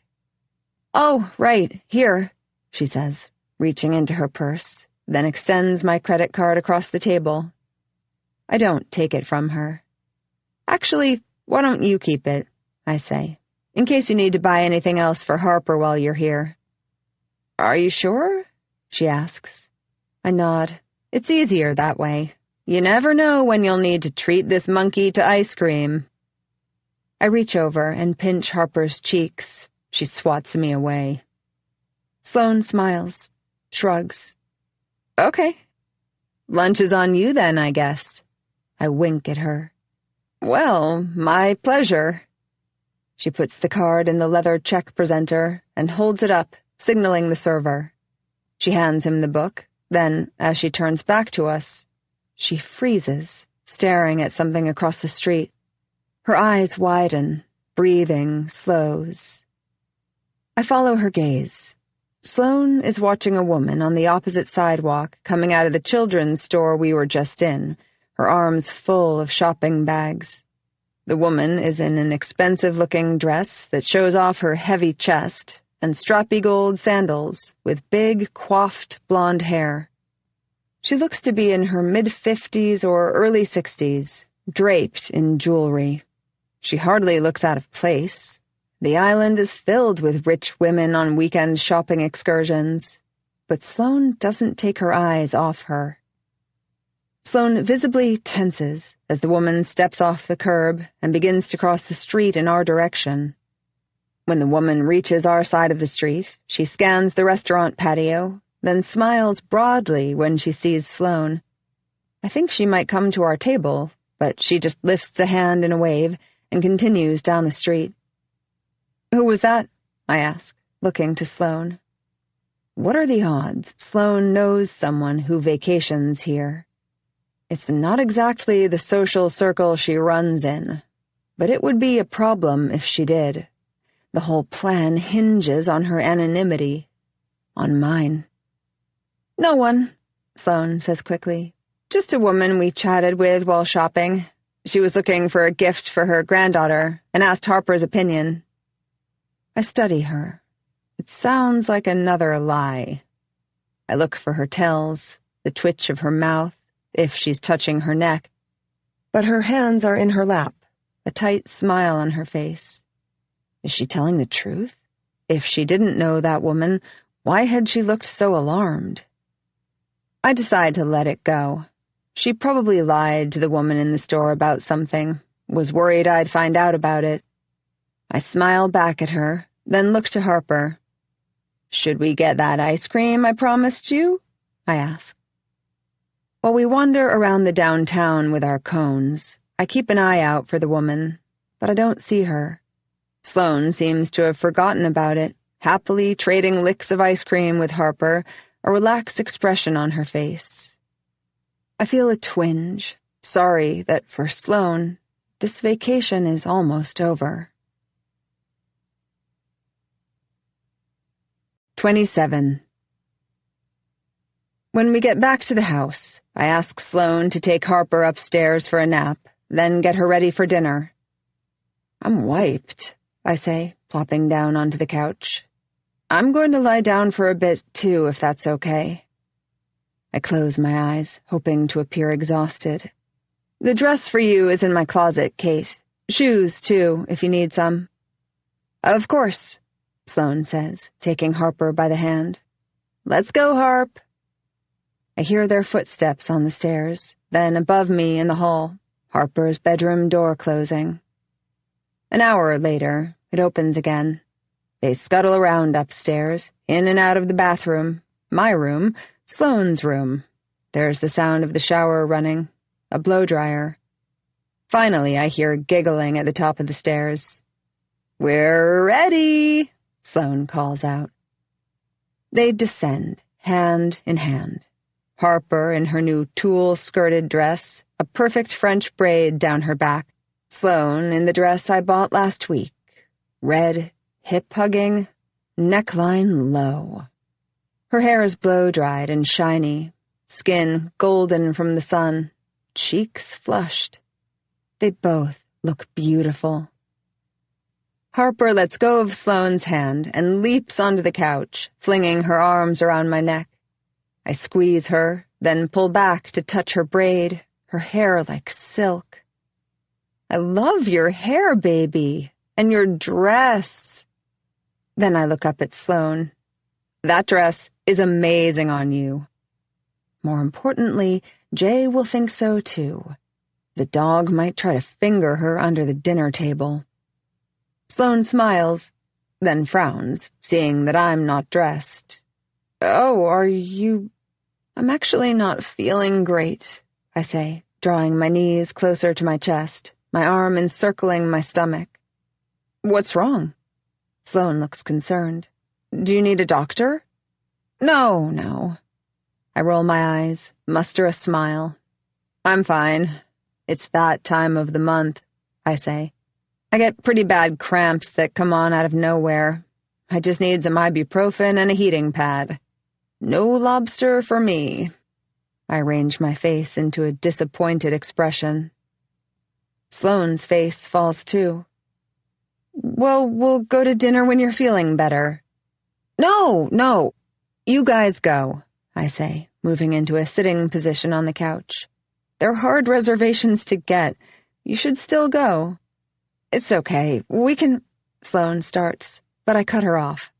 "No, really." I smile. "Harper would be so disappointed if we canceled. Is it okay if Caitlin and Daddy take you to dinner, Harpy?" Harper nods. I look back to Sloane. She has a funny look on her face, a sort of half-smile, and I realize that she's happy I'm not coming. She's excited to have Jay to herself, especially now that she knows we're no longer together. Good for you, Sloane. Enjoy it. Just then, Jay comes down the stairs in slacks and a collared shirt rolled at the sleeves, carrying a beer. He's freshly showered, hair damp, face shaved clean. Sloane is blushing already just at the sight of him. I remember looking at him like that once. Now I want to gouge him in the throat with a butcher knife. Harper jumps off the couch. "Look at my new dress, Dad." She twirls around so the skirt lifts in the air. "Wow," he says. "You're gorgeous." Then he picks her up, hoists her onto his hip. "Ready?" Harper nods. He looks to me, then Sloane, holding a beat longer on Sloane, on her body in the tight dress, then back to me. "Should we go?" He doesn't even notice I'm not dressed. "You guys go," I say. "I'm not feeling well. I'm going to stay home and rest." Jay turns back to look at me, then nods slowly. "We can bring you something back," Sloane offers. "Dessert or something?" I shake my head. "I'm going to get in bed early, so hopefully I'll be asleep when you're home. I'll be fine by tomorrow, I promise. Give Mama a kiss goodbye, baby." Harper does, then runs back to Jay, and the three of them walk out together, down the path to the driveway. I get up, watch them from the doorway. They look like a perfect family. Before Sloane gets in the car, she pauses, then turns back to look at the house. I lift a hand, wave. "Have fun," I call. She waves back, a small, tentative smile on her face. I go back inside and ease the door closed behind them. The house is uncharacteristically quiet. I can hear the rush of the ocean, a clock ticking in the kitchen. From the front window, I watch the car back out of the driveway, drive down the road toward town. When I can no longer see it, I go upstairs, into the master bedroom, then to the bathroom, where I punch in the 4-digit code to the safe. It beeps twice. The lock releases. I reach in and take out the burner phone. I power it on, the little screen lighting up. Then I call him. He answers on the second ring. "Hi, Danny," I say. Danny Shepherd, my first crush, my first kiss, my first boyfriend, the boy who broke my heart when he told me that he didn't feel the same way about me, didn't feel that way about any girl. My grandmother wasn't surprised. Looking back, maybe I shouldn't have been either. After all, he loved Prince more than I did. When he came out to his parents, shortly after we broke up, they ordered him out of their house. Not knowing where else to go, he showed up on my grandmother's doorstep, and she welcomed him in. "He needs us," she told me, and one look at him told me she was right. I sat beside him on the couch as he told us how his dad watched him pack a bag, his arms folded, didn't say a word to Danny as he left. He slept in my bed that first night. I woke to the noise of him crying at 2 a.m, his side of the bed empty, and found him in the bathroom on the tile floor with a cheap razor in hand, his wrist upturned. I took it from him gently, led him back to the bedroom, held his hand until he fell asleep. My grandmother said he could stay as long as he wanted, as long as he needed. When he left a month later to move in with his cousin, he'd become like blood, like a brother. We whispered to each other when we hugged goodbye. "I would die for you." The song we sang as kids, our fists imaginary microphones. After Jay and I visited the island, when I realized our marriage was over, I called him. His aunt had given me his number, but it hadn't changed. I wanted to hear a familiar voice, someone who wouldn't say "I told you so," someone who knew me before I became Jay's wife. When he answered, I almost wept. We talked for over 2 hours. I told him about Jay and leaving San Francisco. He told me how he'd stayed on the island, how he'd reconciled with his parents, decided to follow his father's footsteps in medicine, begun working as an EMT when I left for college. He'd loved it so much he never looked back. He oversaw the department now, made captain a few years ago. He'd thought about leaving, but by then his parents were aging, his mom's health declining, and it didn't feel like the right time. He'd never married, had just ended things with his long-term partner. I hadn't known it, but he'd seen us that May, when I'd come back with Jay and Harper, at dinner one night, the three of us sharing a pizza in a corner booth of a popular restaurant. He'd almost said hi, but we'd looked so engaged, with the food, with each other, that he didn't want to interrupt. I was thinner than he remembered, my cheekbones and collarbones sharp and angular, my clothes expensive, a bracelet on my wrist that cost as much as his car, a distorted version of the girl he knew growing up. So he'd sat at the bar, with his back to us, pint glass in hand. Which is where he was when he saw Jay and the waitress, not 30 minutes later.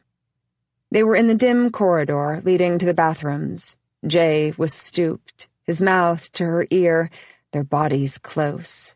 She was giggling, a pretty young thing, slender and in a short skirt. And Danny understood what he was seeing, the kind of man I was married to, why I'd lost so much weight. It broke his heart. He set his half-drunk beer on the bar and walked out. He'd been waiting for my call ever since, waiting for me to wake up to the truth. When I did, the morning after that night with the cops and the blood, that fucking night, he said he knew I would. We've talked almost every day since. He's the only one who knows everything.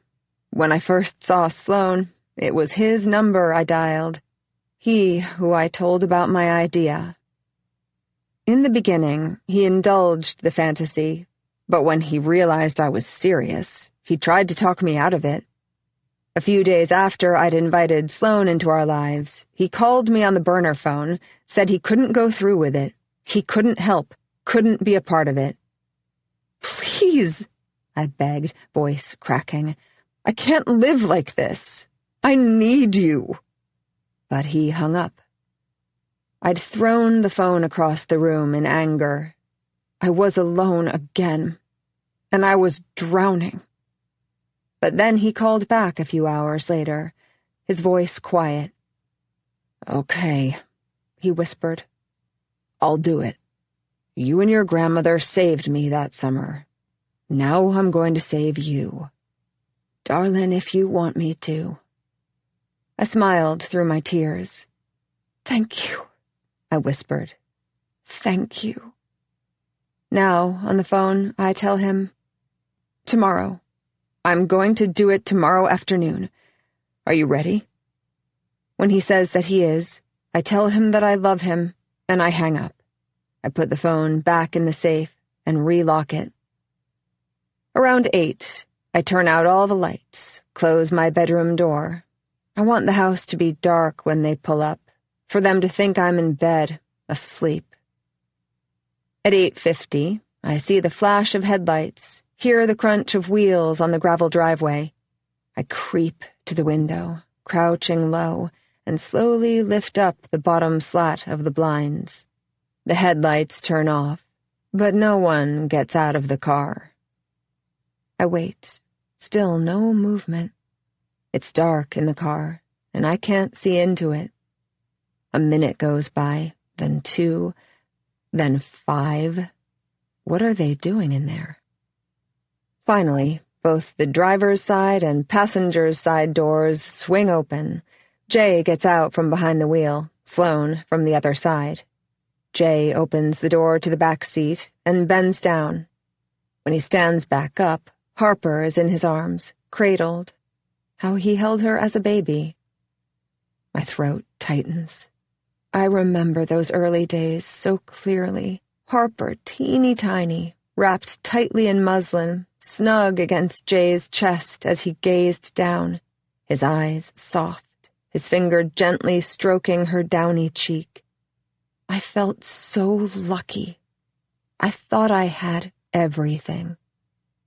Sloane follows Jay up the walkway to the house. Faintly, I hear the front door opening, then footsteps on the stairs. I listen for Sloane's bedroom door to open and close, but it doesn't. I get out of bed, quietly crossing the room, my footsteps light, and crack the door open, just a sliver. It opens soundlessly. I hold my breath and peer through the slit. Pale yellow moonlight streams into the hall from a small window. Sloane is outside Harper's bedroom, her back to me, waiting for Jay. I hold my breath as I watch. A moment later, Jay emerges from Harper's room, easing the door slowly closed behind him. He turns to Sloane, takes a step toward her. At first, they just stand there, unmoving. Then she tilts her face upward. Jay lowers his lips to hers, his hand slipping around the back of her neck, pulling her to him. They kiss tentatively at first, then harder, more urgently, pressing into each other, Jay moving her against the wall. He's a good kisser, good with his tongue, good with his hands. "Do you think she wants to get back together?" Sloane had asked Jay. "Never," I'd wanted to yell. "He disgusts me." And yet, seeing him with her makes stomach acid rise in the back of my throat, turns my mouth sour, my intestines twisting. I step back from the door. That's enough. I was starting to feel bad about what I'm planning to do, about the gun in the safe, but not anymore. Back in bed, I lie on my side, staring at the wall, facing away from the door. A few minutes later, the bedroom door opens, hinges creaking as it swings wide. Then I hear the buckle of Jay's belt being undone. His pants fall to the floor. He wants me. He's pressing himself against my back, his hips grinding rhythmically. He's already hard from Sloane, from their foreplay in the hall. His body against mine sickens me. I move away from him. When he reaches for me again, I throw the covers off and grab my pillow, go to the bathroom, and lock the door. He deserves everything that's coming to him. And Sloane, well, she's not so innocent now either, is she? 28. I get up early the next morning. I hardly slept. Jay is still snoring when I leave the room. It takes all of my willpower not to hold a pillow over his face.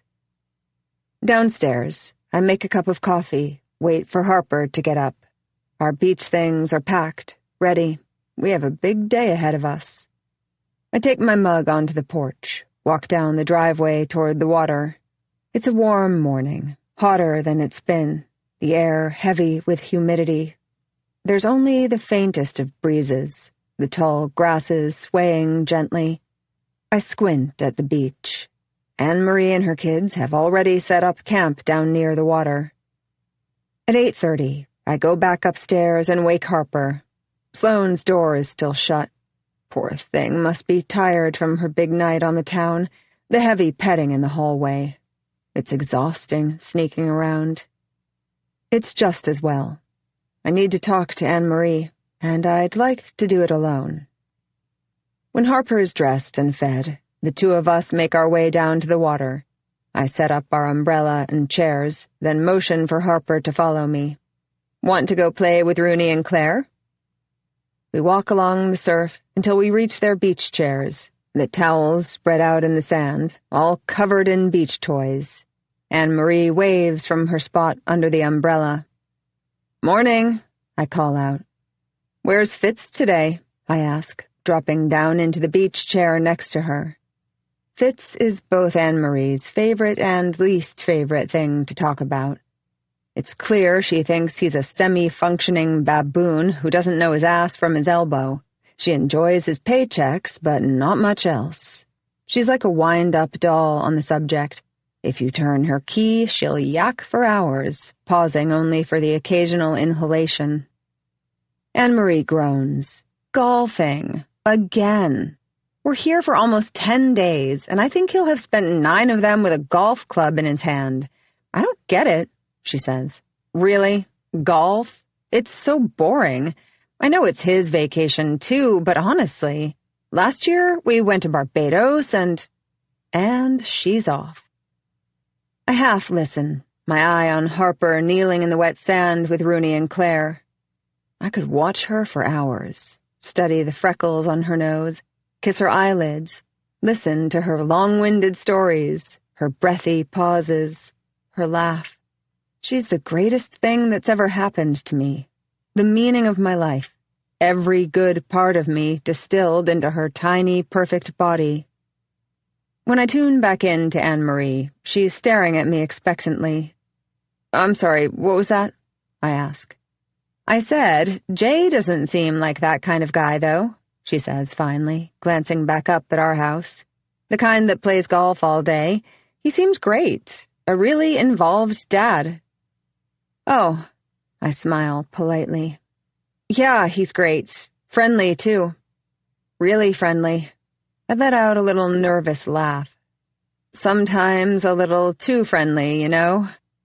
I laugh again, uncomfortably, like I don't want to make a big deal about it, even though it's clear what I'm insinuating. Anne-Marie's eyes widen. "Jay? Do you mean—" "Oh, I don't know," I say hurriedly. "It's totally possible I misread the situation. He probably didn't mean for his hand to—" I shake my head, dismissing the whole thing. "It was nothing, really. I shouldn't have said anything. Don't mention it to anyone, okay?" She nods. Of course she'll keep it to herself, as if Anne-Marie has ever kept anything to herself. But I can see the gears turning. When she learns of the murder, her blood will run cold, remembering our conversation. It won't surprise her. Men who are capable of infidelity are capable of anything. "Oh," I say, "I almost forgot. Violet wanted me to ask you, would it be okay if Harper spends the night at your house tonight? She's been begging for a sleepover. Then we could return the favor. Have your kids sleep over at ours?" "Absolutely," Anne-Marie says. "The more the merrier. Claire and Rooney are 10 times easier to manage when Harper's around." "Great," I say. "I'll feed her lunch at home. Then maybe Violet can bring her over after?" "She's welcome to eat with us. It's supposed to be in the 90s today, so I was planning to head in early anyway to get out of the heat. I can make an extra grilled cheese for her." "Perfect." I smile. When Harper and I start back to our umbrella, I see Sloane already sitting in a beach chair. She lifts a hand up and waves tentatively as we approach. "Hey," she calls out. She keeps her eyes on me as we reach the edge of the blanket, searching my face. Do I know? I stare back for a moment, enjoying watching her sweat, then relax my face. "Know what, Sloane?" I smile broadly. "Hi, how was dinner last night?" Sloane returns the smile uneasily.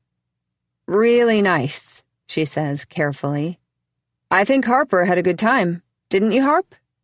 She looks to Harper, who nods in agreement. "And the lobster was delicious. I'd never had one before." "Really?" I ask, surprised. "So good, huh? It's my favorite lobster house. And did you get the molten chocolate cake?" I sigh wistfully. "The best I've ever had." Sloane nods. "We shared one. Jay was worried Harper would be up all night if she had her own." "Oh, wow. What a good dad. Should I give him a standing ovation?" The bar for men is unspeakably low. I smile tightly, except that isn't why they shared one. It's funny how well Sloane thinks she knows Jay, when in truth, she knows nothing about him except the lies we've both been feeding her. "Are you feeling better?" Sloane asks, quickly changing the subject. She probably finds it uncomfortable talking about the date she had with my husband, a date that ended in a kiss. Well, more than one. Much, I say. Thanks. I took an ibuprofen 800 and it knocked me out. I slept like the dead. I didn't even hear you guys come in. The relief on Sloane's face is clear as day. I wonder if it kept her up, worrying if I'd heard them together in the hallway, if I lay in my bed, ears straining. Then her face tightens again. She chews on her lower lip, brow slightly furrowed. Here it is. Here's where she confronts me about Jay, about our divorce. I glance at Harper, digging a hole in the sand a few feet away. Sloane clears her throat. You told me you don't drink. She says it lightly, carefully, like she's on tiptoe, stepping softly across a creaking floor, hoping not to make a sound. I stare at her, surprised. What did Jay tell her? Did he tell her about the night things ended? About the shattered wine glass? The police officers on our doorstep?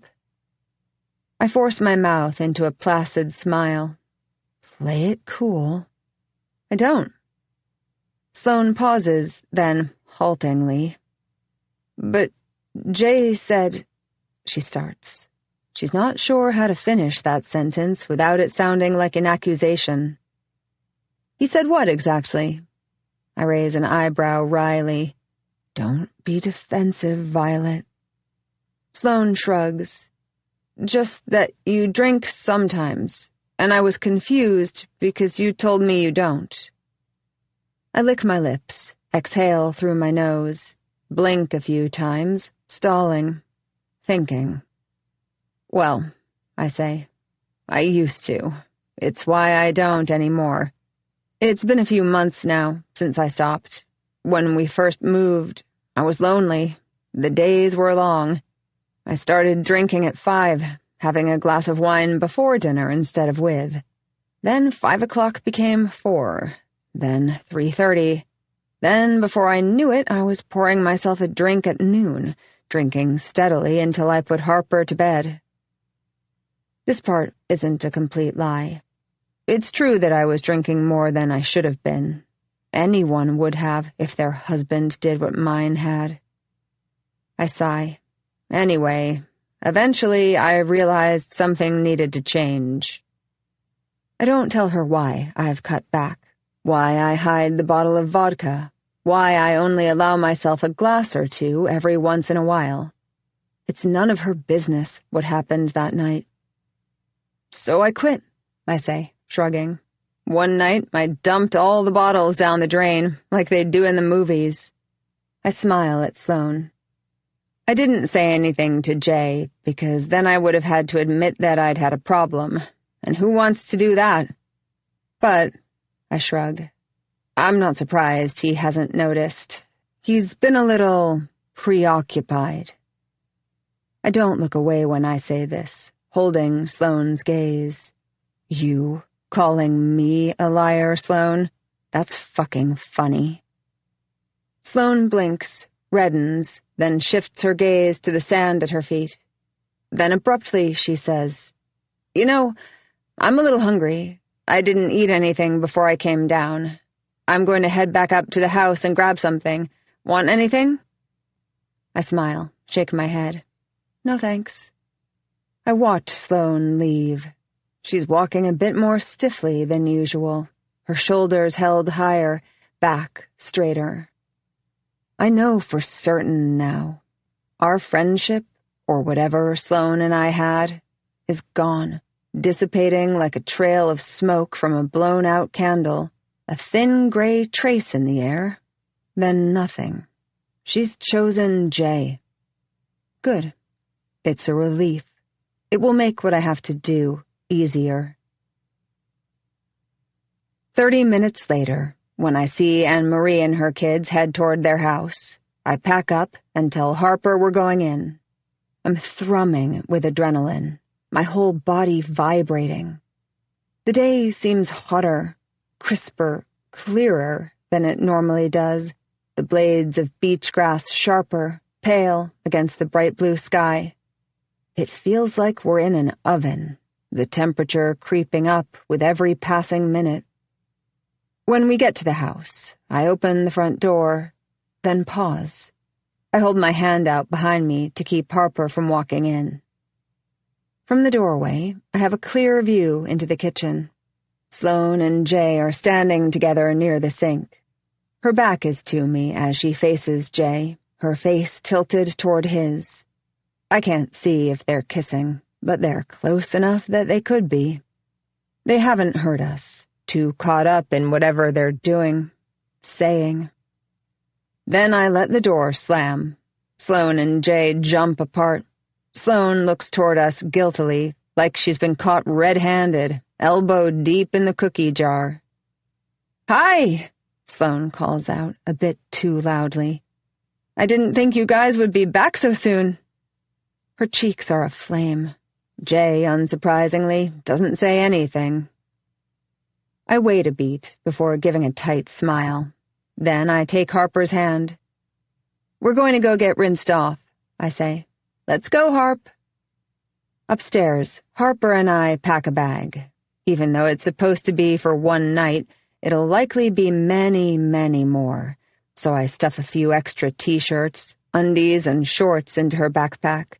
"In case you want options," I tell her, ruffling her hair.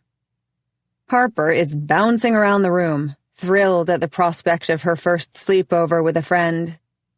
"What kind of pajamas do you think Claire will have?" I ask, as I put her frozen ones at the top of the bag. "Maybe she'll have Elsa like me," says Harper. "Maybe we'll be matching. Or maybe she'll have Anna. Or maybe she won't have Frozen. Maybe she'll have Encanto. Do you think she's seen Encanto?" I nod, laughing. I'd bet my life that every warm-blooded 5-year-old on the planet has.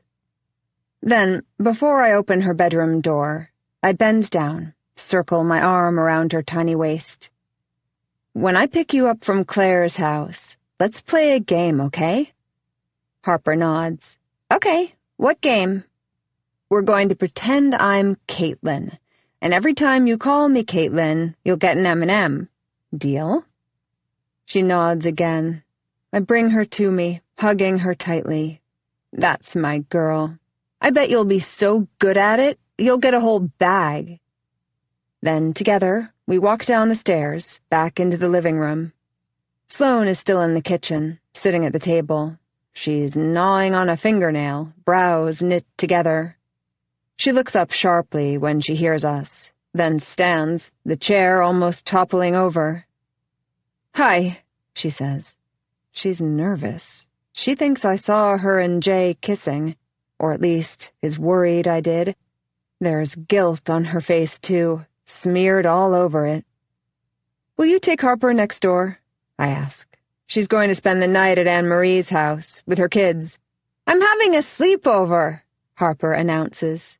She's wearing her backpack over her shoulders. It's almost as big as she is, stuffed to the brim. Sloane looks surprised.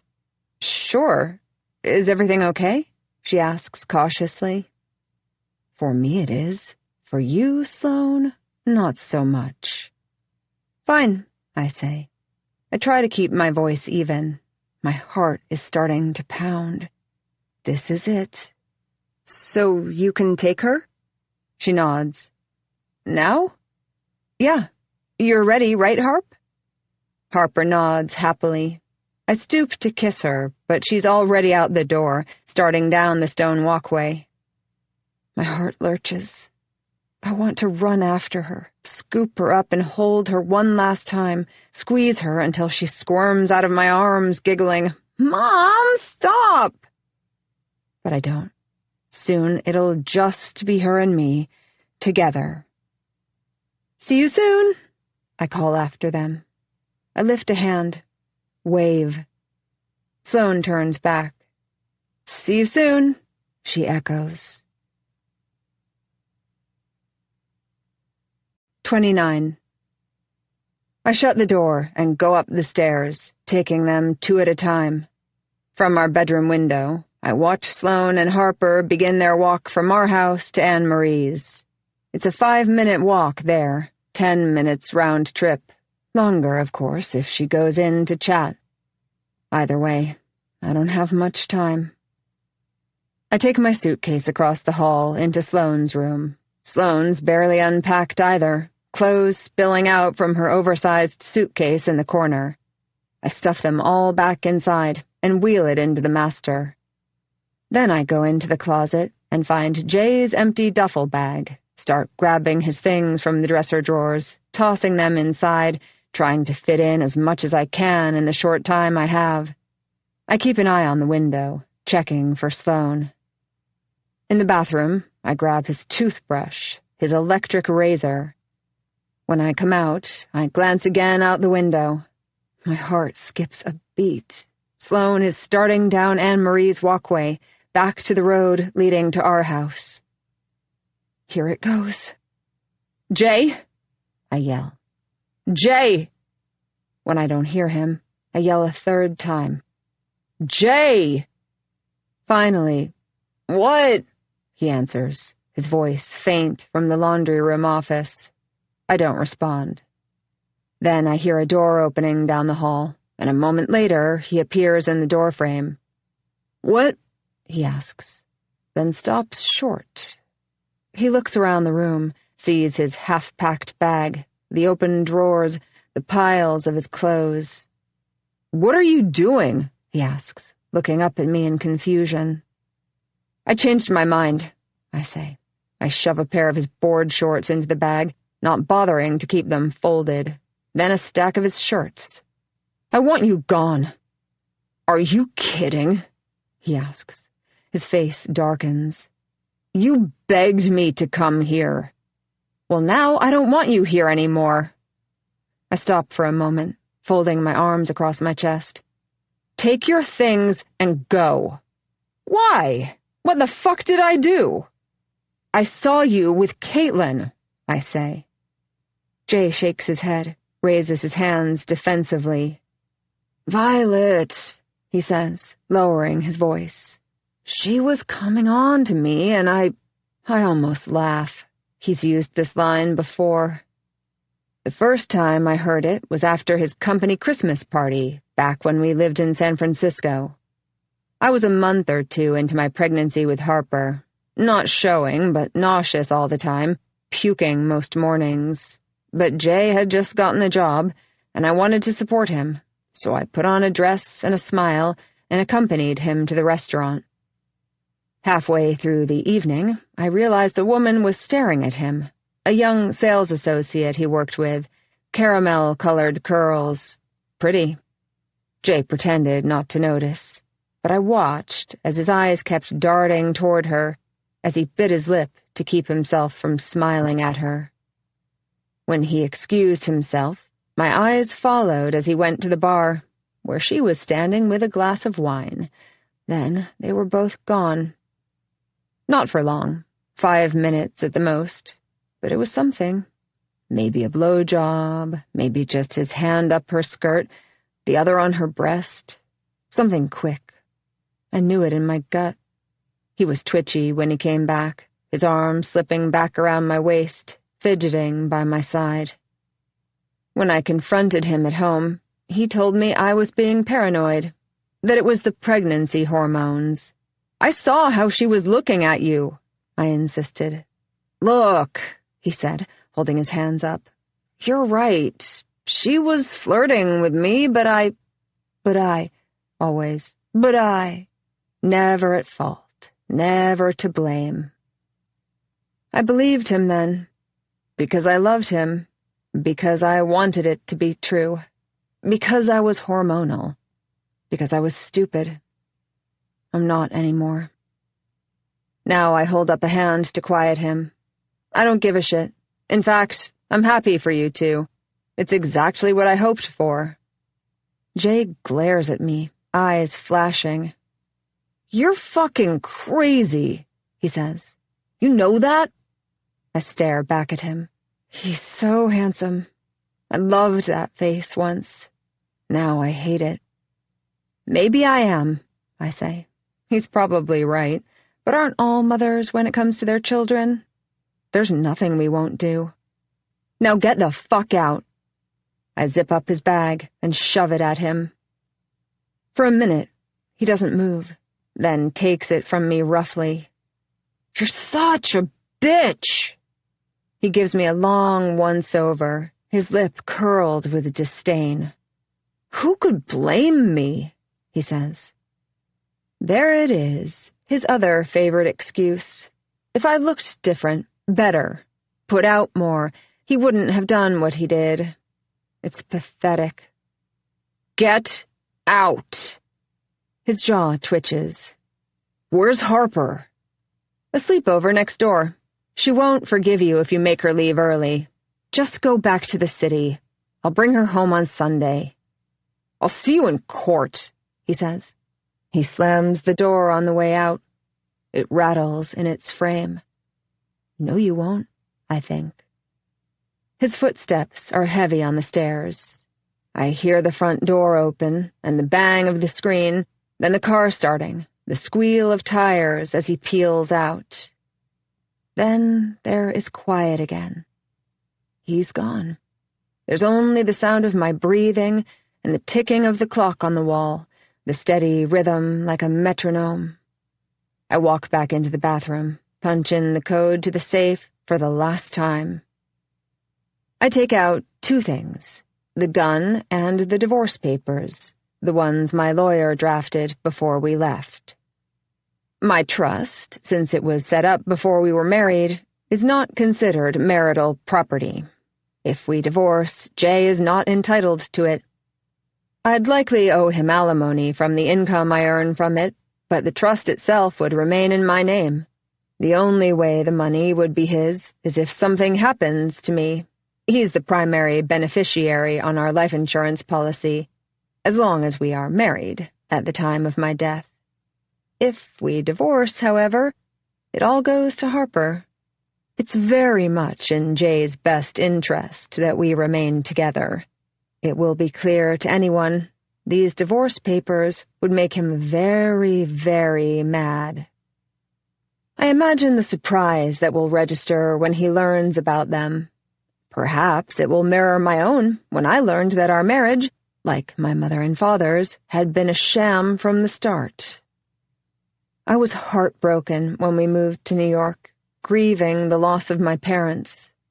I had been the one to sever ties, yes, but it hurt, a deep, throbbing ache in my bones. I felt like an orphan. I told myself that it didn't matter because I had Jay. He'd fallen in love with me before he'd known about the money. He cared about me for me. And when I finally told him the amount, after he proposed, 3 years after we'd started dating, he kissed me and said it didn't change anything, that he wanted to be self-made, earn his own money. He might need an initial investment, but after that, he'd be on his way. He'd sounded so earnest. I believed him, even as he flitted from job to job, always quitting after a few months, hopping from one new venture to the next. I was happy to support him, happy to seed his startups, to write checks with strings of zeros. I thought he was brilliant. And then I found out he'd known about the money all along. He'd been on the phone with his sister one night, shortly after we'd moved into the brownstone, a few whiskeys in. Their dad had had a health scare. They weren't sure if he was going to make it through the night. I was upstairs with Harper, he in the living room, but his voice carried, and I heard his side of the conversation clearly. His sister must have said something about their father's will, because Jay snorted. "Don't be too sure," he said. "Violet's mom only got a vacation shack when her grandmother died, and that was after they petitioned a judge." I'd stiffened. What? How did he know they'd petitioned a judge? I hadn't known that, so how did he? Sheepishly, later, he admitted that he'd heard my parents discussing the division of my grandmother's assets at the funeral, in hushed, angry tones. "All of it," my dad had said. "To Violet?" Then, The house isn't worth 1/10 of that. And, yes, we'll contest it, see if it holds up in court. It had, of course. I sat down on our bed, my legs buckling. Jay had known about the money since the beginning. He swore it made no difference, knelt down and looked me in the eyes. But it made a difference to me. How could it not? How could I not question everything? New York was supposed to be our fresh start, Jay's big break. I wanted it so desperately to be. For us, for him, and we were already here, my family already lost. So I decided to give him the benefit of the doubt, the chance for him to prove himself, finally. "This is it," he said. "You'll see." With him still kneeling in front of me, I nodded. "Okay. I believe you," I said for the 10,000th time, about the 10,000th thing. This won't be a surprise to anyone. It wasn't the business opportunity he promised it was. It quickly became clear that online gaming startup was a euphemism for a slapdash gambling site. He'd joined a group of mid-level investors who thought they'd cash in on the recent online frenzy, though none of them had any expertise in the field whatsoever. The hours Jay was holed up in his office were hours spent in virtual poker rooms, for market research, as he put it. The truth, like always, he was giving in to whatever impulse struck his fancy. Today, gambling. Yesterday, a line of coke in the bathroom. Sex with a stranger at a party. Jay only thought about himself, did what felt good, looked good. After 3 months in New York, he came to me for another check. Nothing had changed. He, like my parents, would never be able to separate his love for me from his love for my money. It was a crushing realization, to say the least. I hope, when this is all over, he is similarly crushed, his heart smashed to smithereens under the weight. I place the divorce papers on the dresser and take the gun back into the bathroom. Then I wait. A minute or two passes. Then the front door opens and closes again. I hold my breath. "Violet?" I hear Sloane call out. I cock the gun, let out the air in my lungs. Sloane's footsteps are on the stairs, then in the hall. I clear my throat. "In here!" I call out. My voice echoes off the bathroom's tiled walls. It's reedy, thin. The jugular vein in my neck throbs. I hear her open the bedroom door. Then the knob to the bathroom door turns. My back is to her. I'm facing the vanity counter, my head hung. "Violet?" Sloane says again, almost a whisper this time. "Are you okay?" I open my eyes and look up. I see Sloane's face in the mirror behind me, the face that now looks so much like my own. Our eyes meet. For a moment, neither of us moves, both staring at the other's reflection. I breathe out steadily. Then I turn to face her. "No, I'm not," I say. "Okay, I mean." My heart is a drum in my chest. I haven't been okay for a long time. Sloane's brow crinkles with concern, her face softening. "I'm sorry," she says tenderly. "Is there anything I can—" Then she stops, her eyes landing on my right hand, dangling by my side. She sees the gun. Her jaw goes slack, color draining from her face. When she looks from the gun to me, her eyes are wide, pupils so big and black they look like inkwells. I stare back at her. It's like looking into a carnival funhouse mirror, a warped, almost true version of myself. I see her swallow. "Is this about Jay?" she asks, her voice wobbly, tiny. I nod. Sloane's eyes flutter closed. I'm sorry, she says. It just happened. I never meant to hurt you. I can't help but laugh. A short bark. You think this is because I'm jealous? I shake my head. No, I'm not jealous. That's not why. She sighs, then gently. He told me everything, Violet. He told me he was leaving you and that you weren't taking it well. He's lying, I interrupt sharply. You think you know him, but you don't. He's a liar, just like you, Sloane. When I say her name, her real name, her face changes. She swallows hard, opens her mouth to speak, but nothing comes out. I give her a small, rueful smile. We've all been lying to each other, haven't we? Finally, her voice strained, she asks, How long have you known? Since the beginning. She presses her lips together tightly. Her eyes fill with tears. She looks like a wounded puppy. I feel nauseous. I swallow the sour spit at the back of my throat. Think of Harper, I tell myself. This is for her. But, her voice shakes. Why are you going to kill me, if you're not jealous? I'm not killing you, I say. Look in the mirror, Violet. I'm killing me. Sloane stares at me, not understanding, her face contorted in confusion. Then her eyes widen with the dawning realization. Slowly, she raises her hand to her mouth, covering it in horror. Well, technically, Jay is going to kill you, I continue. At least that's what I'll tell the police. I feel a sharp pang in my gut. The truth is, I wish I didn't have to kill her. I wish I could have aimed the pistol at Jay's chest, blown a hole right where his heart should have been.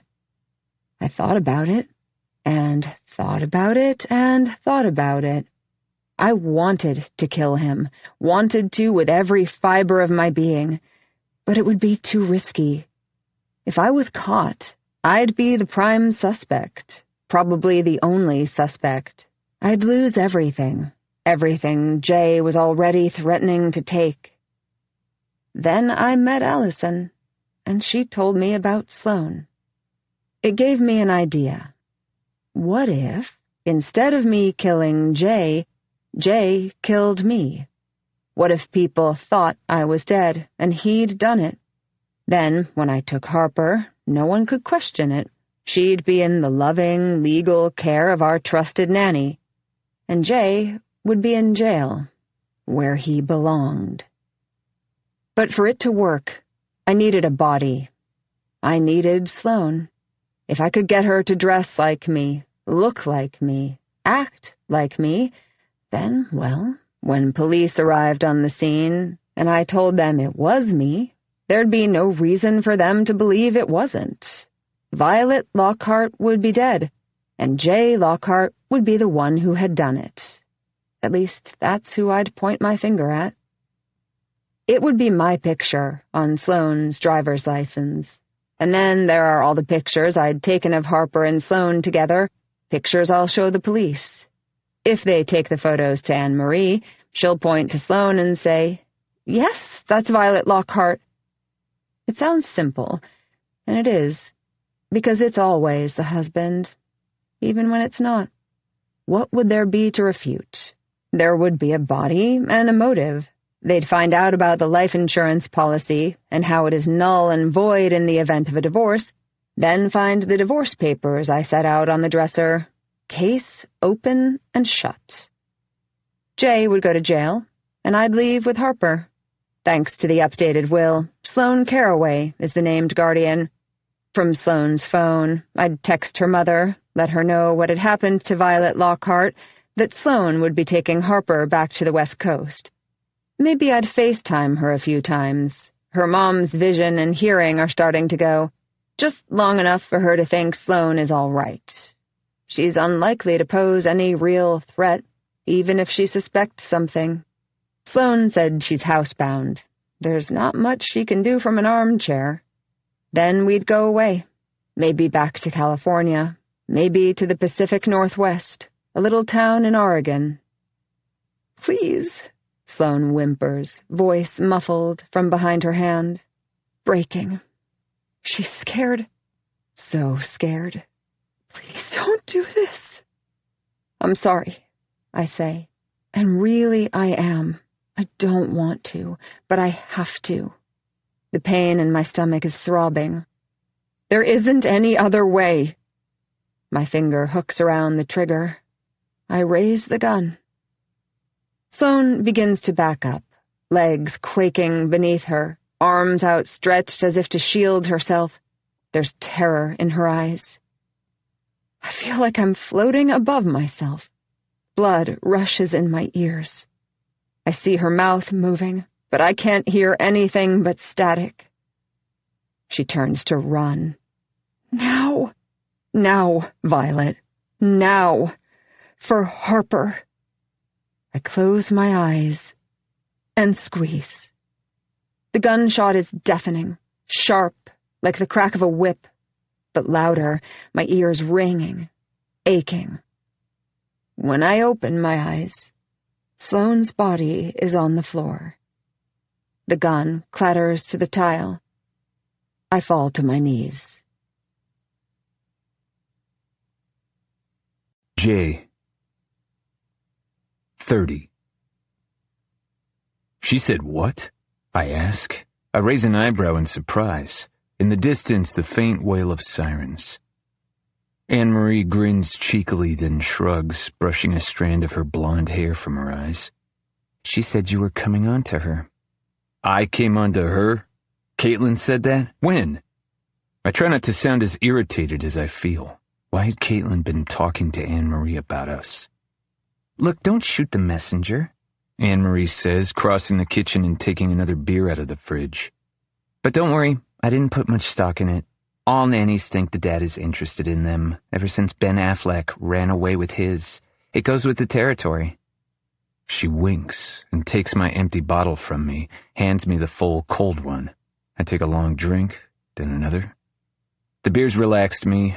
When I first got here 45 minutes ago, right after my fight with Violet, I could have put my fist through a wall. Thank God for Anne-Marie. She was on her porch when I drove by, waved at me to stop. The kids are upstairs, she said, motioning to follow her inside. Zonked out in front of the TV. I can hear it now, volume at full blast. Now, even over the sound of the TV, the sirens are louder, getting closer. I realize it's the first time I've heard them since we left the city. In New York, they are a constant part of the background noise, an ever-present whine, swelling and fading throughout the day. Quieter sometimes than others, but always there. Here, where the only noise is the rushing of the waves, the sound is grating, out of place. I cock my head toward the street. Think Caitlin called the cops? I joke.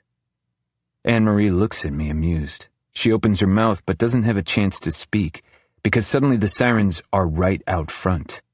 We turn to see 2 police cars, their lights strobing, parked outside of the house, the doors of each car open, sirens still blaring. I'll go check on the kids, I say to her. I set my beer on the counter. Maybe one of them got a hold of a phone? But before I can move, there's pounding on the door, heavy thudding, a closed fist banging against it. We look at each other, frowning. Then it bursts open. We both recoil, backing away from the door until we're pressed up against the living room wall. 3 police officers stand in the doorway. Their guns are drawn. J. Lockhart, one of the officers booms. Instinctively, I raise my hands above my head. Yes, that's me. Sir, you are under arrest for the attempted murder of Violet Lockhart. He approaches me with handcuffs, roughly turns me around. I feel metal against my wrists, cold, hard. Attempted murder? What the fuck? My head is spinning, body unmoving. I stare at him, shell-shocked. The cop continues. You have the right to remain silent. Anything you say can be used against you in a court of law. There's been a mistake. I finally manage, trying to turn to look at him, but I'm jerked back around, my body propelled forward toward the door. Please, I'm yelling now, panic rising. I glance back at Anne-Marie. She's pale-faced, staring at me with her mouth hanging open, arms clutching at herself. "It's a mistake!" I yell again. "Anne-Marie, call a lawyer. You have to help me." But she doesn't move, her eyes wide, round, and unblinking.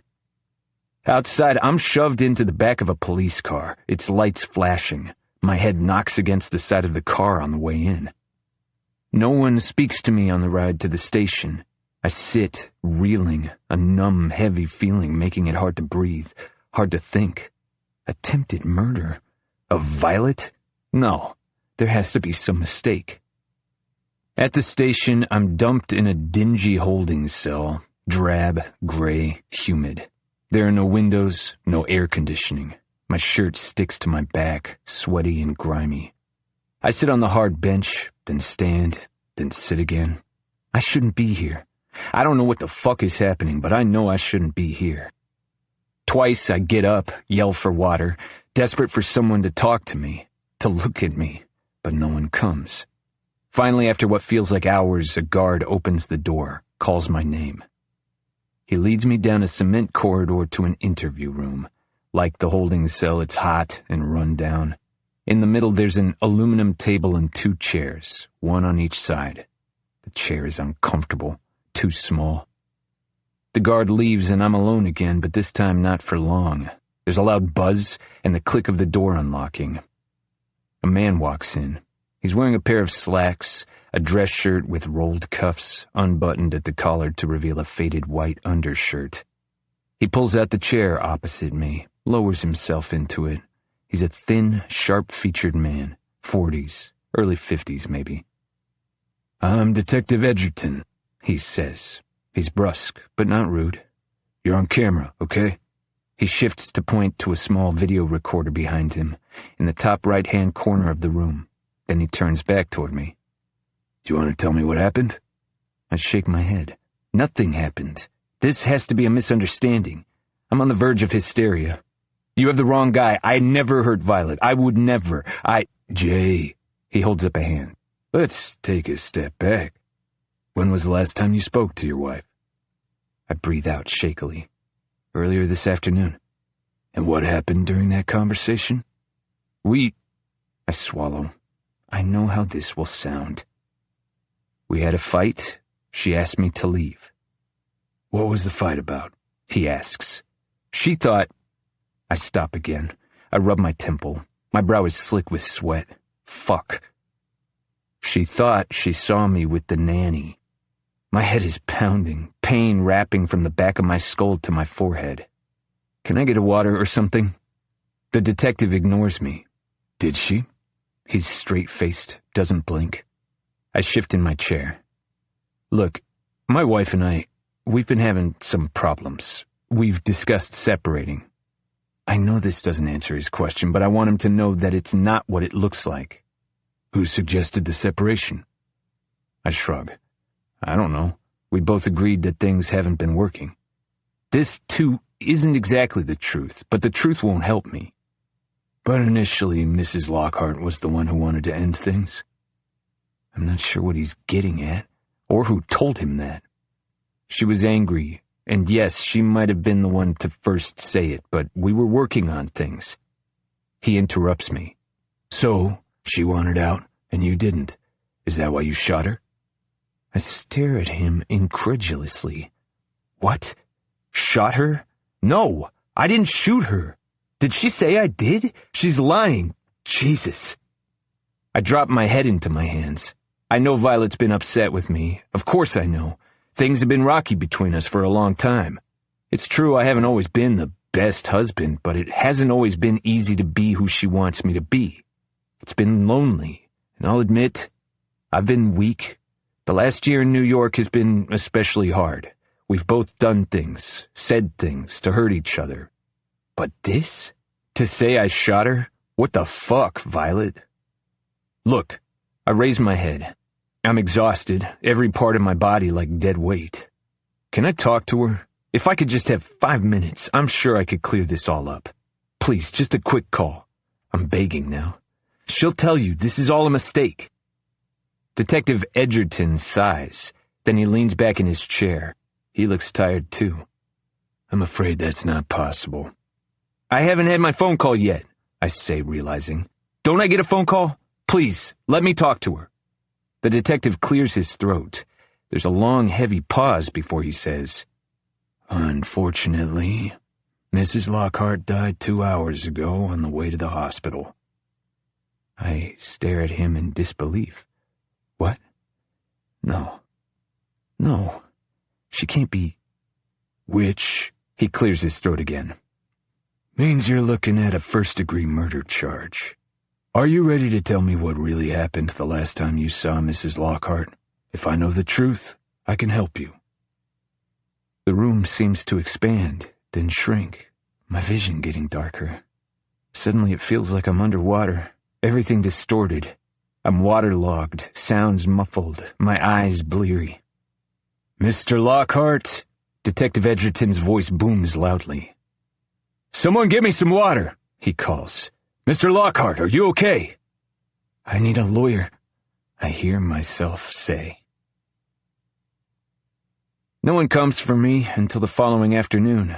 My body is stiff and aching, head still pounding. My eyes burn from the lack of sleep. After my interview with the detective, I was booked, fingerprinted, photographed, clothes exchanged for oversized sweatpants and a stained t-shirt, and led to a cell with a thin mat in one corner and metal toilet in the other. The small room was hot and reeked of piss. Exhausted, I laid down on the mat. I drifted in and out of sleep, jolting awake whenever I dozed too deeply, chest seizing, remembering. Violet's dead. Dead. A guard banged on my door early this morning, signaling breakfast. 4 hours later, lunch. Both were served on plastic trays, both inedible. Finally, the guard unlocks my cell, swings the door wide. Your lawyer's here, he says apathetically. Get up. Before he left the interview room yesterday, after I steadied myself, lifting my head from between my knees, Detective Edgerton slid a list of names across the metal table.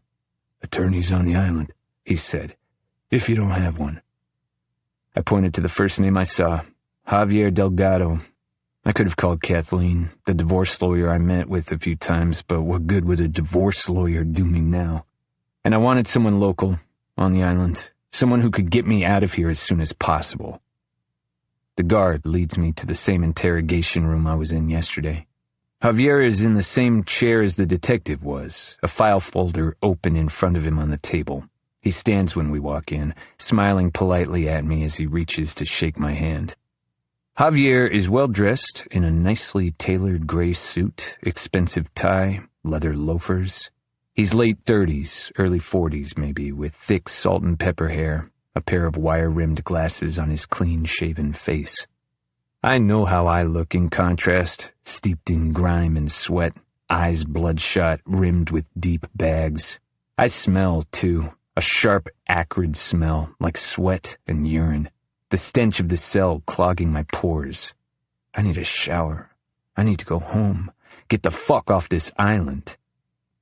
Mr. Lockhart, Javier starts, a pleasant, almost vacant expression on his face. I didn't do it, I interrupt. He has to know this. It's the only thing he has to know. We had a fight, but when I left, Violet was fine. I swear I had nothing to do with this. He smiles kindly at me, nodding. He believes me. I slump back in my chair. For the first time since I got here, I feel relieved. He's going to help me.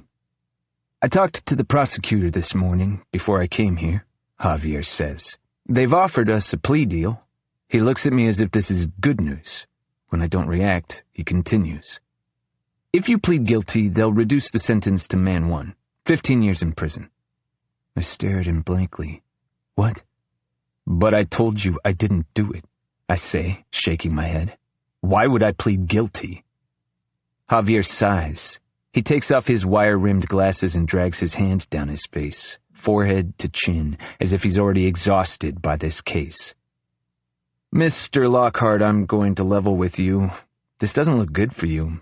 If we take this to trial, there's a very good chance you're looking at life in prison. But I didn't do it, I repeat dumbly. That may be the case, but it could be hard to prove. I slam a fist down on the table. Isn't that your fucking job? The placid expression on his face doesn't change. He looks down at the file in front of him.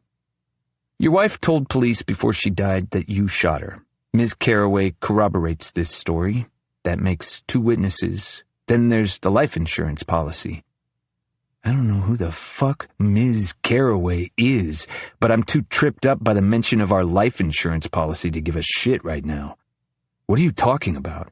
I ask, leaning forward, my hands on the table. The one that names you as the sole beneficiary of her trust, unless, of course, you were to get divorced. Javier pushes a stack of papers across the table. What is this? I flip through the pages. Those are the divorce papers.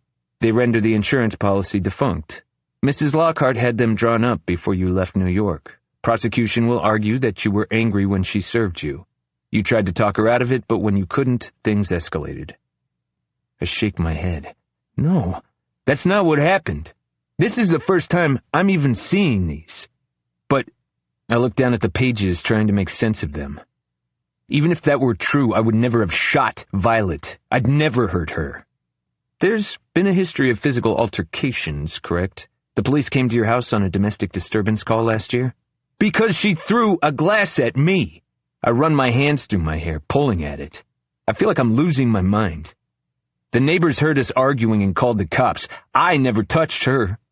Listen, I'm not saying you did, but it could be seen as a pattern of behavior. At least that's how the prosecution will present it. And the fact that you were found next door, that you were planning to take your daughter without the consent of her mother. My mouth drops open. Take her? I wasn't there to take Harper. I stop abruptly.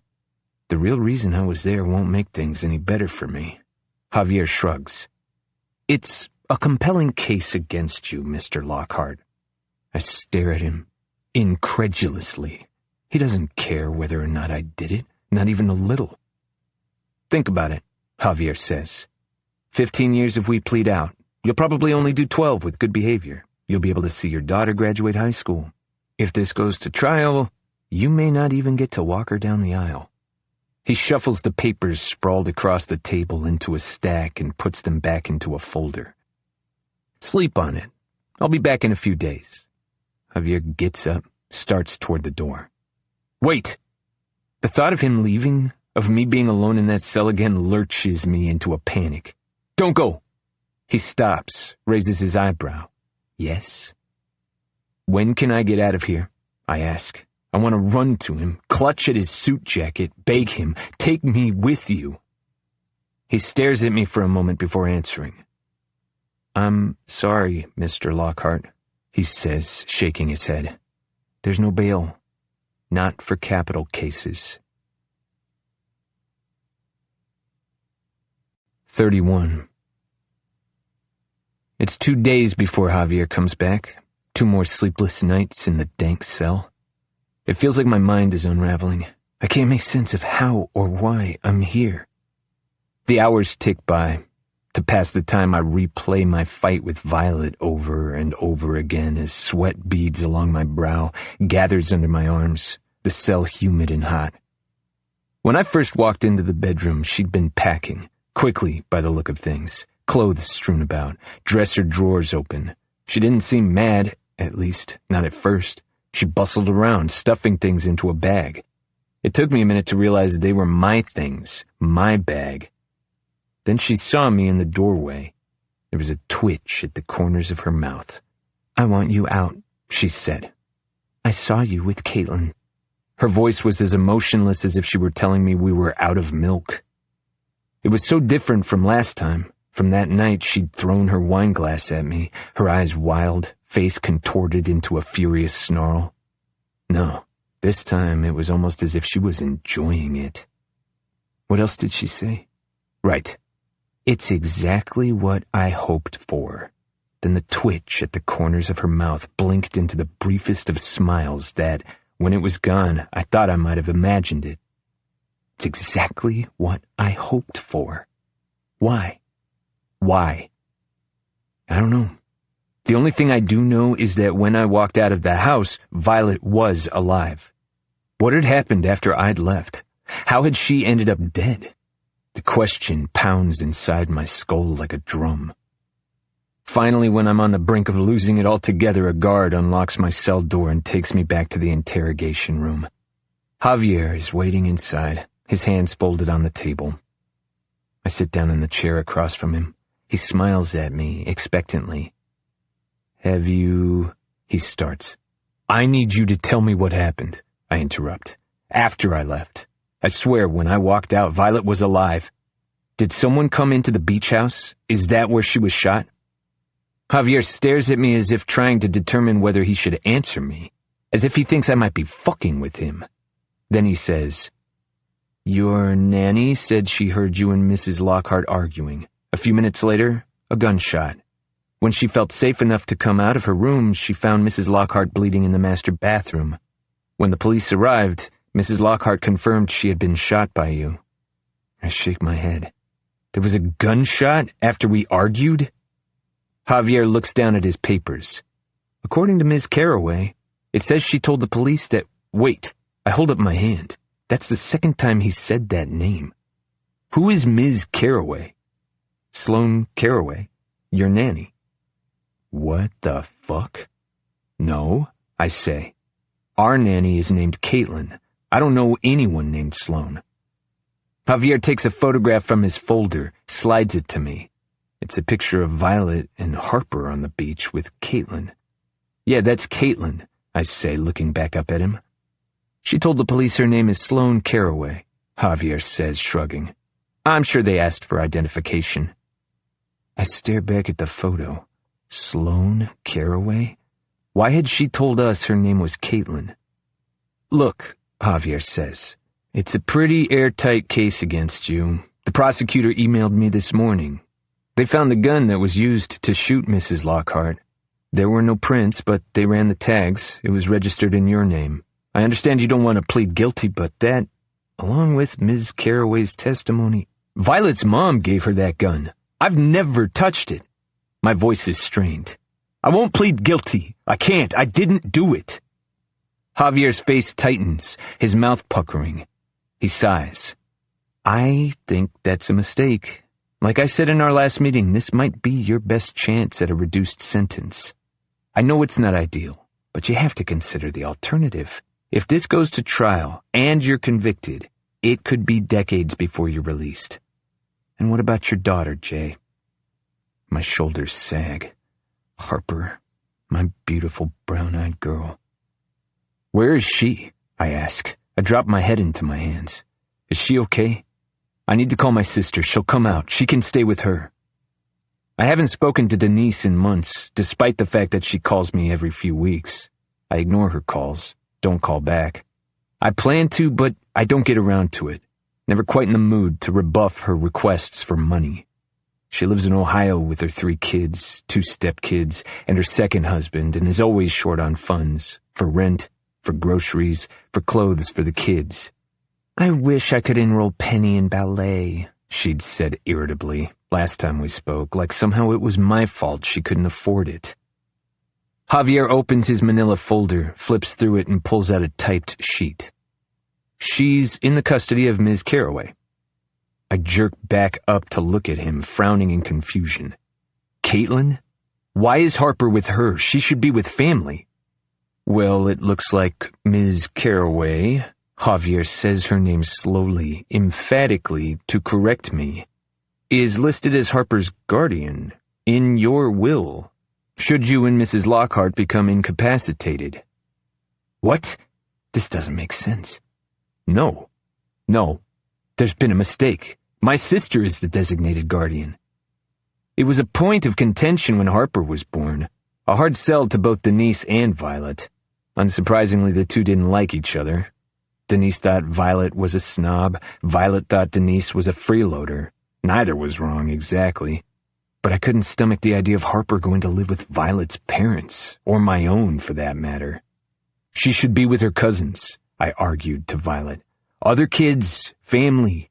And anyway, what is the likelihood of something happening to both of us? Violet relented eventually, as did Denise when she realized custody would come with a check. Had Violet updated our will without telling me? Why? Your signature is on the paperwork, right next to Mrs. Lockhart's. He takes another document from his file, hands it to me, taps a finger near the bottom of the page. It was forwarded to us by your lawyer in New York. He said you sent it to him. I stare at it, speechless. My name, next to Violet's, in blue ink. Finally, I look up, shaking my head. I didn't sign this, and I definitely didn't send it to him. I don't want her with Caitlin, or Sloane, whatever her name is. Please, let me call Denise. Look, Javier sighs. Apparently Ms. Carraway has a lawyer. A good one. If you want to dispute the will, we'll have to send it through the proper channels. It could take months. He closes the folder. I'm happy to start that paperwork if you want. My head is spinning. What is happening? Yes, Harper doesn't belong with her. Javier nods. Okay, I'll work on that. But the plea, you're sure? How many times can I say it? I'm not going to spend 15 years in prison for a crime I didn't commit. Spittle flies from my mouth, lands on the table. Javier nods. I understand. Let me talk to the prosecutor again. I'll see if there's room for negotiation. Then he stands up. The chair legs squeal against the concrete floor. In the meantime, try to get some rest, okay? His voice is gentler now. I nod dumbly, still breathing heavily. Rest, sure. I wonder if I'll ever feel rested again. And Jay? Javier puts a hand on my shoulder. When I look up at him, I can see the pity in his eyes. He thinks I'm a sad sack of shit. I saw Harper with Ms. Carraway leaving the station. She looked like she was in good hands. She was smiling, going to town on a big bag of M&Ms. In my cell, I sit with my back against the wall. It feels like I'm on the brink of a black pit, about to be swallowed whole. I run my fingers through my hair, yanking, pulling. Why would Violet have signed over parental rights to Caitlin? Why has Caitlin been lying about her real name? For the 100th time, my last fight with Violet snags in my head, a broken record. Her voice echoes loudly, reverberates throughout the cell, off its concrete walls. It's exactly what I hoped for. What had she meant? That she wanted me to have an affair with Caitlin? Why would she have signed custody over to a woman she'd wanted me to have an affair with? But what had happened between Caitlin, Sloane, and I had hardly been an affair. It was innocent, mostly. A handful of flirtatious looks, a few kisses. It was a distraction, nothing more. We both knew it. It was just that Violet had been so hot and cold the last few months, then frigid since we'd arrived at the beach, with her tight smiles, pretending to be asleep every night when I came to bed, that I'd been restless, wound tight, and Caitlin was there, waiting. Who could blame me? I barely recognized Violet anymore. And not because she looked different, although she did. I think of the picture Javier showed me today of her and Caitlin on the beach, Harper between them.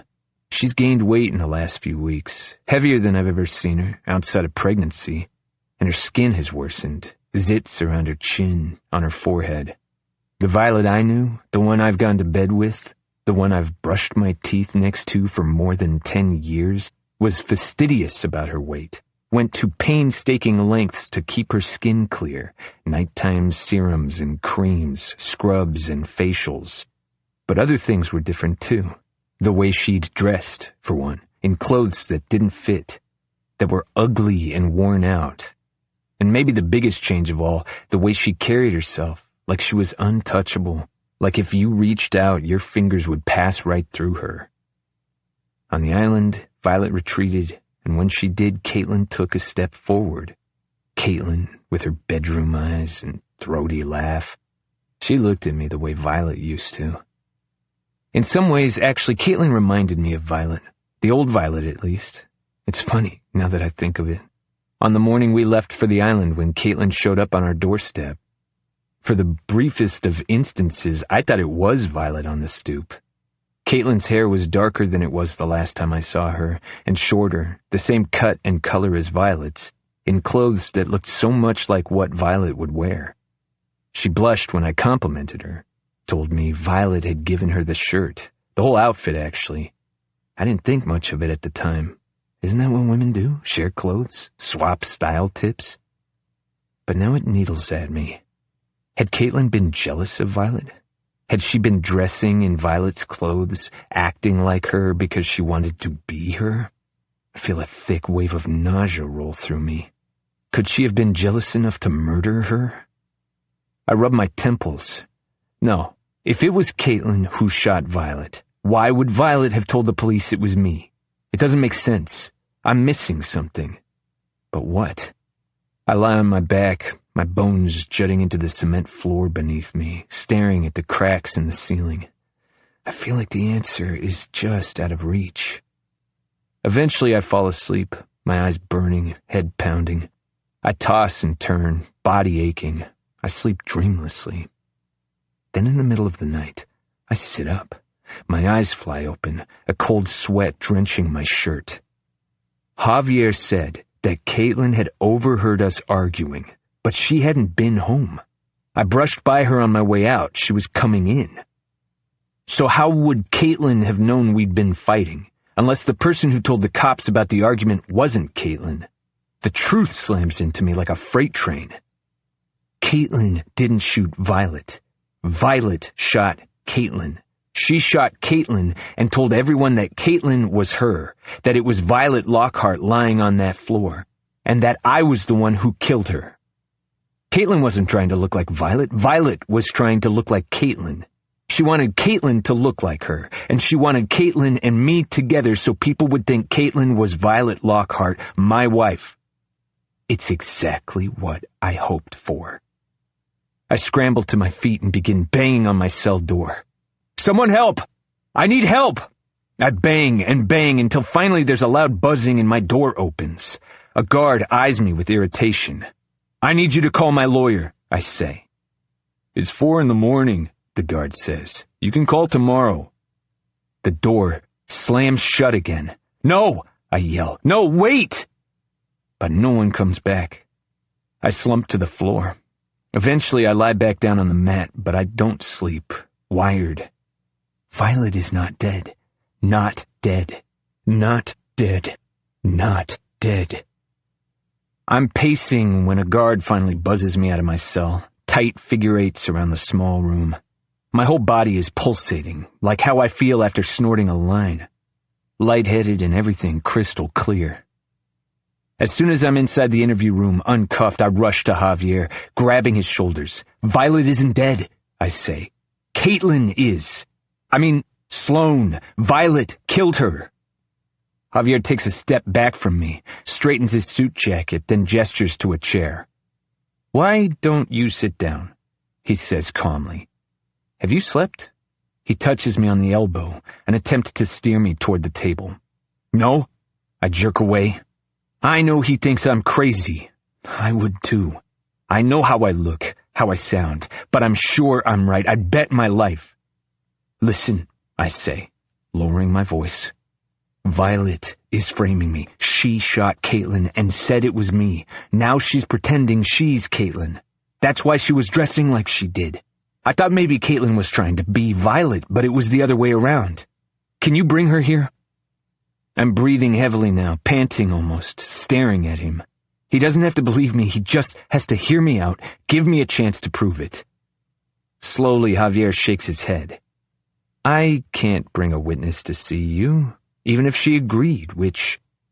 Then something else hits me. The other thing nagging at me. The M&Ms! You said you saw Caitlin giving Harper M&Ms. Violet gives those to Harper. As a reward. It was her. You probably didn't realize it because she was dressed differently, but you have to believe me. Jay, I'm not going to accuse Ms. Carraway of stealing your wife's identity because she gave your daughter M&Ms. She's not Ms. Carraway, I practically yell. Didn't you hear me? It's Violet. Please, you have to find a way to meet with her. Or no, I have a better idea. The body. Can you order a DNA test on the body? It'll be Caitlin's. Sloane's, whatever her name is. Jay, please sit down, Javier says. I do, even though I don't want to. Underneath the table, my knee jiggles wildly. Javier takes a seat across from me. For a moment, he says nothing. Then, "The body was cremated yesterday." I stare at him. "What?" "I'm sorry." It feels like I've been socked in the stomach. How did Violet orchestrate all of this? I begin to laugh in disbelief, a hysterical giggle that overtakes me. That bitch! She thinks she's smarter than me. She always has. This was her chance to prove it. But I won't let her. I sober, stop laughing as quickly as I started. I set my jaw. "I want to go to trial," I say. Javier starts, reticent. "No," I interrupt. "If Caitlin is the only witness, then that means they'll have to call her to the stand. Violet will have to show up." Javier takes a seat at the table. He sighs. "The prosecutor said they could offer 12 years if you take the plea," he says. He doesn't believe me, not even a little bit. I shake my head. "No. Do I need to hire another lawyer? I'm taking it to trial with or without you." There's a long silence. "If you want to go to trial, we'll go to trial," Javier says finally. "But it could take months, up to a year even, if not longer. I don't care. I don't care how long it takes. I will not let Violet get away with this. I will not let her take everything from me." "Okay," Javier says, nodding slowly. "I'll let the prosecutor know. And if you change your mind, I won't," I say. 3 months go by. At my request, Javier successfully petitioned for the case to be tried in Brooklyn, so I was transferred to a holding prison in Queens. It means I'm closer to Harper, but no one will bring her to see me. It means I'm closer to Violet, too. I know she's out there, can feel her, hear her laughing at me. Then, one afternoon, news. In another concrete room, just as bleak as the others, Javier tells me that Sloane Carraway has agreed to meet with me. She'll be accompanied by the prosecutor. Javier will be there, too. "Will you take the plea?" Javier wants to know. "If it is, in fact, Sloane Carraway and not your wife?" I nod. "It will be Violet. I know it will be. She can't help herself. She wants to rub it in, wants me to know she's punishing me for what I've done." "Good," Javier nods.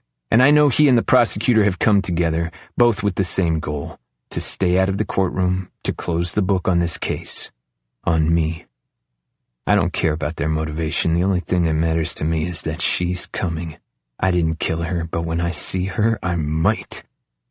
2 days later, Javier and I sit side by side in a windowless room in the cell block, 2 empty chairs across from us. My ankles are shackled to each other, to the legs of the chair. A guard stands in the corner. The room is stiflingly quiet. I can't take my eyes off the door. Any minute, she'll walk in. My heart is pounding violently in my chest. It's like sitting at the top of an amusement park ride, legs dangling, waiting for the drop. It's coming, you know it is, but you don't know when. Now? Now? Now? Finally a loud buzzing. Now. My stomach plummets. The door opens. 2 women walk in. The prosecutor first, a tall woman in a boxy suit, gray blonde hair, and behind her, Violet, her head ducked. Dark brown hair, silky and smooth. My breath hitches, catching in my throat. It's her. A triumphant smile spreads across my face, adrenaline coursing through me. Then she looks up. Her eyes meet mine, and my smile fades, drips from my mouth onto the floor, a puddle at my feet. Both she and the prosecutor take a seat on the other side of the table. The woman across from me is not my wife. She looks like her, almost. The same haircut, the bangs, the heart-shaped face. She's wearing Violet's clothes, too, a crisp pin-striped shirt dress I always loved. The top 2 buttons undone, her gold sunburst necklace. But it's not Violet. It's Sloane. Sloane. 32. I turn my key in the lock, opening the door to the Lockhart's brownstone. The smell of freshly cut peonies fills my nose as I pause in the entryway, surveying the living room, the kitchen. A dozen half-full moving boxes cover the floor, the kitchen counter, the dining room table. Books have been taken off the shelves, picture frames from the wall, plates and glassware from the cabinets, all bubble-wrapped and carefully packed. 2 weeks ago, I put the house on the market.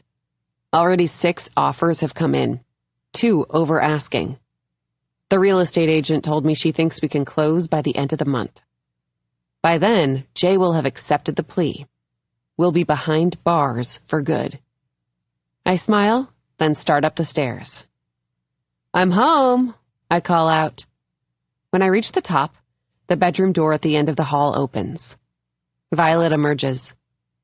"How'd it go?" she asks. "You should have seen his face," I say, grinning. "I wish I could have taken a picture." She grins back, her face mirroring my own. Violet, my Gemini twin. I'd almost lost her, so soon after I'd found her. We'd both been careless, letting Jay come between us, our feelings for him. Infatuation in my case, hate in hers. Distract us from what really mattered. But in the end, when it counted, we chose each other. 3 months ago, I stared at Violet in horror as she pointed a gun at me. As her fingers slipped around the trigger, I turned, prepared to run. Then, when the gun went off, the noise so loud it felt like my eardrums were bleeding, I dropped to the floor, my hands over my head. When I realized she'd missed, I began to crawl, panicked, then scrambled to my feet. It was something I learned in active shooter training as a teacher at Mockingbird. The only chance you have against someone with a gun is to run. It's harder to hit a moving target than a still one. So I ran. I ran out of the bedroom, down the stairs, out the front door. I didn't look back. By the time I reached the road, I was panting and crying and yelling for help. I had no phone, no car keys. Frantic, I started toward Anne-Marie's house, legs pumping. Twice I glanced behind me, but both times no one was there. Still, I kept running, my face streaked with sweat and tears. I slowed only when I reached Anne-Marie's house, gasping for air, lungs burning. As I started up the walkway, I paused, noticing the car parked in their driveway. It was ours, our rental car. Relief pummeled through me. Jay was here. He was here to get Harper. I'd heard his fight with Violet as I'd walked up the path to our house after dropping Harper off at Anne-Marie's, the disgruntled shouting as I stepped onto the porch, both of their voices loud, enraged. Before I'd had a chance to go inside, the front door had opened with a bang. Jay had his duffel bag slung over his shoulder, his face twisted into an angry scowl. He'd brushed by me, barely registering my presence, muttering something about going back to the city. I'd been stunned, slightly hurt, but mostly confused. Now it made sense. Of course he'd come here. He would never leave without Harper. Half sobbing, I climbed the stairs to Anne-Marie's front door. But then, on the top step, when the living room window came into view, I stopped abruptly, my breath catching, a hand squeezing my heart. No, it couldn't be. I wanted to cry out in pain, but I didn't. Through the glass, I could see Jay and Anne-Marie, together, kissing. They were leaning against a wall, his body pressed against hers, Anne-Marie's hand groping the front of his pants. I stared, gaping, the image not quite computing. Jay with Anne-Marie. Jay kissing Anne-Marie. Kissing her like he'd kissed me just the night before. It felt like a kick to the gut, like someone had reached down my throat and ripped out my insides. 5 minutes before, I thought I might die. Seeing Jay with Anne-Marie, I wished I had. When had it started? During their morning runs? Or some other time? After we'd all gone to sleep? Since we'd arrived on Block Island, my feelings for him had intensified until it felt like I was on fire, my body aflame, hot, burning. I thought I had found my soulmate. That first day, when he took me on the island tour, his hand rested on my lower back as we walked into a restaurant, lingering. In the booth, our thighs brushed. Our chemistry had been palpable. He'd teased me, grinned at me, his eyes on mine. I told myself it was all in my head, but I spent every night in bed, hoping it wasn't. Heat between my legs. He was all I thought about. All I wanted to think about. Then, the night we went to dinner. "I've never felt this way before," he whispered into my ear. Harper asleep in the darkened back seat of the car. "Me either," I breathed. By then, he'd told me about the divorce. And while I knew what it would do to my friendship with Violet, I was in too deep. I thought Jay and I would be together when we got back to New York. He'd said as much. "I can't wait until we're alone," he said. "Until we don't have to sneak around." But I'd been a fool. As I watched him through the window, watched his mouth open into Anne-Marie's, I remembered Violet's words. "You think you know him?" she had said plainly. "But you don't. He's a liar. Just like you." I assumed she was angry at him for leaving her, the bitter, cast-aside wife. But then, when I saw him with Anne-Marie, I realized she meant something else. He'd only told me what I wanted to hear. He told everyone what they wanted to hear. How had I been so blind?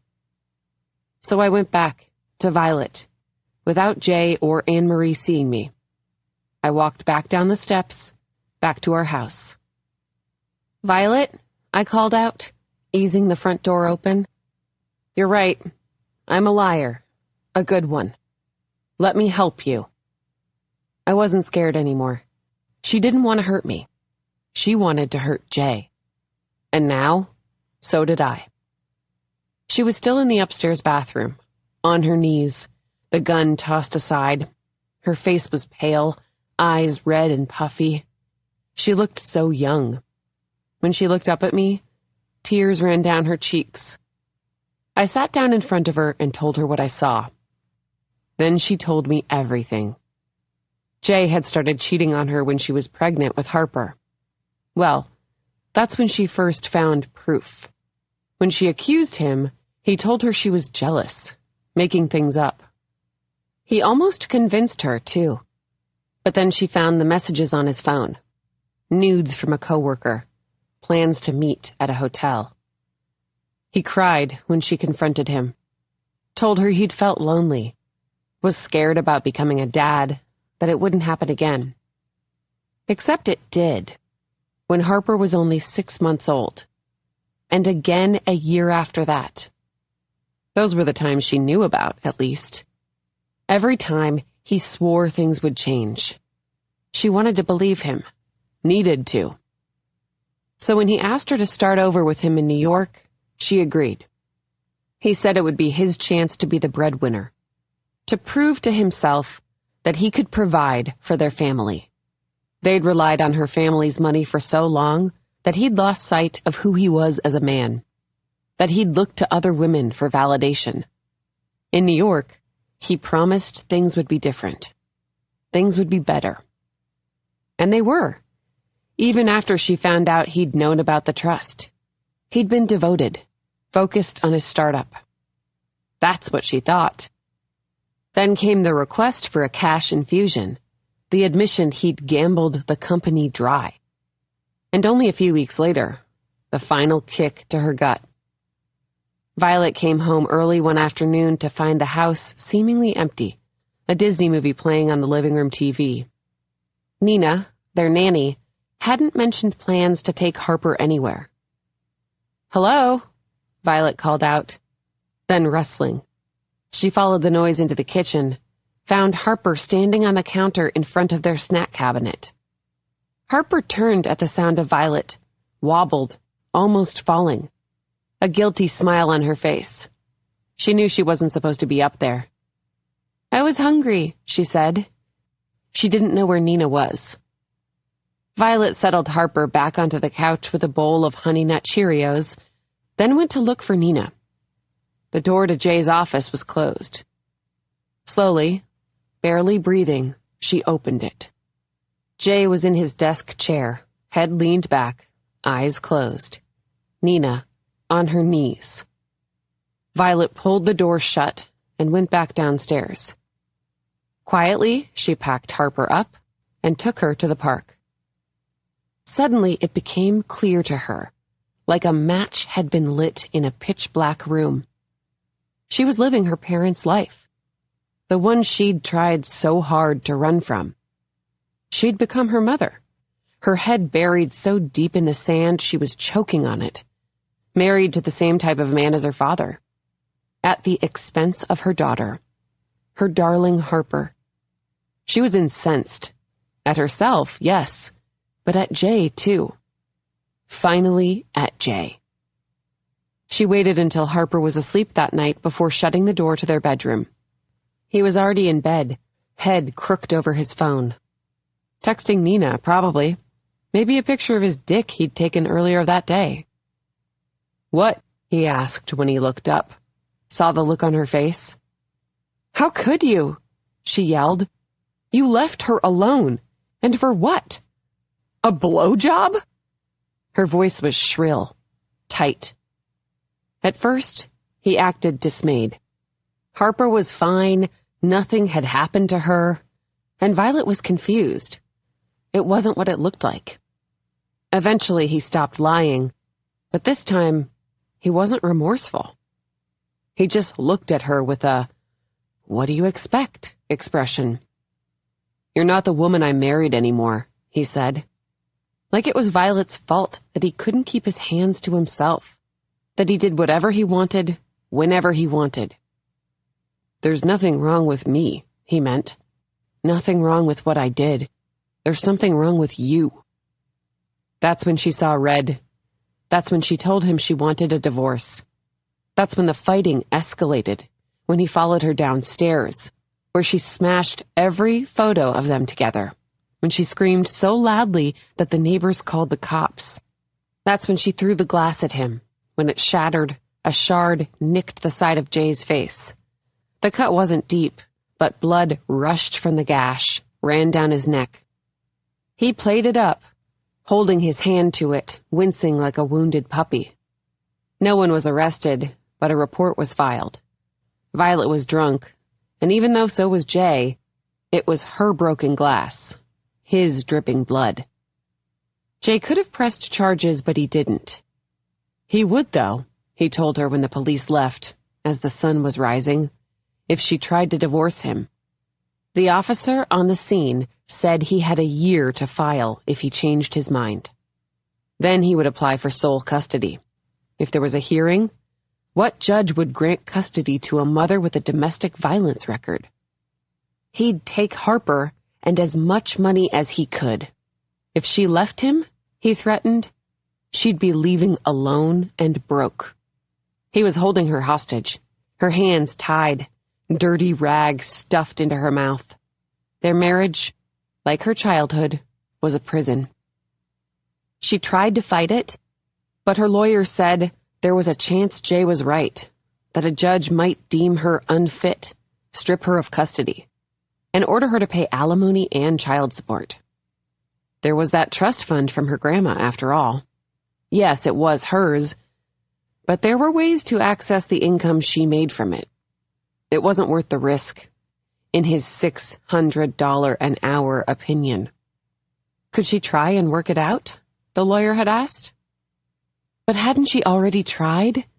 For years she'd tried because she loved him, because she believed him when he said he would change, because despite everything, the infidelity, the money, the digs about what she should wear and how she should look, she thought he was a good dad. At least, She thought that he could be, if she showed him how to love unconditionally, how to love without expectation. But now here was proof, definitive proof that she was wrong. He would never be a good dad.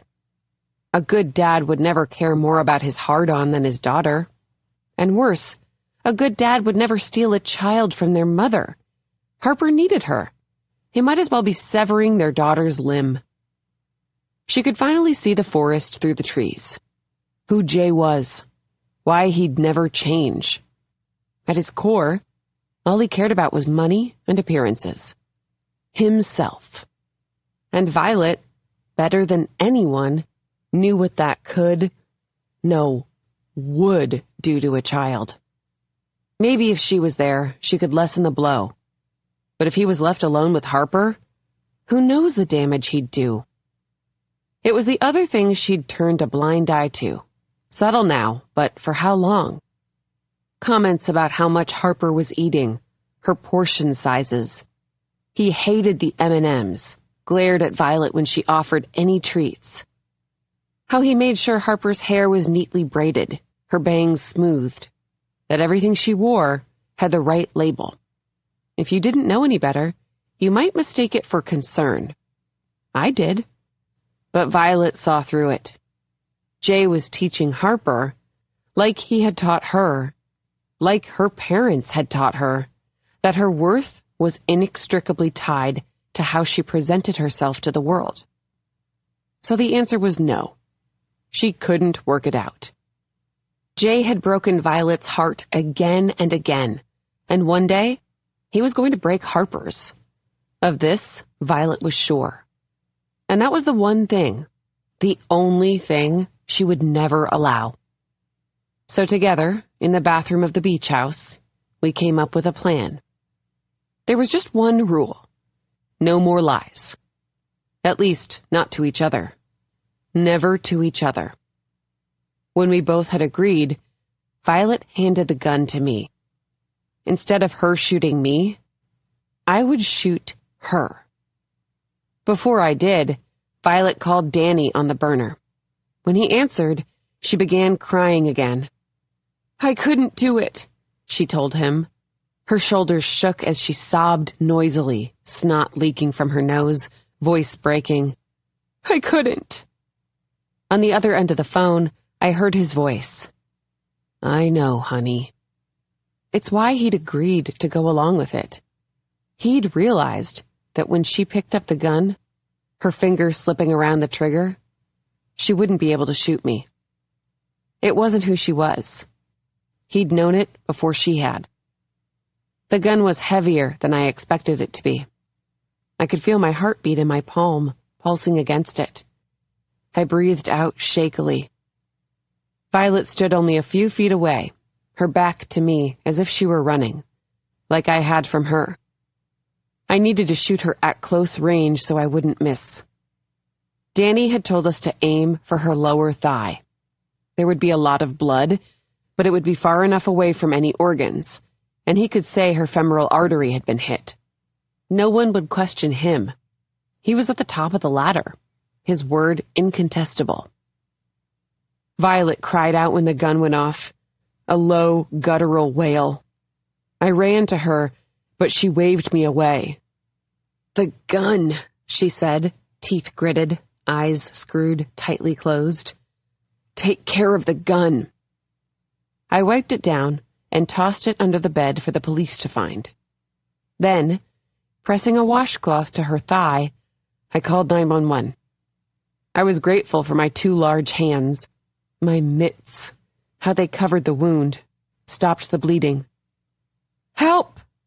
I yelled into the phone. "You have to help us! My friend, she was shot. Her husband, he shot her, then left." As we waited for the sirens, I couldn't help but imagine what it would be like. Me moving into their big house, Violet and I going shopping to redecorate Jay's office, turning it into a bedroom for me. I'd be like an aunt to Harper, a sister to Violet. I saw myself waking up early to pack Harper's lunch, braiding her hair, taking her to the park after school, helping Violet make dinner, her at the stove while I chopped onions at the island. At the end of the day, we'd collapse on the couch, bicker affectionately about what to watch. I smiled down tenderly at her as I squeezed her hand with my free one. Violet had gone from being who her parents wanted her to be to who Jay wanted her to be, stifling herself until she could barely breathe. She'd given everything she had. Still, it wasn't enough. Still, she wasn't enough. But she would be enough for me. We would be enough for each other. Violet opened her eyes, smiling weakly. "I'm sorry I tried to kill you." I let out a half laugh, half sob. "I'm sorry I tried to sleep with your husband." Violet was drenched in sweat by the time help arrived on the scene. Danny arrived first, as promised, along with another EMT, a young, zit-speckled kid who looked barely 18. Then 2 cops, one around the same age as the EMT, the other pushing 60, a round paunch above his belt. In the commotion, I studied him. Violet was right. Danny was beautiful. When he went to her, his touch was tender, his eyes soft, voice low and soothing. It was no wonder every girl and boy on the island had been in love with him.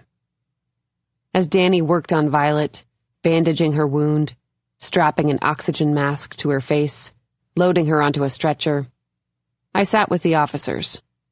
I told them what we'd rehearsed, that I came home from dropping off Harper from Anne Marie's and heard Violet and Jay arguing, him yelling at her, something about divorce papers, how he'd never let her go.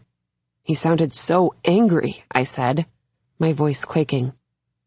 Then I heard a gunshot. Terrified, I hid in a closet. I heard him drive off, but I wasn't sure if he was planning to come back, so I waited. When I came out and went upstairs, I found Violet like this, on the floor, blood everywhere. "I think he went to find his daughter," I said finally. "She's at a sleepover next door." At this, the older of the 2 cops got up abruptly. He made a call on his radio, said the word, "back up." Then they both left, their boots thudding down the hall. The bang of the front door, the wail of police sirens. Sorry, Jay, I'd thought. No, I wasn't sorry at all. Danny and the other EMT wheeled Violet out of the bedroom, down the stairs, and out of the house. I followed them into the back of the ambulance, Violet lying supine on the stretcher, her face pale. Once the stretcher was secured, the second EMT closed the doors. Then, a moment later, appeared in the cab of the ambulance behind the wheel. Danny hooked an IV into Violet's arm. Fluids and painkillers, he told me. Violet's eyes fluttered closed. Her breathing grew shallow. I couldn't tell if she was acting or not. 5 minutes into the drive, Danny looked up at me.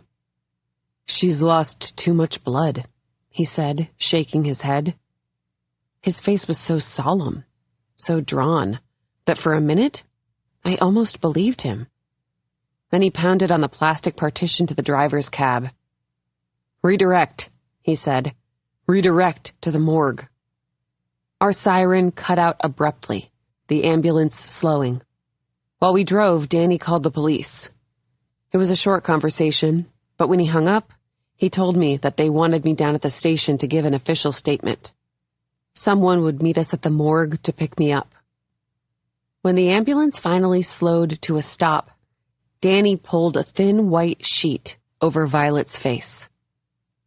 I stood in the parking lot while Danny wheeled her in, feeling like I was in a dream. A few minutes later, he came out with an empty stretcher.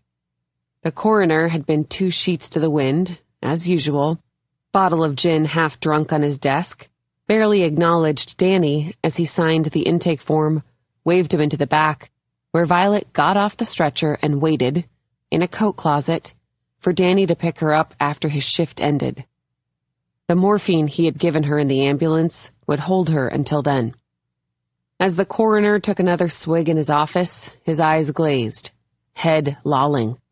Danny took Violet's file into the body storage facility in the back of the morgue. The occupied refrigeration units had similar files affixed to their doors in plastic sleeves. That day, there were 3 flagged for cremation. There were always at least that many, especially in August, at the height of the heat. Throngs of tourists who'd over-imbibed, overestimated their swimming abilities, careless with their suntanned bodies, their lives. There, Danny slipped one of the files out and, in its place, slipped Violet's in. When the body was cremated, no one would know it hadn't been Violet.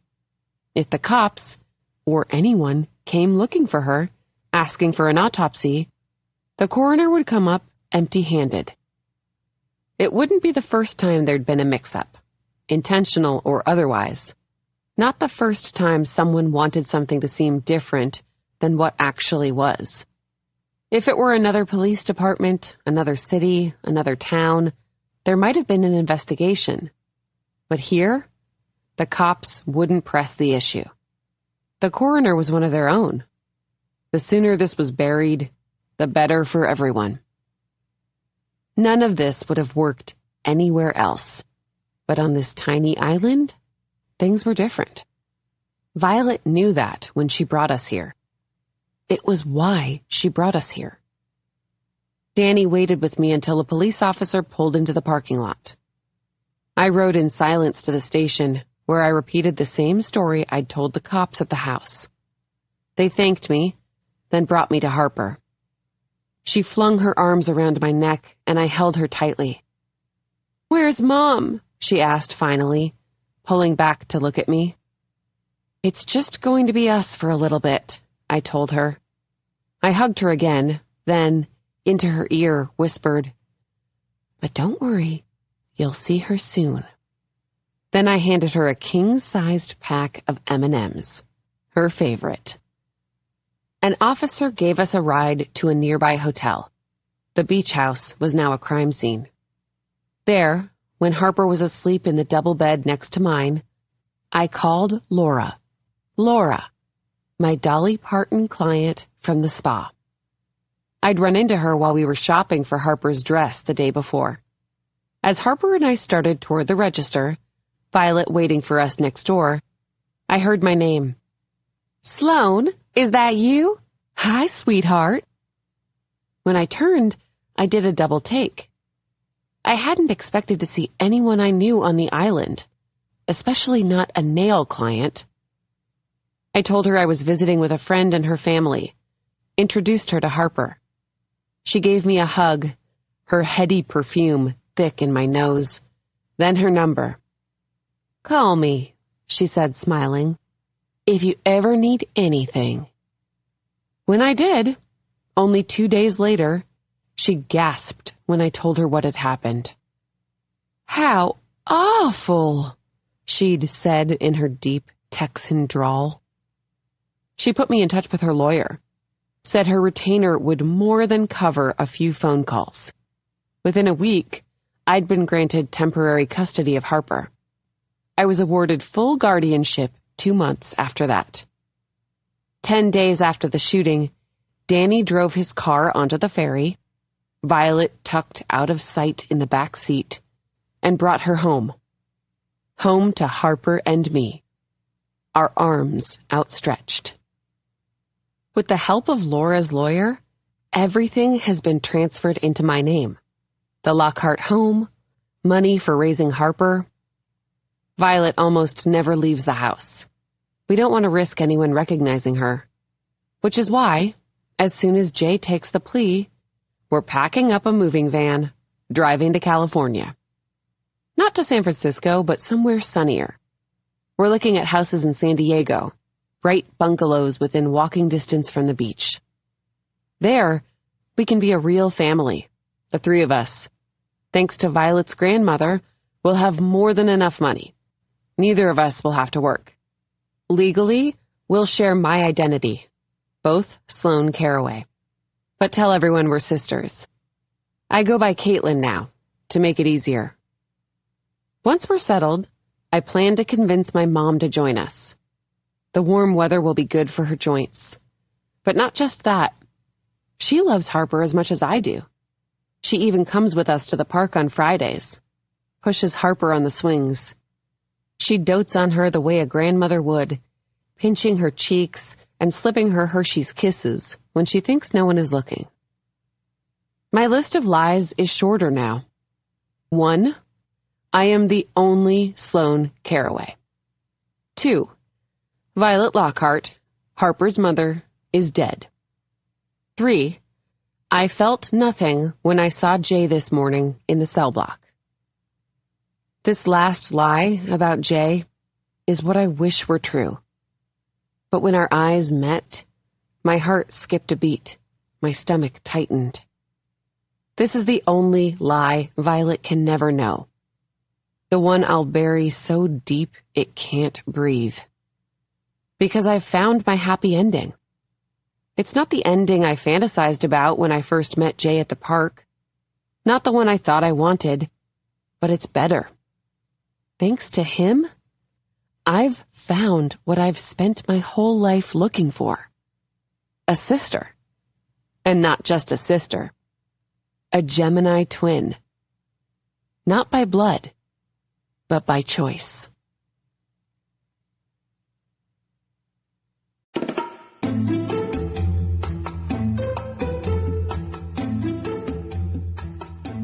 Count My Lies, a novel, was written by Sophie Stava and read by Andrew Eden, Devin Sorvery, and Emily Tremaine. Editing and post-production by Nikki Banks-Moorer. This has been a presentation of Simon & Schuster Audio. Count My Lies is available in print from Scout Press.